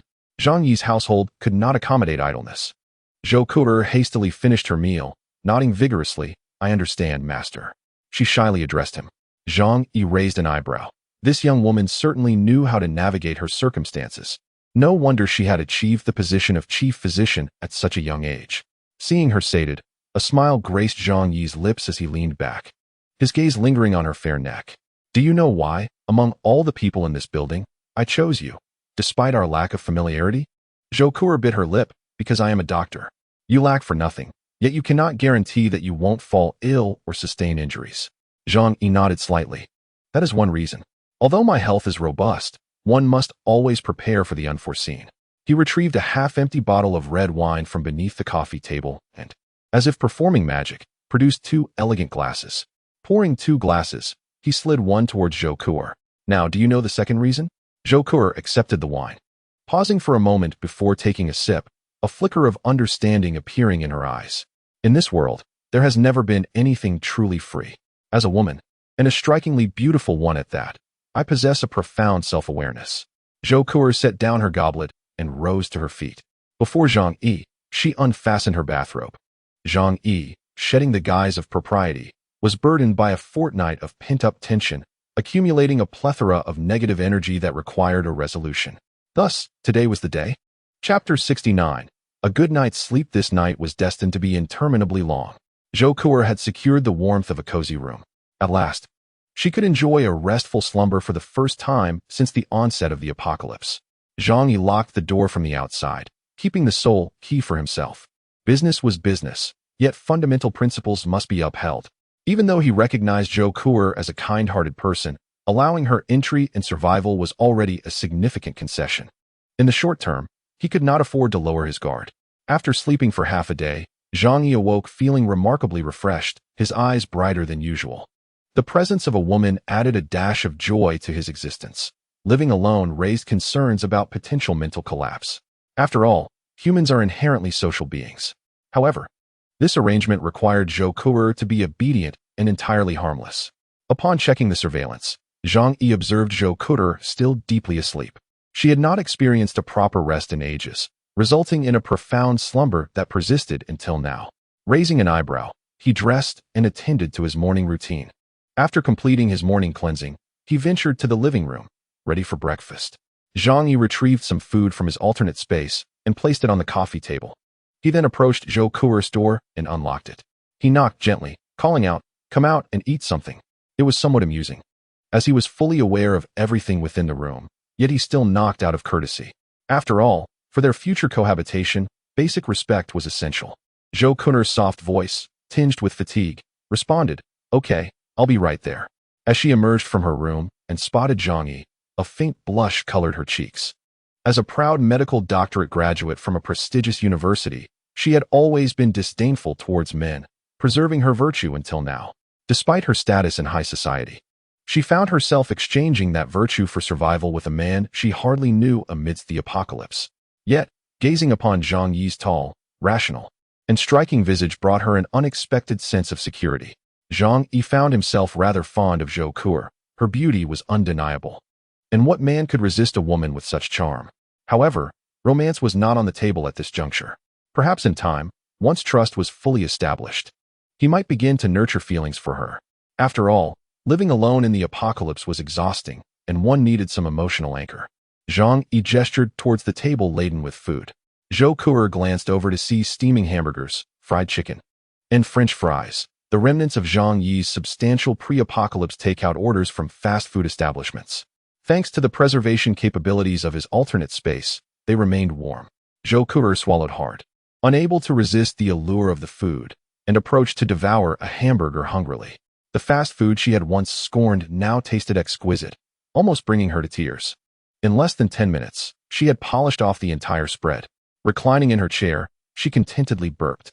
Upon noticing Zhang Yi's bemused expression, she shyly covered her mouth. Feeling a touch embarrassed, Zhang Yi was unperturbed. "Are you finished?" he inquired. Zhou Kuer tilted her head and replied earnestly, "Not quite, but one shouldn't overindulge at once, or it might lead to gastrointestinal issues." "Then you're done? Come on, let's get to work," Zhang Yi directed, indicating outside. Zhou Kuer obediently walked over. Zhang Yi retrieved 2 sets of winter gear from his alternate space, and Zhou Kuer's eyes widened in wonder, although not her first encounter with it. The phenomenon still fascinated her. Her resolve to follow Zhang Yi solidified further. In this desolate world, survival was a rare privilege, and aligning oneself with a powerful individual was crucial for increasing one's chances. Zhang Yi tossed Zhou Kuer a set of winter gear for her to don, while he suited up as well. "What are we going to do?" she asked curiously. Zhang Yi pointed to a massive block of ice on the adjacent balcony. "Smash that ice." Zhou Kuer shivered at the thought. The bodies had melded with the ice. Shattering it would mean dismembering them. They were undoubtedly dead, so why engage in such an act? Zhang Yi shrugged. "Perhaps it's simply because I harbor a strong dislike for them." Seeing the look of astonishment on Zhou Kuer's face, he chuckled. "Almost everyone in this building has sought to kill me and seize my resources. I must do something to make them aware that I am not to be trifled with." He smirked, recalling how they once perceived him as a timid hermit. "Of course, I don't mind their opinions, but after a while, it becomes tiresome. They need to learn a lesson." There was another reason Zhang Yi withheld, one he deemed unnecessary to share with Zhou Kuer. He was a man who repaid grievances. Chen Jinghao's repeated attempts on his life had left him seething with anger. Merely freezing them to death seemed too lenient. Zhou Kuer seemed to grasp his intent. Pointing to herself, "You can't possibly expect me to do it, right?" She was exasperated. It felt as though she had single-handedly exerted effort to eliminate Chen Jinghao and his cohorts. Now that they were gone, why was Zhang Yi still so timid? Zhang Yi stated seriously, "This is called prudence. What if I go over there, and you shut the window on me?" Despite the fact that his supplies were safe within the alternate space, sparking trouble was unnecessary. Zhou Kuer rolled her eyes, bemused. Internally, she scoffed at his excessive caution. She was not foolish enough to engage in self-destructive actions. Unfazed, Zhang Yi gestured for her to proceed, handing her a baseball bat. Zhou Kuer noticed that he assumed a defensive posture as he handed her the bat. Infuriated, she found his excessive caution absurd. Yet, despite her reluctance, her body obediently accepted the bat, and she climbed over the railing to the neighboring balcony. Zhang Yi then produced his phone and began recording. Chapter 70. Intimidation. Zhou Kuer raised the bat and gazed at the massive block of ice before her, steeling herself before striking down with determination. As a woman trained in medicine, her aversion to corpses was not as pronounced. With a resounding crack, the ice shattered. The recoil from the impact stung her hands, prompting her to drop the bat. Rubbing her palm, she frowned. "So hard. But this is the right tool," she declared resolutely. Zhang Yi fell silent for a moment, feeling that he had underestimated the woman before him. Zhou Kuer raised a hammer and struck down fiercely. As the amount of water spread was not excessive, the ice layer was not overly thick. Zhou Kuer possessed considerable strength, and indeed shattered a substantial chunk. Zhang Yi recorded the entire process with his phone. After her first strike, Zhou Kuer grew bolder, shedding any sense of fear. With a series of cracking sounds, the mass of ice was reduced to fragments. At that moment, the contents within were no longer discernible, only a kaleidoscope of colors visible. Yet Zhang Yi knew precisely what they were. "What purpose does this recording serve?" Zhou Kuer inquired curiously while changing her clothes. Zhang Yi smirked slightly, sending the video to the owner's group chat. Zhou Kuer suddenly understood. "You aim to establish your authority in the group, ensuring they do not dare to disturb you again?" Zhang Yi smiled faintly. "Not only that, I intend to supplant Chen Jinghao in their eyes." The neighbors held a far greater fear of Chen Jinghao than of him. For Chen held a gun and would not hesitate to storm in and eliminate them, seizing their supplies. Even if Zhang Yi were to kill a multitude, he would still be perceived as the lecherous individual lurking at home, relying on ambushes to commit murder. Zhang Yi sought to seize the initiative. Preparing for the day he might step outside, Zhou Ke nodded in support of Zhang Yi's actions. He reclined on the sofa, checking the chat group's activity. Zhou Ke nestled beside him, her legs neatly together, resembling a charming little cat. Her head rested next to Zhang Yi's as they both observed the reactions in the owners' group. Their appearance evoked that of a couple in the throes of romance. Zhou Ke's feelings for Zhang Yi stemmed from reliance, a natural inclination for women to admire strength.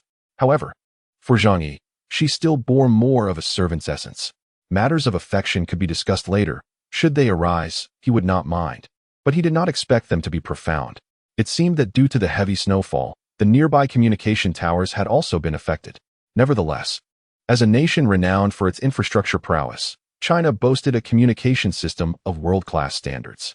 Upon viewing the video, the neighbors clicked on it out of curiosity. When they witnessed the gruesome demise of Chen Zhenghao and his associates, many erupted into frenzied laughter, tears mingling with their mirth. Chen Zhenghao, that devil, has finally met his end. Xiao Chui, you can now rest in peace. At last, he is gone. We can venture outside. That wretched creature, good riddance. The neighbors harbored an intense hatred for Chen Zhenghao. Had he not instigated the bloodbath, many within the building would still be alive. Their loved ones, friends, and partners had been ruthlessly slain by Chen Zhenghao and his band. This hatred was indescribable in words. Zhang Yi posted a message in the group. Chen Zhenghao is dead. I, Zhang Yi, am responsible. Zhou Ke shot him a resentful glance, thinking, wasn't it my doing? Zhang Yi continued, from this day forth, this building is under my jurisdiction. The neighbors then recalled that it was Zhang Yi who had shared the video, and Zhou Ke was visibly present in it. Zhang Yi, you killed Chen Zhenghao? You are truly remarkable. Thank you for ridding us of that wretched demon. Zhang Yi, do you have any food left? I'm starving. My son has died. And my daughter too. But I wish to survive. The neighbors clamored for Zhang Yi's attention. In their eyes, the name Zhang Yi was synonymous with abundant supplies, a beacon of sustenance. Zhang Yi found himself speechless. Their demeanor suggested they held little fear of him. He turned to Zhou Ke. I killed Chen Zhenghao. Yet why do they not fear me? Zhou Ke replied without hesitation, because, compared to that madman Chen Zhenghao, you are a good person. Zhang Yi, incredulous, pointed at himself. A good person? Do not flatter me. Zhou Ke earnestly stated, in my eyes, you are indeed a good person. You have never actively taken a life. As for Chen Zhenghao, he met his fate as he deserved. Zhang Yi smiled silently. He did not consider himself a good person, but at least he felt he was not a villain at this moment. This was due to the fact that he had yet to be pushed to the brink of despair, allowing him to retain some fundamental moral integrity. Zhou Ke has moved into your home, hasn't she? Why is it only her who can reside with you? What about me? Why can't I enter? A neighbor noticed the implication that Zhou Ke was assisting Zhang Yi, leading them to speculate that the two might be involved romantically. Many were consumed with envy, dreaming of entering Zhang Yi's abode, which was rumored to have a fireplace, a warm haven of 20 to 30 degrees, overflowing with supplies, enough to last 10 years. They had previously attempted to storm in, but had failed. However, Zhou Ke's situation ignited a flicker of hope among them. Zhang Yi, what Zhou Ke can do, I can do even better. Let me into your home. Another pleaded. Zhang Yi, I've never told you, but I've liked you for a long time. Will you be my boyfriend? Zhang Yi felt an overwhelming sense of discomfort. Zhou Ke was also taken aback, feeling a twinge of crisis. In truth, whether as a doctor or a woman, she was not irreplaceable. At the very least, she was not adept at romantic relationships with men. What if Zhang Yi encountered someone better in the future and neglected her? Zhou Ke bit her lip, silently resolving to showcase her worth and cling to Zhang Yi's support. The neighbors expressed their envy and jealousy toward Zhou Ke, eagerly requesting Zhang Yi to include them as well, especially Fang Yuqing, who was nearly driven mad upon seeing these messages. Zhang Yi, are you now with Zhou Ke? Zhang Yi dismissed her. Fang Yuqing, however, was frantic. At that moment, she was holed up in a stinky room, disheveled and resembling a madwoman. Sun Jichao, Zhou Peng, and Gu Jiaoliang had been dead for several days. Yet Fang Yuqing still held onto glimmers of hope. She believed that one day she would find her way to Zhang Yi's home, enjoying a beautiful life. With her cracked hands trembling, she typed, Zhang Yi, since Chen Zhenghao is dead, Can I come to you now? Didn't you say you wanted to live a good life with me? You promised to ensure I would be well-fed and warm, living happily. You must have me. You cannot be with any other woman. You are mine, and everything about you belongs to me." Zhang Yi was taken aback to discover Fang Yuqing was still alive. He scoffed, retorting, "You're still breathing?" Fang Yuqing's eyes sparkled. "So, Zhang Yi thought I was dead. And that's why he allowed that wretched Zhou Ke to move in? Now that he knows I'm alive, he will surely choose me over her." Her lips quivered with excitement as she said to Zhang Yi, "I'm still here. You once liked me so much, you want to change your mind. Will you? Don't let Zhou Ke stay in your house. Let me come instead. I am the one who truly loves you. Get her out." At that moment, the disheveled Wang Min and Lin Caning noticed Fang Yuqing's unusual behavior. The two individuals noticed the spark in Fang Yuqing's eyes and immediately understood that she was engaged in conversation with Zhang Yi. They rushed over, their expressions twisted with fury, and exclaimed, "Fang Yuqing, do not think you can abandon us for a better life." The three of them clamored over a single phone, desperately sending messages to Zhang Yi. Lin Caning insisted, "Zhang Yi, I am no less than Fang Yuqing. Whatever she can do, I can do too. I am far more considerate and would never treat you as a backup." Wang Min chimed in, "Zhang Yi, although I am a bit older, age brings empathy. The young girls know nothing of tenderness. Please give me a chance." Zhang Yi, amused, perceived himself as a mere spectator, listening to their bickering messages and quarrelsome voice notes, unable to suppress a smile. Meanwhile, Zhou Ke, sensing an impending crisis, clung tightly to Zhang Yi's arm as if fearing he might flee. Chapter 71. Do not contact me. I fear she may misunderstand. Zhou Ke's affectionate proximity filled Zhang Yi's heart with warmth and a hint of happiness. Though he was not easily swayed by women, he too craved tenderness and care. Undoubtedly, Zhou Ke was a beauty, and her allure was entirely justifiable. He relished the intimacy she initiated. A mischievous thought crossed Zhang Yi's mind. If Fang Yuqing were to witness his closeness with Zhou Ke, would she not become infuriated? With this thought, he swiftly took a selfie, capturing Zhou Ke nestled beside him, her arm wrapped around his. He sent the photo to Fang Yuqing with the message, "Qing'er, you are a good person, but unfortunately, you arrived too late. I have found someone better. You will bless us, right?" Fang Yuqing was still fervently battling for the phone. Ding! The three of them heard the notification sound and rushed to look. Each message from Zhang Yi represented a glimmer of hope for them. Yet, they were met with the sight of Zhou Ke and Zhang Yi in a tender embrace, clearly a couple. In terms of education, talent, and beauty, Zhou Ke eclipsed them completely. Fang Yuqing, with her modest education and job as a warehouse clerk, paled in comparison to the affluent and refined Zhou Ke, rendering her utterly defeated. Jealousy ignited fiercely within them. "Zhang Yi, no. You cannot treat me this way. Qing'er loves you. She loves you the most. She must be lying. She does not truly care for you. Give me one chance, and I will prove I am the one who truly loves you." Zhang Yi scoffed, "No need. My love for Ke is genuine. She surpasses you in every way.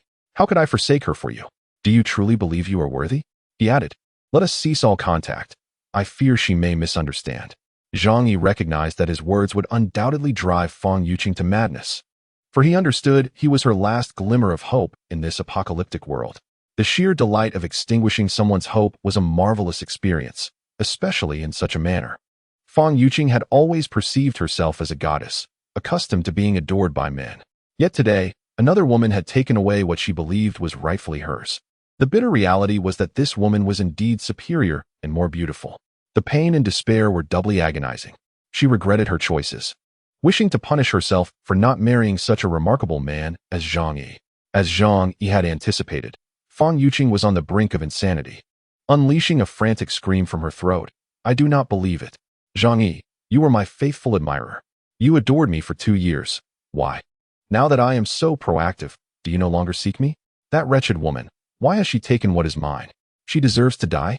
Yes, Zhou Ke. It is all that vile woman's fault." Lin Caning and Wang Min, upon reading Zhang Yi's messages, pointed at Fang Yuqing and laughed heartily. "Huh, you foolish girl. This is your just reward. You deserve this." Fang Yuqing's former best friend, Lin Caning, spat with disdain in her eyes. With red eyes, Fang Yuqing attempted to send another message to Zhang Yi, only to find herself blocked. This indicated that Zhang Yi had no intention of acknowledging her further. Before long, she would perish in this apocalypse, and Zhang Yi's torment and humiliation of her would provide him with satisfaction. Zhang Yi set down his phone, a blissful smile gracing his face. The more Fang Yuqing suffered, the greater his joy. Zhou Ku'er nestled closer to him, curiously gazing up at him. Zhang Yi turned to meet her eyes, and suddenly furrowed his brow, gripping her delicate hand tightly. Do you think I am cruel? Zhou Ku'er's breath quickened. Her face flushed with nervous excitement. You must have your reasons for this. Zhang Yi's gaze deepened as memories of his past life flooded back. How he had been treated by Fang Yuqing. He had given her everything, only to be betrayed, deceived into opening his door, leading to his demise at the hands of neighbors. The profound pain of that betrayal was beyond human comprehension. After all, witnessing others use dull knives to sever your limbs is an unimaginable horror. You understand, do you not? Zhang Yi did not wish to elaborate further. He could not clarify. Ultimately, those events had no relevance to Zhou Ku'er. After Zhang Yi and Zhou Ku'er eliminated Chen Jinghao, the atmosphere around them became significantly lighter, at least devoid of daily disturbances and surveillance from neighbors. Chen Jinghao himself remained oblivious to the fact that Zhang Yi's motive for his demise was largely due to his incessant annoyance.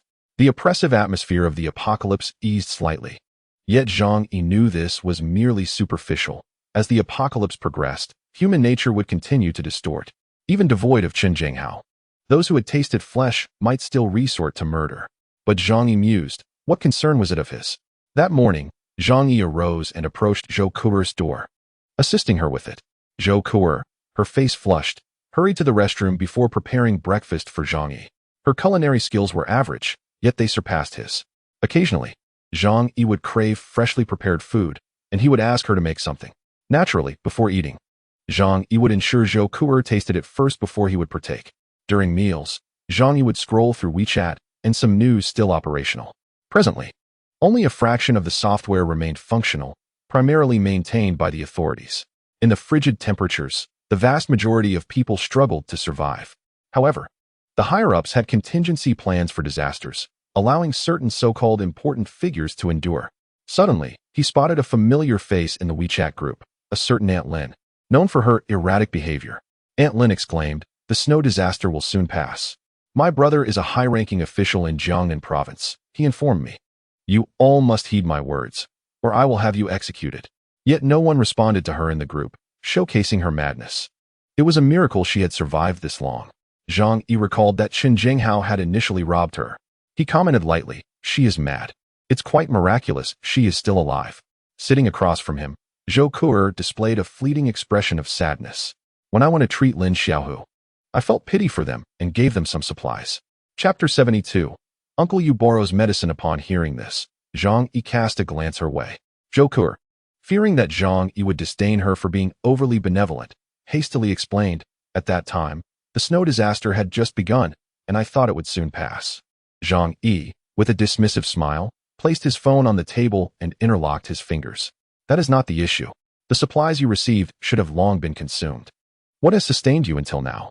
Zhou Ku'er, with a piece of rib still in her mouth, silently set it back into the bowl upon hearing Zhang Yi's words. Lin Xiaohu had perished nearly 10 days ago due to the lack of medicine. Zhang Yi nodded, deeming this a reasonable conclusion. He suddenly chuckled. In the past, Lin Xuanxiao always claimed that Lin Xiaohu was her treasure, wishing she could keep him in her mouth. She certainly lived up to her words. Zhou Ku'er could not help but cover her mouth, casting a reproachful glance at Zhang Yi. "I'm still eating." "Ha ha." Zhang Yi laughed heartily, delighted by his successful jest. He suddenly found that cohabiting with a woman made life considerably more interesting. At least there was someone to converse with, alleviating the monotony. In the midst of their conversation, a sudden commotion erupted outside. The two turned to gaze out the window. Approximately 40 meters away, on the balcony of Unit 18, a naked man stood with arms raised, shouting into the wind. Then, to their astonishment, he leaped off like a diver. Zhou Ku'er frowned slightly, unable to suppress a sigh. When will this snow disaster come to an end? In this apocalyptic world, countless individuals have chosen to end their lives due to a lack of hope for the future. Zhang Yi shook his head. Who knows? The whims of nature are beyond humanity's current technological grasp. As long as we can survive, that is what matters. As they spoke, Zhang Yi's phone rang. Glancing at the screen, he was surprised to see it was Uncle Yu, the doorman, calling. With the wisdom gained from his past life, Zhang Yi had decided to trust only two individuals in this life, Uncle Yu and Zhou Kuo. Both had sacrificed for others and upheld humanity's moral standards until death. Thus, he allowed Zhou Kuo to enter his home as his servant. Uncle Yu was the second largest hoarder of supplies in the building after Zhang Yi, and even now, his stock remained relatively abundant. A single man in his 40s, childless, and working as a doorman, Zhang Yi answered the call. "Hello, Uncle Yu." "Zhang Yi, haha. Are you doing all right?" Uncle Yu stuttered, a nervous chuckle escaping his lips. Zhang Yi had known him for many years and recognized this demeanor as a sign of his reluctance to ask for help. Weighing his options, Zhang Yi considered that if Uncle Yu sought supplies, he could spare a little. After all, Uncle Yu had served 5 years in the military, displaying considerable strength. In the future, he could be a valuable ally in times of need. "Uncle Yu, I'm doing well. It's just that there's an extra mouth to feed at home, and supplies are depleting faster." He glanced at Zhou Kuo, who blushed and continued to eat her rice. "Oh, that's indeed a problem. More people means more food consumption, yes?" "Yes." Uncle Yu's voice trailed off, his hesitance evident. After a moment of contemplation, he finally spoke. "Zhang Yi, I would like to ask you something." "Uncle Yu, there's no need for pleasantries, just say it. If I can assist, I will certainly do my best." She's burning up with fever. "My wife and I are nearly frantic. Do you have any medicine?" As he spoke, Uncle Yu's voice trembled with desperation. Zhang Yi's eyes widened in shock, his expression one of astonishment. "Well, I never expected Xieli Mei would find a caretaker like Uncle Yu.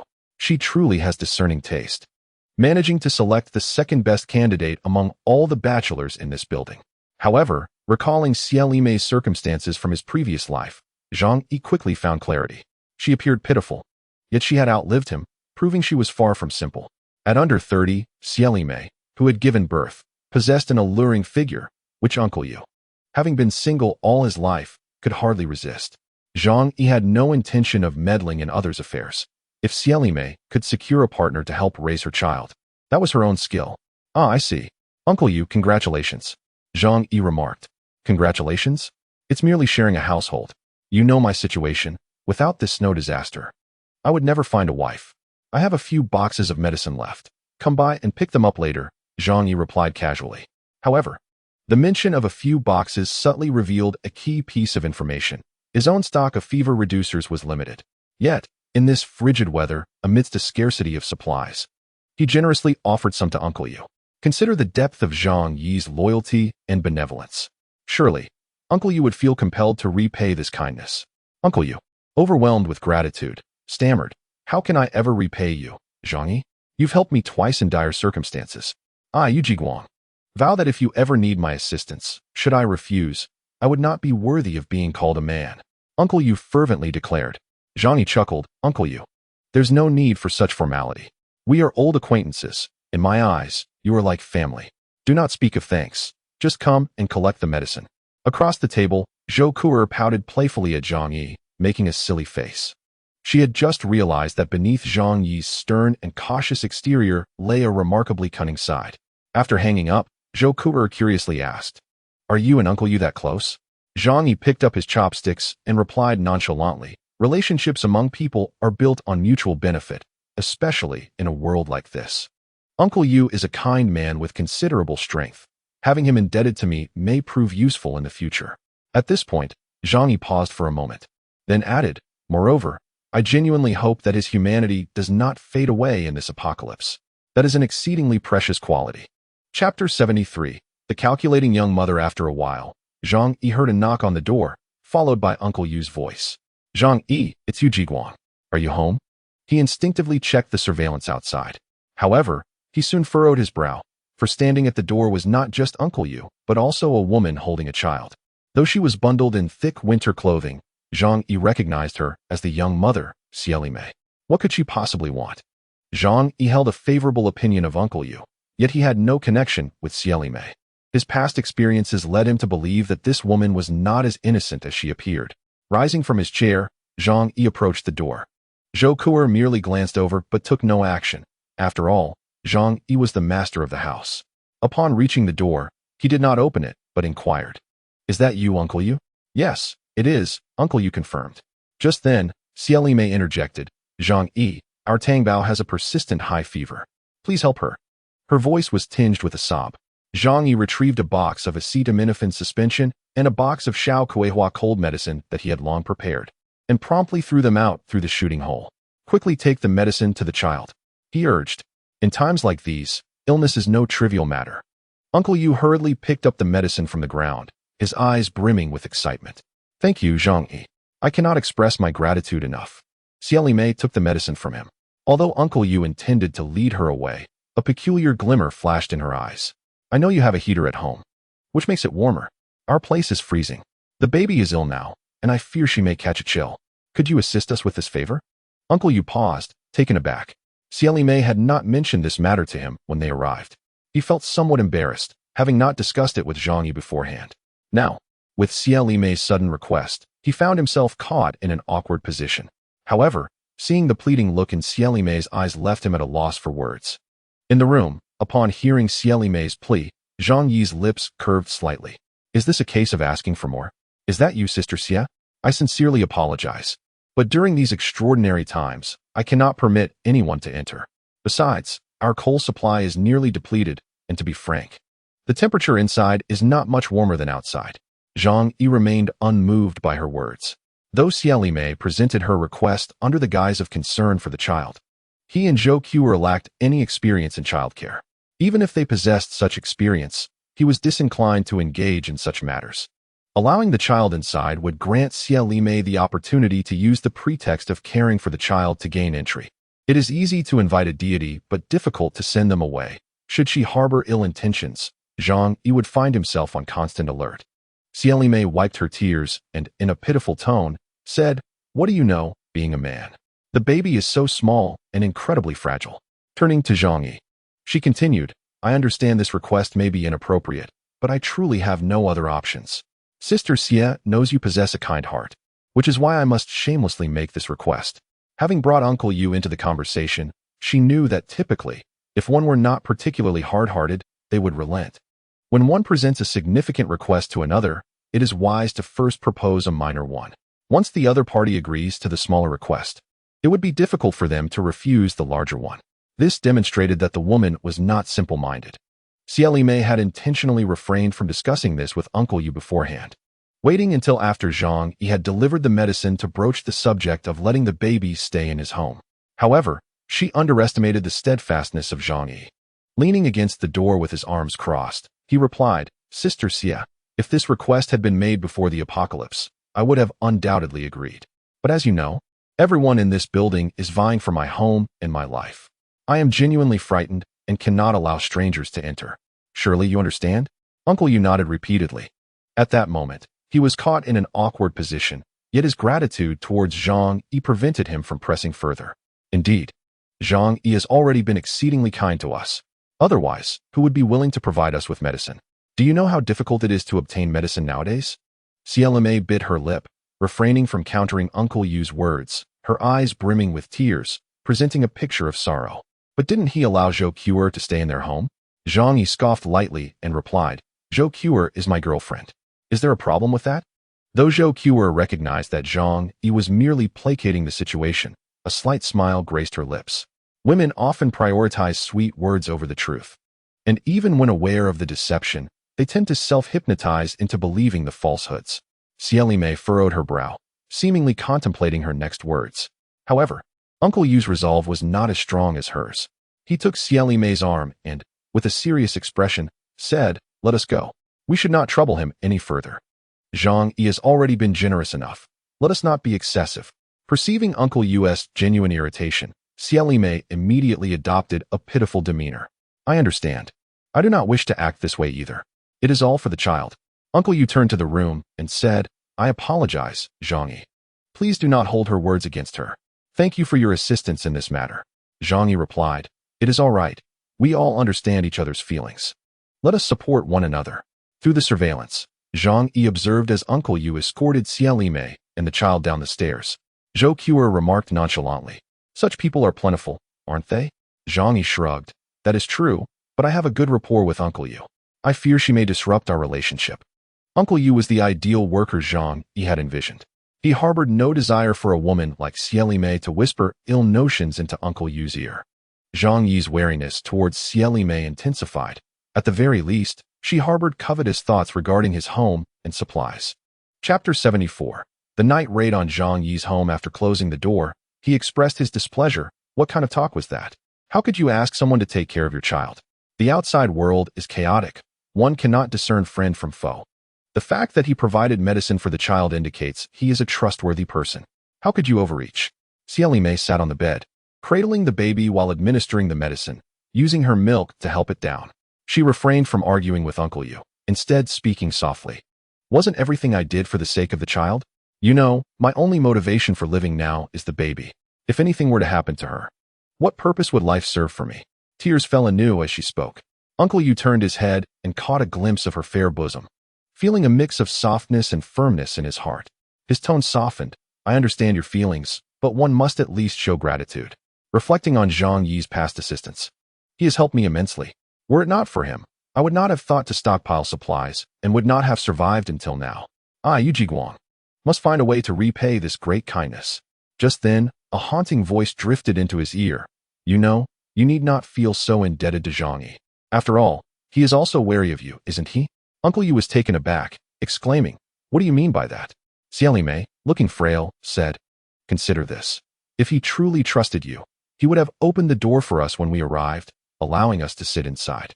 Instead, the medicine was tossed out from the window without revealing a face. Is he not guarding against you?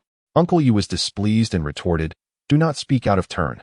His intentions were sincere. How can you twist it into something else? Xiaomei remained unperturbed, continuing in a gentle tone, I am not speaking without thought. I believe he has helped you, but he has not incurred significant loss. Perhaps he is merely providing you with small favors, hoping that one day you might become his enforcer. Unless he is willing to let us stay in his home, I find it hard to believe he is genuinely benevolent. Moreover, his house is spacious. 3 of us would hardly make a difference. Before Xiaomei could elaborate further, a thunderous shout erupted beside her. Enough! Uncle Yu's face flushed with anger as he glared at her, startling Xiaomei. The baby in her arms began to wail. Xiaomei quickly embraced the child, softly saying, I apologize, it was my mistake. What I said was for your own good. It never hurts to be cautious in these times. Uncle Yu coldly responded, Do not speak such words again. I, Yu Jiguang, am quite capable of discerning right from wrong. If I were to harbor doubts about my benefactor, would I still be considered human? Uncle Yu is honest and straightforward, yet there is a vital distinction between being straightforward and being foolish. Indeed, even if Zhang Yi's assistance is motivated by ulterior motives, what does that matter? In this world, there exists no benevolence without reason. Having lived for over 40 years and served as a security guard for more than a decade, he has witnessed the intricacies of human relations. How could he possibly fail to comprehend this truth? Xiaomei recognized that Uncle Yu was incensed and understood that the time for provocation had passed. Thus, she chose to remain silent. However, this did not signify her abandonment of the notion of swaying Uncle Yu. The warm abode of Zhang Yi was a coveted dream for her. Glancing down at her 8-month-old infant, she resolved silently, My dear child, no matter the cost, I shall ensure our survival. That night, the silvery moonlight bathed the ground in a spectral glow, tinged with a sense of desolation and solitude. The heavy snow had persisted for nearly a month, sometimes falling heavily and at other times tapering off, yet never ceasing entirely. The accumulation in the Yulu community reached the 4th floor, blanketing the ground in pristine white. Habitually, most people succumbed to slumber at this hour. The entrance door on the 25th floor was completely obstructed by tons of snow, sealed tight. Suddenly, the snow at the entrance seemed to shift, and a few chunks of ice tumbled to the ground. Before long, a large mass of ice and snow bulged forth and was forcefully pushed aside. From the gaping hole emerged a shovel. The opening grew larger as a dozen individuals clad in heavy clothing, wielding shovels, steel bars, and axes, crawled out. The leader, a diminutive figure with a gaunt physique and sunken cheeks, possessed a pair of piercing eyes that instilled fear. Upon entering the stairwell, he lowered his voice and commanded, Let us go, move up. A cautious group, armed with their tools, ascended the stairs in an orderly fashion, with some shielding themselves with wooden boards and frying pans. Upon reaching the 10th floor, they encountered a resident stealthily descending to collect snow. Without uttering a word, a burly man swung his shovel, striking the unsuspecting individual on the head. Blood splattered against the wall, and the victim collapsed without a sound. The robust man glanced at the lifeless body and asked the slight leader, What now, Uncle Tu? Obediently, the group continued their ascent. Their target for the day was room 2401 on the 25th floor. At this moment, Zhang Yi lay in slumber, while Zhou Ku was locked in the adjacent bedroom. The intruders silently reached the 24th floor, their stamina seemingly unscathed despite the arduous climb, indicating they were no ordinary individuals, but rather of a specialized profession. They arrived at Zhang Yi's door, yet none rushed to break it down. The leading uncle too gestured for the others to halt and called out softly, "Old donkey, come here." A middle-aged man wearing a gray woolen hat approached from the rear of the crowd, a gray backpack slung over his shoulder. "Open the door." Uncle Tu pointed at Zhang Yi's entrance. Old donkey nodded. "Watch me." He set his backpack down in front of the door and quickly retrieved various tools. Among them were detonators and several rectangular objects wrapped in yellow tape. After a considerable effort, everyone hurriedly took cover in the stairwell. Boom. The thunderous explosion reverberated throughout the entire apartment building, awakening all from their dreams, including Zhang Yi. The blast occurred right before his door, leaving his ears ringing painfully. Chapter 75. The power of white phosphorus. Zhang Yi reacted swiftly, donning only his pajamas as he leapt from bed, promptly retrieving his pistol from an alternate space. Disengaging the safety, he checked the surveillance on his phone. The living room appeared untouched, while in Zhou Ku's room, she was terrified, tightly wrapped in her quilt. Huddled in the corner, relieved that his home remained intact, Zhang Yi checked the exterior monitors. Upon doing so, he spotted the group of shadowy figures, predominantly armed with shovels, steel bars, and wooden planks, one of which he recognized as the red boards commonly used at construction sites. Zhang Yi distinctly remembered that there were no construction workers in their building. However, the neighboring unit on the 26th housed a group of about 20 workers from a nearby site. As the dust settled, the intruders rushed to the door to assess the success of their explosive endeavor. Their demeanor suggested they were well prepared, with a clear objective directed at Zhang Yi. The cold glint in Zhang Yi's eyes revealed he understood that word of his abundant supplies had spread outside. Outside the door, Uncle Tu and his companions stared in disbelief at the sturdy metal door, undamaged. "Old donkey, what did you do? Your contraption couldn't even breach the door." A nearby worker chastised him angrily. Old donkey, equally taken aback by the outcome, replied, "This isn't right. The explosives I prepared were fine. Perhaps they got damp." As a demolition expert within the engineering team, Old Donkey employed rudimentary methods. Thus, while the explosion was loud, it lacked the potency of professionally prepared explosives. Even if it failed to breach Zhang Yi's door, it should have been sufficient to demolish the surrounding walls. In simpler terms, the damage was minimal. Yet the intimidation factor was substantial. After confirming via his phone app that his residence remained unharmed, Zhang Yi felt a wave of relief wash over him. Nevertheless, his fury ignited fiercely within him. These intruders sought his demise, and he would ensure they met their end first. Outside, the group continued to grumble, with some attempting to strike the door with their shovels. They remained oblivious to the small window that had opened above them in the iron door.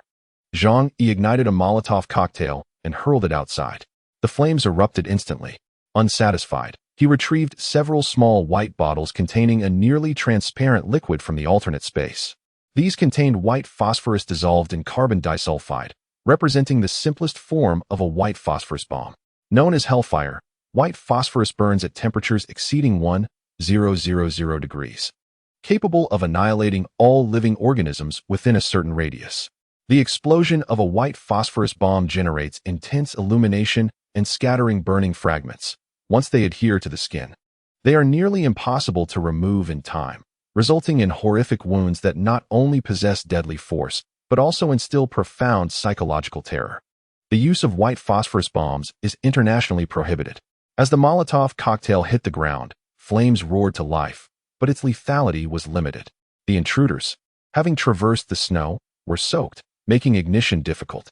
However, the fire on the ground caused sulfur dioxide to evaporate rapidly, igniting the dissolved white phosphorus. In an instant, temperatures exceeding 1,000 degrees were produced in the air. Flames leapt onto their clothing, proving impossible to extinguish. In mere moments, the corridor outside transformed into a blazing inferno. Zhang Yi's response surpassed the expectations of the intruders, leaving them unable to react in the scant seconds that followed. Many were ensnared by the flames of the burning white phosphorus, and their down jackets and winter coats became prime fuel for the fire. "Ah, help me please," The chilling screams echoed as if from the depths of hell, a sound synonymous with the most excruciating form of death imaginable for humanity, being burned alive. Even an ordinary person, if singed by a mere match, would feel a piercing agony. One can only imagine the torment of every inch of skin consumed by flames. Zhang Yi, feeling unsatisfied, drew his pistol and fired desperately at the chaos outside. Bang! Bang! Bang! Soon, one body after another fell to the ground. Out of the dozen or so intruders, only 8 remained lifeless, while 5 or 6 managed to escape by the skin of their teeth. Zhang Yi refrained from pursuing them, prioritizing safety above all.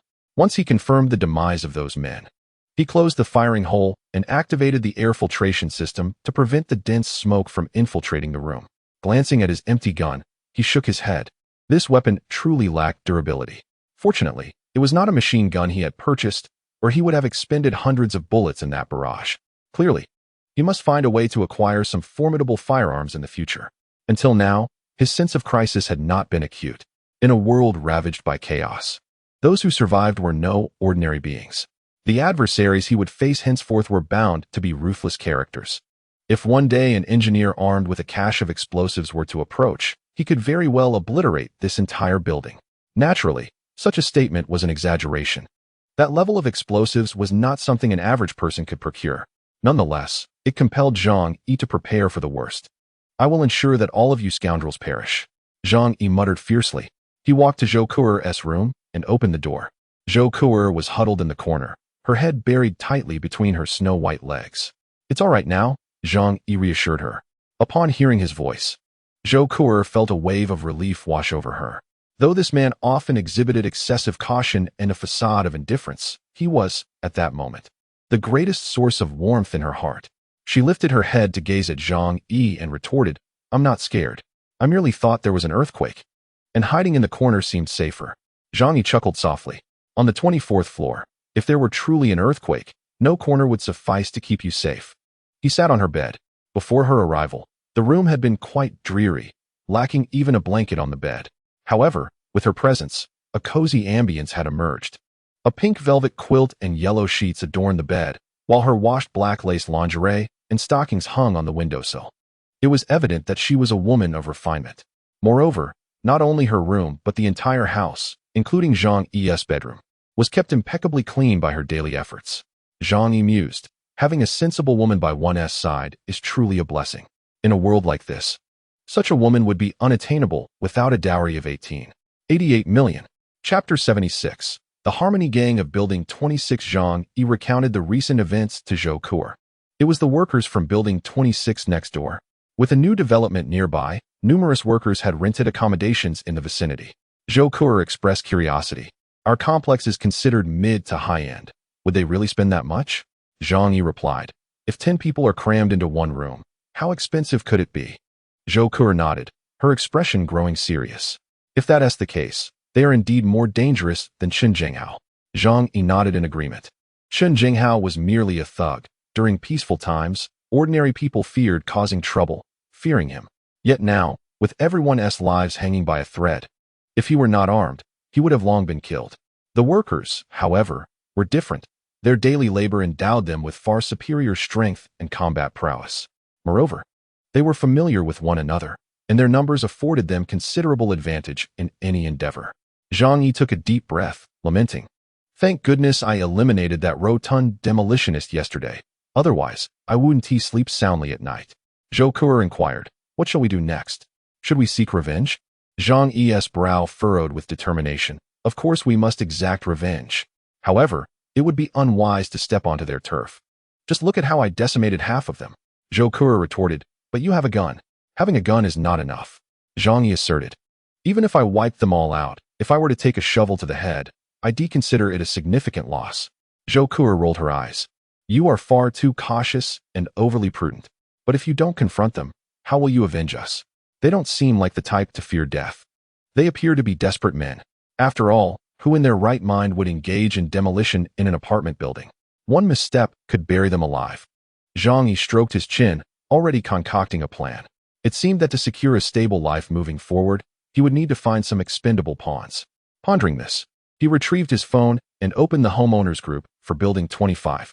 Following the recent explosion, the neighbors were startled awake, and the chat erupted with chaos. Was that noise from a meteorite falling? It's quite possible. If it wasn't a meteorite, how could the temperature be so abnormal? Perhaps humanity will face extinction like the dinosaurs. The conversation was a cacophony of speculation. Zhang Yi interjected, "The workers from Building 26 invaded our apartment, intending to murder and pillage. I managed to discover and drive them away. Zhang Meng, who lived on the 16th floor, has been killed. The noise was caused by their use of explosives." The neighbors, upon hearing Zhang Yi's account, grew anxious. "What? We just dealt with Chen Jinghao. And now those thugs from next door have come. They are ruthless. I've heard there are often fights at the construction site. How did the workers from Building 26 make it over here?" Zhang Yi explained. "They dug a tunnel beneath the snow and ascended to the first floor."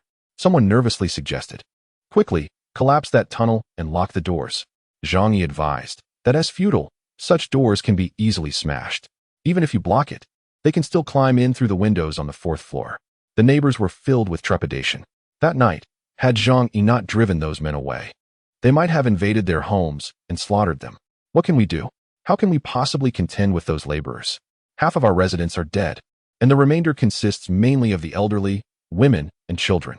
Indeed, most of those capable of defending themselves had perished near Zhang Yi's home. At that moment, someone remarked, "Thank goodness we have Zhang Yi. Zhang Yi, you are truly remarkable. You single-handedly drove them away. With you here, our safety is assured. Zhang Yi, you are our hero." After the earlier remarks, the others suddenly realized the gravity of the situation. Zhang Yi had become their building's strongest fighting force.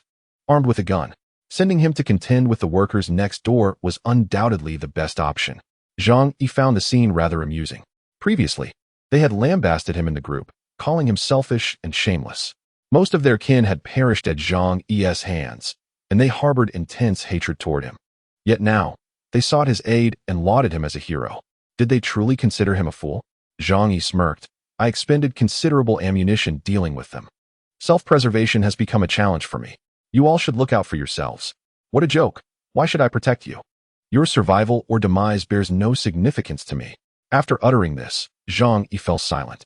The group erupted with fervor, pleading for Zhang Yi to intervene and safeguard them.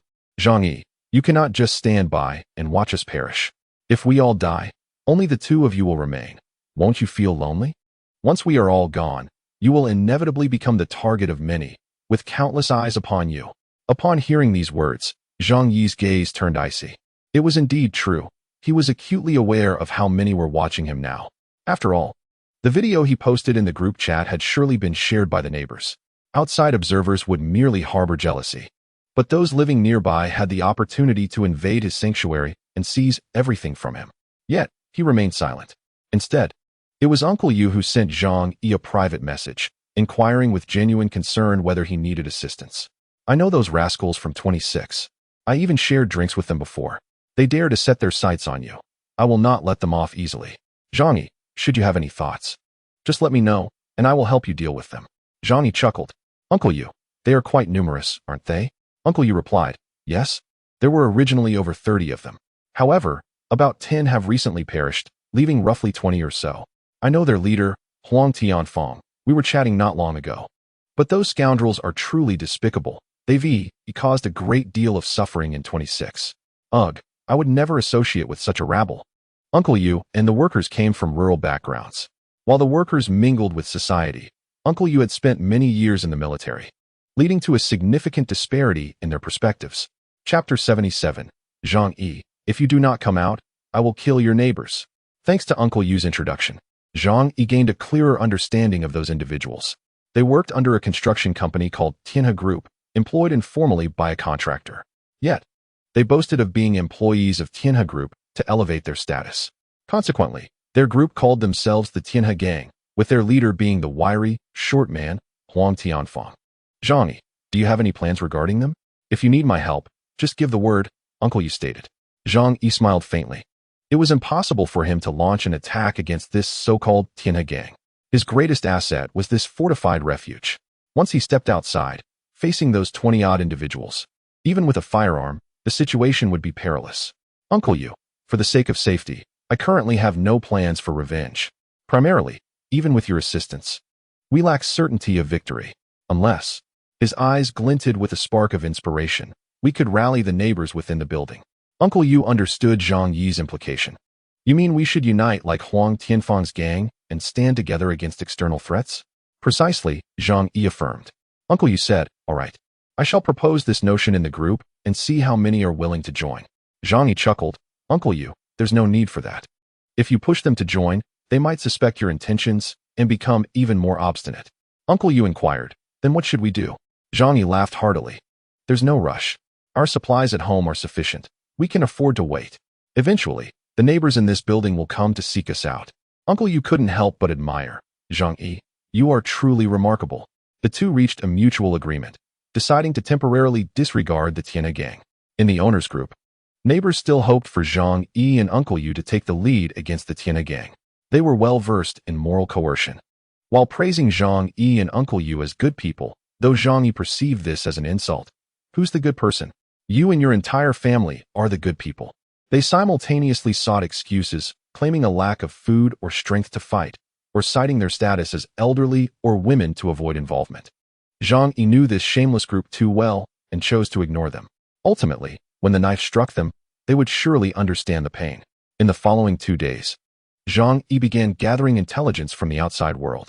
He certainly would not inquire personally, for too many were eyeing his supplies, and the information provided could very well be false. He enlisted the help of Zhou Kuer and Uncle Yu. One was a doctor, the other a security guard, both possessing extensive networks. Zhang Yi sought to determine which individuals within the 30 buildings of Yuelu community posed a threat to him. This information was not difficult to acquire. It was clear who had killed many and who currently wielded the most power. Zhou Kuer diligently took notes, compiling a statistical chart for Zhang Yi. Upon reviewing it, he felt a sense of reassurance. After all, Yuelu community was positioned as a mid to high-end neighborhood, devoid of many heinous criminals. According to the intelligence gathered by Zhou Kuer and Uncle Yu, 2 major forces presented significant challenges. One was the Tianhe gang from the neighboring 26, centered around a small construction team under Tianhe Group, boasting considerable combat prowess. Their primary weapons were shovels and steel bars, with no firearms in their possession. The bomb used against Zhang Yi was crafted by a worker skilled in explosives, but its effectiveness was limited. That worker had been incinerated by Zhang Yi, thus halting the production of homemade explosives. However, it remained uncertain whether they had any remaining stockpiles. Caution was warranted. It would be prudent to send a few expendable pawns to deplete their reserves, Zhang Yi mused. Aside from the Tianhe gang, another faction caught his attention. On the 21st floor, there existed a group of young individuals who called themselves the Wolf Pack. The names sounded exceedingly juvenile, yet their fighting capabilities were formidable. According to intelligence gathered by Zhou Kuer, this group comprised students and some idlers, with an average age around 20. Their ranks included a dozen members, led by 2 individuals named Wang Chong and Xiao Lu. Zhang Yi recognized both. They were notorious slackers within Yuelu community. After graduating from a third-rate university, they remained at home, relying on their families for support, not quite rich second-generation individuals, yet still part of the middle class. Their reluctance to seek employment led them to associate with unsavory elements. In the past, they wouldn't have compared to even a toe of Qinzhenghao, yet without someone as formidable as Zhang Yi in their building, they had risen to prominence. For Zhang Yi, these 2 factions posed the only tangible threats. Other buildings had dwindled to merely a handful of residents. Many could not withstand the terror of the apocalypse, collapsing mentally and choosing to end their own lives. Others, in dire straits due to severe shortages, turned against one another, resulting in complete annihilation. Zhang Yi felt a newfound resolve. He instructed Zhou Kuer, continue gathering intelligence. We must ascertain everything and minimize risks, especially regarding their access to firearms. This is crucial. Zhou Kuer obediently nodded and resumed her inquiries via her phone. In the days that followed, Zhang Yi and Uncle Yu reached a consensus to remain indoors and avoid venturing outside. The members of the Tianhe gang, having suffered losses in their last encounter, harbored intense hatred towards Zhang Yi. They had lost brothers over the past 8 years, and those who remained bore the scars of their past, having been singed by flames. Such a defeat was unprecedented for them. They vowed to exact vengeance upon Zhang Yi, to cleanse the 25th building of his presence. However, a twist of fate loomed. The very individuals they despised the most were also those they feared the most. What would they do now? In that case, I shall have to take action against the neighbors of Zhang Yi in the building. Huang Tianfang's thought was, if I cannot kill you, Zhang Yi, can I not take your neighbors' lives? When you witness their tragic deaths, will you not feel guilt? How will you face their accusations? By killing your neighbors, I will exact the greatest revenge upon you. Huang Tianfang indeed possesses a certain spirit of self-deception, understanding that one must choose the softest fruit to squeeze. After committing the murders, he intends to inscribe messages in blood upon the hallways. Zhang Yi, if you do not come out, I shall annihilate your neighbors. Chapter 78. The neighbors seek protection. Huang Tianfang fancied himself clever, having killed around 25 individuals, attempting to force Zhang Yi into the open. In a cinematic portrayal, the virtuous protagonist would undoubtedly be unable to contain themselves, emerging to negotiate with Huang Tianfang. Yet, regrettably, Zhang Yi felt no remorse. Rather, he reveled in delight. His aim was to incite Huang Tianfang to slay even more neighbors, instilling terror among them, thereby compelling them to seek his assistance.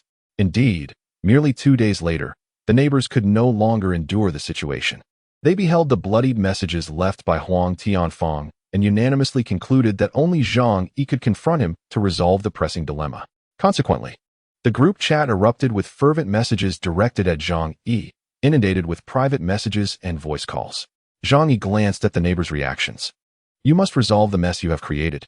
The Heavenly Harmony gang was drawn in by you, and it is you who has slain them. What concern is that of ours? Yes, indeed, one must bear the consequences of their own actions. You cannot expect us to shoulder this burden. They have stated that as long as you remain hidden, the killings shall continue. Zhang Yi, if you possess even a shred of conscience, you must address this matter yourself. Can you truly bear to witness our demise because of your actions? Upon reading these messages, Zhang Yi burst into laughter. He was not particularly angered, for he comprehended the true nature of his neighbors. He casually responded in the group chat, it was not I who summoned them. How is it my fault that they came to kill me, only to be slain by my hand, and now I am blamed? Your inability to resist them is of no concern to me. You yourselves have stated that they are too dangerous. If that is the case, I shall not emerge. My home is far safer. Haha. Following this, Zhang Yi sent a smiling emoji. This infuriated the neighbors within the building. You may be safe, Zhang Yi, but what are we to do? Have you not put us all in peril? You summoned these individuals. Why should we face them on your behalf? Do you possess no conscience? Confronted with the neighbors' accusations, Zhang Yi laughed heartily. He was well aware of their shamelessness. With a cold sneer, he retorted, what do I care for your plight? Does your fate concern me in the slightest?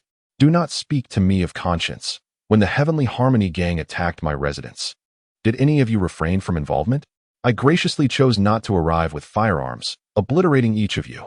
And now you dare to speak of conscience? His tone turned ominous as he continued. Do you truly believe I lack the resolve to eradicate you? It was then that they recalled Zhang Yi was not to be trifled with. How had Chen Jinghao met his end? He had been frozen solid and then shattered. This was the handiwork of Zhang Yi.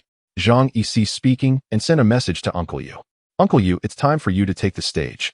Uncle Yu replied, rest assured, I will handle it. In the owners' group, those who had been scolded by Zhang Yi appeared at a loss. The moral coercion had failed, and negotiations had collapsed, meaning they would continue to face the impending threat of the Heavenly Harmony gang. With over half of the 25 men dead or injured, only Zhang Yi and Uncle Yu remained as a fighting force. What were they to do? They had thought that with Chen Jinghao's demise, they could survive. Yet the members of the Heavenly Harmony gang proved to be even more ruthless. Chen Jinghao killed to establish dominance and secure provisions. In contrast, Huang Tianfang and his cohorts killed for revenge. They would not hesitate to slay anyone in their path. Were they truly left with no choice but to await their demise?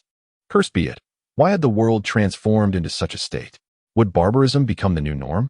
The snowstorm would not pass in the short term, and they would all perish within it. Many fell into deep despair, believing they had only a few days left to live. At that moment, the usually taciturn Uncle Yu suddenly emerged. Everyone, do not panic. The Heavenly Harmony gang comprises approximately 20 individuals. If we unite, we can stand against them. Uncle Yu's appearance ignited hope in many eyes. After all, this retired soldier exuded a sense of reliability and simplicity. Thank goodness you are here, Uncle Yu. I thought you had perished as well. With you here, our safety is assured. Uncle Yu, please tell us what to do. We shall support you wholeheartedly. Uncle Yu. Upon hearing their words, could not help but feel a tremor in his eyelid. Support me wholeheartedly? Does that imply you wish for me to take the lead while you watch from the sidelines? He was utterly speechless. Alas, relying solely on me is futile. Our supplies have run dry. We have gone days without food and are now too weak to fight. I suspect your situations are similar. In this state, how can we possibly contend with the Heavenly Harmony gang? Some neighbors remained silent. A portion had actually enjoyed decent meals recently, feasting on barbecued meat. Once one's spirit becomes numb, even such fare can be pleasing. Uncle Yu, what shall we do? We all lack food and cannot assist you. Moments ago, they had pledged their unwavering support, yet now they hesitated to part with even a morsel. Do you have any suggestions? Please, share them. We are all ears. Flattering words once again filled the air. Uncle Yu then stated, to confront the other buildings, we must rely on Zhang Yi. He possesses an abundance of weapons, and he is well fed, thus strong enough to lead us. The crowd exchanged bewildered glances, finding themselves at a loss for words. Just moments ago, they had driven Zhang Yi away, and now they were expected to have him lead them? Was that even feasible? Yet, they acknowledged that if he could lead them, it would indeed be the best course of action. They recognized that while Zhang Yi was detestable, he was undeniably formidable. Nearly half the building's residents had fallen to his hands. What of the vicious Chen Jinghao? He had been reduced to mere fragments by Zhang Yi. Uncle Yu declared, very well, I shall speak with Zhang Yi. I will see if I can persuade him to come forth. The crowd immediately urged, Uncle Yu, we are counting on you. Chapter 79. Subduing the neighbors as cannon fodder. Zhang Yi observed the conversations within the group. Uncle Yu turned to send a private message to Zhang Yi. What shall we do now? Zhang Yi replied, the time is nearly ripe. When the moment comes, lend your support, ensuring these individuals comply with my directives. A balance of rewards and threats will secure their obedience, thus ensuring our building's safety. Zhang Yi was uncertain of the neighbor's fate, but he was certain that his own safety would be significantly enhanced. Moreover, many of these neighbors would be cast as cannon fodder in Zhang Yi's schemes. Most had family members killed by him and would undoubtedly seek revenge when the opportunity arose. Thus, it was best to eliminate them now. Uncle Yu feigned urgency as he tagged Zhang Yi. Zhang Yi, Zhang Yi, everyone is in dire need of your assistance. If you were the last family left in this building, you too would feel the loneliness, wouldn't you? So, I implore you to show some compassion and lend a hand to us all. We would be genuinely grateful. The neighbors chimed in eagerly. Yes, yes. If you can save us, we will all be eternally indebted to you. From now on, this building will be under your command. Zhang Yi, our lives depend on you. Flattering words poured in like water. Zhang Yi sneered. I only came to talk to you out of respect for Uncle Yu. However, I am utterly disinterested in your plight. I am managing just fine on my own. Why should I concern myself with you? To venture out, risking my life, seems utterly pointless. The more he expressed his disinterest, the more the neighbors felt unsettled. Zhang Yi, please. If you lead us, we will follow your every command, all right? Desperate to survive, even in the face of despair, they clung to the slightest hope of living rather than facing death. Zhang Yi mockingly inquired, oh, is that so? You will do whatever I say? Does everyone agree? The neighbors hesitated for a moment. Someone finally spoke up. As long as you don't ask us to die, we can agree to other terms. Zhang Yi retorted. If I were to command you to take up arms and fight against the Tiana gang, would you comply? A silence enveloped the group. No one dared to speak, all waiting for someone else to take the lead. Zhang Yi laughed heartily. So you wish for me to fight for you, do you? Very well. I shall leave you to your fate. When the forces of Huang Tian arrive, simply extend your necks and let them strike. Farewell. Uncle Yu grew frantic. Zhang Yi, please don't. We will certainly heed your words. After all, if we are to die, we might as well fight for a chance to survive. He began rallying the others. What are you hesitating for? If we all fight together, there is a chance for survival. Do we really want to wait until they call us out one by one to be killed? Uncle Yu's encouragement proved effective. Motivated by the prospect of survival, the neighbors began to voice their agreement to heed Zhang Yi's command. Thus, he and Uncle Yu orchestrated a takeover of the entire building. He stated coolly, very well. From this moment forth, all must follow my lead. The situation is dire. The enemy could attack at any moment. Any acts of negligence will be considered treachery against the entire building's residents. At that time, do not blame me for taking lethal action against anyone who falters. Zhang Yi's gaze swept across the list of participants. Do not let me discover anyone hiding in the shadows, refusing to step up. If I find one, they shall be dealt with swiftly. Those who wish to lurk in the background and reap the benefits shall find no refuge here. Zhang Yi's words stemmed from his realization that only about 20 individuals were actively participating in the group chat. Clearly, some were remaining silent, intending to hide and let Zhang Yi bear the brunt of the conflict. His declaration stirred discontent among those neighbors willing to confront the enemy. Feng Lin, come out. I know you're alive. I saw you digging in the snow yesterday. Liang Yulu, where are you? Don't hide. And don't pretend you haven't seen the messages. We will come looking for you. With red eyes, the neighbors called out to those who were lurking. Humans are inherently selfish. They had resolved to risk their lives and were unwilling to allow others to cower behind them. Reluctantly, the silent individuals revealed themselves. Oh, I just dozed off and only saw the messages now. I'm not afraid of dying. I just didn't see. They sheepishly replied. Zhang Yi dismissed their excuses. Since you have chosen me as your leader, you must follow my orders. Anyone who dares to shrink back is betraying all the residents and deserves death. The homeowners fell silent, fully aware that Zhang Yi would indeed carry out his threats. The 50-plus souls lost were grim evidence of his resolve. After wielding the stick of authority, Zhang Yi contemplated for a moment, preparing to offer them a carrot. Rest assured, I, Zhang Yi, am a compassionate individual, unwilling to let you suffer from hunger. As long as you obey, I will venture out to procure supplies for you. This plan had been in Zhang Yi's mind for some time. With engineering teams capable of demolition, it was uncertain whether more formidable foes would emerge in the future. Residing on the 24th floor, although his home was entirely metallic, any collapse below would significantly impact his residence. Thus, he sought to cultivate a group of expendables below, to act as his watchmen and assist him when necessary. However, sustaining them would require resources, which he was reluctant to part with from his own supplies. Hence the need to venture out in search of more. Moreover, his ammunition was depleting rapidly. He had expended 20 rounds in the recent battle and required additional weapons and supplies. As for how to travel, that was a straightforward matter. The snow outside was over 10 meters deep, rendering vehicles useless. However, there existed snowmobiles designed for such conditions. Zhang Yi had 5 in his possession, 2 equipped with cabs and 3 smaller snow scooters. In this snowbound city, while others struggled to leave their homes, he could traverse the entire city with ease. The homeowners group erupted in excitement. Zhang Yi, you can go out to find supplies? With such heavy snow, how can you drive? Do you plan to walk through the snow and freeze? Zhang Yi replied, regardless of how harsh the conditions are outside, I must try for everyone's sake. Fear not. I have worked in warehousing for many years. I am well aware of where the warehouses, large shopping centers, and supermarkets are in Tianhai City. Finding supplies is not a challenge for me. Chapter 80. Snowmobiles. The neighbors regarded him as their savior.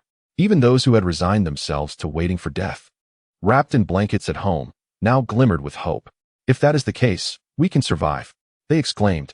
Despite the blizzard, the resources produced by society over the past decades were indeed sufficient for their survival. Zhang Yi, I am truly moved. Given how we treated you, you are still willing to help us. Some choked back tears. Many had lost family members at Zhang Yi's hands, yet now their hatred seemed to dissolve, leaving only gratitude in its wake.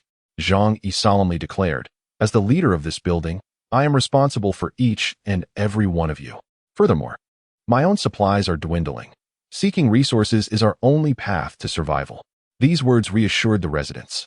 Yet, they also recognized that if he too had needs, it was only natural. After all, the apocalypse had loomed for nearly a month now. Many neighbors had experienced the death of family members due to starvation.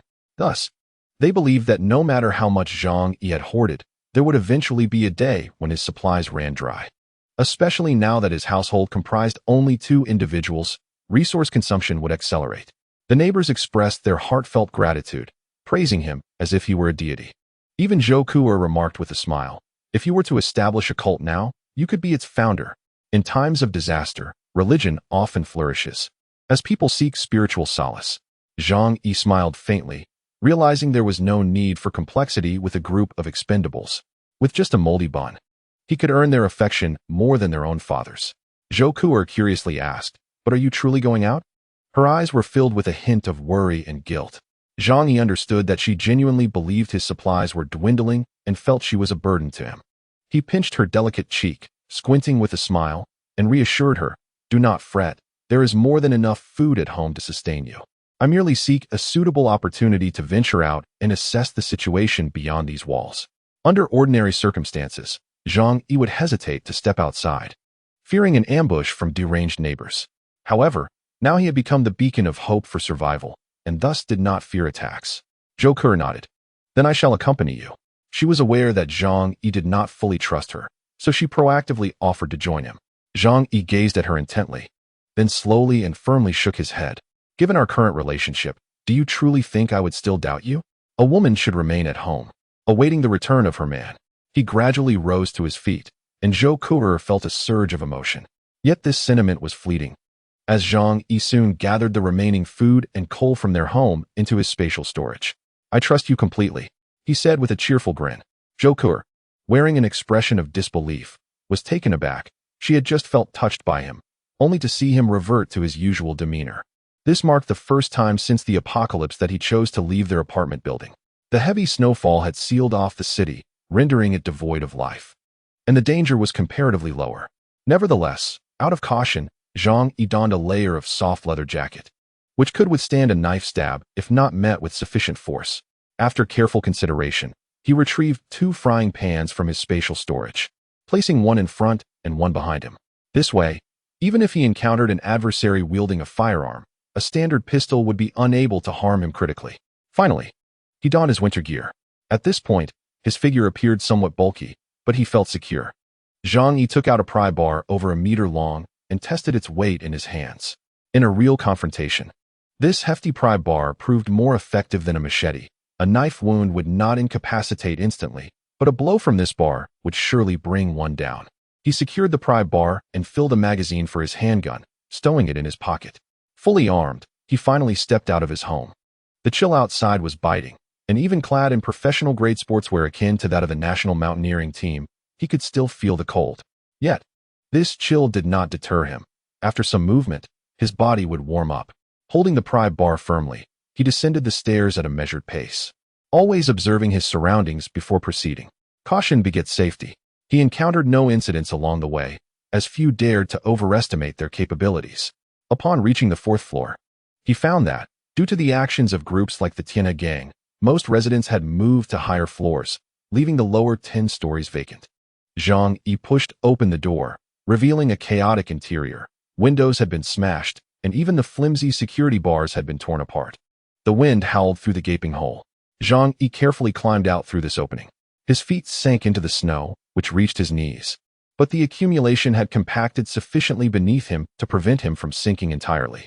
However, traversing this snowy terrain proved challenging. He raised his head to survey the surroundings.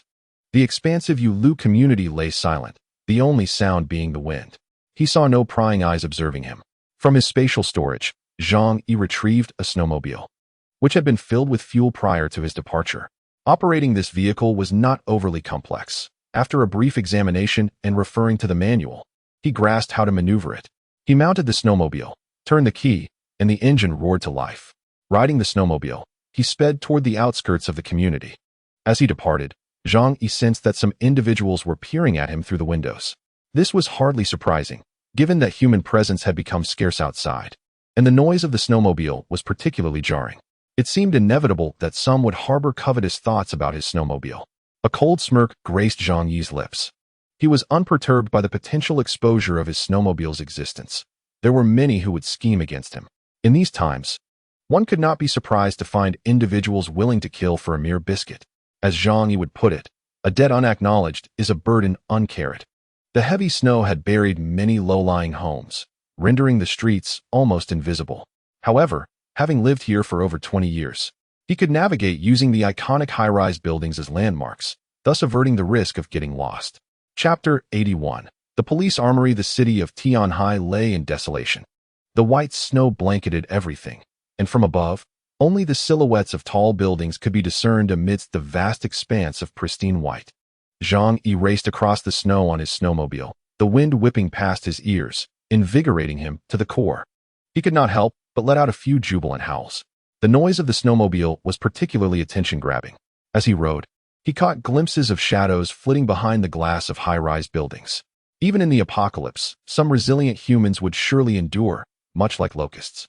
This frigid environment felt as if doused with pesticide, yet those who survived would gradually adapt in the aftermath of calamity. Zhang Yi felt a sense of security as he touched the gun in his pocket. Each person still alive in this city could pose a potential threat.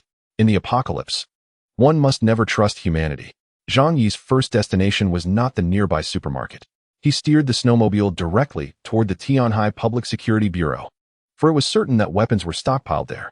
He remembered the adage, all fear stems from a lack of firepower. Therefore, weapons, especially firearms, were always in surplus.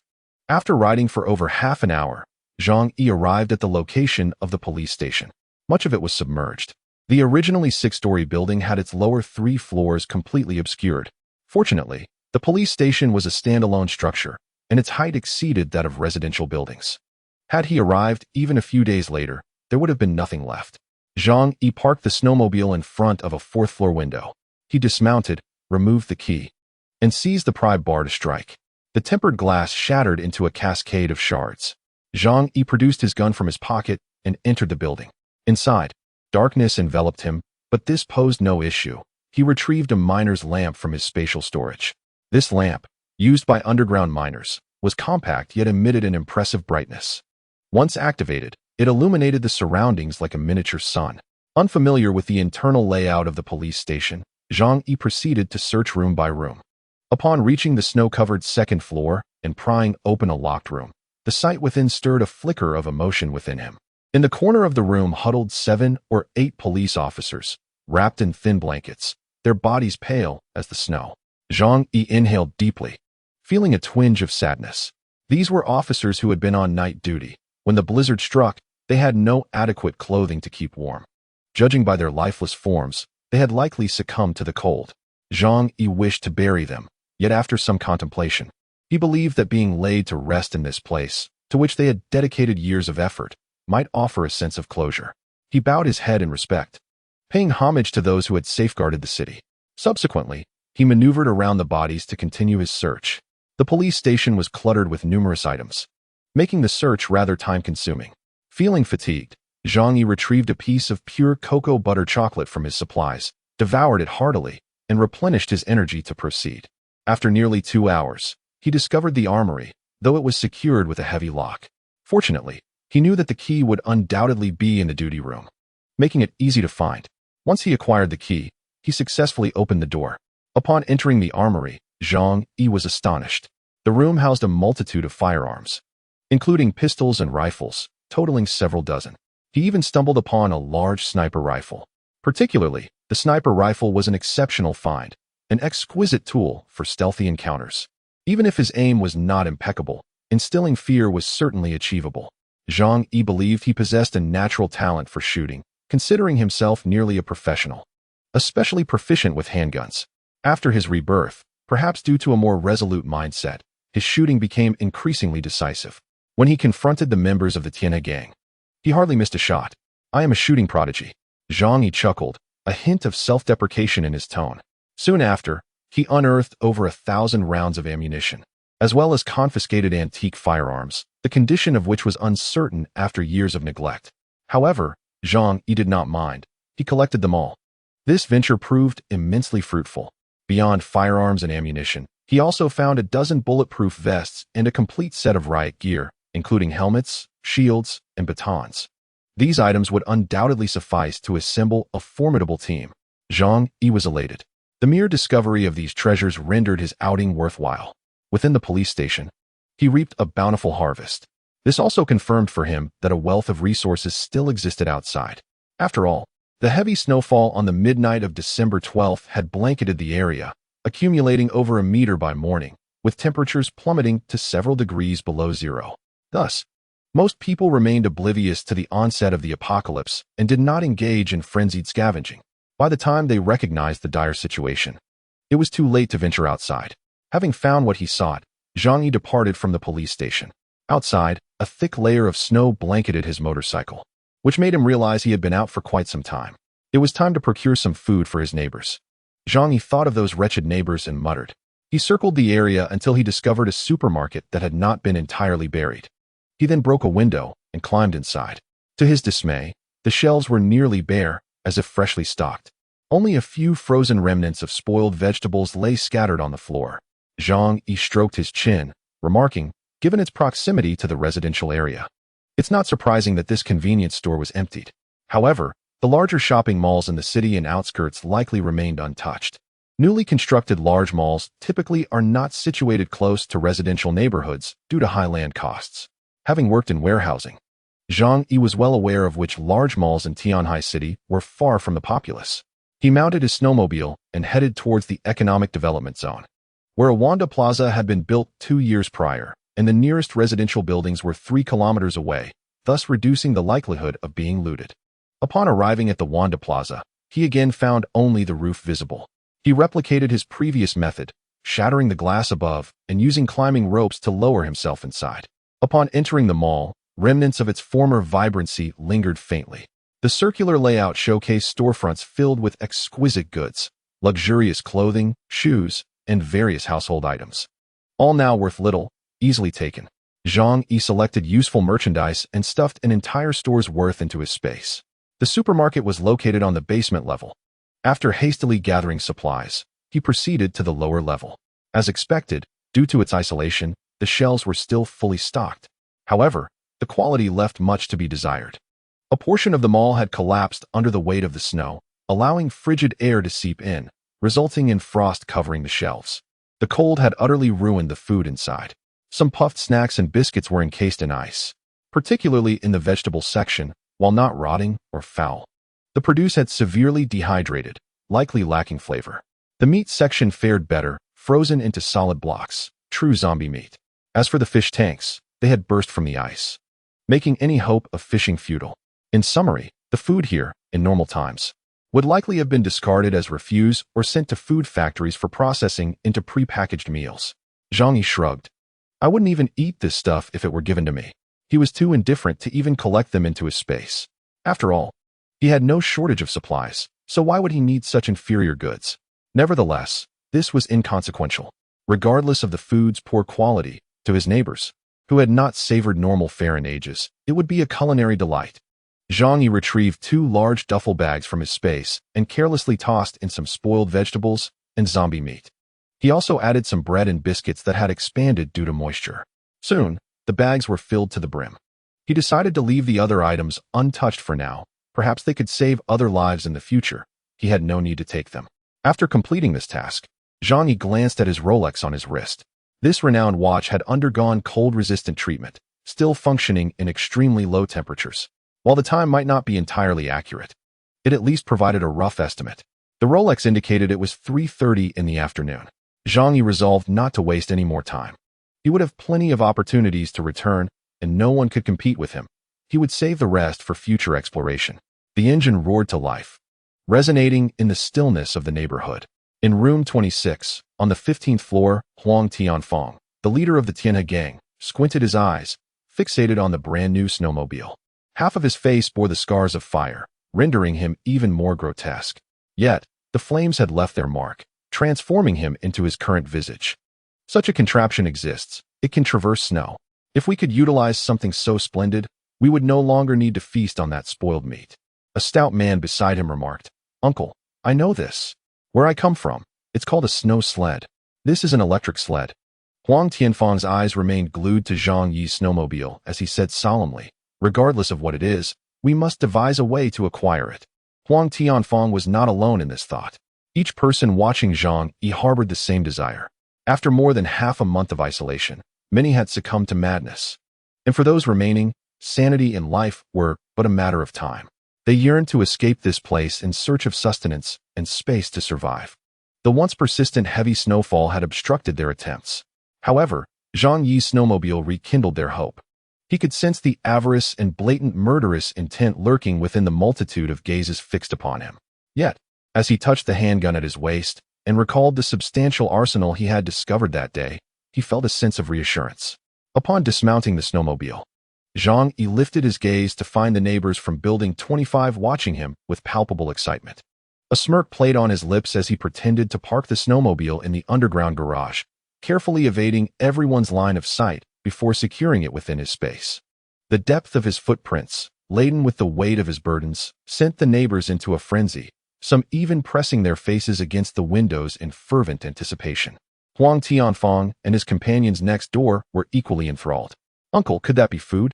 the stout man asked, pointing at Zhang Yi with fervor.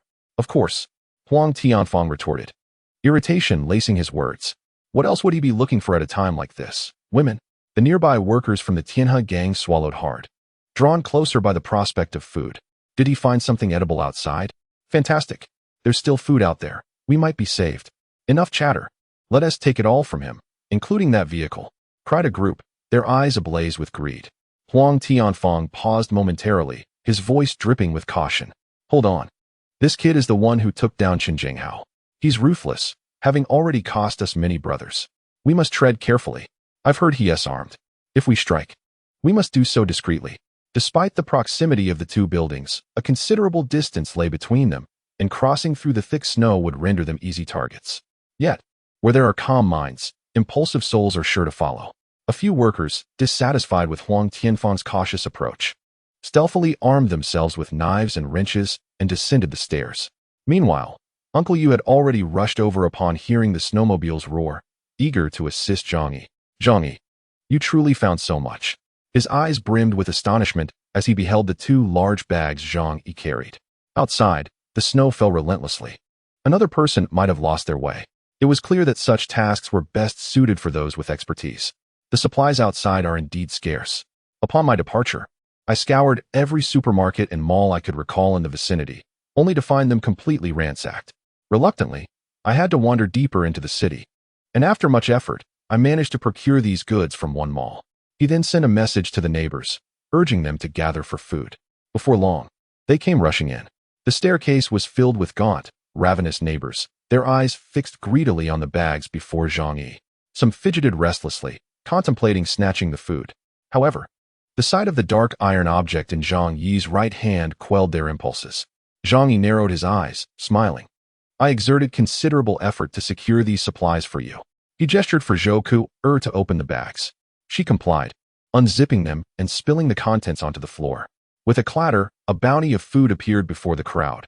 Vegetables, meat, bread, and biscuits.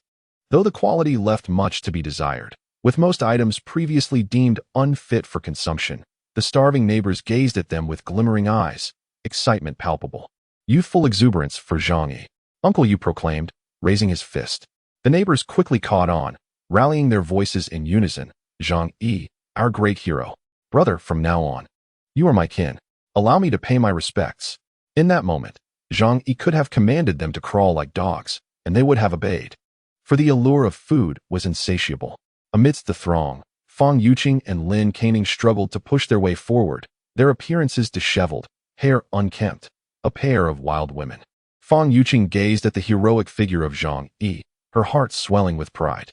She believed he still harbored feelings for her, despite Zhou Ku's presence, and that he would surely share the bounty generously with her. "Yuqing, we are such good friends. Please, could you ask Zhang Yi for a little more food?" Lin Caning pleaded, following closely.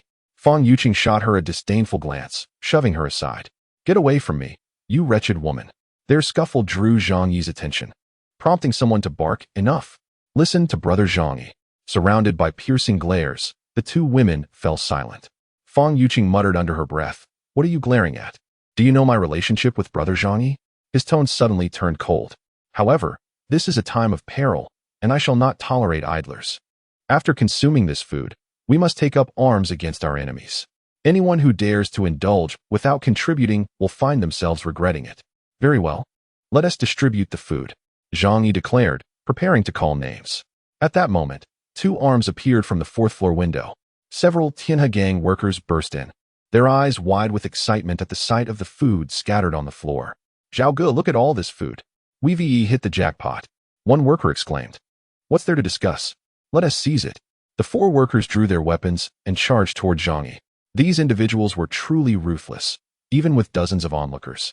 They showed no fear, recognizing that the majority were mere sheep, with only a handful capable of fighting back.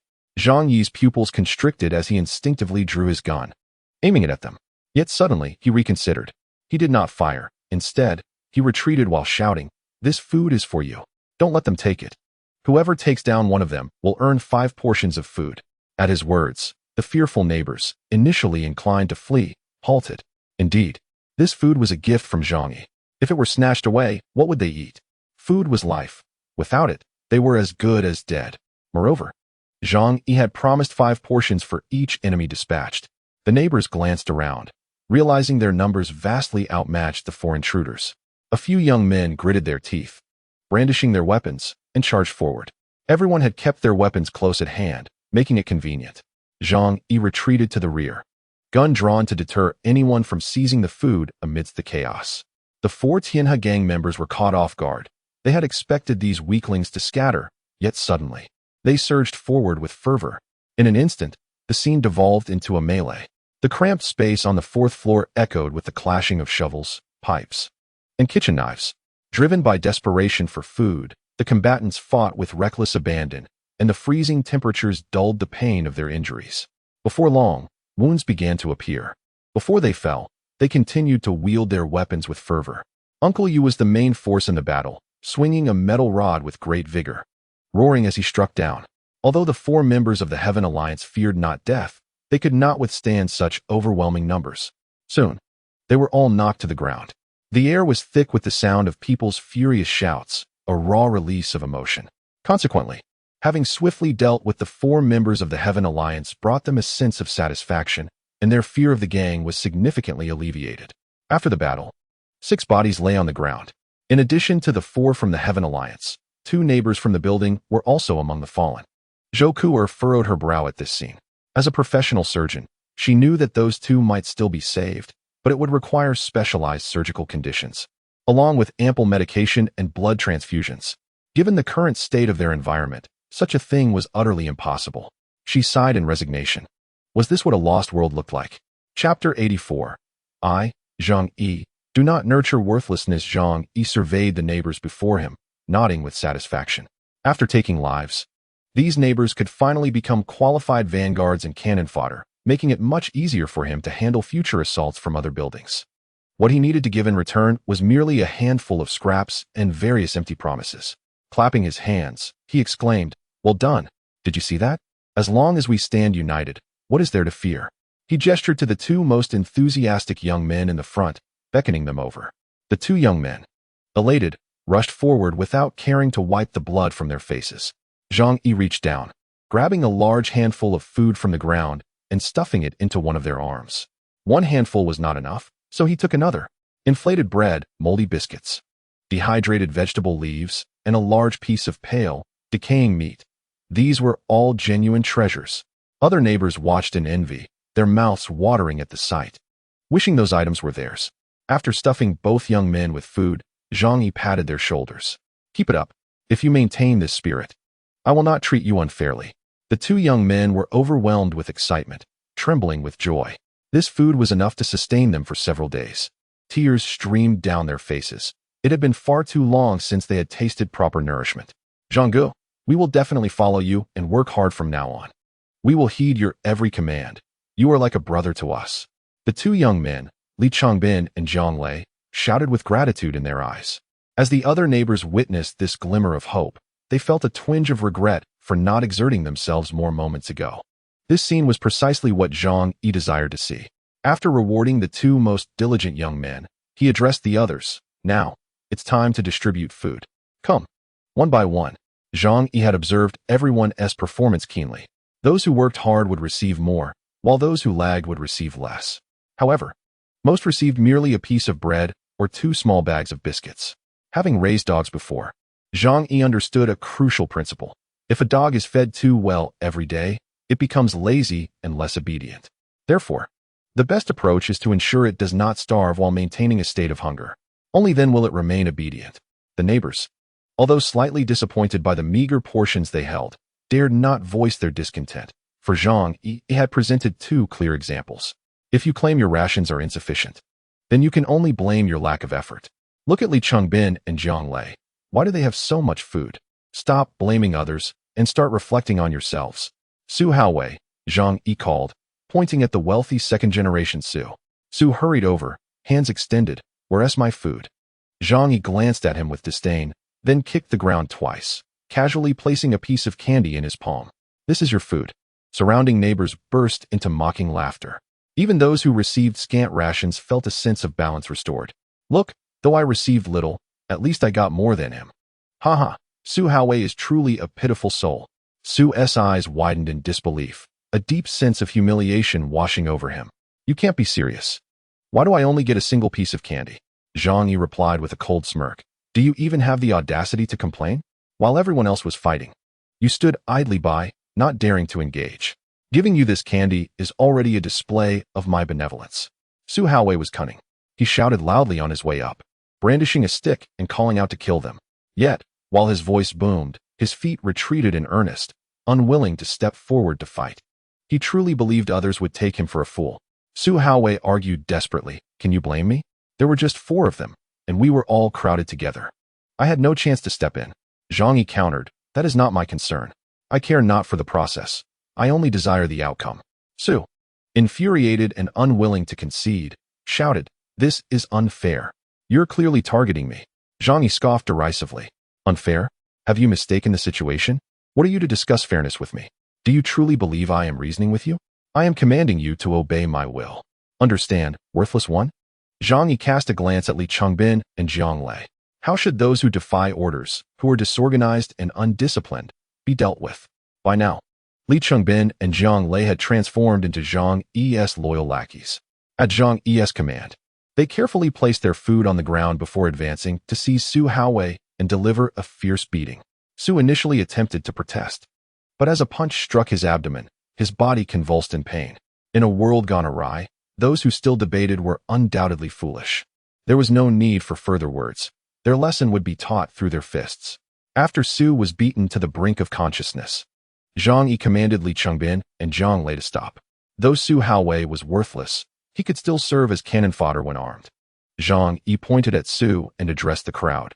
This is the fate of those who disobey the orders of the building master. And do not say, I am tyrannical. I am, in fact, quite fair. If anyone here believes I am being unjust, you may lay down your food and leave with dignity. I will not trouble you in any way. The neighbors exchanged glances, and not a single person stepped forward. How could they part with food, their very lifeline? Zhang Yi nodded approvingly. Excellent. Then we have reached a consensus. He approached Su Haowei, who, though crumpled and trembling from the beating, still clutched tightly to his small prize. A piece of candy might just save his life. Zhang Yi's expression turned cold as he brought his boot down forcefully upon Su's hand. Wearing snow boots with a rugged and hard sole, his weight bore down, stripping flesh from Su's hand and causing blood to flow freely. Ah! Su shrieked in agony, instinctively releasing his grip. Zhang Yi kicked the candy away, looking into Su's desperate eyes and saying, next time, I hope you learn to behave. I, Zhang Yi, do not nurture worthlessness. After this initial display of authority, everyone fell silent, obediently awaiting Zhang Yi to distribute the provisions. No one dared voice their opinions. Soon, Zhang Yi had allocated all the food, leaving only a few individuals empty-handed. Chapter 85. The humiliation of the White Lotus Well. The supplies have been distributed. Zhang Yi instructed Zhou Ku'er to gather the remaining provisions into her bag.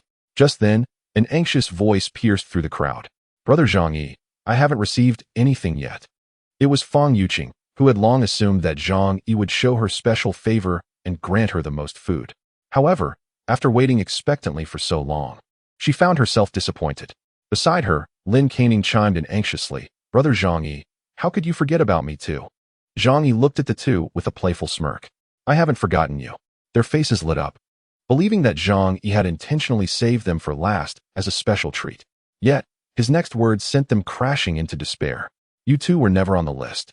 Fang Yuqing and Lin Caning stared in disbelief, their eyes wide as they struggled to comprehend his words. Lin Caning blurted out, why not?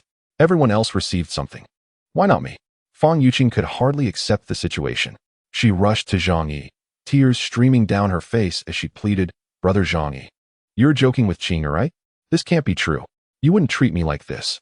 Didn't you say you liked me? Zhang Yi crossed his arms and raised an eyebrow. I did say I liked you. However, you didn't take it seriously, did you? I have a similar demeanor with many girls. We all know it's just for fun. My interest in you has faded, so please don't bother me anymore. I already have a girlfriend.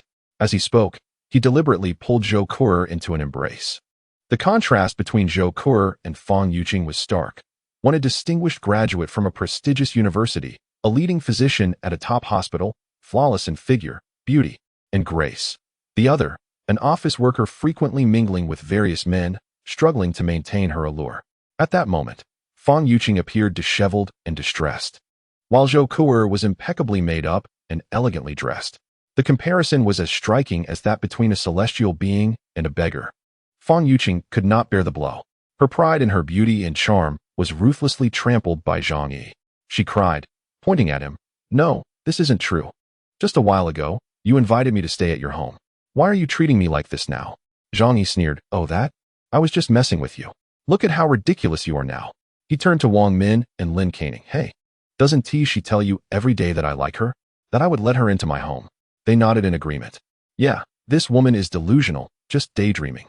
She doesn't even realize her worth. She even harmed my cousin. She truly deserves this."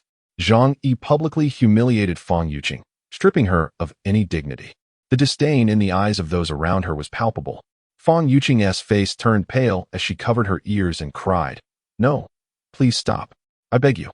Zhang Yi ignored her pleas and continued, "Women like you think you're celestial beings, always dreaming of snagging a rich heir. But you're infamous in Tianhai City's elite circles. Who doesn't know you're a cheap thrill?" He looked at Su Hao. "What is her nickname?" Su Hao, curled on the ground, gritted his teeth and said, "Self-righteous gold digger." Laughter erupted in the crowd. "I can't believe we have such a character in our building. I even had a crush on her before. What a waste of effort." The surrounding taunts enveloped Fang Yuqing completely, even as she desperately tried to block out the noise. She could not escape it. With a wild scream, she ran out. Zhang Yi tossed a small bag of cookies to Su Hao. "Well done. This is your reward. Just like training a dog, you must reward good behavior." Su Hao's eyes gleamed with joy. He hadn't anticipated receiving food again, even after being beaten moments earlier. His resentment towards Zhang Yi had diminished significantly. He now viewed Zhang Yi as a fair individual. "Thank you, Brother Zhang. I will behave from now on." At that moment, Lin Caning stepped forward. "Zhang Yi, Fang Yuqing has offended me in the past, but I have no grievances with you. I even defended you just now. Shouldn't you give me a larger share of food?" Zhang Yi shot her a glance. "No." Lin Caning immediately flared up, shouting, "Why not? You're pursuing her, not me." Zhang Yi met her gaze seriously. "I simply find you bothersome and don't want to give you anything. Is that unacceptable?" Lin Caning was left speechless.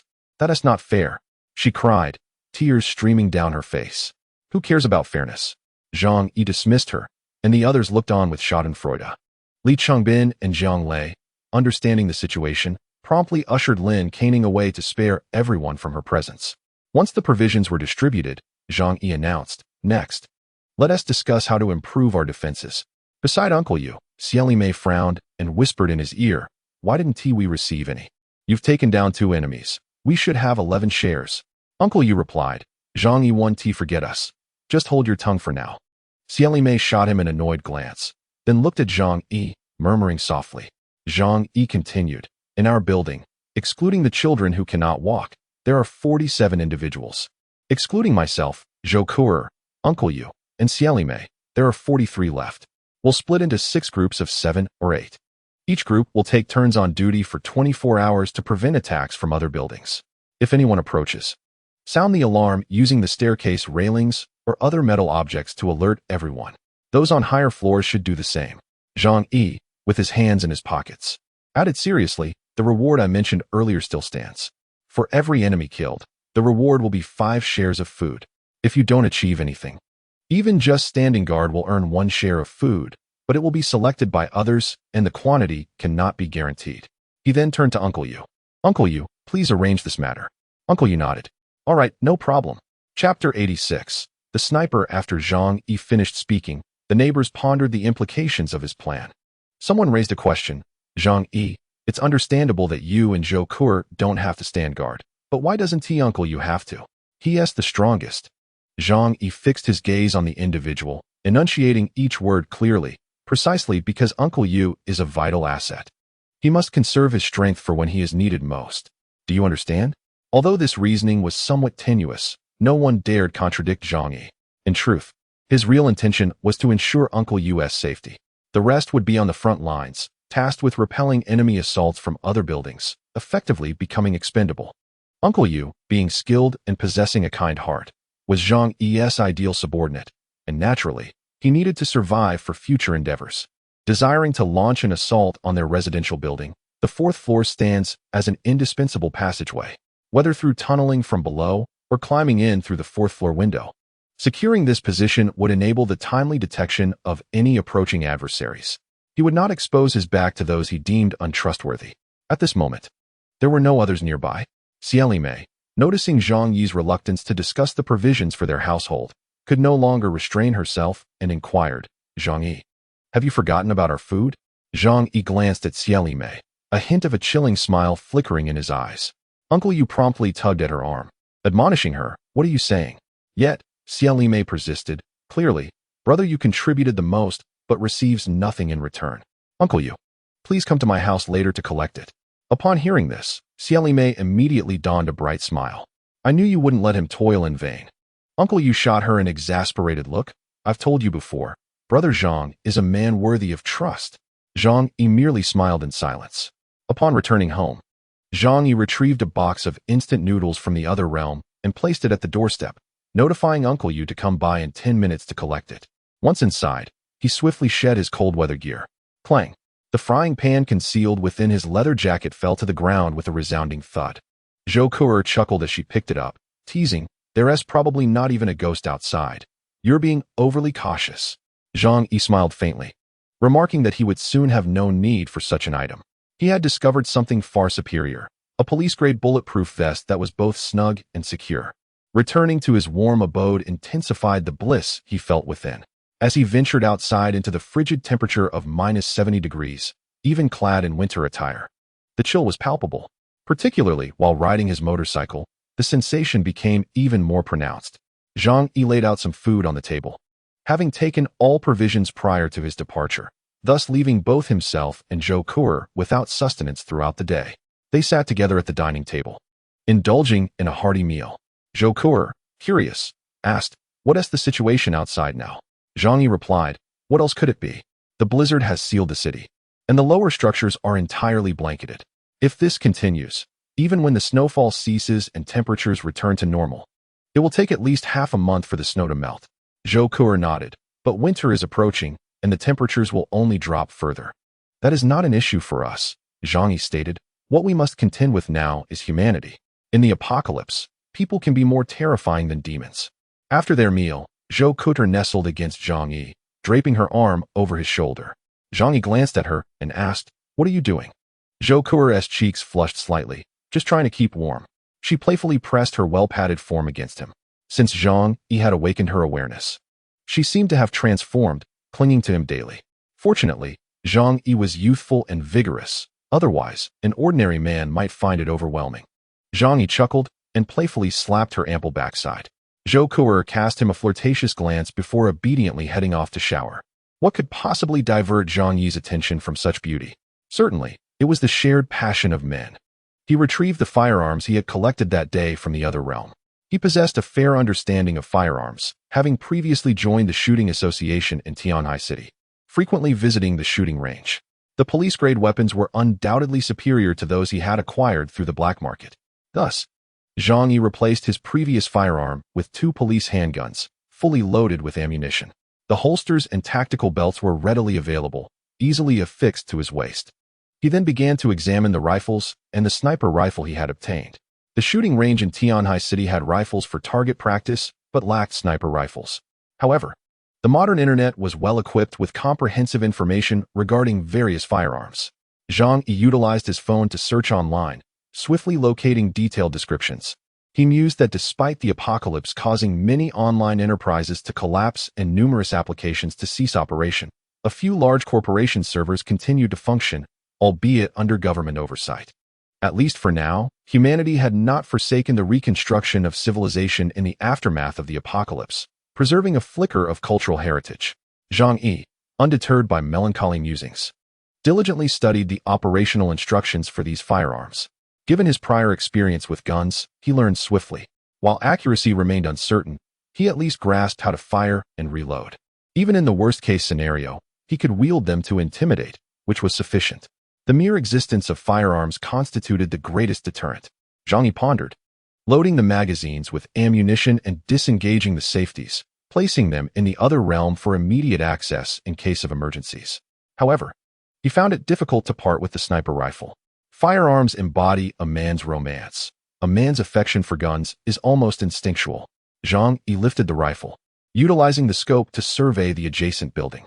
Approximately 50 meters away, a particular window came into focus, allowing him to discern even the lock upon it. He eagerly anticipated an opportunity to test this weapon, recognizing its potential for stealthy elimination. A smile crept across Zhang Yi's lips. Direct confrontation was not his preferred approach. Concealed in shadows, striking unseen adversaries was far more exhilarating. Chapter 87. The Revenge of the Tianhe Gang. Zhang Yi, relishing the thrill of the sniper rifle, observed the entire community through the scope. The night rendered most homes powerless, casting the building into darkness. Yet, the reflective snow illuminated the surroundings, revealing a pristine white landscape with faint outlines of familiar features. Suddenly, Zhang Yi's gaze sharpened. As he focused on the nearby garage, he detected two small black figures in motion. Garage? Humans. It appeared they were headed for my snowmobile.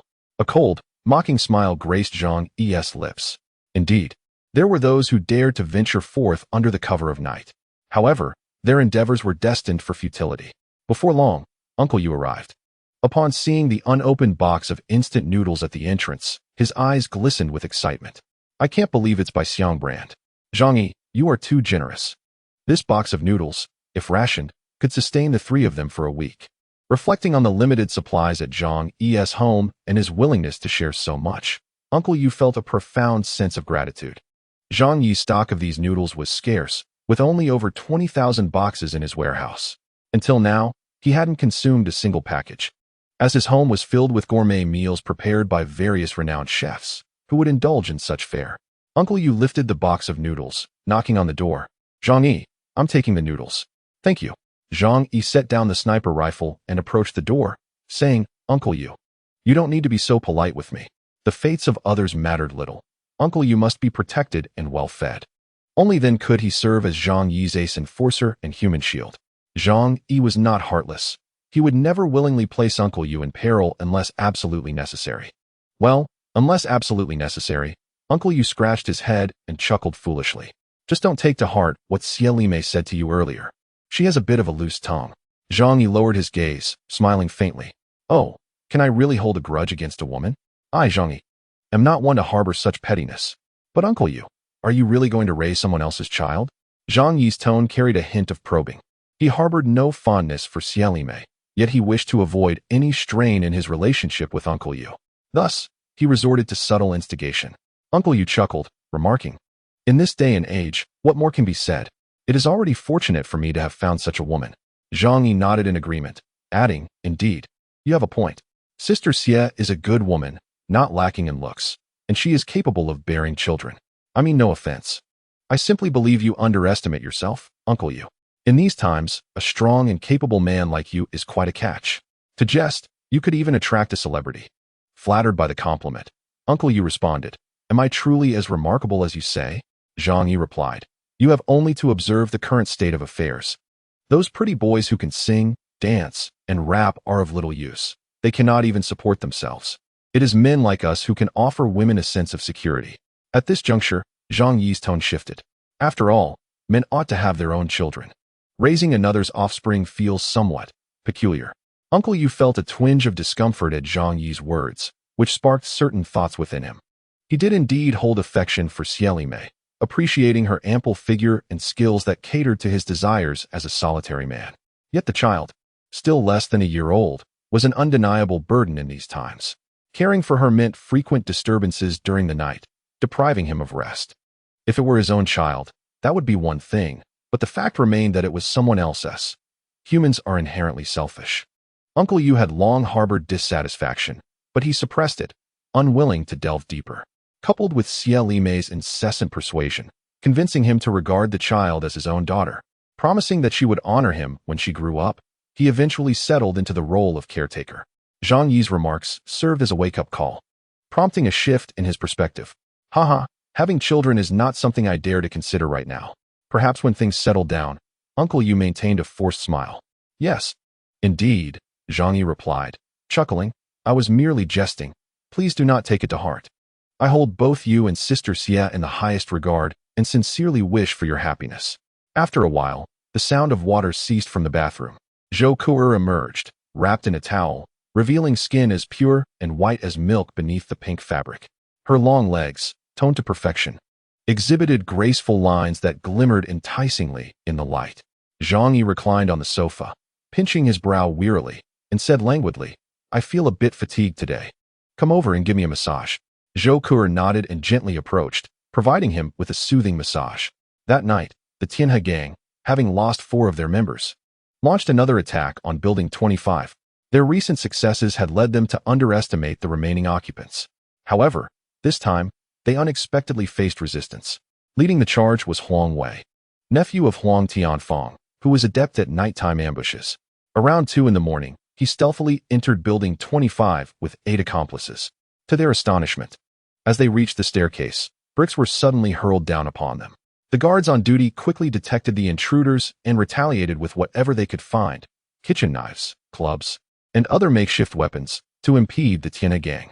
They hurled stones, bricks, and any heavy objects at hand, buying time while simultaneously banging on the staircase and windows to create noise and alert the neighbors. Soon, the entire building's residents were roused from their slumber. Fueled by a thirst for vengeance and a scarcity of resources, Huang Wei and his gang opted for a full-on assault. Yet their numbers were too few. Despite their fierce combat capabilities, they could not overpower such a large crowd. Moreover, due to Zhang Yi's bounty, each of their lives was worth 5 portions of sustenance.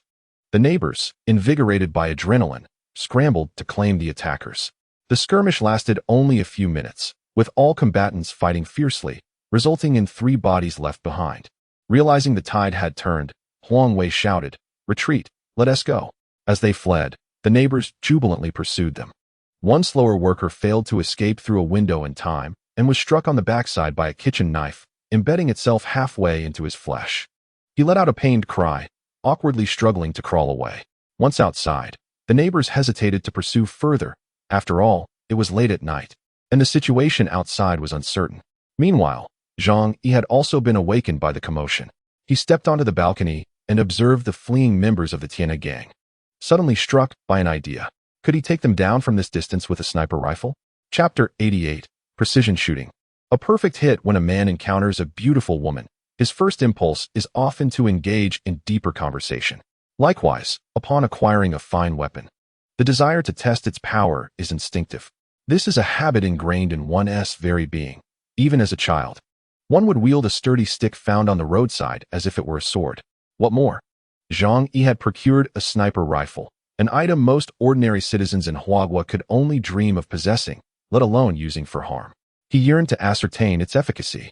Retrieving the sniper rifle from another realm, Zhang Yi positioned himself on the 24th floor balcony, aiming down below. The 8-fold scope proved remarkably effective. What appeared as mere ants from such a height became distinctly visible. He held his breath, careful to prevent his exhaled warmth from fogging the scope.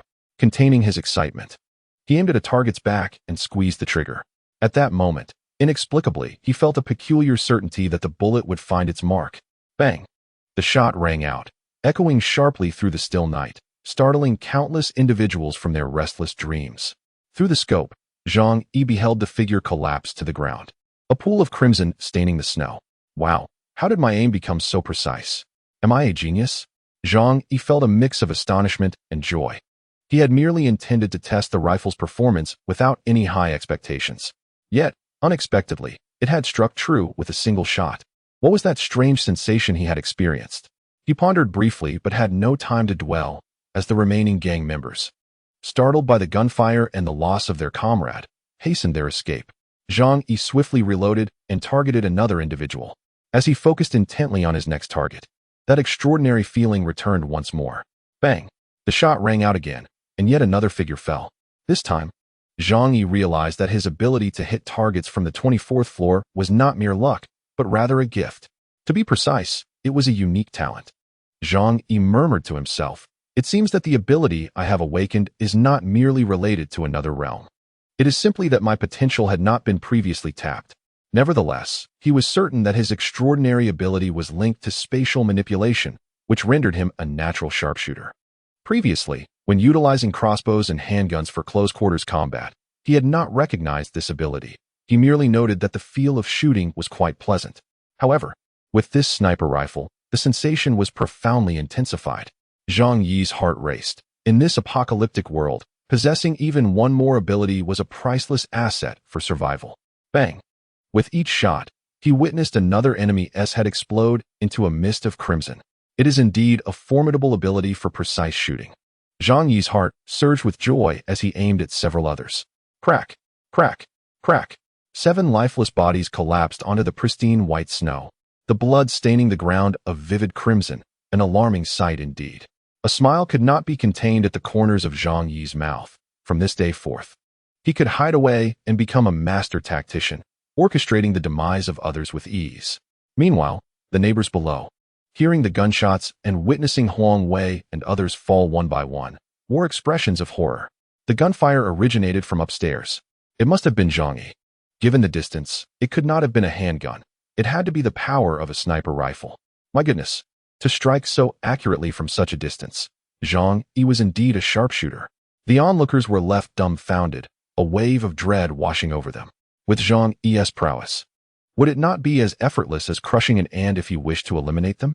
They indulged in their imaginations, convinced that Zhang Yi was a concealed warrior amidst the urban landscape. After all, how else could he possess such exceptional marksmanship? It seemed prudent to heed Zhang Yi's words from now on. Indeed, their survival thus far was due to Zhang Yi's restraint. The capacity for human imagination is indeed formidable, and at this moment, their awe for Zhang Yi soared to new heights. Not only them, but the gunfire at midnight roused the entire community. Zhang Yi's sniper rifle lacked a suppressor, yet those with even a modicum of knowledge could discern that the sound was far beyond that of a mere handgun. In an environment where a single handgun could dominate an entire building, the terror of someone wielding a more powerful rifle, perhaps even a sniper rifle, was unfathomable. Zhang Yi stowed away the sniper rifle and rubbed his shoulder. The repeated firing had left it somewhat sore. Fortunately, his physical condition was robust. Otherwise, he might have endured days of discomfort. Many would likely find it difficult to sleep that night. Uncle Yu sent Zhang Yi a message, inquiring if he had been the one firing the gun. Having served in the military, Uncle Yu quickly deduced that it was a sniper rifle. Zhang Yi did not conceal the truth, responding, "I acquired it today from the police station." Curious, Uncle Yu asked, "Did you serve in the military before? What was your unit number?" Zhang Yi's marksmanship was so impressive that Uncle Yu believed he must have been a sharpshooter in the army. Zhang Yi chuckled. "I merely possess a talent for it, haha." Assuming Zhang Yi was reluctant to divulge more, Uncle Yu refrained from probing further. As long as it was he who fired the weapon, they were safe. If it were someone else, they would be in peril. The next day, awakening after 9 o'clock, Zhang Yi got up to wash and let Zhou Ku'er out of her room. "Let us get something to eat. I'm craving freshly prepared food. How about you make 2 bowls of oil-splashed noodles?" Zhang Yi suggested. Zhou Ku'er smiled. "I'm not as skilled as the noodle shop." Zhang Yi shrugged nonchalantly. "Then practice more. We have plenty of time." After eating restaurant food for so long, he occasionally yearned for home-cooked dishes to vary the palate. Zhou Ku'er obediently went to the kitchen, and before long, she returned with 2 bowls of oil-splashed noodles. Zhang Yi took a bite and found the flavor quite satisfactory. By the way, he had installed surveillance throughout the house, including the kitchen, and provided the ingredients. When Zhou Ku'er first entered, Zhang Yi had thoroughly inspected her, inside and out. Even now, he checked her daily, leaving no corner unchecked, thus eliminating any possibility of her poisoning him. Otherwise, he would never consume food prepared by someone else. Seated at the table, Zhou Ku'er curiously asked, "I heard gunshots yesterday. Were you the one shooting on the balcony?" Chapter 89, Warehouse District. Zhang Yi glanced at her, grinning, "Yes." He slurped a noodle. Zhou Ku'er's culinary skills were only average, but noodles were relatively easy to prepare. "I found it when I went out. It's a sniper rifle," Zhang Yi stated casually. Excitement sparkled in Zhou Ku'er's beautiful eyes. "A sniper? Can you use it?" "Not only can I use it, but I excel at it," Zhang Yi replied, pointing out the window. "Last night, I took down 7 people with 7 bullets." Zhang Yi felt a sense of pride in this accomplishment, as men often enjoy boasting about their conquests to women. Zhou Ku'er gazed at Zhang Yi with newfound admiration. Being by the side of such a man provided her with a greater sense of security. "Zhang Yi, you're truly impressive," she exclaimed, resting her chin in her hands, looking at him with adoration. Are you not curious how I came to use a sniper rifle? Zhang Yi retorted playfully. Zhou Kuer shook her head. What does that matter to me? Even if you were a murderer or a psychopath in your past life, I'm already committed to you. She pondered for a moment before adding, it's certainly better than dying outside, right? Zhang Yi nodded. You're quite clever. Unlike some foolish women who incessantly pry into every detail. Meanwhile, at the Tiangang gang, Huang Tianfang discovered the bodies of Huang Wei and the others only in the morning. After hearing the gunfire the previous night, he sensed trouble brewing. By morning, they had come upon the pile of 10 corpses outside, and in that instant, Huang Tianfang's pupils constricted, a surge of intense anger rising within him, yet his fear was tenfold. Now, only 9 members remained in the Tiangang gang. Their combat effectiveness significantly diminished. Even forcing the surviving property owners to join them would not compensate for the loss of those workers' fighting capability. If a conflict were to suddenly arise with another building at this moment, they would be at a substantial disadvantage. They possessed firearms, and not just ordinary ones. I suspect they wielded rifles or sniper rifles. The sheer density of the gunfire last night indicates they must have a considerable supply of ammunition. This opponent is indeed formidable. Huang Tianfang's expression was grave. His subordinates also wore expressions of trepidation. Boss, what should we do? Dou Wei and the others are dead, and we've lost more than half our people. Do we continue? Huang Tianfang glared menacingly at the neighboring building, gritting his teeth. What nonsense. They have guns. How can we engage them? His subordinates grew anxious. But if we don't seize their sleds and supplies, the property owners in this building won't have enough to eat for several days. They exchanged glances, a flicker of struggle crossing their faces. They were brothers who had lived and died together for years, yet now they faced a painful dilemma, and no one dared to speak up. They understood that, compared to survival, nothing else held significance. After Zhang Yi and Zhou Kuer finished their meal, he stood up, declaring, I'm heading out. Upon hearing this, Zhou Kuer quickly stuffed a bag of chips into her pocket. Zhang Yi said nothing further. This time, he did not put away the 2 boxes of ingredients in the kitchen. Having lived together for a while, he had ample trust in Zhou Kuer's intelligence. Unless a superior alternative presented itself, she would not commit the folly of betraying Zhang Yi. When Zhang Yi descended to the ground floor, the few individuals on duty straightened upon seeing him. Brother Zhang, are you going out? Zhang Yi glanced at them, perceiving genuine respect in their eyes. His strength had earned the acknowledgement of all. He nodded, keep up the good work. Climbing out of the 4th floor window, he pondered briefly before pretending to take a detour to the back garage. Shortly thereafter, he mounted a motorcycle and departed the community. Shadows appeared at many windows, watching Zhang Yi as he rode away. Their gazes were intricate, some filled with excitement, others tinged with envy, and a few marked by malice. At this moment, the building was under the control of an organization that called itself the Wolf Pack, composed of a group of young men in their 20s. The leader, Wang Chong, stood by the window, a bloodied machete, already showing signs of rust, resting beside him. He watched Zhang Yi leave the community, frowning in contemplation. Where could his motorcycle be hidden? Last night, he had sent someone to steal Zhang Yi's bike. His second-in-command, Xiao Lu, remarked, our community is quite large. He has concealed it very well, making it indeed difficult to find. Wang Chong scoffed, crossing his arms. Regardless, this motorcycle must remain under the control of our wolf pack. With a snowmobile, we can venture out to seek supplies. At that point, expanding our ranks and establishing a formidable gang will be effortless. Xiao Lu nodded earnestly. Indeed, in chaotic times, heroes emerge. This era is undoubtedly an opportunity for us brothers. His eyes, filled with bloodshot fervor, followed the direction in which Zhang Yi had departed. For now, let's figure out how to get some cigarettes. I haven't smoked in half a month. It's driving me insane. In other buildings, the leaders convened to discuss Zhang Yi. His presence posed a threat, for he was armed, wielding a formidable firearm. Yet, it also presented an opportunity, as he possessed a snowmobile capable of fetching supplies. Some wished to confront him, while others sought collaboration. One thing was certain, they would inevitably come into contact with Zhang Yi. On his departure, Zhang Yi first visited a nearby supermarket. Unfortunately, the local stores were not sufficiently tall, with some smaller ones being merely single-story, completely buried under the heavy snowfall. It appeared that, unless the snow melted, the only places to obtain food would be a few independent, large supermarkets and warehouses. Suddenly, Zhang Yi recalled his previous workplace.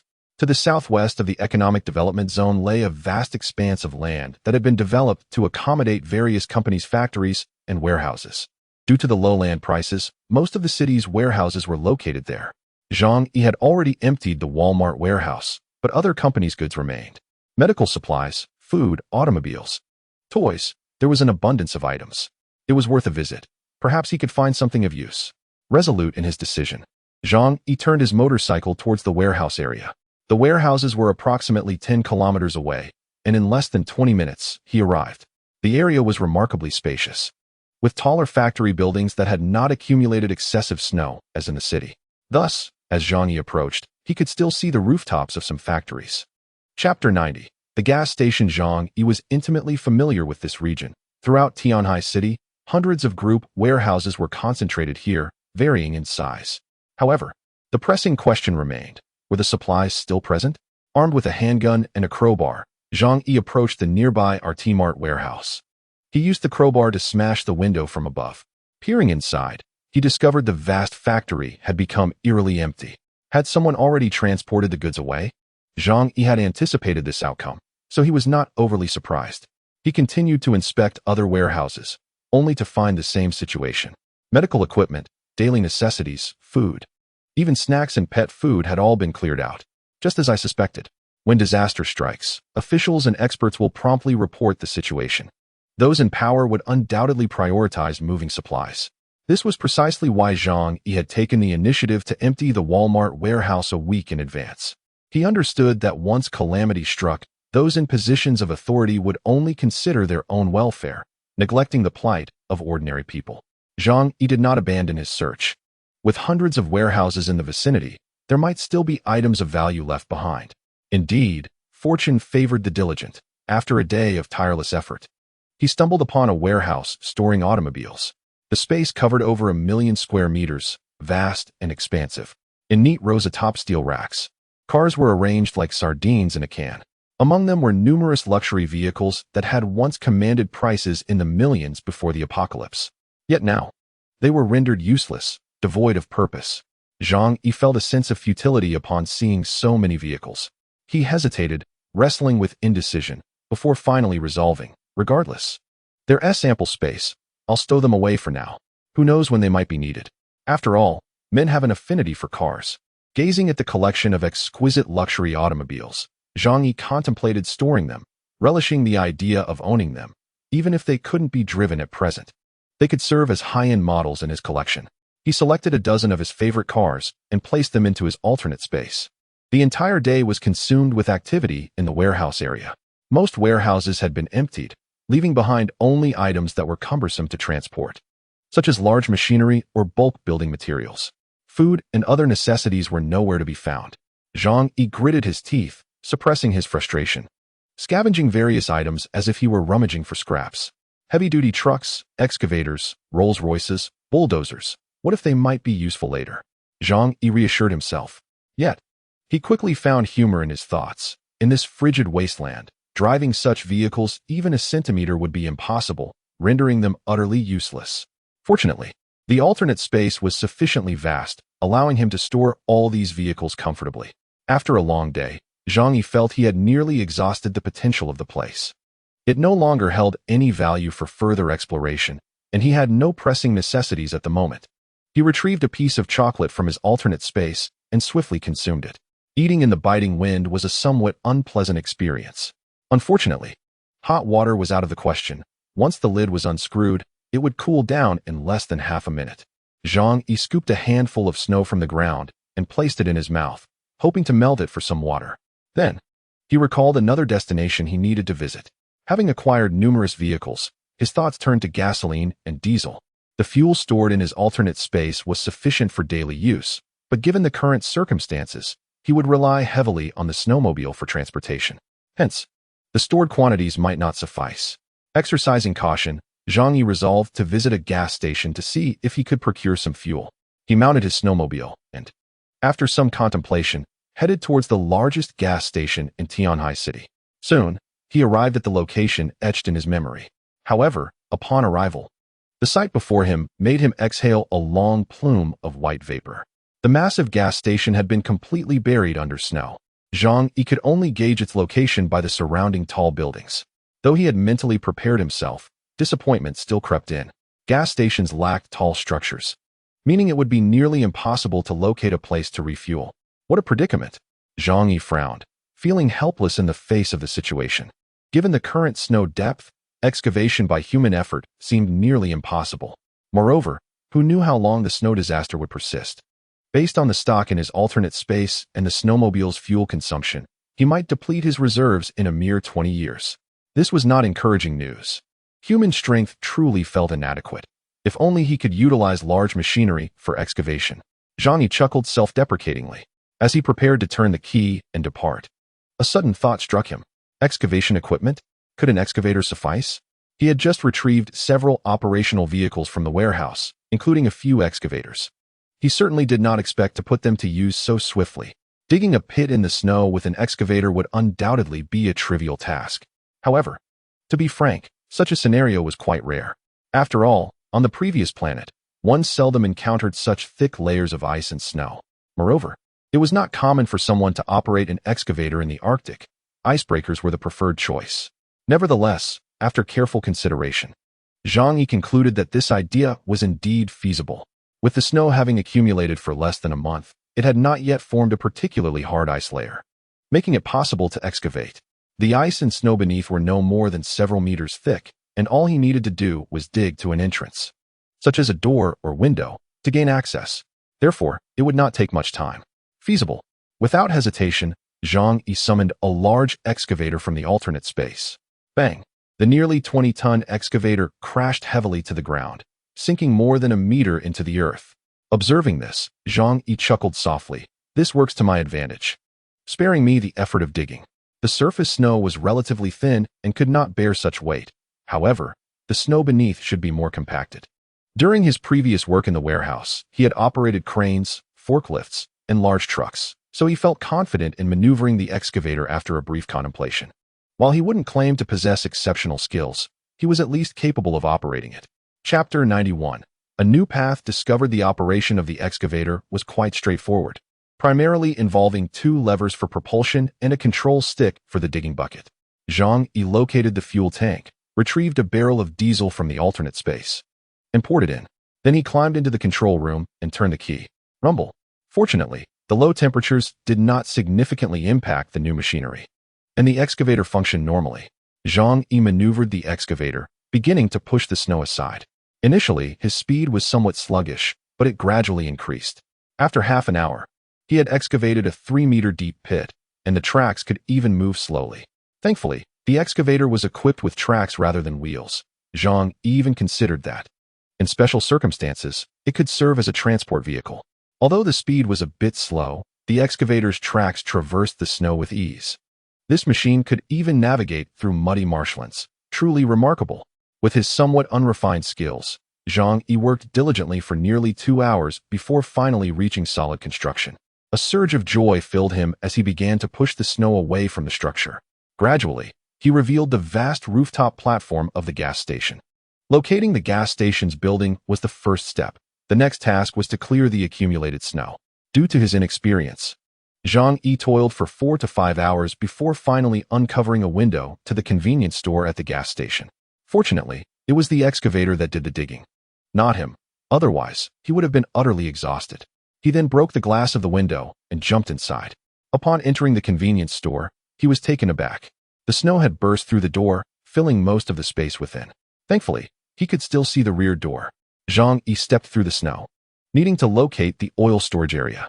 Typically, the oil storage room at a gas station is located underground, minimizing the risk of being buried by snow. It did not take long for Zhang Yi to discover the entrance to the oil storage room. Despite the gas station appearing quite large in front, the space behind was relatively small, making it not too difficult to find an entrance. Zhang Yi pried open the iron door with a crowbar and activated his miner's lamp. The sight before him took his breath away, for massive oil storage tanks filled the room, containing approximately 200 cubic units of oil. At first glance, it was indeed a spectacular sight. After pondering for a moment, Zhang Yi retreated outside to eliminate any static electricity from his body before daring to step inside. The gas station had ceased operations, and the interior was pitch black, Zhang Yi illuminated the area with his miner's lamp, sealing off the oil pipelines above. He wrapped the pipe openings with several layers of plastic sheeting and cling film to prevent leaks. Only then did he carefully retrieve the 4 enormous tanks into his alternate space. Normally, with these 3 tanks of gasoline and 1 tank of diesel, he would no longer have to worry about fuel for his vehicle in the future. Wait, Zhang Yi suddenly had a moment of clarity, realizing something crucial. If I can use the excavator to dig through the snow, does that not imply that I could similarly excavate other areas buried beneath the snow? If that were the case, the entire world could become a vast treasure trove, perhaps even a treasure trove solely for my enjoyment. Zhang Yi's mind raced with excitement at this revelation, and he felt an overwhelming joy within him. Beneath the heavy snowfall lay many hidden treasures. Good things, all good things. With newfound confidence, Zhang Yi no longer needed to worry about a shortage of supplies. The vast world could be at his service. He climbed to the snow surface along the path pressed down by the excavator's tracks, and then mounted his snowmobile. Time was fleeting. Today a search would conclude here. Just as the snowmobile emerged beyond the community, many people were peering out of their windows, watching him intently. Without needing to instruct them, the neighbors had already gathered outside. However, Fan Yuqing was notably absent this time. She seemed to have come to the realization that Zhang Yi would no longer provide her with any food. Yet, Lin Kainan remained undeterred, still planning to approach in hopes of receiving some provisions. Zhang Yi did not spare her a glance. Everyone had worked hard against the intruders yesterday. Today's food was a reward for their efforts. They would distribute the food according to the previously established rules. He allocated the provisions based on contributions. There was only a limited amount of food. Some would receive more, while others would get less. In simple terms, those who contributed less should not expect to eat their fill. The presence of the sniper rifle had instilled a greater sense of fear among the crowd towards Zhang Yi, and they dared not voice their concerns. Furthermore, they knew that Zhang Yi had eliminated the greatest number of enemies. Li Chengbin and Zhang Lei, who had not been on duty the previous night, received only a single portion of food each. Zhang Yi's mention of a single portion implied it was insufficient to satisfy hunger. Disappointment was evident on their faces. Li Chengbin addressed Zhang Yi, saying, "Brother Zhang, are we just going to wait for them to come? Who knows how long that will take? You've killed over a dozen of them. They probably won't dare approach now. At this rate, how are we supposed to earn rewards? Young men are often prone to impatience." Zhang Yi touched his nose and replied with a calm smile. "Opportunities are reserved for those who are prepared. I only mentioned that killing one enemy would yield 5 portions of food as a reward. However, I never said you could only wait for them to attack." Li Chengbin and Zhang Lei's eyes brightened. "Do you mean we can take the initiative to strike? So, if we eliminate people from other buildings, can we exchange that for rewards?" They were exceedingly excited. They desperately needed food, and within the group, there was also a desire to demonstrate their worth. They hoped to prove their capabilities and become Zhang Yi's trusted allies, following him closely. Zhang Yi contemplated for a moment. So far, besides the 26th Tiana gang, no one had taken action against 25. However, no one could guarantee what might happen in the future, especially after Zhang Yi revealed his snowmobile. It was certain that more people in the community would have their eyes on him.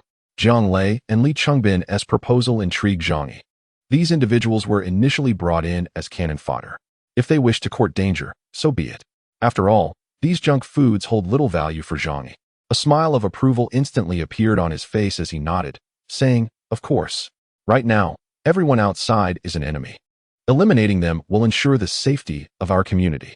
Anyone from the other buildings, aside from our own, is fair game, and we can exchange them for rewards." That said, given the frigid temperatures and heavy snowfall outside, they could only target a few nearby buildings. Naturally, the first to be targeted was the neighboring Tianhe gang's Building 26. Li Chengbin and Zhang Lei erupted in excited cheers, while the expressions of others varied, their thoughts obscured. Yet, it was evident that some were tempted. Who wouldn't want to acquire more food? Chapter 92. You will die if you don't save my grandson. Zhou Kuer walked beside him, linking her arm with his, and whispered, "The atmosphere in the community feels somewhat off today." Zhou Kuer paused slightly, realizing that Zhang Yi preferred not to be constrained. While at home, it was manageable, but outside, Zhang Yi remained completely vigilant. She continued, "I can't shake the feeling that many eyes are watching us. It's quite intense." Zhang Yi responded with a faint smile. "It's not surprising. The appearance of a snowmobile will undoubtedly incite jealousy. After all, this is the South, and such a mode of transport is exceedingly rare. With it, we can venture out in search of supplies, which signifies survival. Who wouldn't want to live? Zhou Kuo expressed her concerns. Do you think the residents of the other units might attack us? I'm afraid it could become quite dangerous. Upon hearing this, Zhang Yi glanced around, ensuring no one was listening before lowering his voice. Aren't there plenty of expendable pawns? Besides, no matter how capable they are, breaching our home would be akin to climbing to the heavens. Zhou Kuo chuckled, but when pushed to the brink, one can never predict what someone might do. Zhang Yi nodded, acknowledging her insight. As they spoke, he instinctively scanned their surroundings, wishing for their conversation to remain unheard. However, during this moment of vigilance, he suddenly perceived a dark slit in his peripheral vision. As they passed the 13th floor, the iron door of the stairwell revealed a narrow gap. A blood-red eye peered through the opening, fixated upon him. Who is it? Zhang Yi's muscles tensed. Even with his bravery, this unforeseen event brought about a sense of unease. The stairwell door slammed open with a bang. A disheveled woman shrieked as she charged out, brandishing a bloodied kitchen knife aimed at his head. Ah! Zhou Kuo screamed in fright. Zhang Yi quickly shoved her aside, causing his own body to lurch in the opposite direction. The woman's strike missed, but she, in her madness, continued to swing the knife at Zhang Yi. Reacting instinctively, Zhang Yi rolled down the stairs, unbothered by potential injuries, as he was well protected by layers of clothing and a bulletproof vest. After tumbling down several flights, he finally stabilized himself and recognized the woman. It was the long-missing Aunt Lin. Aunt Lin, undeterred, raised her knife, her bloodshot eyes glaring fiercely at him. Zhang Yi, I will make you pay for my grandson's life. The old hag is insufferable. Zhang Yi steadied his resolve and summoned a long, thick crowbar from an alternate dimension, bringing it down upon her. The stairwell was narrow, leaving Aunt Lin no room to evade. She barely had a chance to defend herself against the crowbar, which struck her shoulder instead of her head. Crack! Zhang Yi heard the sound of bone shattering. Her frail form crumpled to the stairs, robbed of the strength to resist. Despite this, she clung tightly to her bloodied knife, her eyes still seething with rage. Kill you. Avenge my grandson.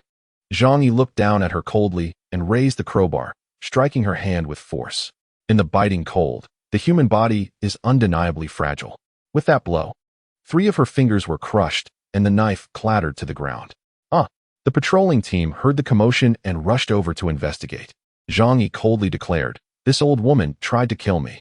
The others, upon hearing this, immediately erupted in outrage. This old hag deserves to die. Brother Zhang is our only hope. If she wants to kill you, we might as well put an end to her. Indeed, Aunt Lin had long lost her sanity, ranting incessantly in the group chat. The others, unwilling to defy Zhang Yi, obediently withdrew. Zhou Kuo stood atop the stairs, her hands covering her mouth. Worry etched across her face as she looked at Zhang Yi. Zhang Yi, are you hurt?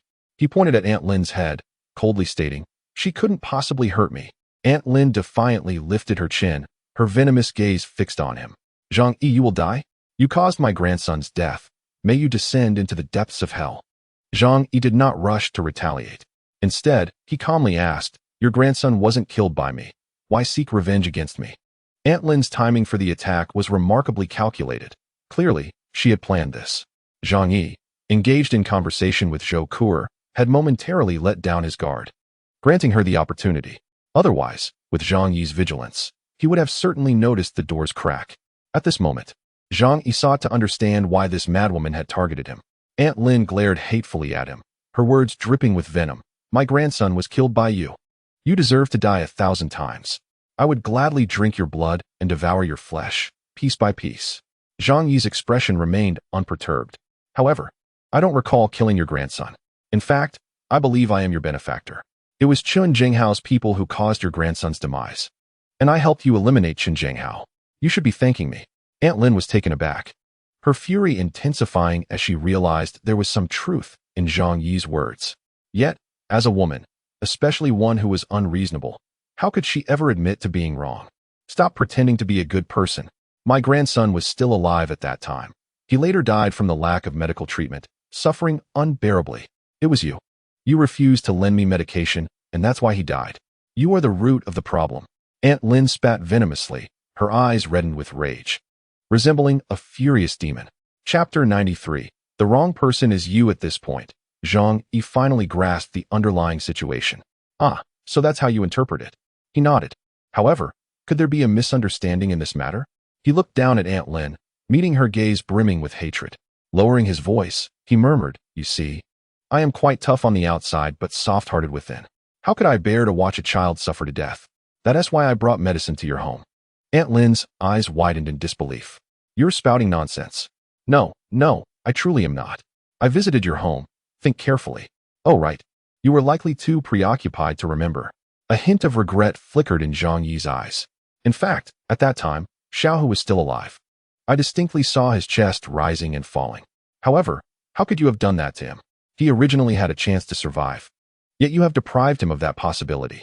You truly are a remarkable grandmother." Zhang Yi's gaze darkened, his tone icy and indifferent. Aunt Lin's mental state had long been fragile. Upon hearing Zhang Yi's words, her mind became even more chaotic. A flicker of panic crossed her eyes. Could it be that Xiaohu was truly not dead? Did she inadvertently cause his demise? No, it couldn't be. Xiaohu was already dead at that time. It was you who caused his death. Zhang Yi erupted in laughter, pointing at Zhou Kuer, saying, "If you don't believe me, you can ask Dr. Zhou. Was there any chance for Lin Xiaohu to be saved?" Aunt Lin turned her head in confusion, looking at Zhou Kuer on the steps. Upon seeing Zhang Yi's chilling smile, Zhou Kuer felt an involuntary shiver. No wonder Zhang Yi hadn't killed Aunt Lin outright, but chose to engage her in conversation for so long. It turned out he wanted not only her death, but also to slay her spirit, ensuring she perished in utter agony. Zhou Kuer looked down at Aunt Lin and slowly nodded. Indeed, Lin Xiaohu had a chance for revival. I contacted Zhang Yi at that time, and he agreed to send the medicine. However, you mistakenly believed Lin Xiaohu was dead before he arrived. If you had just waited a little longer, perhaps he would not have died. Zhou Kuer refrained from voicing the last few words, feeling that the impact of her statement was already substantial. Aunt Lin, in despair, covered her face and began to wail in anguish. "No, it can't be. It isn't true. I didn't know he was still alive. I thought he was dead." Her mental state was already shattered, her memories tangled, at times even unsure of her own actions. She had survived thus far solely on her hatred for Zhang Yi. Yet, the exchange between Zhang Yi and Zhou Kuer blurred her perception of reality. Was it possible that the one responsible for her grandson's death was not Zhang Yi, but herself? Zhang Yi suddenly bellowed. "Ha, so that's how it is. This is the esteemed grandmother of the Lin family, claiming to cherish her grandson. Yet she has caused the death of her own living grandson. How deeply you care for him. Your son and daughter-in-law entrusted their child to you. Do you truly feel you have honored their trust?" Aunt Lin's eyes became vacant, her hands clutching her head as she emitted a pained wail. "No, it isn't true. It isn't true. Yes. It isn't true. It isn't true. Yes. It was you." Aunt Lin howled in agony and despair. Zhang Yi stood by, laughing as he delivered the final blow. Zhou Kuer felt a chill run down her spine. A person like Zhang Yi should never be provoked. His capacity for torment was utterly terrifying. "Ah!" Aunt Lin suddenly screamed, hurling herself violently against the wall. She had completely broken down, having lost all hope of survival. To her, death was the ultimate liberation. Yet, at that crucial moment, Zhang Yi played the role of a savior. How could he bear to witness his neighbor perish before him? Zhang Yi shouted no, and kicked Aunt Lin away. Thud!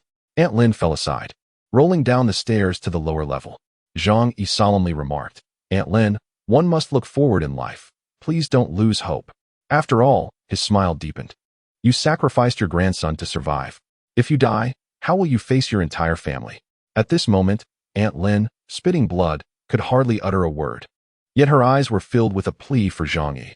"Please, don't say any more, I beg you." Nearby neighbors, hearing the commotion, hurried over to witness the spectacle. Zhang Yi pointed at Aunt Lin, exclaiming loudly, "Everyone, come see. Aunt Lin wants to commit suicide. How peculiar. How has she lived for so long? Oh, do you still have rations at home?" Upon hearing this, the neighbors displayed extreme disgust. Even if some resorted to desperate measures to survive, none would ever harm their own kin. That was their final moral threshold. Under the scrutiny of these gazes, Aunt Lin's mental state deteriorated further, blood pouring from her mouth. Her eyes filled with struggle and agony.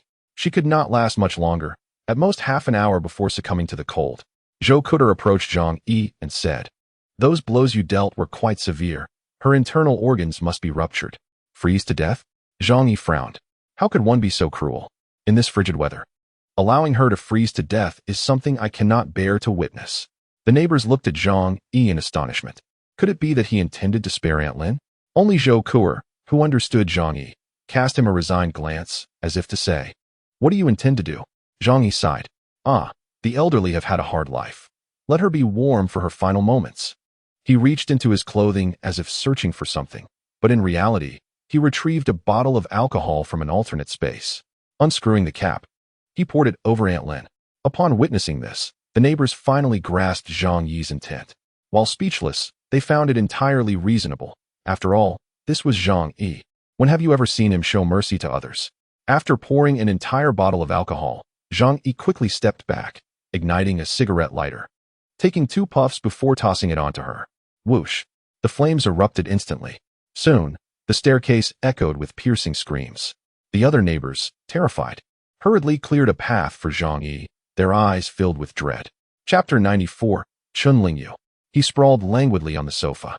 Zhou Kuer entered the bathroom and, after a while, emerged with a basin of warm water. She smiled as she knelt before Zhang Yi, removing his cotton socks and personally washing his feet. She gently asked, "Were you startled just now?" Leaning against the sofa, Zhang Yi replied leisurely, "Actually, it was not that surprising. Ever since the apocalypse, I have become accustomed to not being shocked by anything. In such chaotic times, the most absurd events can occur." He was clad in a police-issued bulletproof vest. Unless the elderly woman was a nimble assassin capable of striking his neck precisely, she could not harm him. Yet, Zhang Yi was no fool. He would naturally evade. "Did anything happen in the neighborhood while I was away? Especially in other buildings? Was there any commotion?" Zhou Kuer nodded slowly upon hearing this. "I was just about to tell you." Zhang Yi straightened slightly, curiosity and caution gleaming in his eyes. "Oh, what transpired?" As Zhou Kuer massaged his feet, she casually replied, "In Building 9, the person in charge now is one of my former patients named Chun Lingyu. She contacted me today, hoping I could facilitate a friend request for you through her. She mentioned wanting to discuss something with you." Zhang Yi furrowed his brow slightly. "Chun Lingyu? That name is quite unfamiliar to me. Although we reside in the same complex, the Yulu community is vast, stretching nearly 500 meters north to south. The distance from my Building 25 to Building 9 is akin to traversing from one end of a village to the other, leaving little opportunity for interaction. What does she wish to discuss with me?" Zhang Yi inquired. He scoffed. "Collaboration? Nonsense. I lack nothing at this point. While they can only wait in the building for death, what could they possibly offer me in terms of cooperation?" Zhou Kuer raised her head, a light smile gracing her lips. "Should I inform her that you are not interested in conversing?" Zhang Yi waved his hand dismissively. "No need to rush." Zhou Kuer recounted the information she had gathered about Chun Lingyu to Zhang Yi. Chun Lingyu was the owner of a beauty and cosmetics company valued at 2 billion yuan in Tianhai City. While it was described as a cosmetics company, it actually operated as a micro-business enterprise. At 38 years old, she had an above-average appearance and a strong personality, embodying the essence of a capable businesswoman. Zhou Kuer had met her during a visit to the First People's Hospital, and their relationship was merely cordial. At most, they exchanged polite nods. As for the building numbered 9, it was entirely under her control along with her subordinates. According to Zhou Kuer's inquiries, the management had been quite effective, with only 10 fatalities reported thus far. Upon hearing this, Zhang Yi clenched his fingers thoughtfully and remarked, "In these times, a woman managing an entire building is indeed impressive." Zhou Kuer sighed, acknowledging the reality that someone involved in micro-business and pyramid schemes would undoubtedly possess a talent for persuasion. Zhang Yi chuckled lightly. "This is a formidable individual. When it comes to ruthlessness, she might even betray her own family." Zhou Kuer nodded in agreement. "My impression of her is not favorable. We haven't been in touch for quite some time, and today she suddenly approached me for assistance in relaying a message." Zhang Yi replied, "That is not surprising. The news of my snowmobile and my ability to venture out for supplies has spread. Who in the entire community doesn't envy me? Who wouldn't want to acquire my snowmobile?" Zhou Kuer nodded again. "Given this situation, do you still wish to converse with her?" Zhang Yi placed his hand on his chin, contemplating for a few moments. "Let us have a chat. I am curious about the intentions of the other buildings. We cannot afford to push them to the brink. Otherwise, the residents of the other 29 buildings may turn against me, which would be detrimental."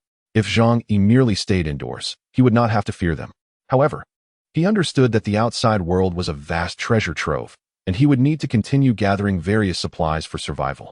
Therefore, It was essential not to antagonize the other residents of the 29 buildings. Thus, while enjoying Zhou Kuer's delicate massage, Zhang Yi opened his WeChat. He noticed that there were 99 friend requests, which he had been too lazy to check, as most of the people seeking him were merely asking for supplies. Upon opening the friend request list, the first name that caught his eye was Chun Lingyu, the president of the Furong Group, dressed in a women's suit and white shirt.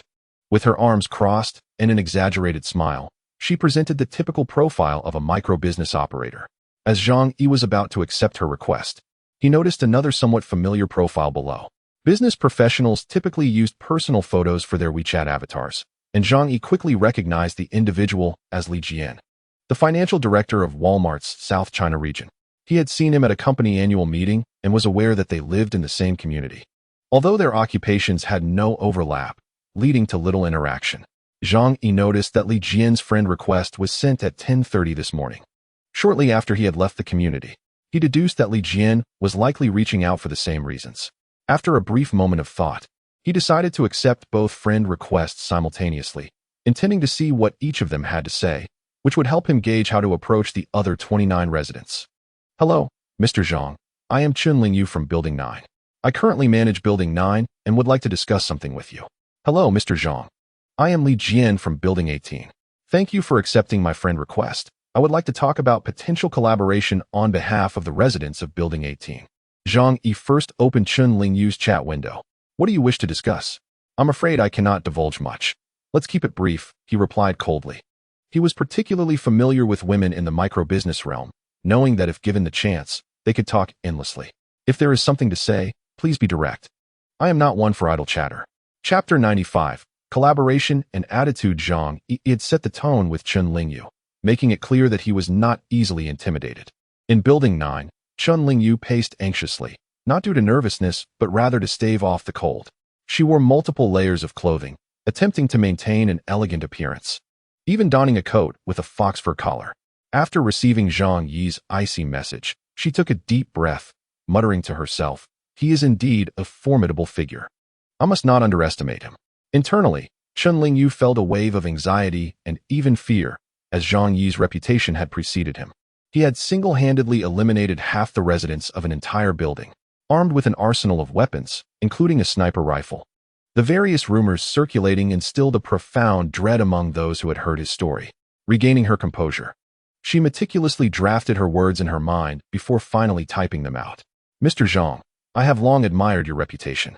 We have heard your story and have always hoped for an opportunity to meet. Now that I know you possess a snowmobile and are able to venture out for supplies, we in Building 9 wish to collaborate with you.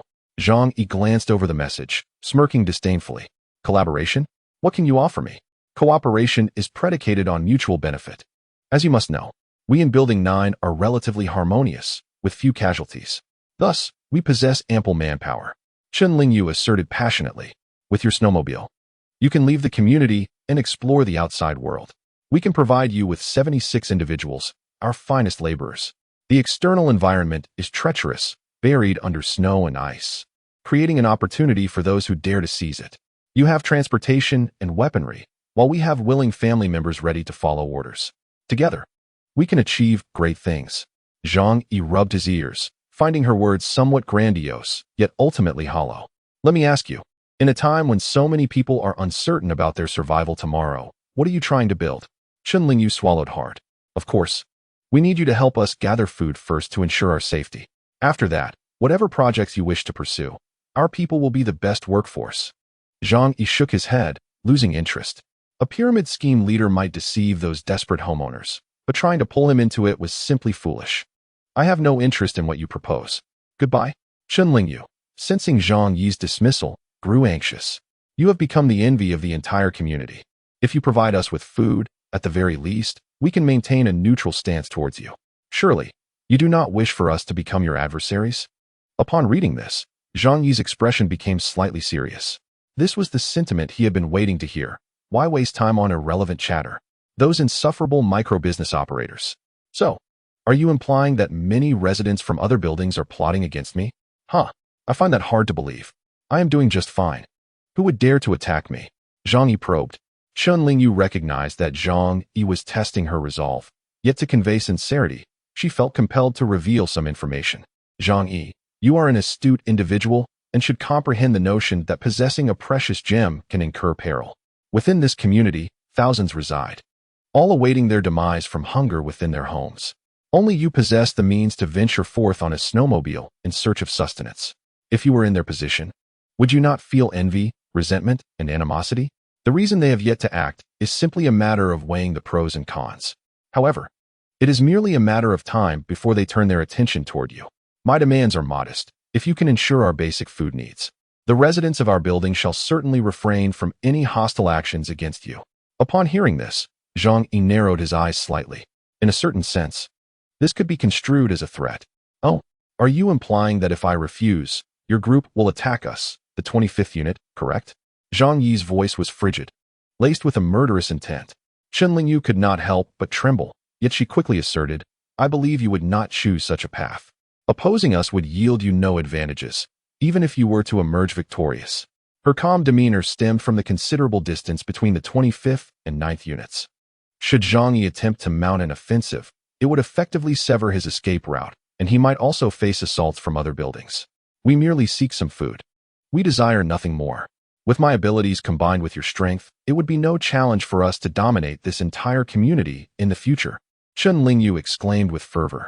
A smirk of disdain crept across Zhang Yi's lips. Chen Lingyu gasped in frustration. This is a partnership. Having said that, he had no desire to continue conversing with Chen Lingyu and abruptly closed the chat window. Zhang Yi placed his phone on his lap and began contemplating the unfolding situation. He felt no concern for Chen Lingyu. After all, she was merely one of the 9th unit. Engaging with him would be futile, regardless of their numbers. They had no idea how many firearms and rounds of ammunition he possessed. Should they dare to attack, armed with just a single assault rifle, Zhang Yi could annihilate them all with his precise marksmanship. However, the issue lay in the fact that he was not the only one harboring such thoughts within this community. Residents of the other 29 buildings were undoubtedly coveting his snowmobile. Some, desperate and nearly out of supplies, might even resort to risking their lives for a confrontation. If they united and simultaneously assaulted the 25th unit, it would take an exhausting toll on Zhang Yi to fend them off. Zhang Yi raised his gaze to his secure shelter, constructed with aerospace-grade alloys capable of withstanding artillery fire. Even if the entire community were to storm in, they would find it utterly impenetrable. Unless they could demolish the 25th floor, he faced virtually no threat. How likely was such a scenario? Zhang Yi furrowed his brow, mulling over this question.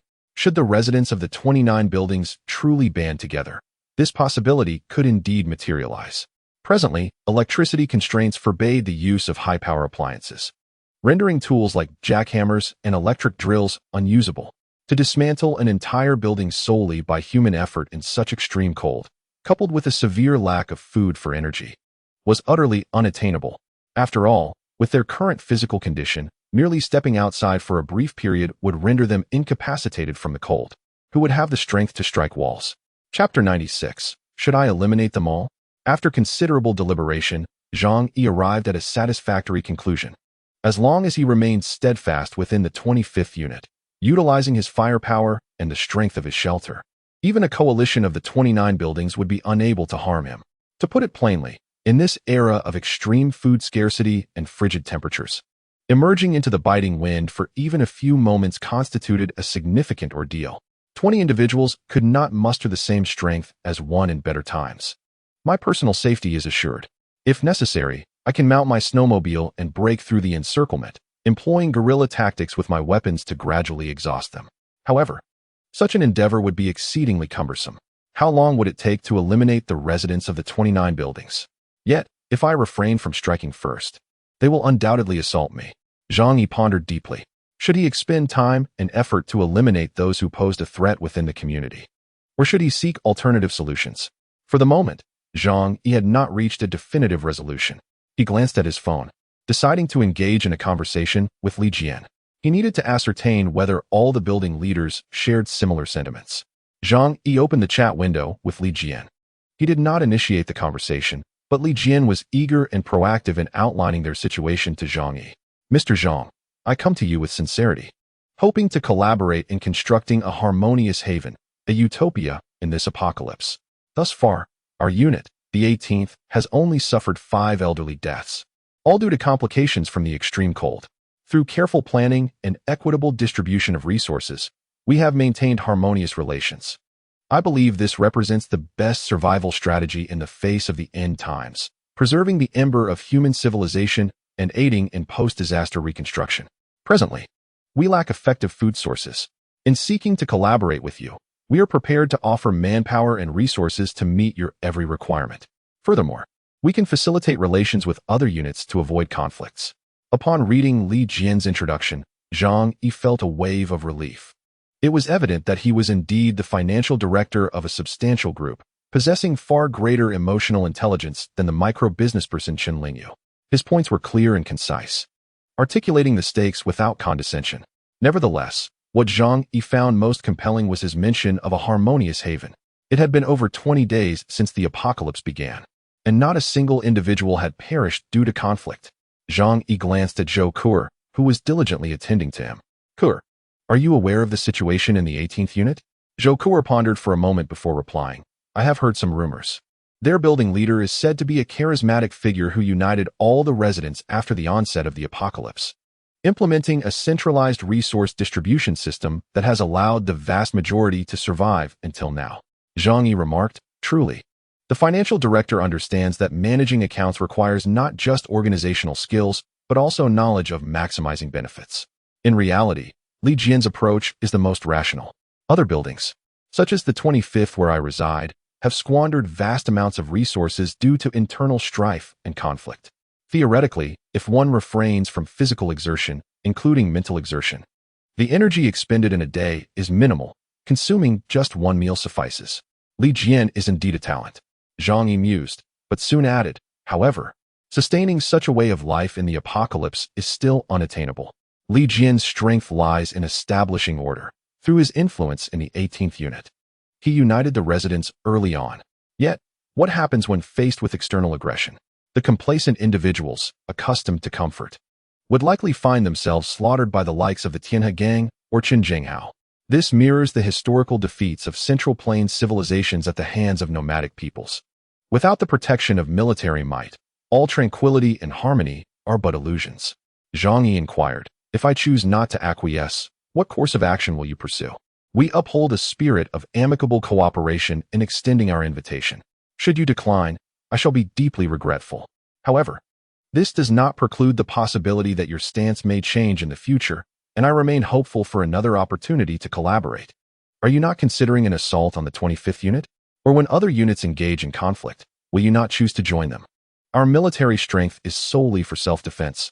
We do not seek to initiate aggression. It is not that we lack capability, but rather that needless internal strife can only result in mutual destruction. Zhang Yi felt the urge to applaud him. Look at him. So clearly cowardly, yet speaking with such righteous fervor. Li Jian was a perceptive individual. He understood that if Zhang Yi were to engage in a confrontation, they would ultimately gain little benefit from it. It was wiser to remain a passive observer. Should Zhang Yi be defeated, the snowmobile would fall into the hands of others, and he could still seek collaboration elsewhere. Wait for my response. Zhang Yi sent this message before perusing his friend request list for others. Previously, he had ignored numerous friend requests from those wishing to befriend him for supplies. However, it became evident that everyone in the community wanted to converse with him, hoping he would assist in gathering resources. Indeed, Zhang Yi added several heads of different buildings, their intentions mirroring those of Chun Lingyu and Li Jian. They sought collaboration, pleading for Zhang Yi's help in collecting supplies crucial for their survival. However, the terms they offered were exceedingly limited, merely labor, women, and a promise not to take advantage of him during conflicts. The only distinction was the quality of their attitudes. Zhang Yi lay on the sofa, gazing at the ceiling, murmuring, now, I face two choices, to fight or to negotiate. Fighting would necessitate eliminating all those who pose a threat to me.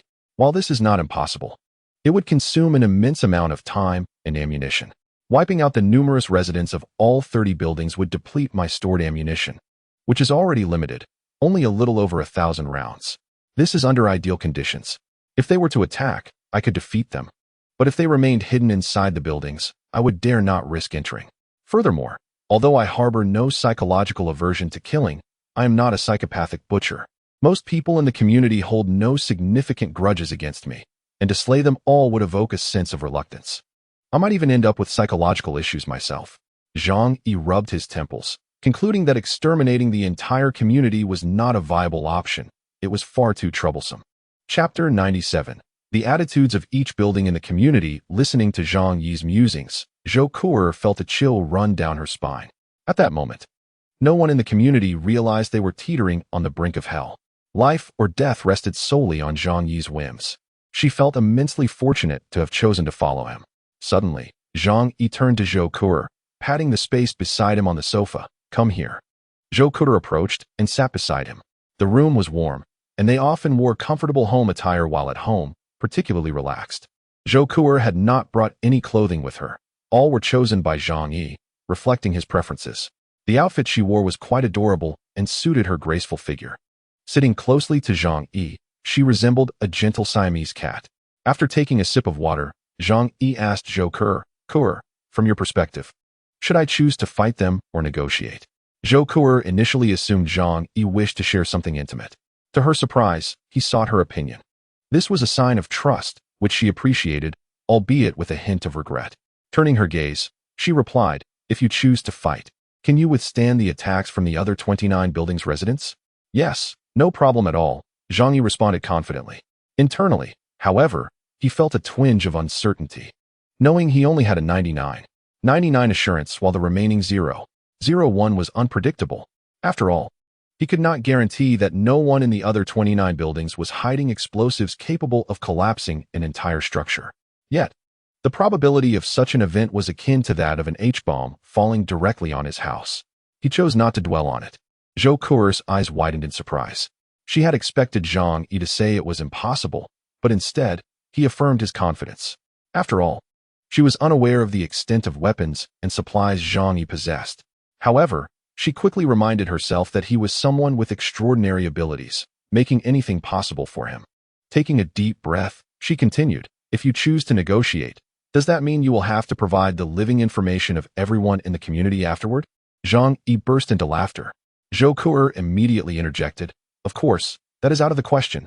Even if we assume 50 survivors per building, that amounts to at least 1,500 people. Managing the sustenance of that many individuals would require an unimaginable amount of resources. Expecting that all to fall on you alone is simply unreasonable. Zhang Yi waved his hand dismissively. That's not how the calculations work. Their initial conditions are merely highballing, waiting for me to negotiate. Moreover, we should not regard these individuals as virtuous. Anyone capable of controlling a building certainly has their own factions. When they acquire resources, they will prioritize their own people. A flicker of profound insight glimmered in Zhang Yi's eyes. As for the others, they are merely reserves. Why would they waste food on those reserves? Zhou Kuer found Zhang Yi's reasoning compelling and nodded in agreement. Even so, it remained a monumental challenge for one person to provide for all 30 buildings. Zhang Yi smiled and nodded. Indeed. Hence, I must extricate myself from this predicament. Either I eliminate them all, a convoluted and perilous process, as it would require me to leave this building and confront them. He rubbed his head. Is there a way for me to avoid the hassle of exterminating them all while still freeing myself from their troubles? Zhou Kuer pondered seriously. Zhang Yi wrapped his arm around her slender waist, contemplating deeply. After a while, Zhou Kuer sighed. This issue lacks a solution. To them, you are their only hope. If you do not assist them, they will inevitably come to eliminate you. There is, theoretically, a suggestion, but it is impractical. Zhang Yi raised an eyebrow, intrigued. Oh, what suggestion? Zhou Kuer smiled. Though it may be shameful, it is effective to escape. If you leave this community and relocate elsewhere, you would be free from them. Zhang Yi stared wide-eyed at Zhou Kuer. Initially, he found her suggestion absurd and nonsensical. Would he abandon the safe haven he painstakingly established? However, suddenly, a thought flickered in his mind. Could he perhaps absorb the safe house into his space and take it with him? Zhang Yi had previously attempted to absorb larger items, but those items needed to meet the condition of existing independently. His safe house was integrated into the structure of the building. To take it away would require dismantling it. But how could he dismantle it? With what tools? If it were possible, his troublesome neighbors would have done so long ago. Although this idea was audacious and exceedingly difficult to realize, it invigorated Zhang Yi's mind. Perhaps, given the right conditions in the future, he could attempt it. Nevertheless, at present, it was clearly not a viable option. Zhou Kuter observed Zhang Yi's serious contemplation and couldn't help but chuckle. I was just speaking casually. You wouldn't take it seriously, would you? Zhang Yi gazed at her, smiling as he playfully pinched her petite nose. Then what do you suggest I should do? Zhou Kuer pouted, expressing her uncertainty. Zhang Yi's gaze was profound, and he suggested that there was no need to rush. They could wait and see.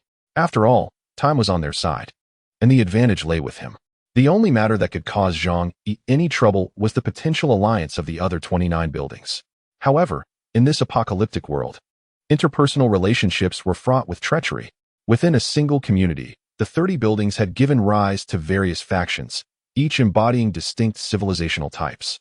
Zhang Yi and the Tianhe gang, along with the Quanlong gang, sought dominance through force and bloodshed. In contrast, Chun Lingyu employed brainwashing and hypnosis to manipulate the inhabitants of one building, while Li Jian fostered a harmonious society through scientific management, devoid of conflict. With so many organizations, their ideologies were not aligned, and mutual suspicion reigned, as any of them could turn into adversaries at any moment. Thus, forging an alliance was no easy feat. Zhang Yi resolved to continue observing their movements before making any decisions. Ultimately, he held the initiative in his grasp, equipped with an arsenal of advanced weaponry and exceptional marksmanship. He remained unperturbed by the prospect of large-scale confrontations.